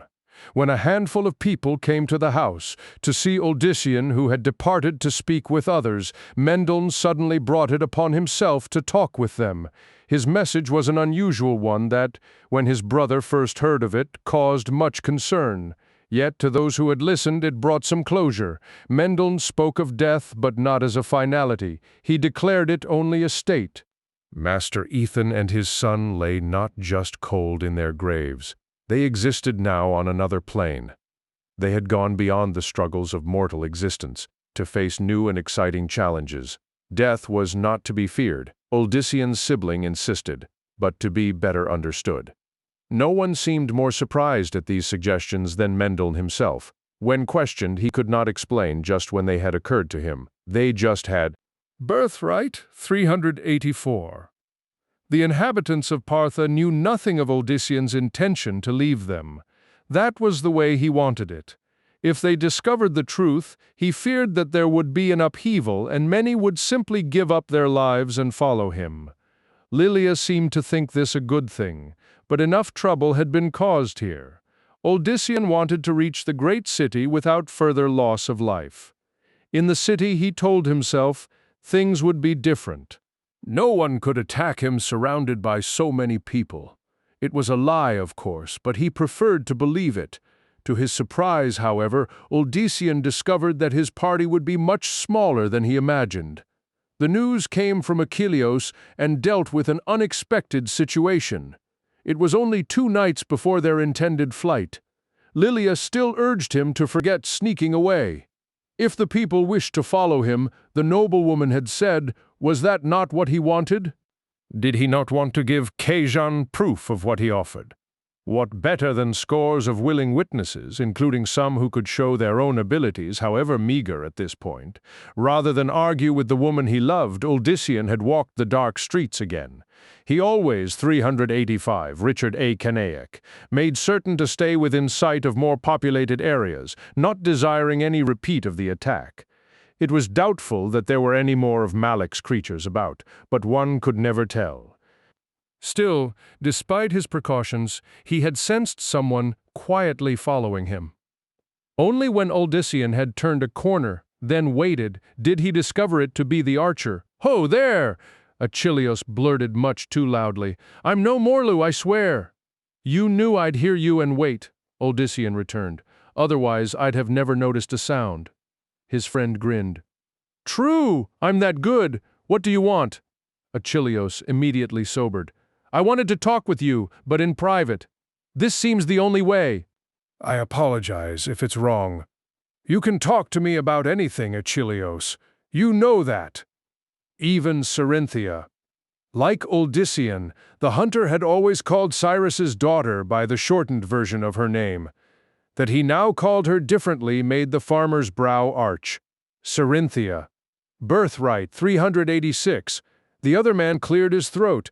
Never had Odyssean seen Achilleos look so uncomfortable. "She prefers that. What do you want?" "Odyssean, all that there is between you and Lilia, it remains strong." The course of the conversation began to make sense. As strong as the spring storms, as strong as a raging river. There is nothing between you and Cerinthia. She is a beloved sister to me, Odyssean stated. Achilleos managed a slight grin, but far more to me, you know that.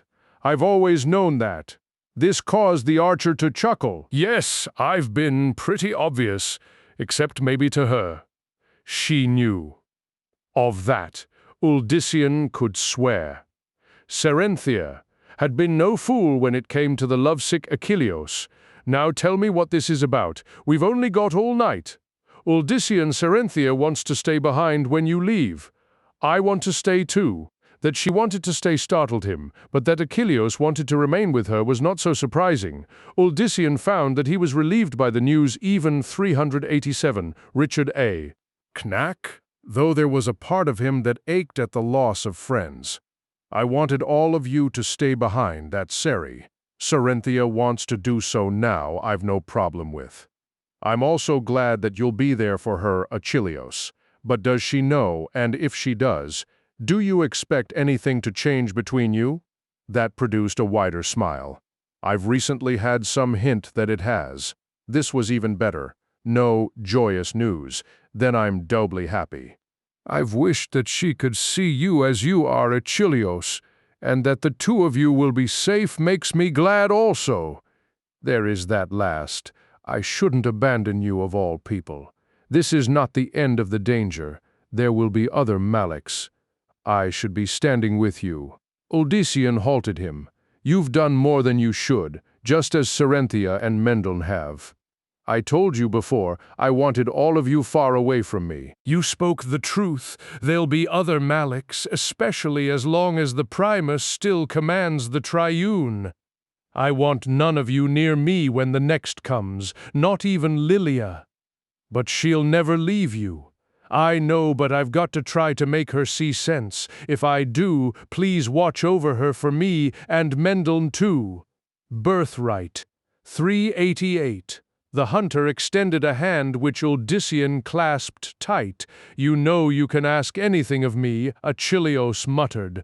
Even to stay. You could do me no better favor than to leave and keep the others with you. What about the Parthans? What do I tell them when they discover you missing? They won't like it. Uldysian had considered this for quite some time, but all he could say now was, tell them to keep growing. It was the words of a farmer, and so the truest he could speak. He hoped that they would understand. He also hoped that they would forgive him for forever altering their lives. There would be no peace for them now. No peace at all. Mendon remained outwardly calm, but inside he was very much on edge. He had come to realize many truths in the past few days, but those had also opened up the road to 1,000 more unanswerable questions. He still had no idea what was becoming of him, save that it seemed sharply different from that affecting his brother, or any of the rest. Their paths seemed pointed toward an expansion of life, a growth. His appeared fixed upon death. 389. Richard A. Cain. He did not entirely mind that, not anymore. In truth, Mendon found himself more comfortable than at the beginning, so comfortable, in fact, that he could spend much time away from other people. The solitude and the shadows seemed to beckon him. There was someone watching over Uldysian's younger brother. He knew that. Now, who it was had yet to be revealed. That stirred Mendon's curiosity in more ways than one. True, he wanted to know the other's identity. However, Mendon also found it interesting that he did not fear the answer. And by all rights, he should have. With his gradual understanding of things came changes. Mendon had always dressed a bit more subdued than Uldysian, but now he found he favored the colors of the calming night. He also noted how people treated him with more veneration, but also a little uncertainty. Everyone. Transformation slowly appeared, taking place to see the rest. Understood it even less than he did and likely assumed it. Had to do with his brother's gift, thinking that they came to him for comfort concerning their lost leader, and he told them what he believed. To his relief, most took his words to heart, even if they did not completely understand what he truly meant. Birthright, 390. The shadows more and more became his companions. He began spending excessive time awake at night. It was at that point that Mendon first started hearing the whispers. After 2 nights of listening, he finally became bold enough to try to follow them, and sure enough, they led directly to the cemetery. This time, Mendon did not hesitate to enter, despite the fact that there was no moon this eve and no stars. He was not in the least afraid, for what lay before him was not the mysterious, endless place of his vision, but merely the final repository for the locals' loved ones. As such, it was a location mostly of peace, of murmured thoughts and eternal dreams. But there was something else, something far more ancient in the very center, the thing that stirred the whispers and enticed him forward. Mendel had noticed that his night vision had grown acute of late. In truth, he felt he saw almost as well now as he did during the day. Even Achilleos could not have matched him. He neared the area that felt the source. Here the whispers grew more pronounced. Most of them were from the graves nearby, and they talked of their lives as if those lives continued to this very moment. 391, Richard A. Canak, must get the beans cooked, then the bread in the oven. The children need their shirts mended. That mare'll breed a fine colt. Yes, indeed, then I can sell it once it's old enough to master Linnaeus. Poppy says not to go play by the river, but it sparkles, and the fishes dance under it. I'll just go and look a little, and I'll be real careful. On and on they went. If Mendel squinted, he even thought that he could see vague shapes above the graves, shapes resembling those whispering. But while all this fascinated him, it was not the reason for his presence here at this time. That had to do with what lay at the heart of the cemetery. Yet when Odyssean's brother first looked there, it was to see nothing but an overgrown old stone with faded markings. He leaned close. Disappointment filled him. The markings were in an old but legible script, not the ancient symbols for which he had hoped. Mendel almost left, then but suddenly recalled something else about his current location. It was the very same place where, in his vision, the huge winged statue had stood. Birthright, 392. That brought him back to the gravestone. With tentative fingers, he touched it where the name had been inscribed. A tremendous force tossed him back more than a yard. Mendel landed against another stone, the collision jarring him. His vision blurred. A huge half-seen shape suddenly stood above the stone. It was nothing remotely human, but neither did it seem anything demonic in nature. Shadow and starlight coming from somewhere other than the sky, formed what was visible. What Mendel thought a long muzzle like that of a reptile turned his way. You must stay with him, it intoned. The brother reveals the secret of the sister, and she will kill for it. Mendel's vision finally cleared, and the shape vanished. All was as it had been before he had touched the stone. Somehow, though, he knew that it was not the marker itself that had been summoned, this whatever it was to him. No, the true source was buried beneath the grave there. The marker had merely acted as a conduit of sorts. 393 Richard A. K.N.A.A. What did it mean? Mendel ran the words through his head. You must stay with him, the brother reveals. The secret of the sister, and she will kill one for it. The brother. The sister? None of it made any sense to him save that the shadow creature had warned him that death would come of some conflict between them. Oddly, this death disturbed Mendel as none other had of late. It would cause even more terrible things to go into motion, he felt. You must stay with him. He jerked to his feet.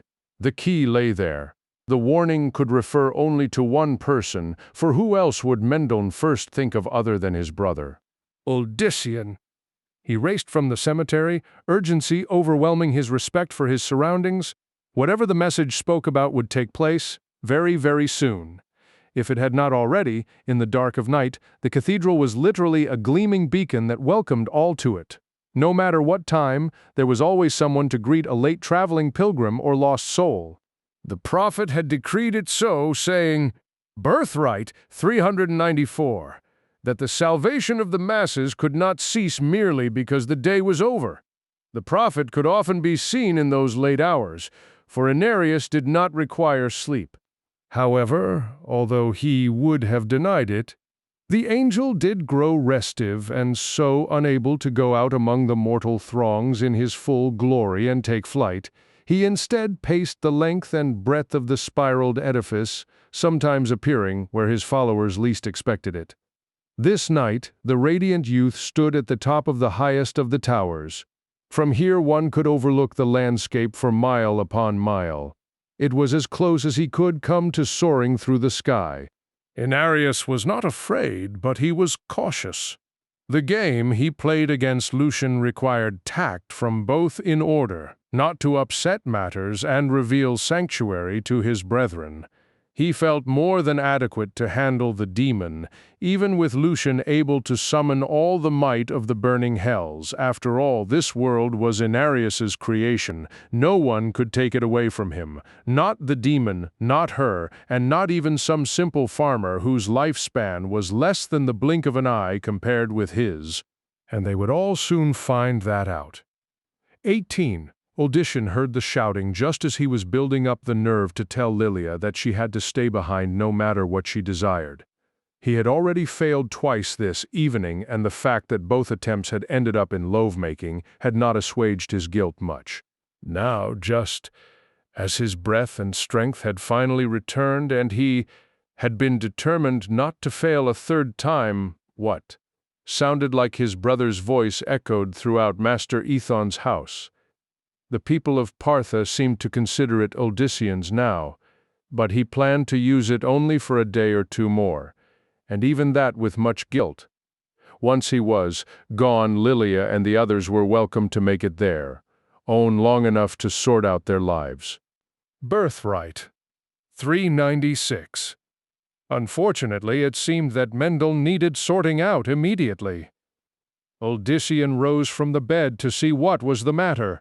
"Do not be long," Lilia murmured, her tone seeking to entice him anew. With a nod, he put some clothing on and stepped out, at which point he nearly collided with his brother. "Uldissian, praise be, I feared the worst." Mendel's tension was contagious. "What, is it Peace Warders or Morlu? The cathedral's inquisitors? No, no." Mendel looked him up and down. "Uldissian, you are well?" "I am." The older brother did not bother to mention his intentions just now. Mendel could learn about them later. "Now, what's this all about?"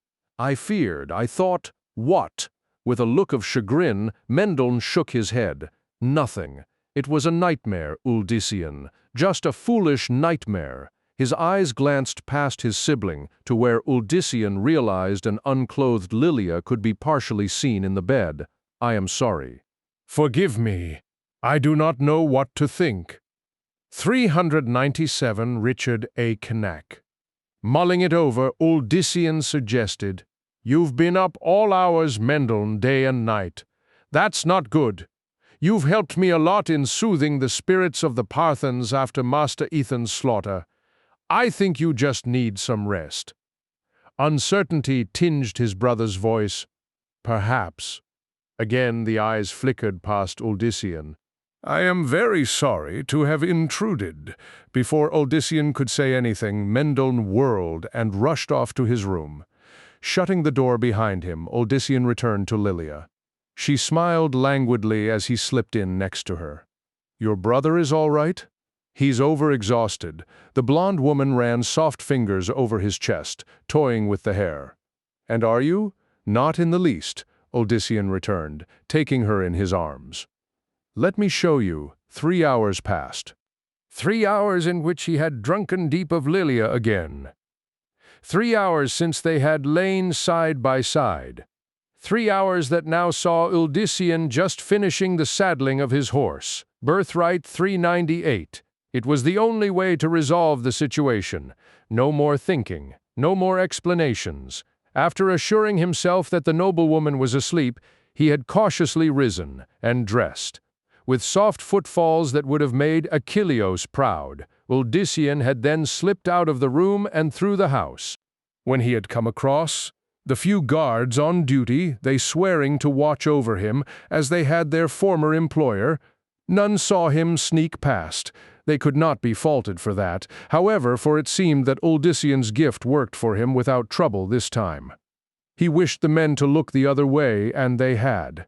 It was with growing guilt that Uldissian rode quietly through the streets, and at last out of Partha. The people were just beginning to understand what was happening to them. As recent as he was to his own abilities, the son of Diomedes knew that he understood them far more than anyone else did.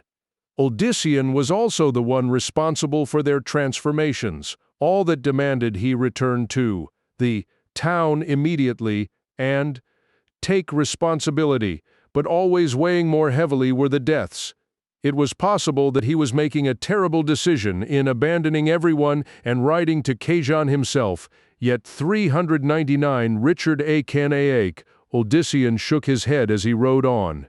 He could ill afford to think of any more yets. The trees surrounded him like silent sentinels. The night seemed blacker than usual. Odyssean tried to encourage his mount to a swifter pace, but the animal moved tentatively, almost as if it feared something lurking in the shadows. The trail wound around a series of low hills. There was a well-traveled road leading from Partha to Cain, but Odyssean wanted to make it less simple for anyone to follow him. Other than Achilleos, who would understand his sudden departure, there were probably few who could track him. Taking a lesser trail would also guarantee less possible encounters with other travelers. His belongings were meager, consisting mainly of the clothes on his back, a worn but workable sword, and a few bits of food he had managed to gather on his way. His impulsive departure had given him little time to do much else. He had one sack of water filled near the stables, but assumed that somewhere soon he would pass another source. Thinking of the water sack, Odyssean suddenly felt very thirsty. He tugged the pouch free from the saddle, Birthright 400, and drank his fill. The contents were a bit brackish, but tolerable. As he swallowed the last, Odyssean, eyeing the dark path ahead, considered his trek. The lowlands and Cain awaited to the east. The beginning of the jungle regions was not that far off. If he continued riding in his present direction, he would soon descend into the warmer climes. Cyrus had spoken in the past of the abrupt change that took place down there, almost as if some great mischievous spirit had divided up the world at whim, not planning. One day, Cerinthia's father had told him, "You would be wearing a nice, sensible coat that kept you safe from the snow," and the next you would find yourself gasping in the sweltering heat, slapping bird-sized mosquitoes every step. Odyssean had never entirely believed the man's tales, although some of the traders who had come to Ceram had proven the exotic did exist in the east. There had been a handful over the years with the swarthy skin and long, narrow eyes which were supposedly predominant the farther into the jungles one went. Rumor had it that there were men darker yet with flesh like coal. Others were supposed to be golden in color. 401, Richard A. Knack. The mage clans were said to be filled with such strange races of men, and Cain itself was supposedly a melting pot. Lilia was proof of that, Master Ethon having even guessed just where her family would have been from.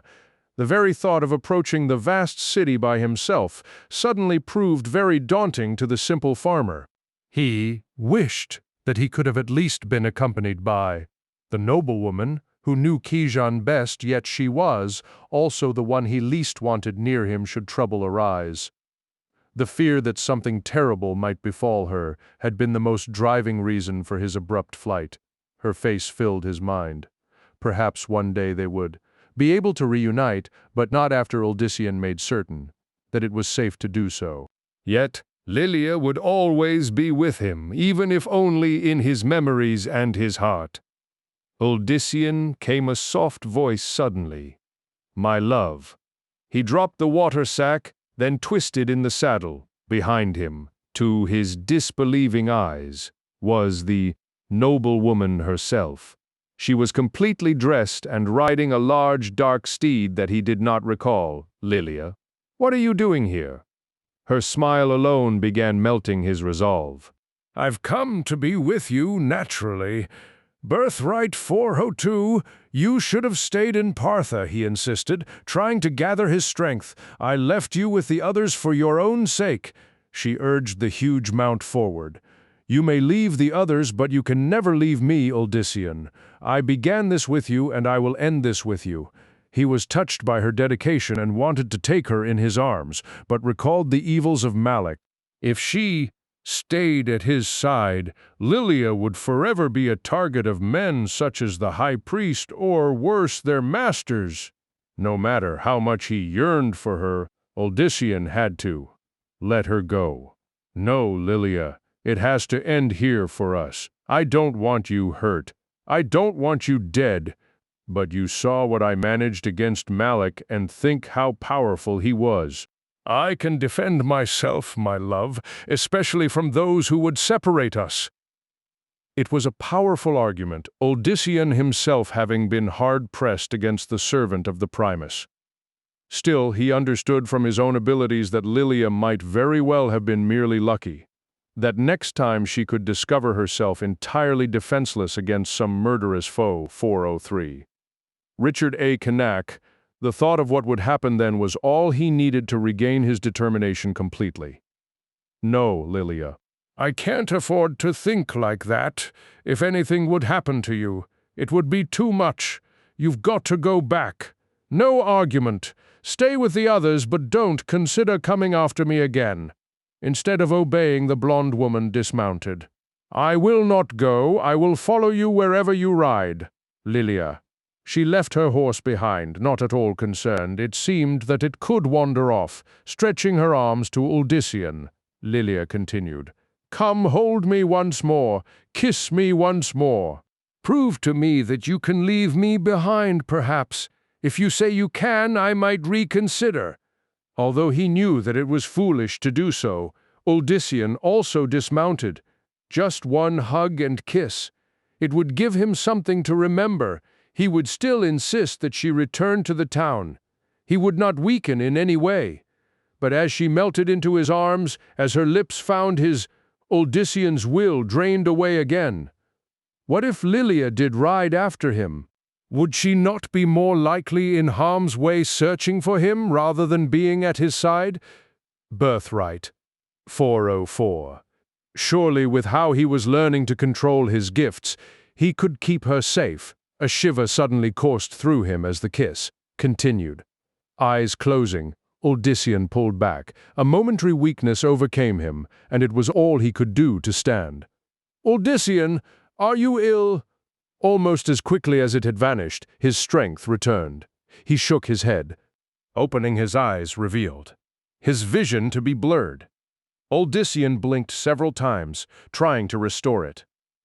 I think it's passing, he muttered. A vague shape that had to be Lilia began to coalesce in front of him. Odyssean frowned as she took on more definition. Something was wrong. She seemed different, almost as if. He managed to stifle a shout, but could not keep from stumbling farther away from her. Without meaning to, the son of Diomedes collided with his mount. The animal turned. Odyssean heard it snort. Then the horse began to shy away, as if it too saw something unsettling. What is it? Lilia asked anxiously. Odyssean, what is it? 405, Richard A. Cain. He could not tell her, for he was not certain himself. What stood before him was no longer the blonde noblewoman. Rather, it was taller and hideously scaled, with a mass of fiery quills for hair, quills that ran down the spine, to a reptilian tail ending in savage barbs. Where the delicate hands had been were now clawed fingers. 4, not 5. Worse, the feet were like hooves, yet splayed too. The body was unclad, and although monstrous, still very, very female. The lush curves enticed, drawing his eyes despite his dismay. But most horrific of all was that, when he looked up into the face with its burning orbs that had no pupils and teeth designed for shredding, he could still see the features that he recognized as that of the woman he loved. Are you ill? The creature asked in her voice, a black, forked tongue darting in and out with each word. It was and was not the image from his nightmare, and, for a moment, Odyssean prayed that he had been asleep the entire time. Yet, sense told him that this was reality, and that what he saw of Lilia was no illusion. What? What are you? Birthright. 406. I am your Lilia, she declared, sounding confused and slightly irritated. What else could I be? Her tail slapped the earth angrily. His eyes shifted to it, then quickly back to her face. However, she noted his reaction, and her expression grew more terrible. A word escaped Lilia before she could stop herself. Lucian? Lucian. What does he have to do with this? asked Odyssean, trying desperately to make sense of things. "It is obviously a spell of the Primus. He has transformed me into this." Lilia reached for him, imploring, "Only your love can save me." He started toward her, and then some instinct bade him hold back. Odyssean recalled how she had glanced back at the tail with little surprise, as if its being there was a perfectly natural thing. A great pit opened up in his stomach. He shook his head, trying vehemently to reject what he was beginning to believe. This could not be happening. There had to be an explanation. Lilia could not be this. Odyssean, the demonic figure, beseeched. "Please, hold me. I am frightened by your coldness. My love, only you can restore me. 407, Richard A." Knack, Lilia again. He stepped toward, and again his instinct was to retreat a moment later. Odyssean stared closely at her, noting minute details that seemed to show a comfort, a familiarity with her current form. Next to him, his mount continued to grow more and more anxious. The horse began struggling with him. Odyssean could barely hold on to the reins. In contrast, though, Lilia's steed stood still, too still for one so very familiar with animals. It was almost as if the black horse was mesmerized. His frantic mind raced for answers. Maybe this was not Lilia at all. Maybe she was still in bed and this demon had assumed her role. Yes, that could very well be it, he supposed. Drawing his sword, he growled, "Keep away from me, demon. I've slain others of your kind. You'll not fool me with that voice." The figure looked perplexed. "Odyssean, it is Lilia. Remember our first meeting? How you found me admiring the horses? Remember how I insisted on coming to you when you were unjustly locked away? Have you forgotten everything?" She went on to name a half-dozen more incidents with enough detail to drain away his hope that this was not Birthright 408. In doing so, she might have thought that she would pull him back to her, but all Lilia actually succeeded in doing was reinforcing the fact that Odyssean had been cavorting with something monstrous. Yet, despite that growing horror, the farmer could not keep his eyes off of Lilia. There was an unnatural seductiveness to her, so much so that his body desired to crush itself against hers, despite what his mind knew. Her every movement enticed, as if, as she pleaded innocence, she also sought to use her wiles to ensnare him. Shuddering, Odyssean forced himself to look away. As he did, he heard a sharp, furious hiss.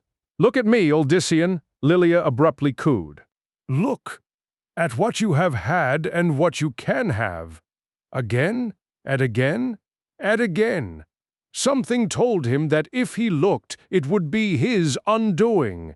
His will was only mortal, whereas that with which he had lain could never be called such. "Get away from me, whatever you are," he demanded, still looking slightly to the side. "Leave, or I'll do with you, as I did the other demons." He expected anger or perhaps fear, as she would surely recall how he had disposed of the foul creatures sent forth by Malik, 409. Richard A. Cain. Malik suddenly that too made more sense. Odyssean had been stunned by the swift ending to the cunning cleric, but that Lilia was more than she seemed explained much. Poor Malik had not known exactly what it was he had faced. Perhaps he had suspected, but even that would not have been enough. The irony might have made Odyssean smile if not for his own circumstances. A strange sound came from Lilia's direction. Not a hiss, not a snarl, but laughter that tore at his soul. Poor little Odyssean, my sweet darling, so naive, so believing. You were ever too trusting when it came to what I said. That almost made him face her, which was perhaps as she wanted it. "What do you mean? Have you not wondered at how quickly your vaunted abilities have blossomed? Have you not wondered why all others, save your loving Lilia, have so far shown so little progress?"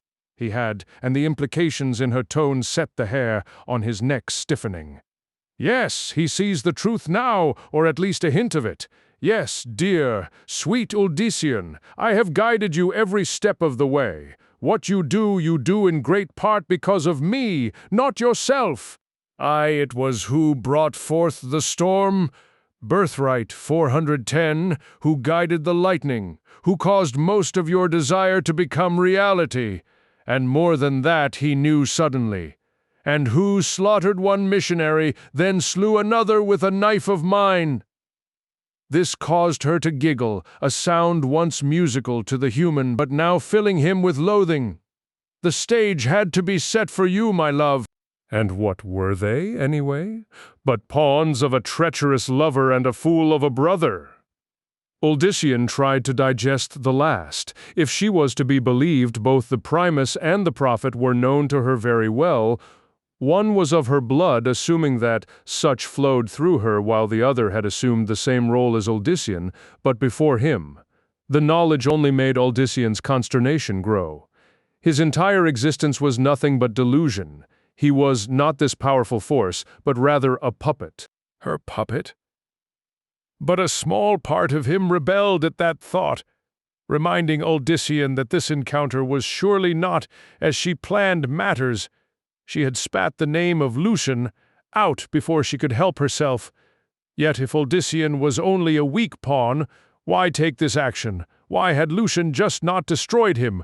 Uldyssian could only 411, Richard A. Knack, assume that he was either of some value to the Primus, or that Lucian could not do away with him. At the moment, Uldyssian doubted the latter, but the former still made some sense, based more than once on Malik's words. And if it did, it had to be because there was something to the power growing within the farmer. Why else would Lilia, if that was what this demoness was called, have chosen him in the first place? "I told you before," he finally said, trying to sound confident and defiant. "Leave now or else." Again, she giggled. "Ah, my darling Uldyssian, how I have come to adore your little stubborn streak. I would say it was from my side, but it could also be from his. They so arrogant, so righteous." When he said nothing, Lilia continued. "You do not even know about that, do you?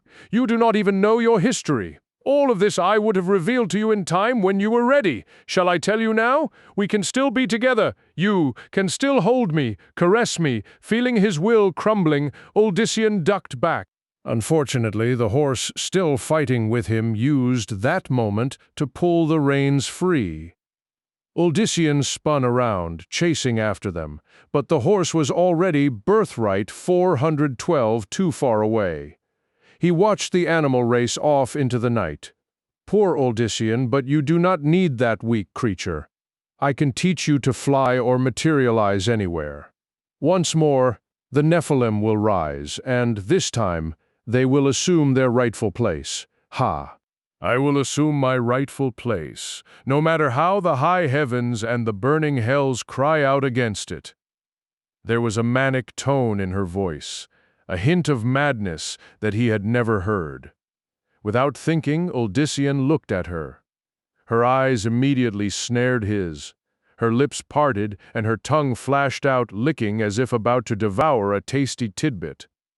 When he cast me out for what he thought eternity, he underestimated my resolve. I had slain all of them for the sake of the children. Why would I then let the children be his to mold forever in his imperious image? They were special. They were more than either demons or angels. I saw then that they were to be the future, the true end to the infernal struggle. Lilia raised one clawed hand, and Uldyssian felt his right foot slide forward. She beckoned with a single finger, and his left followed suit. With effort he slowed. 413. Richard A.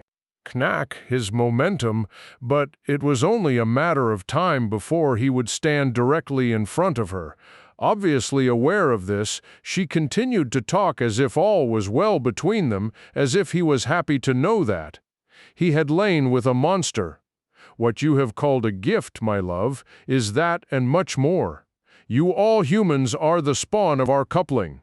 From demon and angel came, the Nephilim greater than anything ever created in the cosmos. The force I stirred within you, the force which I found begging to be released, is nothing less than your birthright. He would see it smothered and all of you kept, as so much docile cattle to serve his vanity, but I can offer far more. She reached toward him. Much, much more. Gritting his teeth, Uldyssian growled, "The only thing you can offer me is a way to forget what happened. Do you truly wish to forget everything, my darling? Do you truly wish to forget me?" He finally managed to stop dead in his tracks. Face contorting from effort, Uldyssian retorted, "Nothing would please me more, is that so?" Lilia's eyes flared darkly. "Is that so, my love? Birthright 414. To his horror, Uldyssian discovered himself stumbling toward her at almost breakneck speed. His best efforts proved laughable, and it suddenly came to Uldyssian that all this time Lilia had been toying with him. Not for a moment had he truly been able to stand against her power. His birthright, as she had called it, was nothing more than a hollow lie. Her arms embraced him as he reached her. He, in turn, wrapped his own around her scaled form, the quills running down her back stabbing his flesh. Her body was a furnace, yet so very soft in the places that mattered. Uldyssian felt his lust rise up to do battle with his repugnance. "Let us kiss and see how much you wish to forget," Lilia mocked. He could do no less than obey. His body reacted with a passion he could not quell. "No!" Uldyssian shouted in his mind, even as he and Lilia pressed against one another. "No, I won't become hers again." A sharp pain in his lower lip made him wince. She had bitten him. Uldyssian felt her tongue taste the blood, and the action caused him to shiver. 415. Richard A. Canak. Lilia finally pulled back. Her expression said it all. She knew that while part of him was utterly disgusted, another was entirely under her domination. The demoness chuckled. Uldyssian experienced a sense of foreboding. A tremendous force struck him full, sending the human flying through the air as he had once thought he had done to Malik's peace warders. Uldyssian let out a cry as he soared among the trees, certain that he would hit one, however. Despite the odds so against him, he did not so much as graze a limb. Instead, Uldyssian finally dropped to the ground, tumbling hard and rolling several yards farther. Every bone felt as if it was breaking. Every muscle shrieked. When the son of Diomedes finally came to a rest, he could not even so much as move a finger. However, despite the distance Uldyssian had flown, he immediately sensed Lilia's presence close by. Sure enough, she loomed over him but a breath later. The great Uldyssian, changer of worlds. "I think you understand now just how great you truly are." "D-damn" was all he could say, his lungs still pleading for air.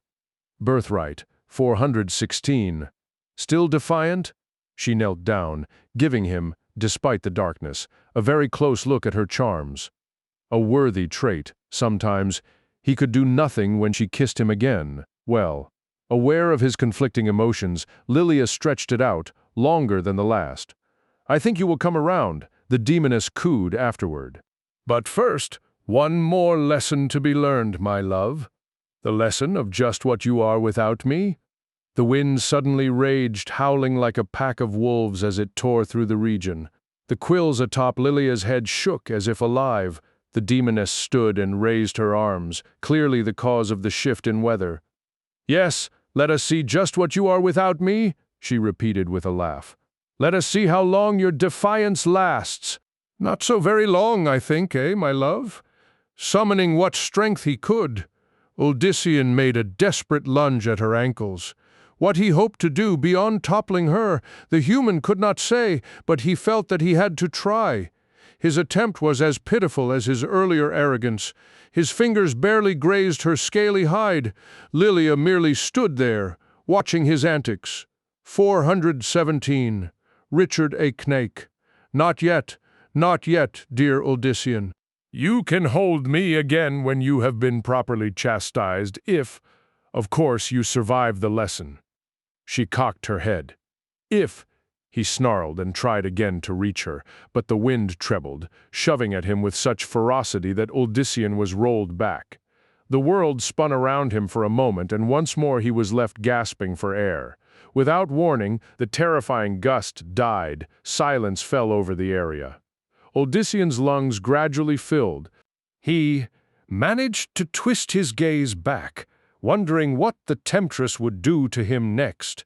But Lilia, if that was indeed her name, was gone. "Let us see what you are without me," she had said. He shuddered, knowing that her absence presaged dire events to come. The demoness had proven quite readily that Odyssean had no true power, that everything had been a hoax perpetuated by her. Visions of inquisitors and peace warders filled his head. He imagined demons and Morlu already waiting in the dark, their thirst for his blood only held in check by their masters. It mattered not which sect, both the Primus and the Prophet apparently wanted him for his vaunted birthright. However, once they discovered that Birthright 4/18. He was merely an empty shell, a pawn. They would have no further use for him.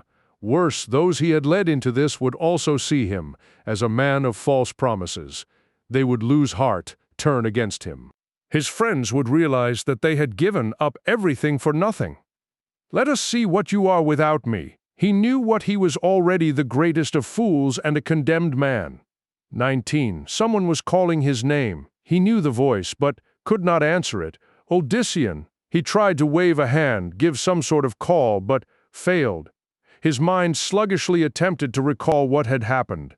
Slowly, Odyssean recalled Lilia and the revelation of her nature. That horrifying memory proved enough to enable him to let out a primitive shout. A garbled sound that proved sufficient for the searcher's own calls became more pronounced. "Odyssean, I know you're here somewhere. Where?"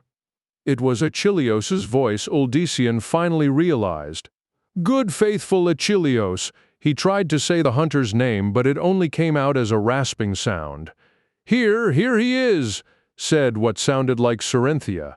As grateful as he was to know that she also searched for Birthright 420 him, Odyssean suddenly grew concerned. Lilia would take special pleasure in tormenting Cyrus's daughter.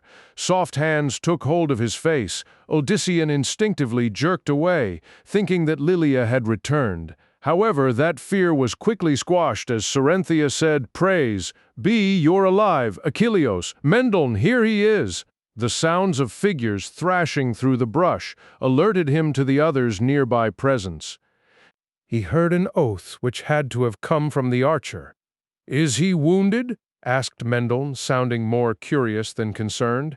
"He has bruises," Cerinthia returned, "but I see no cuts, no slashes. I don't feel any broken bones." Another figure leaned over the fallen farmer.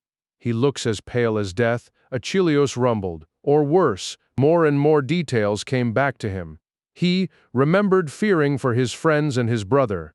He also recalled starting to walk back, but then, as if Lilia had taken even his will to live from him, Odyssean had, without warning, just blacked out.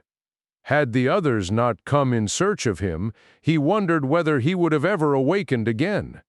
He supposed he eventually would have. After all, Lilia had not seemed to want him dead, merely broken. 421 Richard A. Kenayak. How? He swallowed hard, then tried again. How did you know? It was as if he had asked them to join together to commit some terrible crime. All three grew oddly perturbed, their silence added to his unease. Mendon finally spoke. "We knew that your life was in danger." Odyssean remembered his brother running through the house earlier, shouting his name. "You did?" "We all did." The hunter and Cerinthia nodded. "I thought it was a nightmare," she added, "but it was so terrible I had to go check." That was when I noticed Achilleos also up, and barely had she and I met when Mendon came, insisting that he needed to see you a second time. The younger son of Diomedes frowned. "The notion would not go away, Odyssean. I knew that you might be angry with me, but I was determined to try to warn you again, only to have all three of us discover you and Lilia gone." "Lilia!" gasped the raven-tressed woman. "We've forgotten about her. Odyssean! Isn't she with you?" "Birthright," 422. She was. His answer came out as a croak, not because of his condition, but rather the repulsive memories. And yet a part of him still yearned for her. His companions anxiously looked around. He quickly shook his head. No, don't look for her. Odyssean forced himself to a sitting position. With our luck you might find her. He sensed their confusion. With help from both Cerynthia and Achilleos, Odyssean next stood. As he did, his gaze met that of his sibling. Curiously, the nightmarish vision of his brother struck Odyssean once more. He stared with such intensity that Mendon finally looked away, as if guilty of something. "Odyssean," murmured Achilleos, "what do you mean? Why wouldn't we want to find Lilia? Why wouldn't you want to find her?" Had they not already been confronted with the reality of demons and spells, he could never have told them. As it was, Odyssean's shame was so great that it took him a long pause before he could finally begin, and by the time he was through they looked as horrified as he felt. 423. Richard Cain, you must have imagined it, the hunter insisted. It can't be true. A demon, Cerynthia blurted with a shake of her head. A demon. Only Mendon, after his initial shock, nodded in understanding. It explains so much, he finally uttered. If one looks back at all that has passed, Odyssean was not so certain that he shared his brother's opinion. He only knew that he certainly had been blind, deaf, and dumb. He had let Lilia command him around as if he were a dog. People had died because of her madness, because of her intent to create a world of magical beings. It was to their credit that they took his story to heart. Odyssean had left nothing out, not even the part where Lilia had claimed the world was called Sanctuary and had been created by rogue demons and angels. It was important to him that someone else understood that the demoness had some mad plan that had stirred up the temple and the cathedral, both of which somehow had teased to her. That brought him back to her final declaration. She had left him on his own to teach him the penalty for Birthright 424, defying her. That meant that they were all in immediate danger. "We have to leave Partha," he blurted. "We have. To flee for our lives. The jungles in the lowlands are our best bet." "Hold, Odyssean," Achilleos demanded. "What do you mean? We can't flee. To flee means to become the hunted, and there is no defense in that." "Achilleos, all that I thought that I could do turns out to be a lie. It was all her. Everything." The archer shook his head. "I don't know if I believe that." "It doesn't ring true." "And it isn't," insisted Cerynthia. "Odyssean, I've watched you. I've felt what you did. That could not have all been Lilia. What I sensed when you touched me was a part of you. I know that as well as I know myself." Her face reddened as she said the last. While he appreciated all that she said, Odyssean refused to accept that his efforts had been anything but false spectacles directed in secret by Lilia. "You didn't see how easily she manipulated me, how easily she showed me that she could make me do whatever she wanted." "Odyssean? No, Ceri. Had she wanted to, Lilia could have just as easily slain me herself there and then. You saw how I 425 Richard Cain was when you arrived, and it takes all I can muster just to keep standing." Achilleos grunted. "There he has a point. Let's get him to one of the horses." As his friends assisted him, Odyssean noted how he was practically a baby, so weak had his struggle with the temptress left him. Yes, Lilia had not been jesting when she had said that he was nothing without her. It would merely take the others a little longer to understand that. Unfortunately, they barely had any time left as it was. Sooner or later, someone would come for Odyssean. "Your points would have much more merit, Mendon," commented as he held the reins of the animal while Achilleos hefted Odyssean into the saddle. "If they could but explain how it is that Cerynthia and Achilleos knew that you were in danger." The trader's daughter quickly seized hold of that point. "Yes, That certainly doesn't sound like a ploy to work in her foul favor. You've all got to see the truth, he growled, tearing the reins from his brother's fingers. It was all a trick. This was some game between demons and others in which I played the biggest fool of all. Birthright, 426. Bitterness overtaking him, he kicked the horse into motion and took off in the direction he had originally been heading. Achilleos gave a shout, but Odysseus paid him no heed. He had intended to flee rather than risk his friends and loved ones any longer, and that was more important than ever. But behind him, he quickly heard the sound of hoofbeats. Swearing, Odysseus urged his horse to a full gallop. The path was treacherous and made more so because it was beginning to slope downward, but he did not care. Had the animal tripped and tossed him to his death, it would likely have been the best of ends. Not only would he no longer have to fear being twisted inside and out by manipulators, but Mendel and the others would surely be safe. They had never been suspected of being threats or potential weapons by the temple or the cathedral. They would have nothing to fear. "Damn you, Odysseus!" Achilleos shouted. "Hold up!" The nearness of the hunter's voice startled him. He glanced back to see Achilleos barely a length behind. Much farther in the rear were the murky forms of Mendel and Cerynthia, who had to share one mount. 427, Richard A. Knack. "Return to Partha," Odysseus shouted back to the archer. "Take them with you. I want no more deaths, save maybe my own. Talk sense, Odysseus. You know that none of us will leave you now, not after knowing what Lilia was and what she did." The other two were no longer in sight. Looking ahead again, Odysseus saw a fork coming up. The path to the left almost immediately narrowed dangerously. Achilleos would not be able to come alongside him. Veering, Odysseus entered. His horse nearly stumbled as the terrain grew more wild and uneven. Very few had obviously taken this route in years, but he did not care. All he wanted was for it to slow or stop those behind him. Achilleos' voice rose as the hunter swore at something. Odysseus did not look back, concentrating on his own course. The clatter of hooves behind him lessened. His friend was clearly falling behind. Then, out of the night, a series of low, thick branches cut across the trail. Odysseus barely had time to avoid striking the first one dead on. As it was, his right arm received a terrible blow that reverberated through his entire body. It was only by sheer will that the collision, Birthright, 428, did not stun him enough to make him unprepared for the next and thicker branch.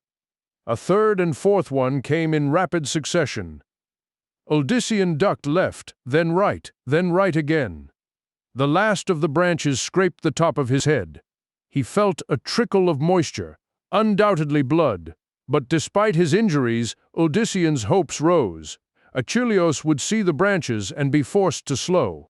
It was a chance for the son of Diomedes to either gain on his pursuer or lose him altogether, for there were places, coming into the dim moonlight, that promised Odysseus such cover that even the skilled hunter would be unable to track him.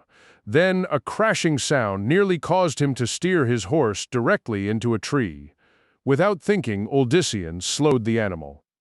The noise had come from back up the path, about where the treacherous branches would be. The branches. And if he had not slowed, Achilleos. Odysseus reined the horse to a halt and listened. Silence, no, the snorting of a horse.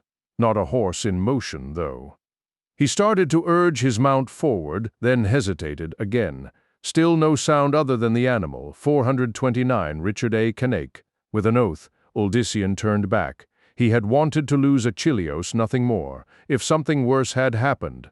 The dark path proved just as haphazard to climb as it had to descend. Bits of earth and rock broke away under the hooves. At one juncture, the horse's shifting nearly caused Odysseus to slip. Ahead of him, a massive form loomed. Achilleos' horse, but without the hunter, where a groan arose from somewhere to the left, where the path dropped precariously. Odysseus' fears increased.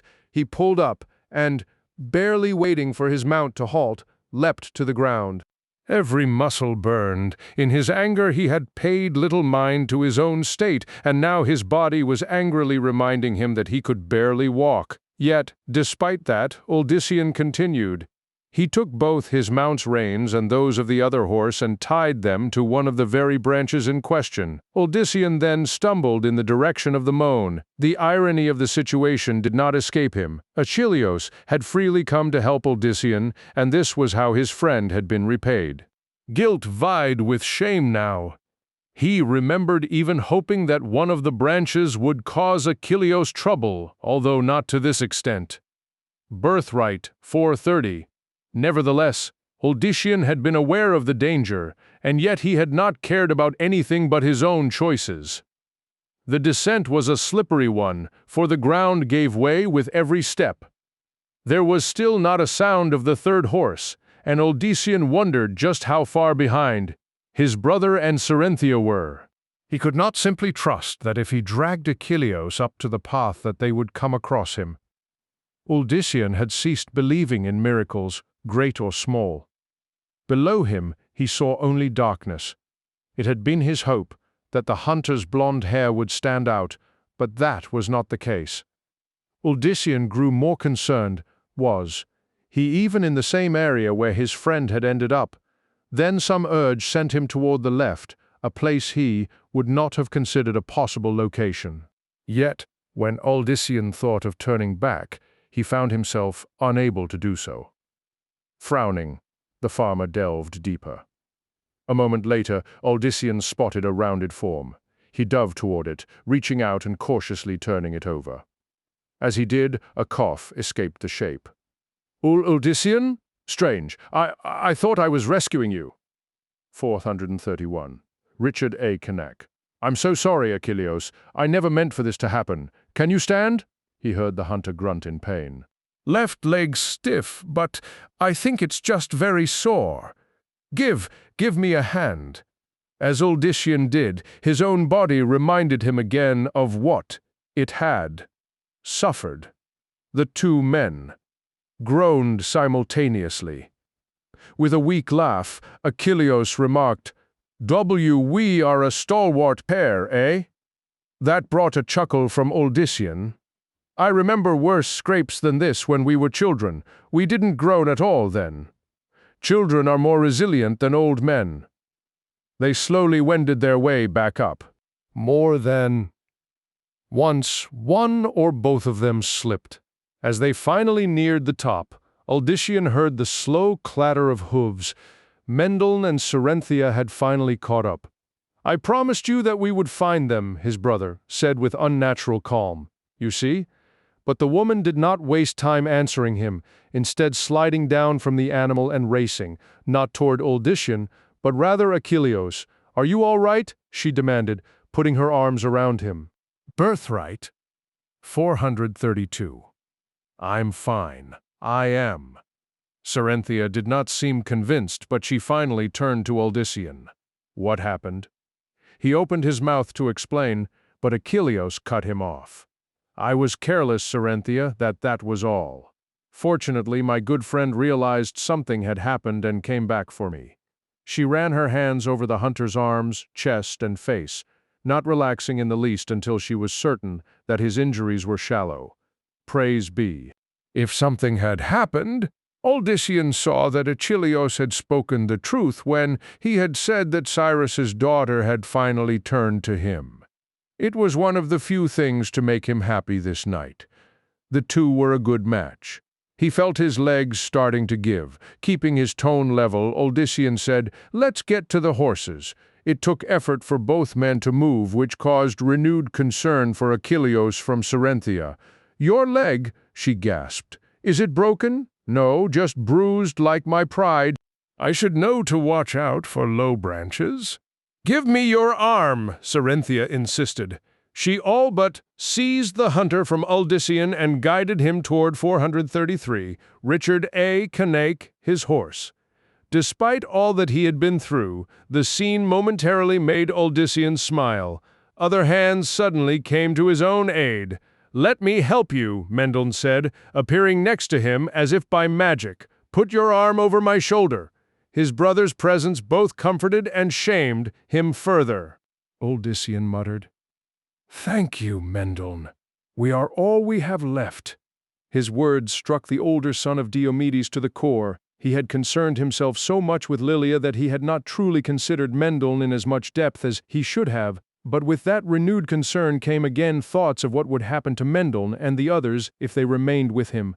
"The Torajan jungle," Mendel remarked quietly without warning. "The deepest of them all, southwest of Kejan." "What about the Torajan jungle?" Blinking, his brother glanced at him. "Torajan? What do you mean?" "You mentioned the jungle, specified the Torajan one southwest of the great city. Did I?" Mendel pursed his lips, but did not otherwise seem startled at his lapse of memory. "It does strike me as Birthright, 434. A place to go if we are not returning to Partha." He nodded toward his mount. "I have some provisions and water, enough for us to get started at least. Admittedly that and having 2 riders slowed us down during the chase." Odysseus could not hide his confusion. "You gathered supplies? When?" "They were already prepared. I assumed that it was an extra mount you had to abandon at the last moment." A glance at the horse ascertained for Odysseus that it was not the dark beast ridden by Lilia. Yet what? Explanation was there for a fully laden animal found, waiting just when his brother needed one. Not certain whether this was a gift or bait of a sort, Odysseus thought again of the jungles. There was merit in the suggestion, despite its questionable origin. Somehow coming from Mendel, he doubted that it had been planted by the demoness. "The Torajan jungle," he muttered a second time now, with more conviction. "You want to go there." It was not a question. With a grim nod, Odysseus replied, "I don't think I have any choice." "We do not have any choice." 435, Richard A. Kanak. Odysseus tightened his grip on his brother's shoulder, grateful for Mendel's determination. "We. Do not mistake me, Odysseus. I am referring to Achilleos and Cerynthia, too." "What about us?" called the hunter from the saddle. Even as he asked, he pulled the trader's daughter up to him. No one questioned the change in riding partners. "We plan to ride to the Torajan jungle," Mendel answered bluntly before Odysseus could properly phrase the suggestion himself. "Torajan," Achilleos cocked his head to the side.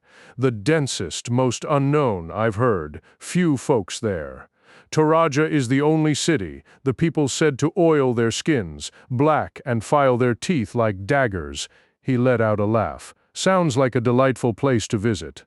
Odysseus thought of the journey ahead.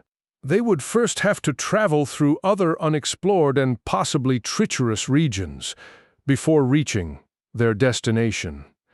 In truth, there was really only one immense jungle, but being territorial, men always divided up places and gave them different names.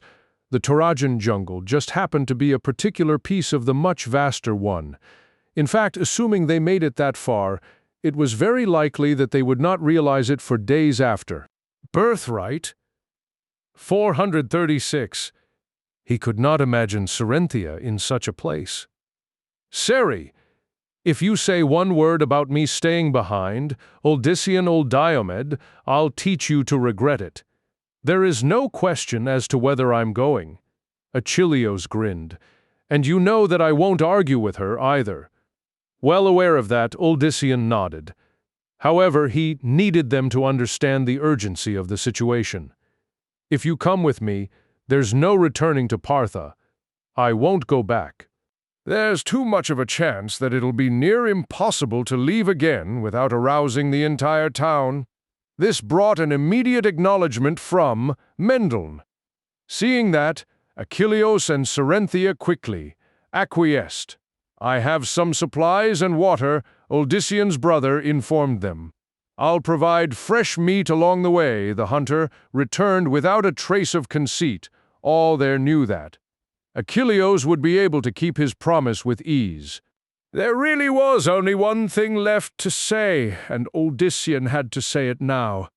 Thank you. I'd rather you all stayed back, but thank you. 437. Richard A. Canek, as Mendel mounted. He said, "They will discover us, gone come the dawn. We should be as far away as possible by then."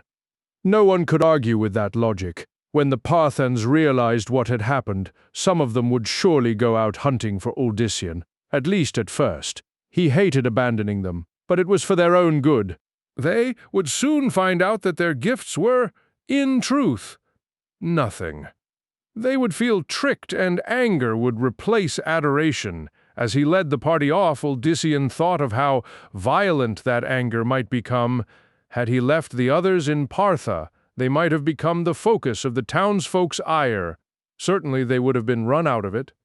In a sense, Mendel, Achilleus, and Cerenthia were better off with Odyssean, at least for the moment. Lucian stared into the bowl of blood, his gaze intense. He had seen everything occurring since first casting the spell, in coordination with the other two demons. He had found her, Lilith, in the arms of the mortal knave, and had planned well his sister's unveiling before the fool. What a delicious piece of work that had been! All her birthright, 438, arrogance had been channeled into futile posturing and anger. She had turned on her own puppet, finally abandoning him. And there, Lilith had made the greatest of mistakes. The vision in the bowl finally began to fade, the result of the last of the life essence fading from the blood. Lucian could have redone the spell, but that would have required new bartering with Astroga and Gulag, who would demand much more than the simple offering he had given them the first time. That was the trouble with both demons and humans. They always wanted more. No, Lucian would handle this purely on his own, for the reward would be one too precious to share with anyone else. It would not be difficult to keep his two counterparts ignorant, for there was much that he had done since assuming his role as Primus of which they were unaware, of which even his father was unaware. "Thank you for laying the groundwork, sister dear," Lucian rasped. He was also grateful to the late Malik and Deimos, servants who had fulfilled their duties, whether they knew it or not. It had been a shame to lose both of them, but Lucian already had a notion as to a competent replacement for the high priest, and there were always more vicious Morlu. What was important was that by 439, Richard A. Knack, touching Malik's demon limb, which, knowing the cleric's greed and his sister's sense of irony, had been a foregone conclusion. Lilith had not only revealed herself, but had inadvertently removed for a brief moment any magical shields she had created. It had been at that moment that a patient Lucian had cast the spell, preparing the downfall of her plans. He had arranged so that when certain elements went into play, Odyssean Old Diomed would see her for what she actually was. It had all gone so perfectly. She had even played into it further, in her fury twisting the facts so that her puppet would not realize what was the truth and what was lies, and leaving Odyssean ready to be manipulated by him. Lucian's grin widened, then faded as the sensation that he was being watched overcame him. He immediately searched, not with his eyes, but rather with his mind, pretending to stare at the fading scene in the bowl, while in actuality scouring the chamber of the other presence. Yet, despite his best efforts, he found no one but himself. Still wary, the son of Mephisto quickly searched the temple for the other two demons. He found Gulag. Birthright, 440 down below, the destructive beast tearing apart Morlu for the simple pleasure of it.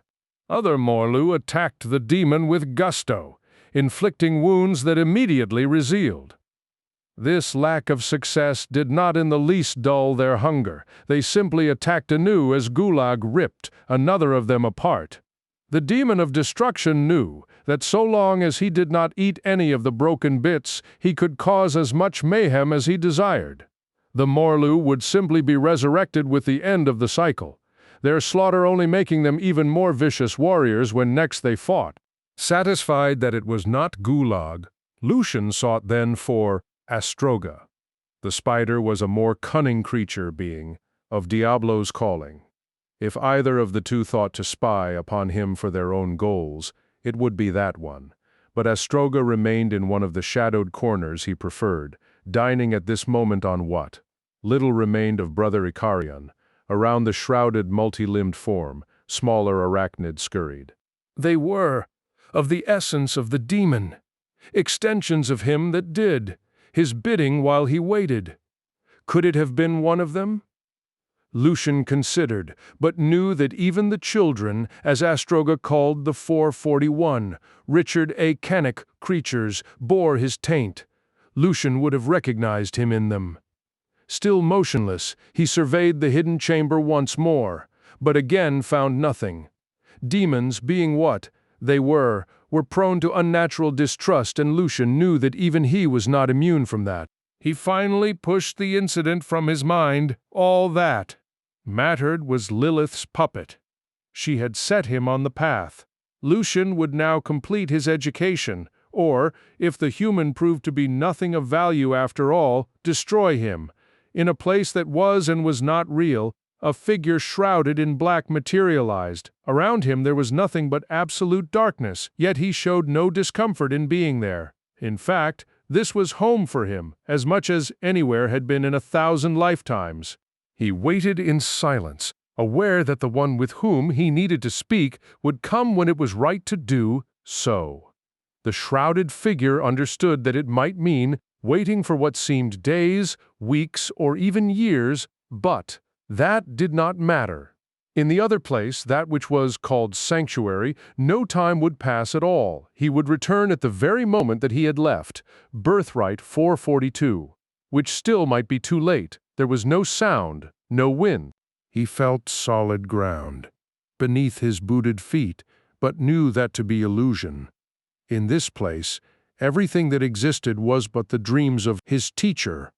Then, from above there came illumination, a warm light that stirred his tired bones. He gazed up, his eyes immediately adjusting to the difference.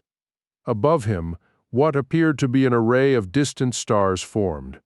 At first, they clustered together, but quickly began to spread far apart. As they did, they formed a vague shape, like a constellation. The stars create a half-seen, gargantuan image that, to his trained eye, resembled a beast as mythic as himself. "It is her brother that moves," the shrouded figure murmured. "He does not. That can only mean one thing," and in a voice that would have made even angels pause, the other replied, "Yes, there will be death." 20 toward the jungles they rode, stopping only when necessity forced them. Odyssean guessed that they made good time, although since none of them had ever been far from Ceram before this insanity, they could judge only by Mendel's recollections. Fortunately, Odyssean's brother proved again that any map shown to him for a short period remained burned in his memory, for landmarks he told them to watch for started to appear. The latest was a squat peak on the horizon, what Mendel said the map's owner had called a volcano. None of them knew of such a thing, and when it was explained that this was a place where once burning rock had been shot out of the ground like missiles, the rest had looked at Mendel as if he were mad. He, in turn, only shrugged. Birthright 444. Odyssean often looked back, certain that this would be the time when he found the people of Partha hot on their trail. However, of the townsfolk there was still no sign. "The volcano is the last landmark," Mendel went on. "It, in fact, lies within the first portion of the jungle. That caused Odyssean to straighten in the saddle. So, we're nearing the Torojan region? No, we have quite a ride still, but at least we have reached the lowlands." Indeed, they had all already noticed the change in climate. It was warmer and muggier. Odyssean was covered in sweat, and even Achilleos and Cerynthia showed signs of the heat. Only Mendel appeared untouched. In fact, he seemed to bask in the change. The two brothers had not yet discussed what was happening to the younger of them. the harsh journey leaving the entire party exhausted each evening. However, as Mendelssohn had indicated, the jungles would immediately offer some respite, even if also some new danger. Uldissian hoped that, once they entered, he might find time to deal with his sibling. The clothes that they had been given in Partha had begun to fray with overuse. However, since they had purposely avoided contact with civilization, there had, 445, Richard A. Knake, been no opportunity to find new garments or at least properly clean their own. Food and water were not a problem, just as Uldissian had hoped. Achilleos had supplemented their original supplies with game, and the others had gathered berries. Most of the supplies from Partha were now gone, but in their place was bounty enough to keep them going for 3 days. In the meantime, they continued to gather more whenever and wherever possible. The wooded lands with which they were so familiar had given way the past 3 days to brush, according to Mendelssohn, whom everyone assumed was correct. Tomorrow would see the first hints of jungle vegetation. With that in mind, they made camp just before sunset. Uldissian felt very unprotected without even a few trees nearby, but the only other choices would have been either to retreat back half a day to a small grove or to ride night and day to reach the jungle. The others seemed just as ill at ease, which helped him not in the least. Aware that all he had believed himself to be had been false, Uldissian knew that he could not help any of his companions should they now be attacked by Lilia or either sect. Birthright 446. Fortunately, the night passed peacefully, so much so that for once Uldissian slept until dawn without once stirring. He rose refreshed but also angry at Achilleos, who had made certain not to disturb him even when it was Uldissian's turn to take watch. Ominous clouds covered the sky, but there was no rumbling nor did the wind pick up. Uldissian eyed their surroundings with some trepidation, yet wondering if the clouds presaged something supernatural. However, their day's journey went so smoothly that, well before the sun fell, they not only reached the edge of the jungle, but, after several anxious minutes' consultation, the party plunged in. The jungle both fascinated and repelled Uldissian. He had never seen such bizarre plants or such lushness. The plant life seemed to be fighting with itself, each species seeking some sort of dominance.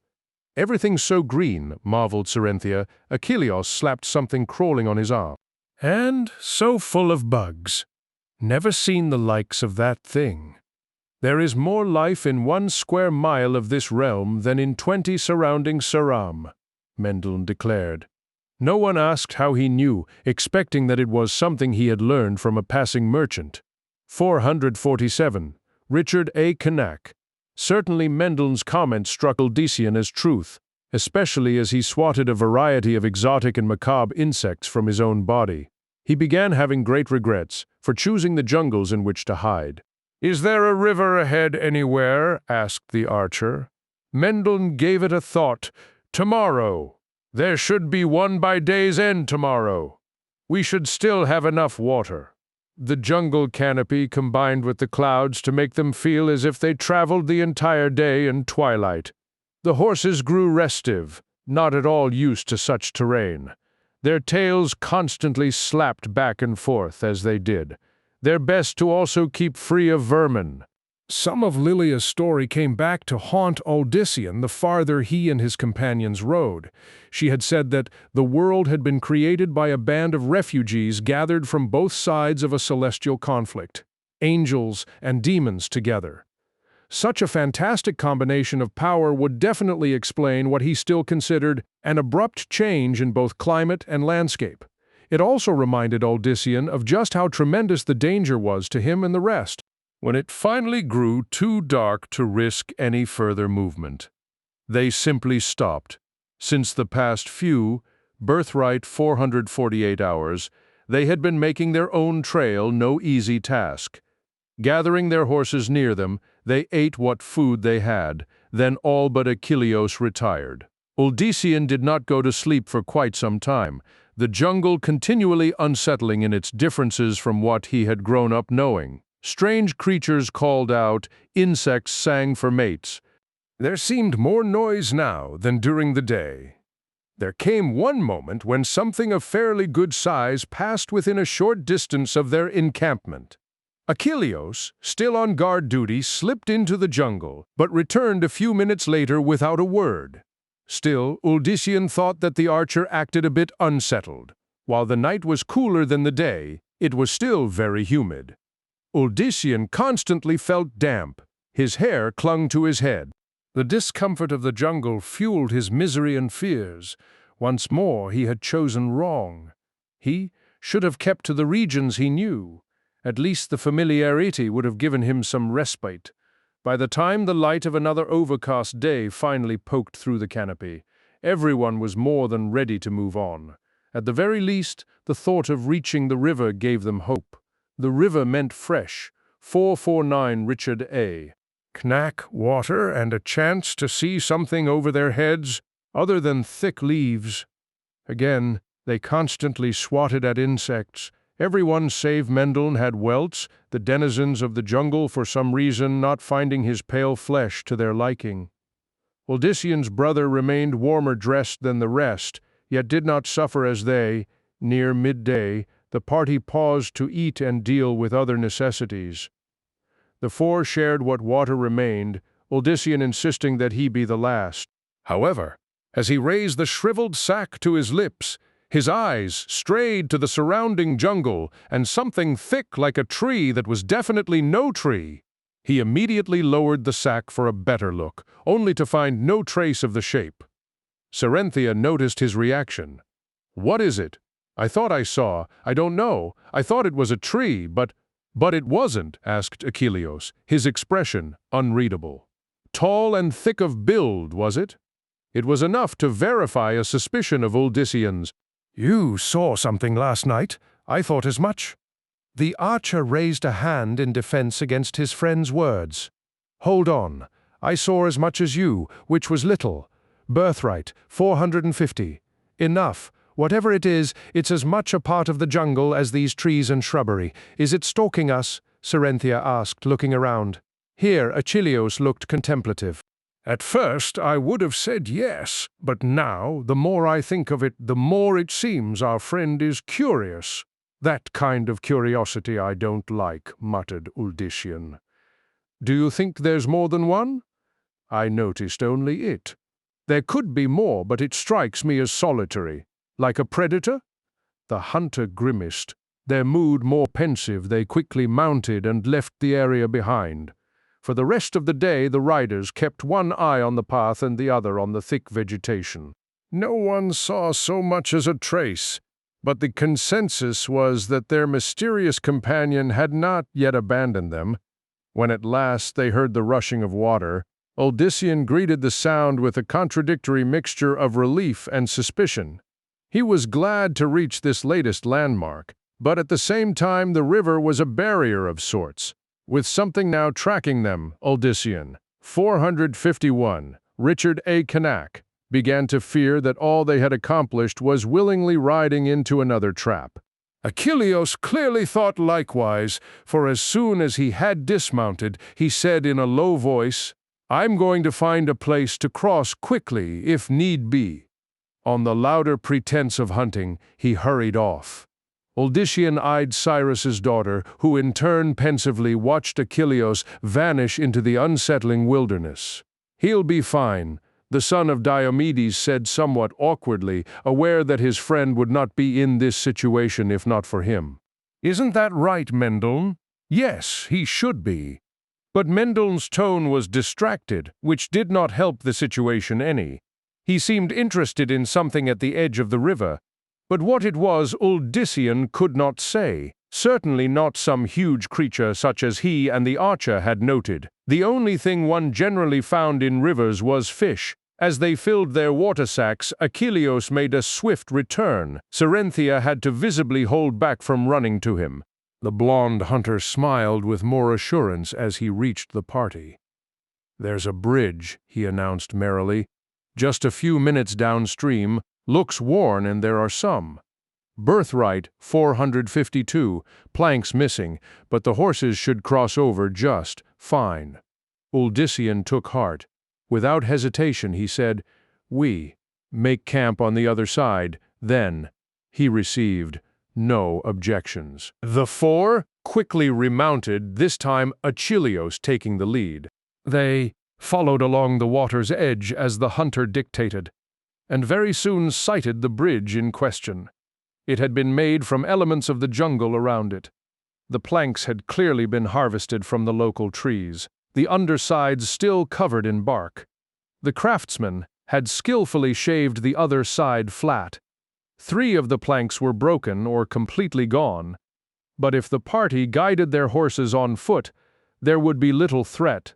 Strong vines and other long plants had been used to tether the wood together. Some sort of brown substance had also been added in between to keep everything solid.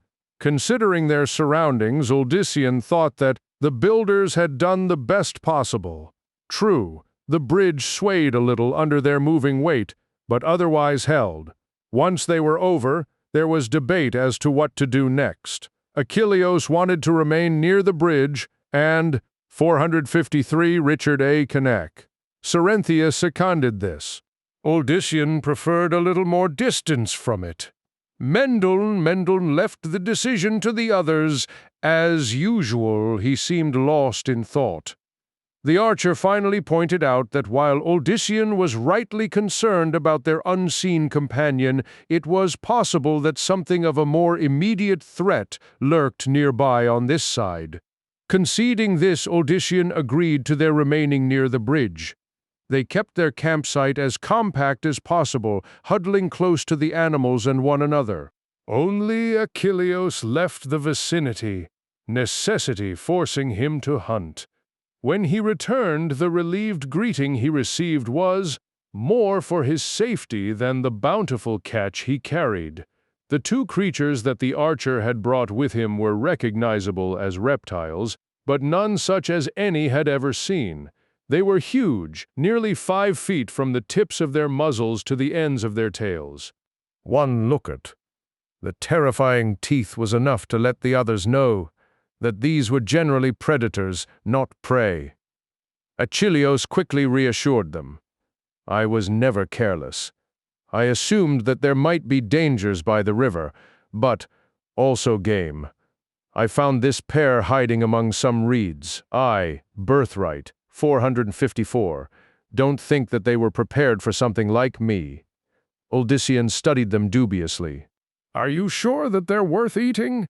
Some of the best meat I caught back home came from snakes and lizards. These, I suspect, will be like a feast in comparison. The 2 dead beasts had done what little else had drawn Mendel's attention. He touched one almost gently. These are young, juvenile. I thought as much myself, Achilleos replied. The big ones are probably 3 times the size. To Uldyssian, he added, these were wet as if they'd just been swimming. You wanted us to move farther away from the bridge and the river. I'd say that was an idea we should still act on. They wasted no time in following the suggestion. Achilleos, scouting ahead, located a place he believed far enough from the river reptiles' normal haunts.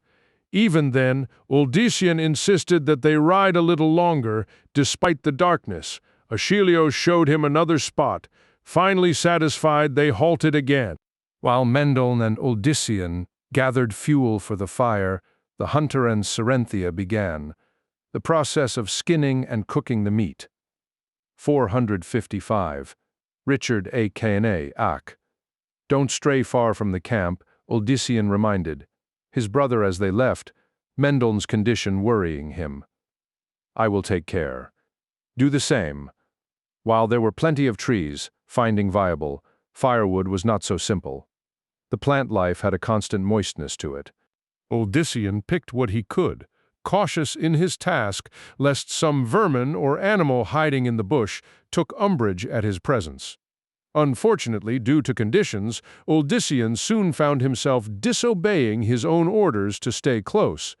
There just was not enough good fuel nearby. In order to make up for the necessity of searching farther away, Odysseus kept a careful eye on his position relative to the camp. This encouraged him to go yet farther afield, and gradually the pile in his arm grew to something useful. Behind him he heard the rustling of branches. Aware of how far out he had strayed, Odysseus suspected that one of his friends had come in search of him. He turned around and dropped the firewood. The behemoth stood half again as tall as him and more than twice as wide.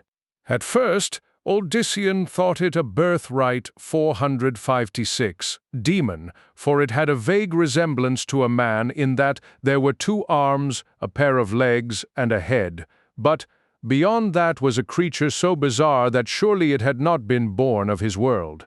Yet, if a demon, it was a very docile one. In fact, although its face was much in the shadow of the night, Odysseus could for some reason sense that there was an intelligence there, one that was driven by more than the thirst for mayhem and blood. The giant shifted slightly, but not in any manner that caused Odysseus alarm. In that flash of movement, more details became apparent. The entire torso had a rough finish to it that reminded him of nothing less than wood. Indeed, one limb ended not in a hand or paw, but a great thorny club upon whose flat head was etched runes of some sort.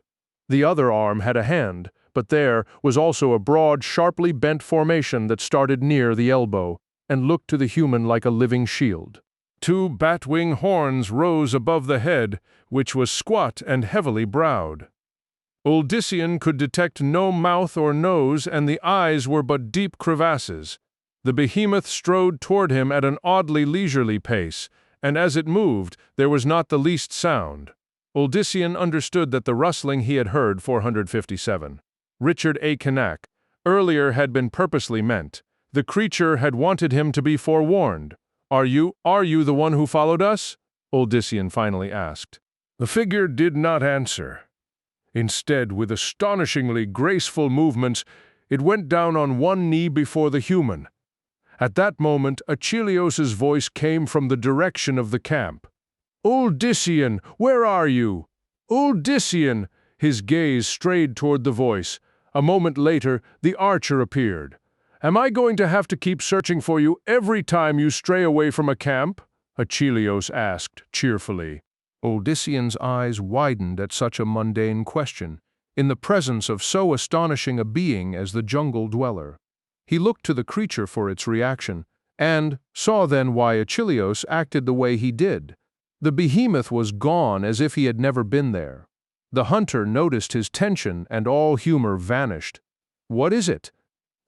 He. Yes, for some reason Odysseus knew his visitor had been male. "Was here Birthright 458?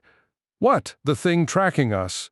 Achilleus started to ready his bow, but Odysseus quickly put a stop to the action. "He means no harm. He knelt there. Before you." Odysseus wanted to deny that, but finally nodded. "He knelt before me." The farmer went into quick detail, giving even a cursory description of the creature, and then, when I looked in your direction, he simply vanished. Which means that it was you specifically that he wanted to see, old friend. You? He may have never seen a human like us, that's all. It could have been Mendeln or you. Since Malik used her, Serenthia usually stays near the camp. His companion did not see it that way. There were plenty of chances to view me, especially that first time. Mendeln, too. He wanted to see you, Odysseus. You must face that. There's no reason. Achilleus turned back toward the camp, but although he moved casually, the bow remained in his grip. Only. In your eyes, Odysseus. Only in your eyes. 459 Richard A. Cain. Despite their unusual night visitor having shown no hostility, Odysseus did not rest well. He expected other strange beings to follow in the wake of the first, some of them surely with more sinister intent. Yet the day came without incident. The party ate what was left of the meat, then set out again. "How far is Toraja's region now?" he asked his brother as they rode. "Several days, yet," Mendeln replied. Further information he did not supply, and Odysseus settled back into the saddle. He was already sick of the jungle and continually sick of himself. Small creatures flittered through the branches, some of them recognizable, others almost as unsettling as the behemoth. However, Odysseus sensed that these were simple animals, not some mysterious, intelligent being, such as had confronted him. What did the confrontation mean? He refused to believe that Achilleus was right. There was nothing to Odysseus. He was a fraud, a mockery. With such thoughts he rode through the day and on into the night. They traveled late, it taking Achilleus some time to find a clearing large enough for them to use as a place to sleep. Birthright, 460. Odysseus had no desire to leave the safety of the campsite, but, as ever, the hunt for firewood demanded it of him and the others. He tried to keep close this time, but the pickings were slight and necessity once more demanded he widen his search. With growing wariness, Odysseus gathered one piece after another. Each moment he expected the giant to confront him, but the closest he had come to an encounter so far was an irate toad the size of his head that leapt out from under a dead branch Odysseus had just grabbed. Odysseus returned with his arms full and his mood as black as the night. He ate sparingly from Achilleus's newest catch, some sort of huge rabbit, then slept fitfully until a hand shook him awake. Believing it to be the behemoth, Odysseus jerked back. However, it was only the hunter, awaking him for his turn-on-guard duty. "Easy there," Achilleus muttered. "Are you sure you want to take watch?" "I'd rather be up, as you like." Odysseus grabbed his sword and walked to the edge of the camp. As was the practice, he kept watch first from 461, Richard A. Knack, one vantage point then, after a few minutes, quietly went to another. In this way he also kept more alert. Eventually, however, time did take its toll.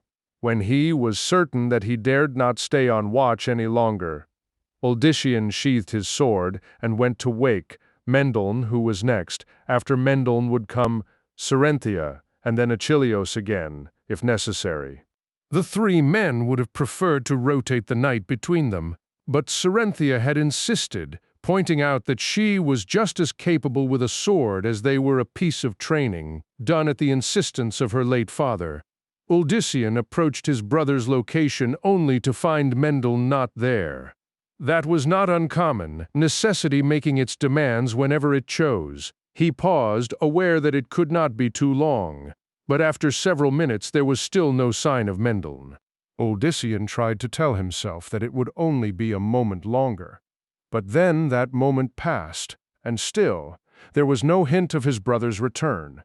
Odysseus glanced at the ground and made out a single footprint. Not yet wishing to disturb the others, he drew his weapon and started in the direction that the print was, pointing. Birthright, 462. The way was troublesome. He was forced to hack at the branches. Twice Odysseus whispered Mendon's name, both times to no success. His heart pounding faster, Odysseus doubled his pace. Mendon had to have come this way. A slight sound from the side made him pause. When it came again, he turned toward it. It might be his brother, but it also might be something more sinister. Or it could be the creature again. Despite the risk, Odysseus pushed on. Mendon was out here. That was what mattered most. If it was the creature, then perhaps it could even help him. The thought seemed ludicrous, yet Odysseus knew that if he ran into the jungle dweller, he would ask it for aid. From a slightly different direction came more movement. Odysseus froze. A breath later, from yet a third direction there was a noise. Whatever lurked out here, there was more than one. Images of Morlu swept through his head. Odysseus considered retreating to the camp, but it was already too late. He heard more activity in the jungle, all of it converging on his location. A murky form moved among the trees, then another and another. Ducking low, Odysseus closed on the 463, Richard A. Knack nearest. Despite his failures, he had no intention of merely standing still as the fiends slaughtered him and his companions. Even if he could kill but one, it would be some small victory, and all Odyssean could ask for. The black form assisted him by veering his way. As the figure neared, Odyssean noted that the head was unencumbered by the monstrous ram's skull helmet of the temple's infernal minions. Peace warders, then, or perhaps even inquisitors. The Cathedral of Light had been oddly silent all this time, even though Odyssean was certain that they were still interested in him. His adversary was now so near that he could hear the rapid breathing. In fact, had Odyssean not known better, he would have sworn that the warrior sounded uneasy, even a little frightened, taking some grim pleasure. In that, Odyssean maneuvered around the figure. A little more and they would both be in position. The dark form abruptly changed direction again, this time striding directly toward where Odyssean hid. Unwilling to wait any longer, the son of Diomedes leapt at him. What should have been a quick mortal thrust failed utterly, his foe avoiding it by accidentally. Birthright, 464, stumbling to the side. The two men became entangled. Their weapons fell at the same time. Odyssean cursed, knowing that such a loss meant far more to him than it did the other. He was surrounded by enemy. His one chance to in some small way redeem himself now all but gone. His fighting became more frantic. By sheer force alone, he managed to end up on top. His hands grappled for the god's throat. But before Odyssean could make good his hope, other hands pulled him off of his intended victim. His arms were wrapped behind his back. The area filled with armed figures. Someone brought a torch. It was thrust in his face. No, doubt, so that he could be identified for the sake of some high cleric of one of the sects. "'Tis him," a harsh voice declared. Odyssean expected to be clapped in irons, but instead, his arms were released. The figures surrounding him stepped back, and one by one they went down on their knees, leaving only the torchbearer. The man held the flames, close to his own face as he stared at Odyssean. "Praise be, we've found you, Holy One," blurted Romus. 21 Mendel had awakened with the feeling that someone had just called his name. At first he thought it his brother, and that made him stand up and look around. But when Mendel saw no sign of Odyssean, his suspicions grew. Then the voice called to him again. This way it beckoned. This way somehow he knew exactly which direction to go. Not for a moment did Mendel hesitate. He had finally gone beyond fear of his situation. Fascination commanded him. Now, making certain that no one observed him, he slipped into the jungle. Curiously, Mendel felt more at home here than he ever had back in Saram. It was as if this was a cherished place that Odyssean's brother had forgotten until now. Birthright. 466. Treading with a nimbleness generally absent, Mendel dove deeper into the jungle. The voice kept urging him on, telling him where to turn. He followed its guidance with the utmost trust. The insects kept their distance from him, just as they had since shortly after he and his companions had entered the lush land. They had quickly sensed the change in him, the otherness that Mendel was only just beginning to understand. Despite the dark, he found it not at all difficult to see. Things were shadowed, true, but his vision was sharper than ever. Indeed, in some ways, Mendel could see better than he did even during the day. His surroundings had more definition, more distinction. "Turn, turn," the voice commanded. Mendel obeyed, took several steps, then waited. But the voice gave him no more instructions. Frowning, he took one more step, and suddenly in front of him stood a towering, glittering obelisk untouched by the incessant growth. It stood more than twice as tall as Mendel and was made of what he suspected was obsidian. Mendel had admired samples of the black stone that Cyrus had, 467, Richard A. Knaek, bought from a merchant, and felt that what stood before him could be nothing else. Yet, what drew his attention most was not the pointed obelisk itself, but what was carved on each of its faces. More words in the ancient script. They ran from the top to the bottom, and as he eyed them, it almost seemed that they glowed faintly. Mendel mouthed them as best he could, recognizing enough symbols to have some crude notion of what others might mean. As he read, his understanding grew. Becoming excited, he pored over the first face again and again. Each time, the message proved clearer. His expression transformed into that akin to a child, for what was written there filled him with awe. And so, Mendel kept reading. Odysseus stared in disbelief at the man before him. Romus, the criminal, Romus, the converted. What are you doing here? Odysseus demanded. His gaze flickered to the few faces partially visible around them.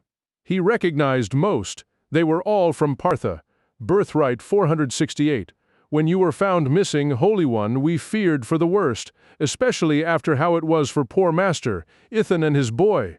Nicodemus, he's a good tracker, and some of the others are too. We took off as soon as we could after you. Romus grinned. But you're all right. You shouldn't have followed. Odysseus reprimanded the men. You endanger yourselves, and what of your families? All of us came willingly, someone else said. And our families are all with us, of course. We'd not abandon them. Isn't that right? There was a chorus of ayes. For the first time, Odysseus noticed that some of the figures toward the back of the dark throng were of slighter builds. Several were fairly short. He had not thought of them as women, or for that matter, children. But why bring their families with them on such a desperate pursuit? A sick feeling swelled up within him. Why are you all here, Romus? Why? To learn more from you, Holy One, to follow your path wherever it takes you. Others backed up his declaration. Don't call me that, Odysseus blurted. Never that. 469, Richard A. Knack. Romus bowed his head. Very sorry, Master Odysseus. I'd forgotten, yes. Gritting his teeth, Odysseus continued. You uprooted your families to follow me? Are you mad? Almost as one, they shook their heads. He eyed the townsfolk, aware that his fury barely touched them. They were utterly insane, but could not see that fact. But as it became apparent that he had nothing more to teach them, they would surely come to their senses. And then it would be they who would become outraged with him. Mendel still concerned Odysseus, but he needed to deal with this band first. How many are there of you, Romus? A good quarter of Partha stands around you, Master, Odysseus, and others but await word of our success before they join us. The sick feeling swelled 100-fold.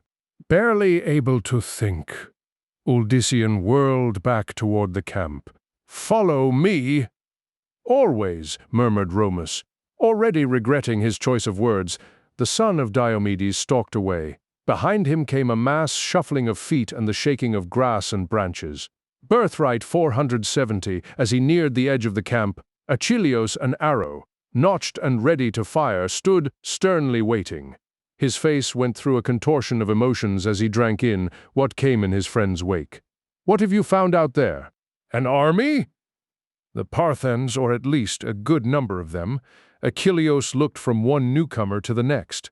Is there anyone left there? Two. Few. Odysseus looked around. Where's Mendel? I assumed with you. I noticed him rise at one point. Cerenthia piped up from near the fire. She too eyed the Parthans with wonder. I fell asleep again almost immediately, though it was not what Odysseus had wanted to hear. He's been gone too long. I need to go back out and search for him. Leaning close, the archer whispered, Then why not use this bunch? I can only assume that they came after you, and, from the looks of those admiring expressions, if you asked them to hunt for your brother, they would. And half of them would get eaten while the others would likely die of accidents or some disease. They understand nothing about the jungle. 471. Richard A. Knack. Nor do we, but we chose to come here nonetheless. As the two argued, more and more people flowed into the tiny site. The women and children became apparent now, they moving closest to the single fire. Some of the men came bearing wood which they used to build other fires for their numbers. numbers which continued to grow. "You're certain that it's only a part of the town?" Achilleos asked. For now Uldysian spotted Bartha and her son. The woman smiled, then leaned down to point out him to her child. The boy waved merrily. Uldysian could not help but wave back, but his heart grew heavier. Their faith was based on lies. Romus joined him again. There was absolutely none of the distrust and unsavoriness of the man Uldysian had first viewed from a distance in Partha's square. "Master Uldysian, would it be permissible to have them start cooking meals and clearing more ground? You have food?" He prayed that they did not somehow expect him to magically supply them with anything. Birthright, 472. "Oh yes, we knew that we might have to travel some distance to catch up to you. There are horses laden with packs just coming up now." Sure enough, in addition to the throng of people, more than a score of heavily encumbered mounts were already in sight. Uldysian could scarcely believe what he was seeing. How could such a large party have organized so quickly, much less followed him so expertly? "And they all expect the world from you," came the thought. "They all expect you to teach them to become more powerful than the mage clans." The immensity of what he was supposed to do, especially in light of the fact that it was utterly beyond him, struck Uldysian so hard that he turned from the others without another word and stalked off into the jungle. He did not go far, naturally, but just enough to find some peace, or at least attempt to. Even alone, Uldysian could not escape his feelings of failure, of complete shame. They ate away at him with an intensity he had not experienced previously. In his mind, he heard the voices speaking so reverently about him, saw again the awed faces, both young and old. Bartha's son came unbidden to his memory, the boy and his mother seeing him as some 473 Richard A. Knack mythic healer, when the truth was that it had been a demoness who had given the child a new life. Lilia? How she would have laughed at his situation! In fact, it was very likely that she watched from somewhere, enjoying his torment and the eventual chaos when the Parthans discovered the awful truth about him. Lilia had called him nothing, and he was seeing the truth of her, words more and more with each passing moment. Perhaps the temptress had even silently urged the townsfolk to this foolish trek, whispering in their ears that they had to follow. That could explain their swift and certain path. How better to ensure the greatest depths to his downfall than to bring all the elements together herself? Once more, he had underestimated her retribution. "You've got what you want," Uldysian shouted at the darkness. "Now leave me be." No one responded, of course. He had not expected it. She wanted him completely humiliated, perhaps even slain. If Uldysian was torn apart by his enraged followers, Lilia would simply find herself a new puppet. "You thought that you would bring down the masters of sanctuary. You thought that the triune and the birthright, 474, cathedral of light would fall, so that you could finally rid yourself of the demons of your past." Uldysian shuddered, thinking how he had even failed, anew his lost loved ones. Their memories would be tainted by his debacle. When people recalled his family, it would be with curses and dark thoughts. "I only wanted to help," the son of Diomedes muttered. Only wanted things to make sense. To his ever-distraught mind, the calls of the jungle's nocturnal denizens began to sound like mocking laughter. Uldysian almost turned and headed back to camp, but then recalled what he would find there. He looked at his shadowed surroundings, seeking some escape. There is always the triune. At first, the thought startled Uldysian, but as he considered it, it made some sense. True, before it had been the suggestion of Malik, but now Uldysian considered what would happen if he willingly walked into the main temple and gave himself over to them. There would be no more running. The Parthans would initially grow angry when they discovered his duplicity, but then they would feel justice had been served. Uldysian did not care what happened. 475 Richard A. Cain. To himself at that point only that no one else would be affected anymore. Perhaps it would even be best to lead the Parthans to the temple too. Let them see the truth there for themselves. Odyssean grimaced. It said something for his state of mind that he had thought of such an outrageous thing. For even a moment, Odyssean shook his head, trying to clear it. What he chose to do concerning himself was one thing, but he would not lead the Parthans through any more deceit, and he would certainly not lead them to the temple.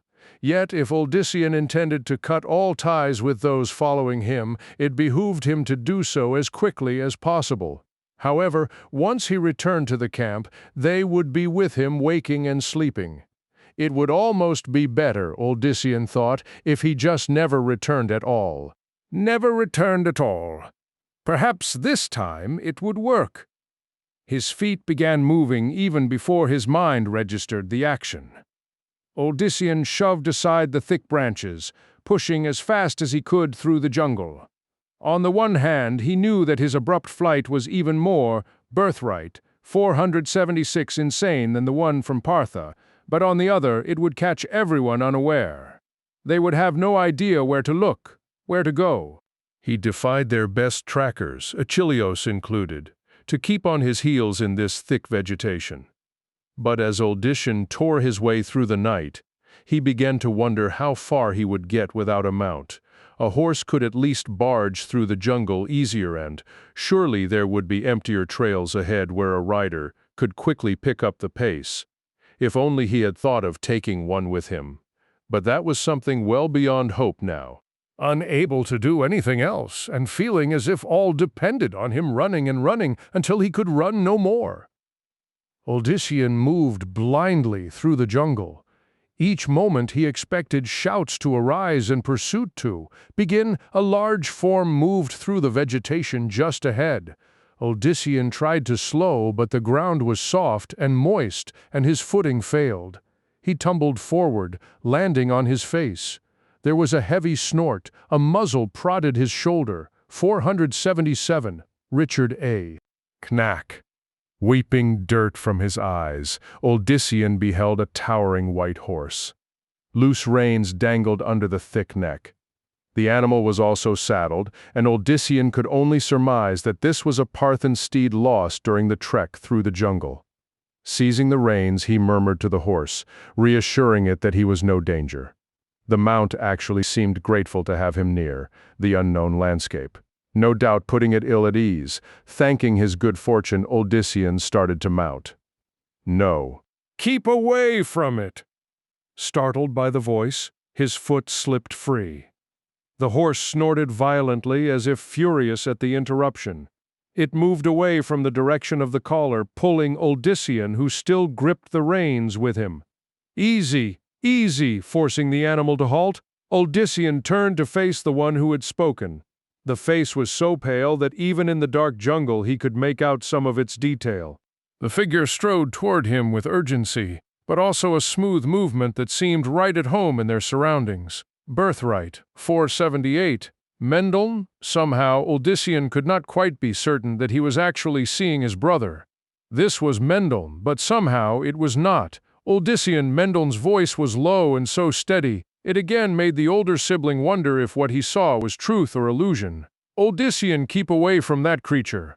It is not what it seems. The only creature near them was the horse, which, to Odyssean's eyes and hand, was certainly what it seemed. He could not entirely say the same for the figure approaching him. Memories of the foul work of Malak returned. Keep back, he demanded of Mendel. Keep back! Odyssean, it is me, I don't know that. His head pounded. It cannot be him, it cannot be Mendel, a demon perhaps. Let him come closer. The knife? Use the knife when he is in range, do not listen to him, the possible Mendel quietly said. I do not understand what he tells you, but I know it to be vile. Odyssean frowned. The pounding was becoming worse with each beat of his heart. Who are you talking about? 479. Richard A. Cain. Yes, you cannot see him as he truly is. He leans at your shoulder, murmuring like a lover, but giving only hate. I think he knows her, Odyssean, for he has a look to him akin to her. Her. In Odyssean's mind, that could mean only one person. Lilia? That is what you called her, yes. Do you also remember how you finally saw her? Odyssean had once believed that he could never forget Lilia's true form, but now, no matter how hard he tried to summon it, he could not. No, keep away from me. Odyssean, it is me, your brother Mendel. Look closely, see my eyes, remember all we have been through. Remember the pain and suffering of the plague as our father, mother, and our brothers and sisters were eaten away by it. As the figure spoke, his tone changed. It remained low and overall steady, but there were hints of deep pain that mirrored what lay within Odyssean's own soul. He knew then that this had to be his brother, not some demon wearing Mendel's flesh. That made him release the reins, or at least Odyssean tried to release them. His fingers would not uncurl. In Birthright, 480 fact, if anything, they tightened their grip, defying his will. The white steed snorted, then renewed its efforts to pull him away from Mendel. His brother uttered something unintelligible. The horse suddenly reared, shrieking as no earthly animal could. Its form twisted in a manner that should have snapped the spine in half. Yet the creature seemed more furious than pained. Pull free now, Odyssean. Lean against the reins and pull with all your will. Odyssean immediately obeyed. His one hand continued to clutch the reins even as the enraged horse twisted as if made of soft bread dough. Its orbs blazed red and no longer had pupils. The mane coursing down its neck and over its shoulders had a thorny cast to it now. Despite its girth, the creature stood upon its hind legs as if more accustomed to moving in that fashion. Still his fingers would not free themselves. Odyssean tugged as hard as he could, using his strength to its utmost. Then, something Mendel had said came back to him. The younger brother had used the word will, not strength. Mendel had been so specific. 481. Richard A. Knack, relaxing slightly, Odyssean focused on wanting to be separated from the reins. He concentrated on his fingers, seeking control. His grip loosened. He immediately whirled, his hand flinging free. And as it did, the beast next to him lost all semblance of a horse. It reshaped, growing slightly smaller. The demonic aspects also transformed, at least to a point, the thorns becoming hair and the body more human. Before him now stood a tall, kindly figure with flowing gray hair and a trim beard. As he smiled at Odyssean, he extended his arms. You have proven very worthy, my son. Come and accept my blessing for your stalwart efforts. What? Who are you? Why, I am the Primus, of course. The smile dazzled. But you may call me Lucian. Odyssean looked aghast. The Primus, Lucian. The figure nodded. Yes, Lucian, and I understand that the demoness Lilith has been spreading false witness concerning me. Lilith? You mean Lilia? Lilith is her true name, an evil older than the world. She is the mother of deceit, the mistress of betrayal. You, Birthright, 482, are indeed strong for having survived against her, my son. From behind Odyssean, Mendel said, Beware, brother.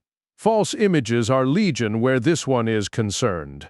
Before Odyssean could respond, the Primus calmly replied, Does that actually sound like the Mendel you know? Have you not noticed the dark changes in him of late? There are more demons in the world than merely Lilith, my son, and one of them has cast his shadow over your sibling. Odyssean looked back. Mendel? I am still me. What exactly that meant, Odyssean did not know. He considered all that he had seen happen to his brother. Mendel had definitely changed, but was it for good or ill?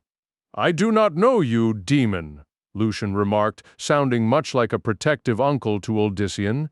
But your intent is clear. You would work at the soul of this worthy one, burrow into it through one of those nearest and dearest to him. That cannot be permitted. He is under my protection. 483. Richard A. Knack. Protection? Mendel returned.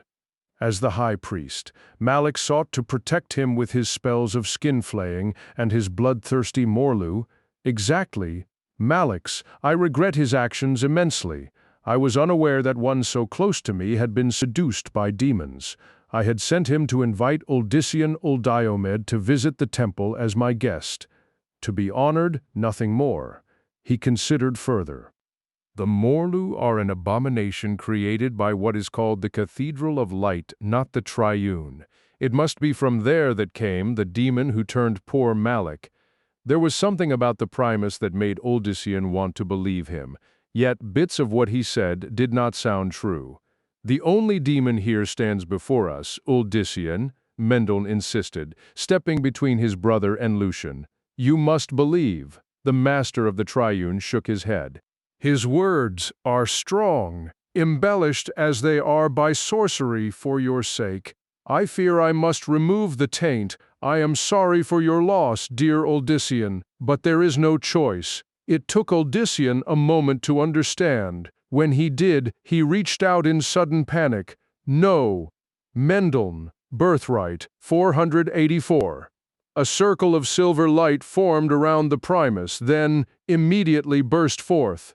It struck where Mendel had been standing, and suddenly Odyssean's brother was no longer there.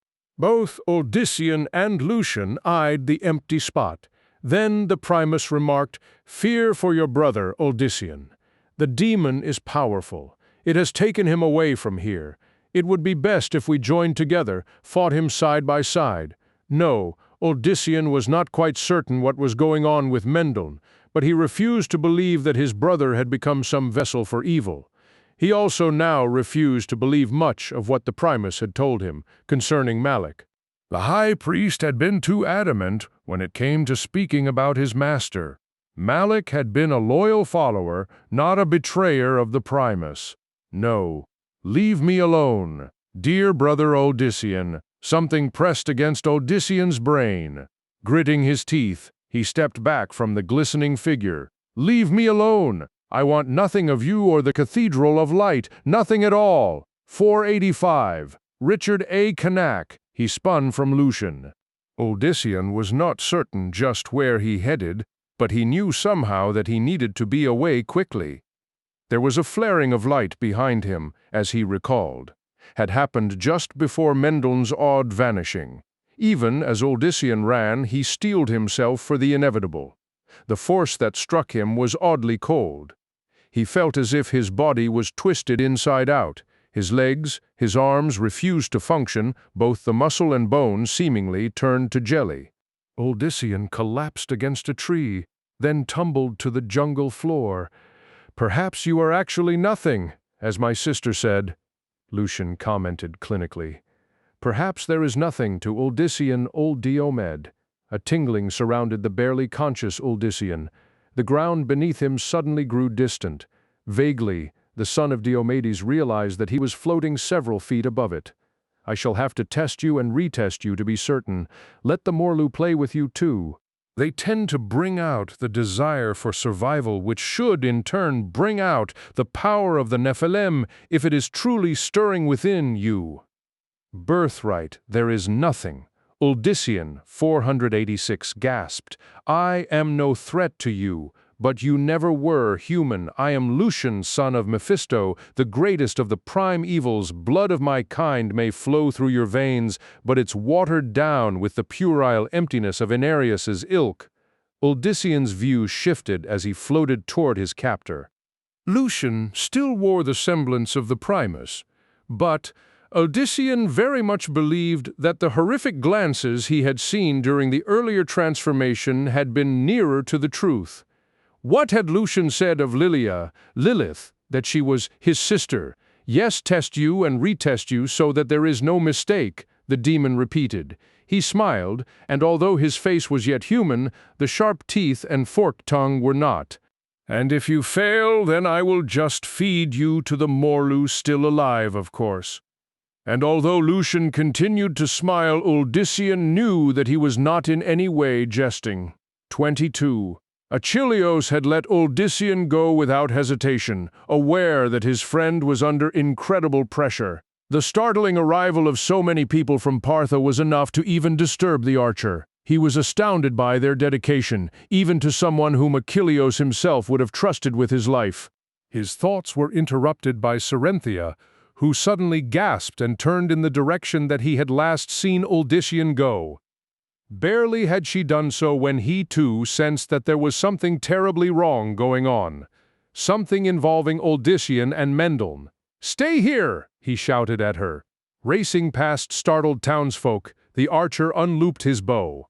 He knew that the jungle presented an even trickier environment than Birthright 488, his native forest, but all he asked for was one clean shot.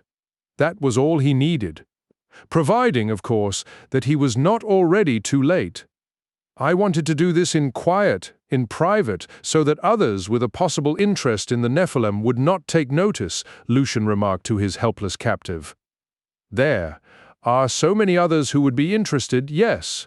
And, besides, anything my dear sister takes an interest in is deserving of such caution." His eyes were no longer human and reminded Uldyssian too much of Lilith's. They appraised the farmer again and again, seeking that which Uldyssian himself felt was not there. "She is cunning and her mind is like a labyrinth.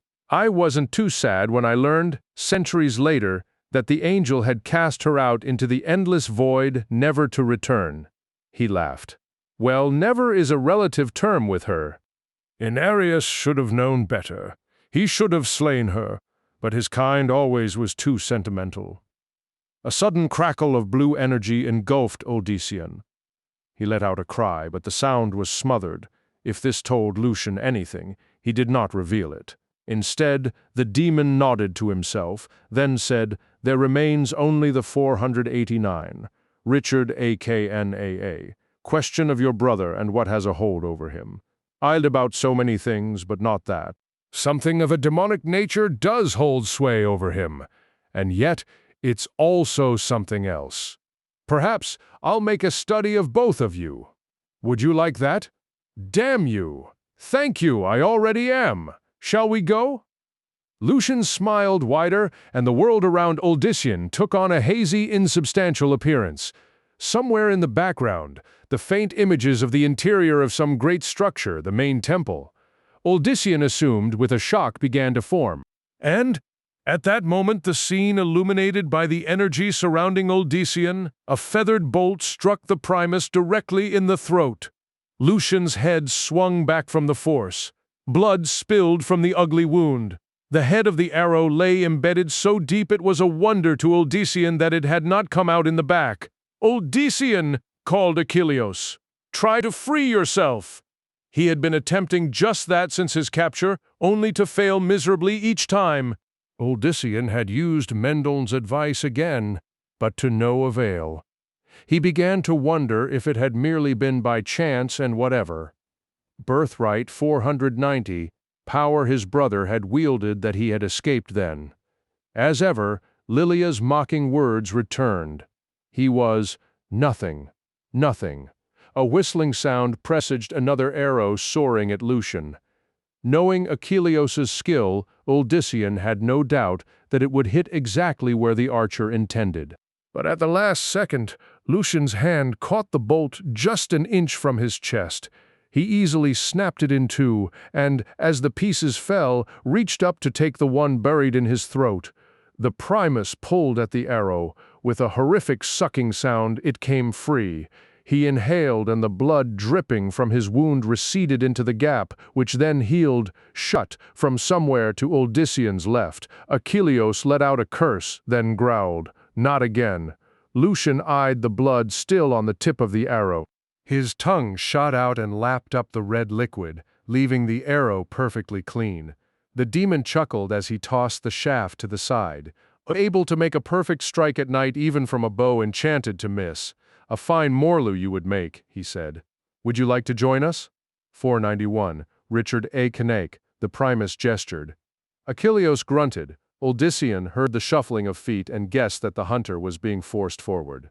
"I've not had this much activity in centuries," their captor mocked.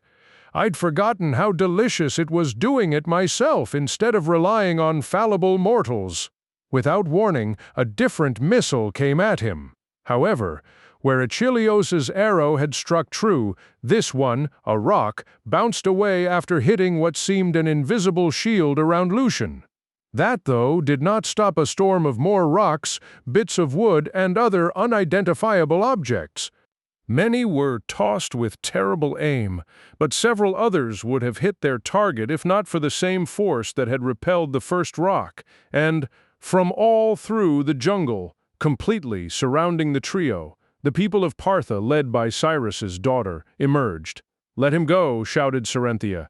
"Let them both go." Others took up the shout, Romus among their leaders. The townsfolk brandished crude spears, axes, and pitchforks, the weapons of the common people. Several more objects flew at the Primus, with the same lack of result. Birthright 492, for the first time something other than arrogance, filled the demon's visage. He surveyed the throng with tremendous interest. "Impressive," Lucian boomed. "I didn't sense their coming until just before the first stone cast." He eyed Odyssean again. "Could it be you, or maybe your brother?" The gaze narrowed. "No, I think it has something to do with you, pawn of my sister." "I sense a connection spreading between all of these others, but originating, yes. That would make sense. It would have to be because of—" Lucian trailed off in thought. Apparently taking this for hesitation, Romus let out a yell and led several of his fellows forward. Lucian stared at his oncoming attackers with bemusement. The ground around him erupted. People, trees, dirt, nothing escaped. An explosion ripped apart the jungle for yards around. Screams filled the air, and the night was momentarily blindingly bright. Odyssean did not fear for his own life, for not only would he have rather died at that moment, but the demon kept him protected. He was the only one, though, and his heart wailed at the thought of what was. 493 Richard A. Kennack. Happening to all those who had come here because of him. It seemed to never end, and yet Lucian's spell in truth lasted but the blink of an eye. When it was done, there stood not a tree within 20 paces, and the ground not only crackled black, but underneath there was a fiery glow, as if the demon had in the process summoned up the anger of the world. The jungle had always been hot and humid, but now the very air burned, a taste of what is to come, Lucian stated to no one in particular, when this world is made over in our image. Moans arose. Odyssean smelled something horrible, something that he had not smelled since his family's death. The acrid stench of burning corpses. Yet, these were not plague victims being incinerated to protect the living. These were innocent folk who had perished for no good reason but that they had believed Odyssean's naive promises. Something within him, overwhelming tangle, of wrenched emotions, tight, swept, and through Odyssean, he relived every mistake, every catastrophe. With an anguished cry, Odyssean struggled to free himself. Struggled and failed again. Birthright 494. I see you are as anxious to return to the temple as I am, jested Lucian. The towering figure surveyed the carnage he had caused. The fiery cracks in the ground illuminated his face with ghastly perfection. And since there really is nothing of value left here, we might as well go now, don't you think? But even as he spoke, another shaft struck him in the chest. However, unlike the first, this one bounced off with no visible effect. Out of the corner of his eye, Odyssean saw Achilleos quickly notching another arrow. The blond archer kept his gaze on the demon as he worked. Lucian tisked.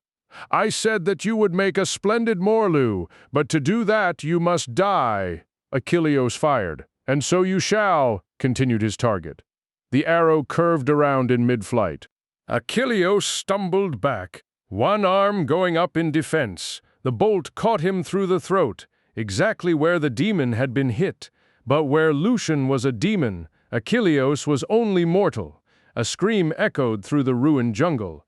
However, it came not from the hunter, but rather Cerinthia. As Achilleos crumpled into a limp heap, Cyrus's daughter ran. 495. Richard A. Cain to him. She caught him just before he would have struck, his head on an overturned tree. Oh, Achilleos, no. No. The man in her arms had no words for her, and his gaze was empty. He had died instantly, although not due to any kindness on Lucian's part. The primus now extended a hand toward Cerynthia. How delicious! Come to me, my dear, let me comfort you in your loss. She struggled to maintain hold of Achilleos as she was pulled forward by the demon's sorcery. Lucian's power dragged her across steaming molten gaps and ragged patches of burnt ground. Cerynthia was finally unable to maintain her grip, and the limp body of the hunter was left behind. It was all coming to an end now. Uldysian's humiliation had brought with it the death of his friends, and his brother. He had to assume that Mendelssohn was no more, or else where was he? And Ceri was like him to be a victim of another sort. It might have been different if the power he had thought he wielded had been truth. Then Uldysian could have at least tried to make a stand, possibly save. Birthright 496, his friends from sharing his fate. However, he was no threat to Lucian. He was nothing, nothing.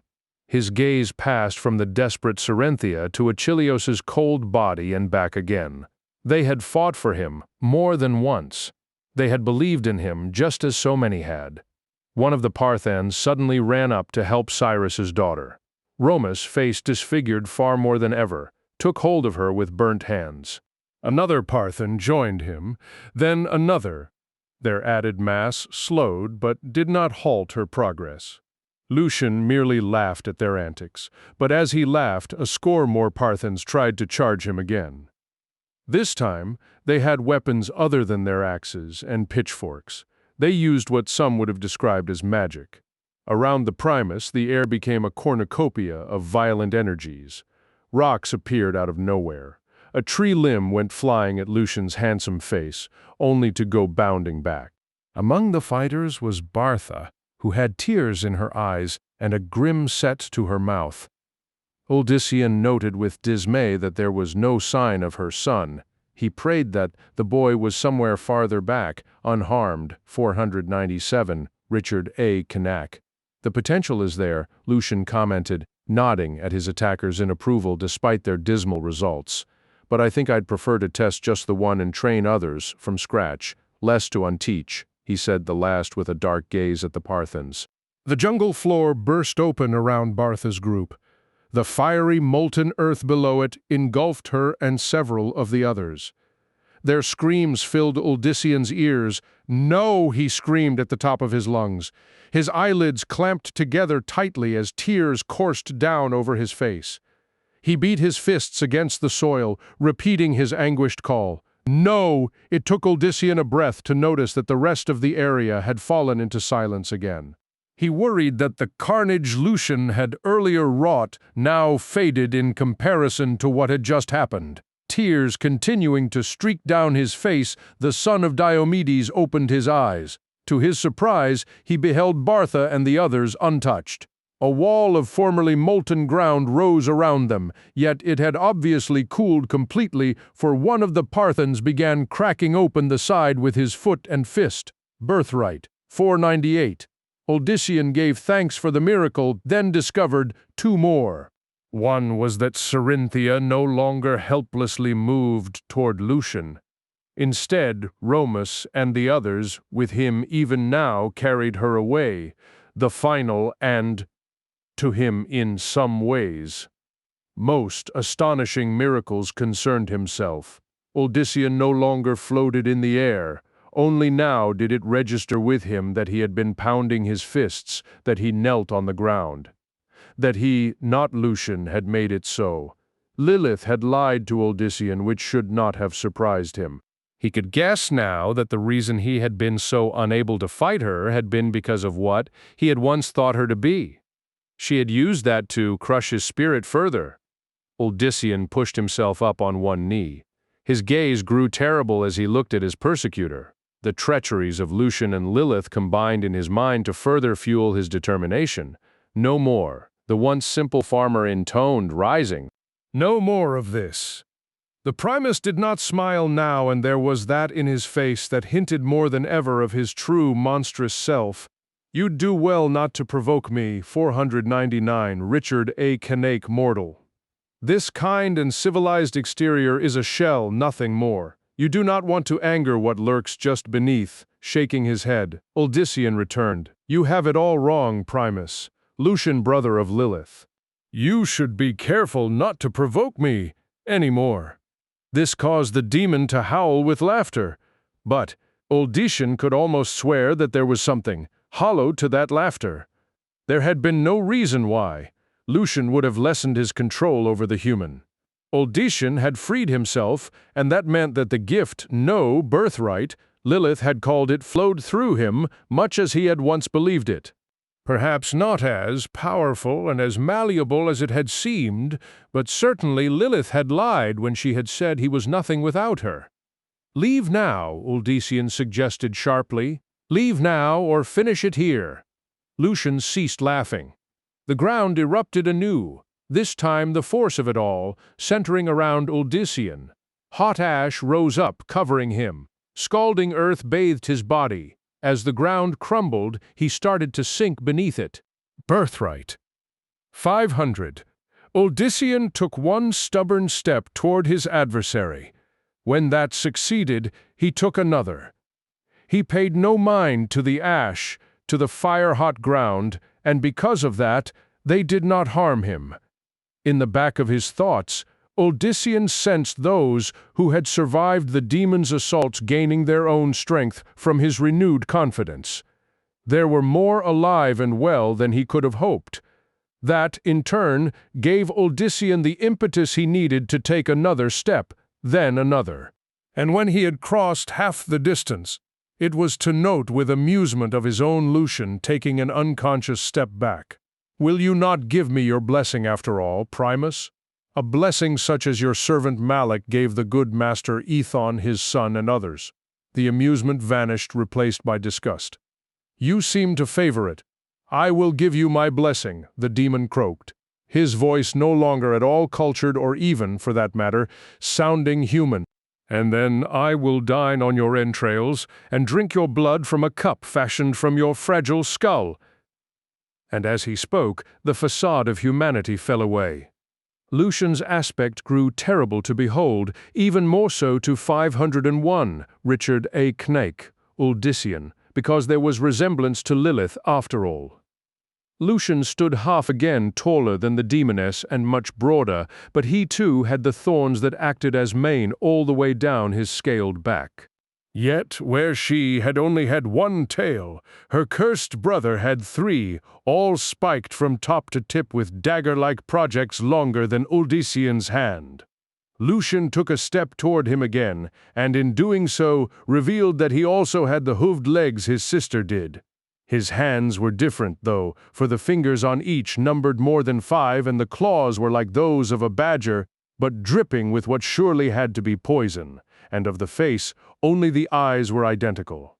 Lucian, who played at being the handsome, schooled cleric, was a beast whose head more resembled a toad. His mouth was wider than the top of his skull, and row upon row of teeth greeted Uldyssian.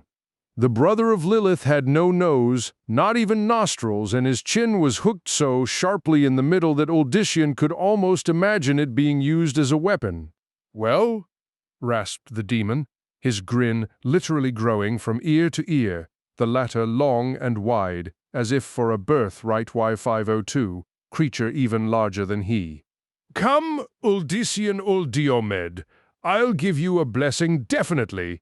Yet, although Lucian was daunting, he no longer instilled fear in the man before him. Only loathing touched Uldyssian, loathing that any such abomination could be allowed to exist in his world long enough to taint it. Surely it was wrong that such as Lucian walked. Sanctuaries, yes, that was the name of the world. Lands, then give it to me, he demanded of the demon. Give it to me. Almost immediately, Uldyssian felt a churning in his stomach, as if the organ itself sought to escape. That sensation was joined by a similar one in his lungs then, his heart. he had no doubt that if he let it happen, then all of them would rip free. He wondered if Lucian understood what the spell felt like. Would the demon suffer so? As if his thoughts were action, he saw Lucian suddenly clutch his chest. The demon looked perplexed. Pain was recognizable in his unsettling eyes. He stared at the human. The turbulence in Uldyssian's own system ceased. Lucian recovered simultaneously. The demon hissed. Little tricks for little creatures. 503. Richard A. Knack. Seeing no reason to reply, Uldyssian strode closer yet. He did not know what he intended to do. Just that it had to be done, and done quickly. Curiously, the less distance between them, the less Lucian struck him as even a threat. Uldyssian felt a surge of strength adding to his own and knew it to originate from the Parthans and Serenthia. They not only had continued to believe in him throughout all of this, but more than ever were certain that he was what they had thought him. Understanding and appreciating that, Uldyssian lunged for his horrific foe. What he did now he no longer did for himself in the least. All he cared about were those who followed him. His audacious attack left the demon stunned, but only for a second. As the two collided, Lucian's tails flung forward like that of a scorpion's. They struck Uldyssian across the back, especially the spine again and again, sinking all the way inside. Yet, each time, they were immediately repelled, and the wounds would heal in scarcely a heartbeat. Uldyssian felt a slight discomfort, nothing more. He managed to seize one tail, and despite the spikes thrust through his palm, tore it off. The demon let out a birthright howl of both pain and 504 outrage. Uldyssian contemptuously threw aside the appendage, then sought another. However, Lucian withdrew them, no doubt to use when it was less likely to lose one or both in the process. "How was she, my sister?" the master demon murmured as the two of them locked together again. "Was she all that you ever dreamed? All you ever lusted for? Lilith is every creature's desire, you know. She had so many lovers besides you, but only one did she love. Oh, but not you." Uldyssian let Lucian talk. The pain of Lilith's false love still stung deep, but not enough to sway him from what he needed to do. He cared only about stopping his horrific foe. "She loved only one, yes, and his name is Inarius. You recall it? Did she mutter it in bed when you were with her? Best to bend down before me, human, than before him. He would not be so gracious. No, not at all. You would be as nothing to him, nothing at all, nothing." There it was again. Ever Uldyssian was, nothing to such beings, just as all humans were nothing to them. 505, Richard A. Knack. No more, he suddenly thought. We will no longer be nothing to such as this. I will bend to no one, Uldyssian finally retorted. He gripped the demon by the throat. Whatever he hoped to do, he had to do it now. The longer they struggled, the more likely that Lucian would find some weakness to exploit. Least of all one who is nothing to me. Lilith's words came back in a rush, only now he saw them as reversed. He was not the nothing, she and those like her brother were. You are nothing, Lucian, and that is all you deserve to be. The demon started to laugh again, but the laughter turned into a hideous choking. Lucian clutched at the hand holding his throat, but not because Uldyssian squeezed tight. In fact, the human only gripped it enough to keep his monstrous adversary at bay. An overriding desire filled Uldyssian, a desire to see his words become fact. Nothing, Lucian, nothing. Uldyssian blinked. A pale cast swept over the demon. The harsh colors of his body grew faded, as if somehow bleached. Lucian's tails abruptly renewed their frenzied assault, but now they did not even pierce the human's birthright, 506, skin. In fact, for all their effort, the tails felt like light touches of wind, and gradually not even that. And then Uldyssian noticed that he could see part of the dark jungle through the demon. That encouraged him to press further. He utterly ignored Lucian's desperately scratching claws, which were no more than the least pinpricks now. At last, The demon cried, "Beware, Uldyssian Diomed.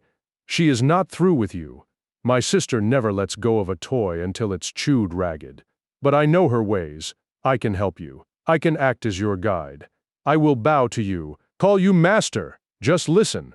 I hear nothing but the calls of the jungle creatures." Uldyssian replied with a shake of his head. And the whisper of wind, now already dying down, nothing more. Lucian's mouth moved, but now no sound came from it. Under Uldyssian's fingers, scale gave way to empty air. The demon was now transparent. His face wore a contorted look of fear, for he did and did not understand what was happening. What Uldyssian was doing was impossible for any human, but not for a Nephilim. And at last the demon became as Uldyssian had said. Nothing. 507. Richard A. Knock. The son of Diomedes stood there, his fingers still bent, as if holding a throat. Slowly, Uldyssian straightened them, then studied the palms as if seeking some great truth there. He belatedly sensed a figure cautiously approaching him from behind. Already aware just who it would be, Uldyssian slowly turned. Even then Romus let out a squeak and stepped back several paces. "Forgive me, Master Uldyssian. I meant no treachery coming up on you that way. It's just that you were standing so still there." "It's all right, Romus. It's all right." "Is it over?" asked the Parthen. "Is the demon dead?" "No, he just isn't, at all." Romus only looked more confused. With a sigh, the son of Diomedes said, "The demon is gone forever. We're all right." However, even as he said the last, Uldyssian knew that it was otherwise. Around him, still illuminated by the blazing cracks in the ground, lay the wreckage of the jungle, and worse, the bodies of too many who had followed him here. Some he could see were beyond help, but there were others still clinging to life. Birthright, 508. Without thinking, he walked past Romus and went to the first of the injured. The man's face was vaguely familiar to Uldyssian, but otherwise he only knew him as a Parthen. Still, that was enough, and just the thought of what this one soul had suffered was enough to make an already drained Uldyssian shed tears again. He reached down to try to better position the injured man, and a soft glow formed under his palms. The Parthen gasped, his chest swelling to full capacity. Uldyssian nearly pulled his hands away, but then he noticed the bruises and cuts on the man's face begin to recede. A shoulder that had been bent as if the arm had become separated seemed to mend. Uldyssian kept his hands where they were until the last of the wounds had faded and the Parthen breathed normally. As he rose, he suddenly noticed that there stood around him other Parthens, all staring in rapt awe. Reaching out to one with a bleeding scar across her face, Uldyssian repeated the process. When he took his hand away, she too was healed, and so he went from person to person, from those surrounding him to those lying prone on the ground. Uldyssian tried to find those most in need of his assistance and help them first. 509. Richard A. Cain. How long he took, he only understood when the first light of day filtered through the thick foliage. Exhaustion filled Uldyssian, but so did excitement. He had managed to help all those who could be helped, despite Lilith's claims to the contrary. Doing so thrilled him more than even overcoming Lucian. But that thrill evaporated when he finally confronted Serenthia. She still cradled Achilleos' head in her arms. Uldyssian had almost approached her once during his night's work, but had felt guilty, knowing that his friend had perished trying to rescue him. Worse, he had known that Achilleos was beyond his powers. There stood another with her, one he had also almost thought dead. Mendon, as pale as the dead archer, stood somberly over the lovers. He eyed his brother as Uldyssian neared, nodding once. "You did it." "She lied. She lied." He started to ask Mendon about his part in the final moments, but Serenthia chose that moment to look up at the older brother. "Uldyssian, is there nothing?" In truth, he had tried once this night to do the unthinkable. Tried once, and failed. Uldyssian was not so. Birthright 510 certain that had been a bad thing, even if it meant no hope for his friends. I'm sorry, nothing. She nodded in understanding, which made his heart ache more for her ordeal. Mendel looked past his sibling to where the Parthans were building a great fire. As was their way, they were preparing to burn the dead. They should bury them. His gaze grew intense as he focused on the pair again. At least we should bury Achilleos, do you not agree? Although slightly unsettled by Mendel's determined expression, Odysseus nodded. That was how it was done, in Sarum, save when disease demanded otherwise. Still, it was not his decision to make. The choice is yours, Seri Serenthia. She did not hesitate. He would prefer to be buried, to be a part of the jungle, if not a forest. Mendel smiled grimly. I know just the place. The brothers carried Achilleos themselves, with only Cyrus's daughter following. When Romus and a few others sought to come, Odysseus forbade them. This was a personal matter. He allowed Mendel to lead.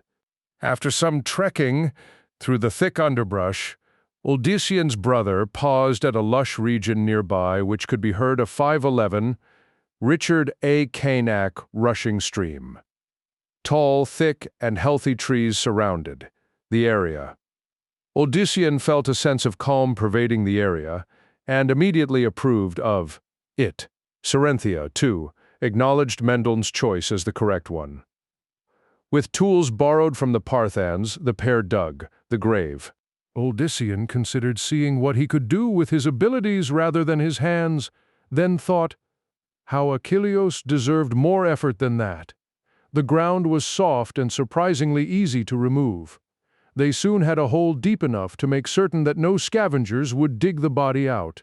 After gently depositing the hunter within and filling up the site, the sons of Diomedes and Serenthia stood in silence.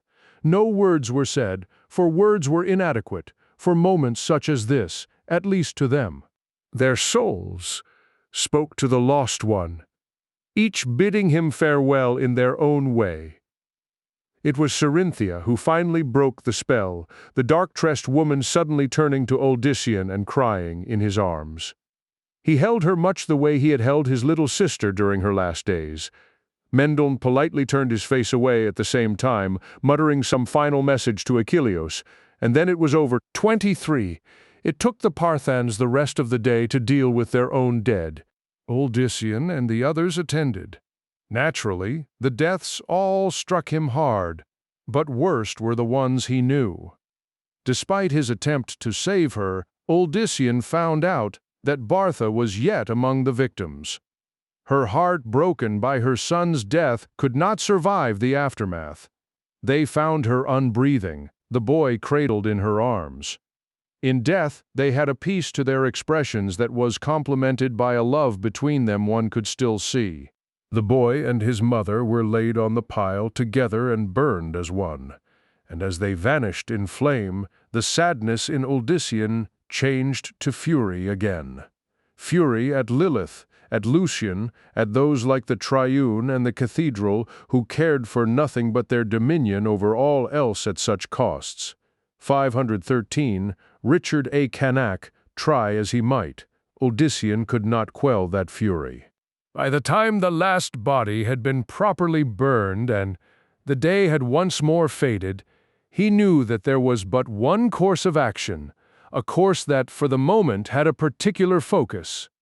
The Triune must be brought down, Mendel, he said, when they were alone. I may be mad to think it, but I plan to do what I can to see their temple crumble. They've done too much to too many of us. He expected his brother to dissuade him, but, instead, Mendel only said, if that is what you wish. I will always stand by your side, Odysseus. Odysseus was grateful, but could not let it just end there. Mendel, what's happening to you? For the first time, a troubled expression briefly crossed his brother's countenance.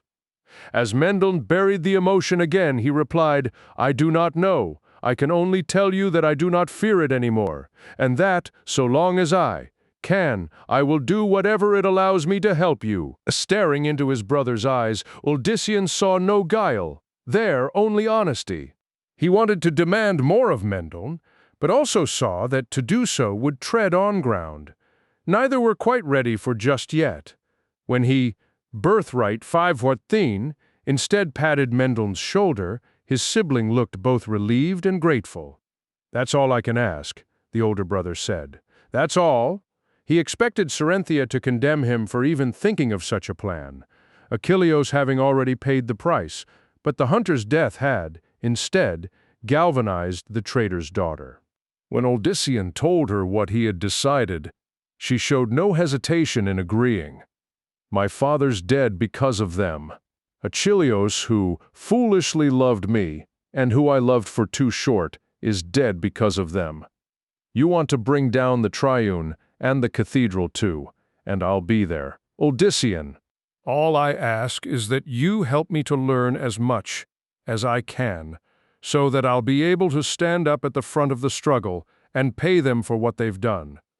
Her vehement response worried him, for Odyssean did not want Sarenthia throwing herself into danger so that she could rejoin her lost love. He would have said as much, but Sarenthia suddenly turned to the remaining Parthens and shouted, "Odyssean has spoken. The Triune must pay for all this. We will tear down the temple." "Who is with us?" 5115, Richard, AKNAA.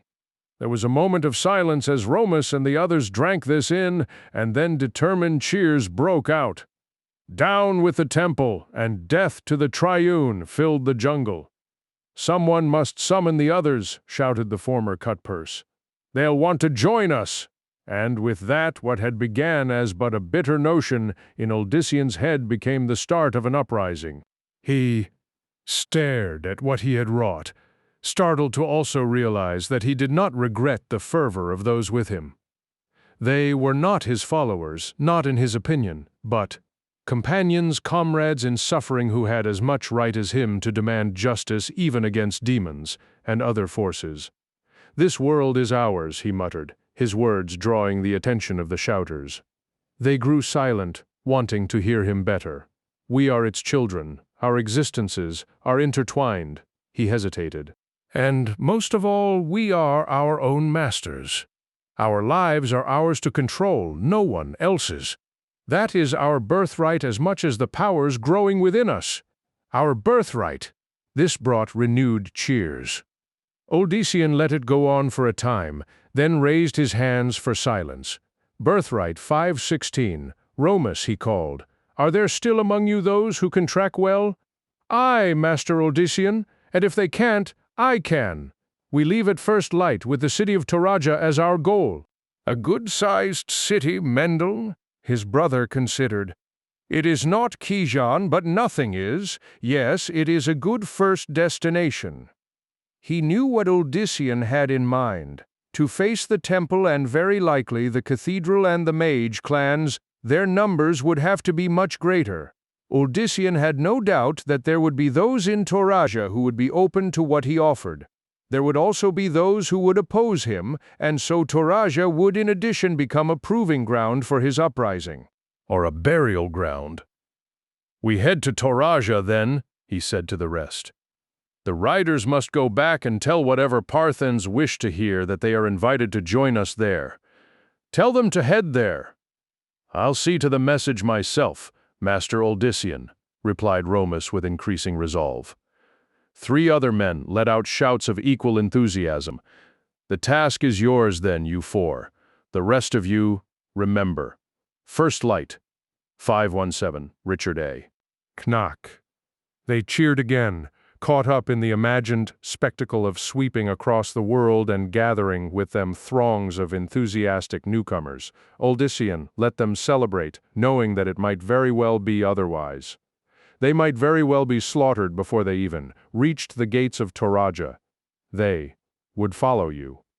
Anywhere. Mendeln commented. "Even to the burning hells and high heavens," his brother returned, recalling the mythic places of which Lilith had spoken. He could scarcely imagine an eternal conflict between celestial beings, but even less could imagine he and his kind remaining potential fodder for whichever side triumphed. Mendel nodded. Even there if it should prove necessary. He glanced in startlement, not certain whether Mendelssohn was jesting or not. Certainly, his brother did not seem the type to jest, not anymore. They continued to let the Parthans cheer. If not the burning hells and high heavens, at the very least there would be demons and more aplenty here. In sanctuary, chief among them Lilith. Lucian had been Birthright, 518, correct about one thing. Odyssean had no doubt that she would find a way to come back into his life and then attempt to either control or take it. Whichever she desired, Odyssean did not shy from facing her. She would find him far more than she thought. Much favored her in their struggle, but he was prepared. "My birthright," he whispered. Then, thinking of all those there, Odyssean corrected himself. "Our birthright. Our world." His determination grew greater yet as he thought once more of Achilleos and those others who had perished for no good reason. "Our destiny." "Yes," answered Mendelssohn, hearing Odyssean despite how quiet he had spoken. "That and more. That and much more." And thinking about it, Odyssean knew that he was right. An uneasiness had spread through the main temple of the Triune. Few understood it, but all felt it. The high priests pretended as if all was as it normally was, but those who watched them close saw that even their eyes held some hint of concern. 519, Richard A. Cain. In the private sanctum of the Primus the demon, Astroga hung deep in an upper corner, his form completely shadowed from any who might enter. Around him scurried several eight-legged fiends, all moving with an anxiety he did not outwardly reveal. But mixed with that anxiety was a growing thought. Lucian had not returned from wherever he had gone. It was far past any reasonable hour of return. While the son of Mephisto had said one thing concerning where he had vanished to, Astroga had not taken that at face value. He knew that Lucian saw in this human something more than mere potential for the ranks of the Morlu or any other force benefiting the Triune. Lucian had been on the verge of the unthinkable, perhaps wondering if the Nephilim could raise him up above even his father and the other prime evils. Yet Lucian was not back, and Astroga now contemplated how that worked in his favor. Perhaps he should take on the aspect of the Primus. He should command the power of the Triune. Yes, after all, it could certainly not be turned over to a fool such as Gulag. Gulag was pure chaotic force. He had no wit for commanding. Birthright. 520. Suddenly the demon sensed another presence in the chamber. He tensed, ready to spring if it turned out to be an intruder. Astroga had eaten recently, but he always had a taste for blood. But to his surprise, it was the one being he had not expected. "Lucian is back," he announced. "And has Lucian done what he wished?" "In some ways, yes. In some ways, no," the Primus remarked cryptically. "Astroga?" Lucian's tone almost sounded as if he was not certain who spoke, but that could not be right. The spider demon chose to move on with the conversation. "Was there sign? Of her? Of Lilith?" The Primus was quiet for a moment, then nodded. "Some, but I do not think we shall see much of her for a while." "Good, good." Lucian put a hand on the tall throne upon which he generally sat during audiences. As Astroga watched, the towering figure settled into it, then looked up into the shadows where the other demon lurked. "I would be alone, Astroga." 521. Richard A. Cain. How long? There were times when the son of Mephisto demanded this. Generally, the arachnid would retreat to one of the towers until Lucian was done with whatever it was he was working on. As the demon chosen to lead, Lucian had benefits that Astroga often envied. "From this point on," returned Lucian, expression, "hardening. Find yourself a place to spin a new web. The towers, perhaps. If I ever need you, I will summon you." He was being cast out of the chamber forever? Astroga almost protested, then considered that Lucian was, after all, the son of Mephisto, whereas he was only a favored of the Lord of Terror. Diablo would not defend him against Lucian. "As is wished," the shadowy arachnid muttered. "As is wished." He summoned his children to him, then breathed upon the web so as to dissolve it. Then, with one last and somewhat angry look, Astroga vanished. The figure on the throne reached out with sorcery to survey the room. No one was present, not even one of the spider's over-inquisitive pets. The chamber was magically sealed off from all others. Birthright, 522. The Primus let out a slight laugh, one with what might have been called a feminine aspect to it. "Come to me, my love," Lucian said with the voice of his sister. "I am waiting anxiously for you," and in the Cathedral of Light, the prophet nodded. All was going exactly as he had dictated. Birthright 524. Since the beginning of time, the angelic forces of the high heavens and the demonic hordes of the burning hells have been locked in an eternal conflict for the fate of all creation. That struggle has now spilled over into Sanctuary, the world of men. Determined to win mankind over to their respective causes, the forces of good and evil wage a secret war for mortal souls. This is the tale of the Sin War, the conflict that would change. 3,000 years before the darkening of Tristram, Uldyssian, son of Diomedes, was a simple farmer from the village of Saram. Content with his quiet, idyllic life, Uldyssian is shocked as dark events rapidly unfold around him. Mistakenly blamed for the grisly murders of 2 traveling missionaries, Uldyssian is forced to flee his homeland and set out on a perilous quest to redeem his good name. To his horror, he has begun to manifest strange new powers, powers no mortal man has ever dreamed of. Now Uldyssian must grapple with the energies building within him, lest they consume the last vestiges of his humanity. Birthright,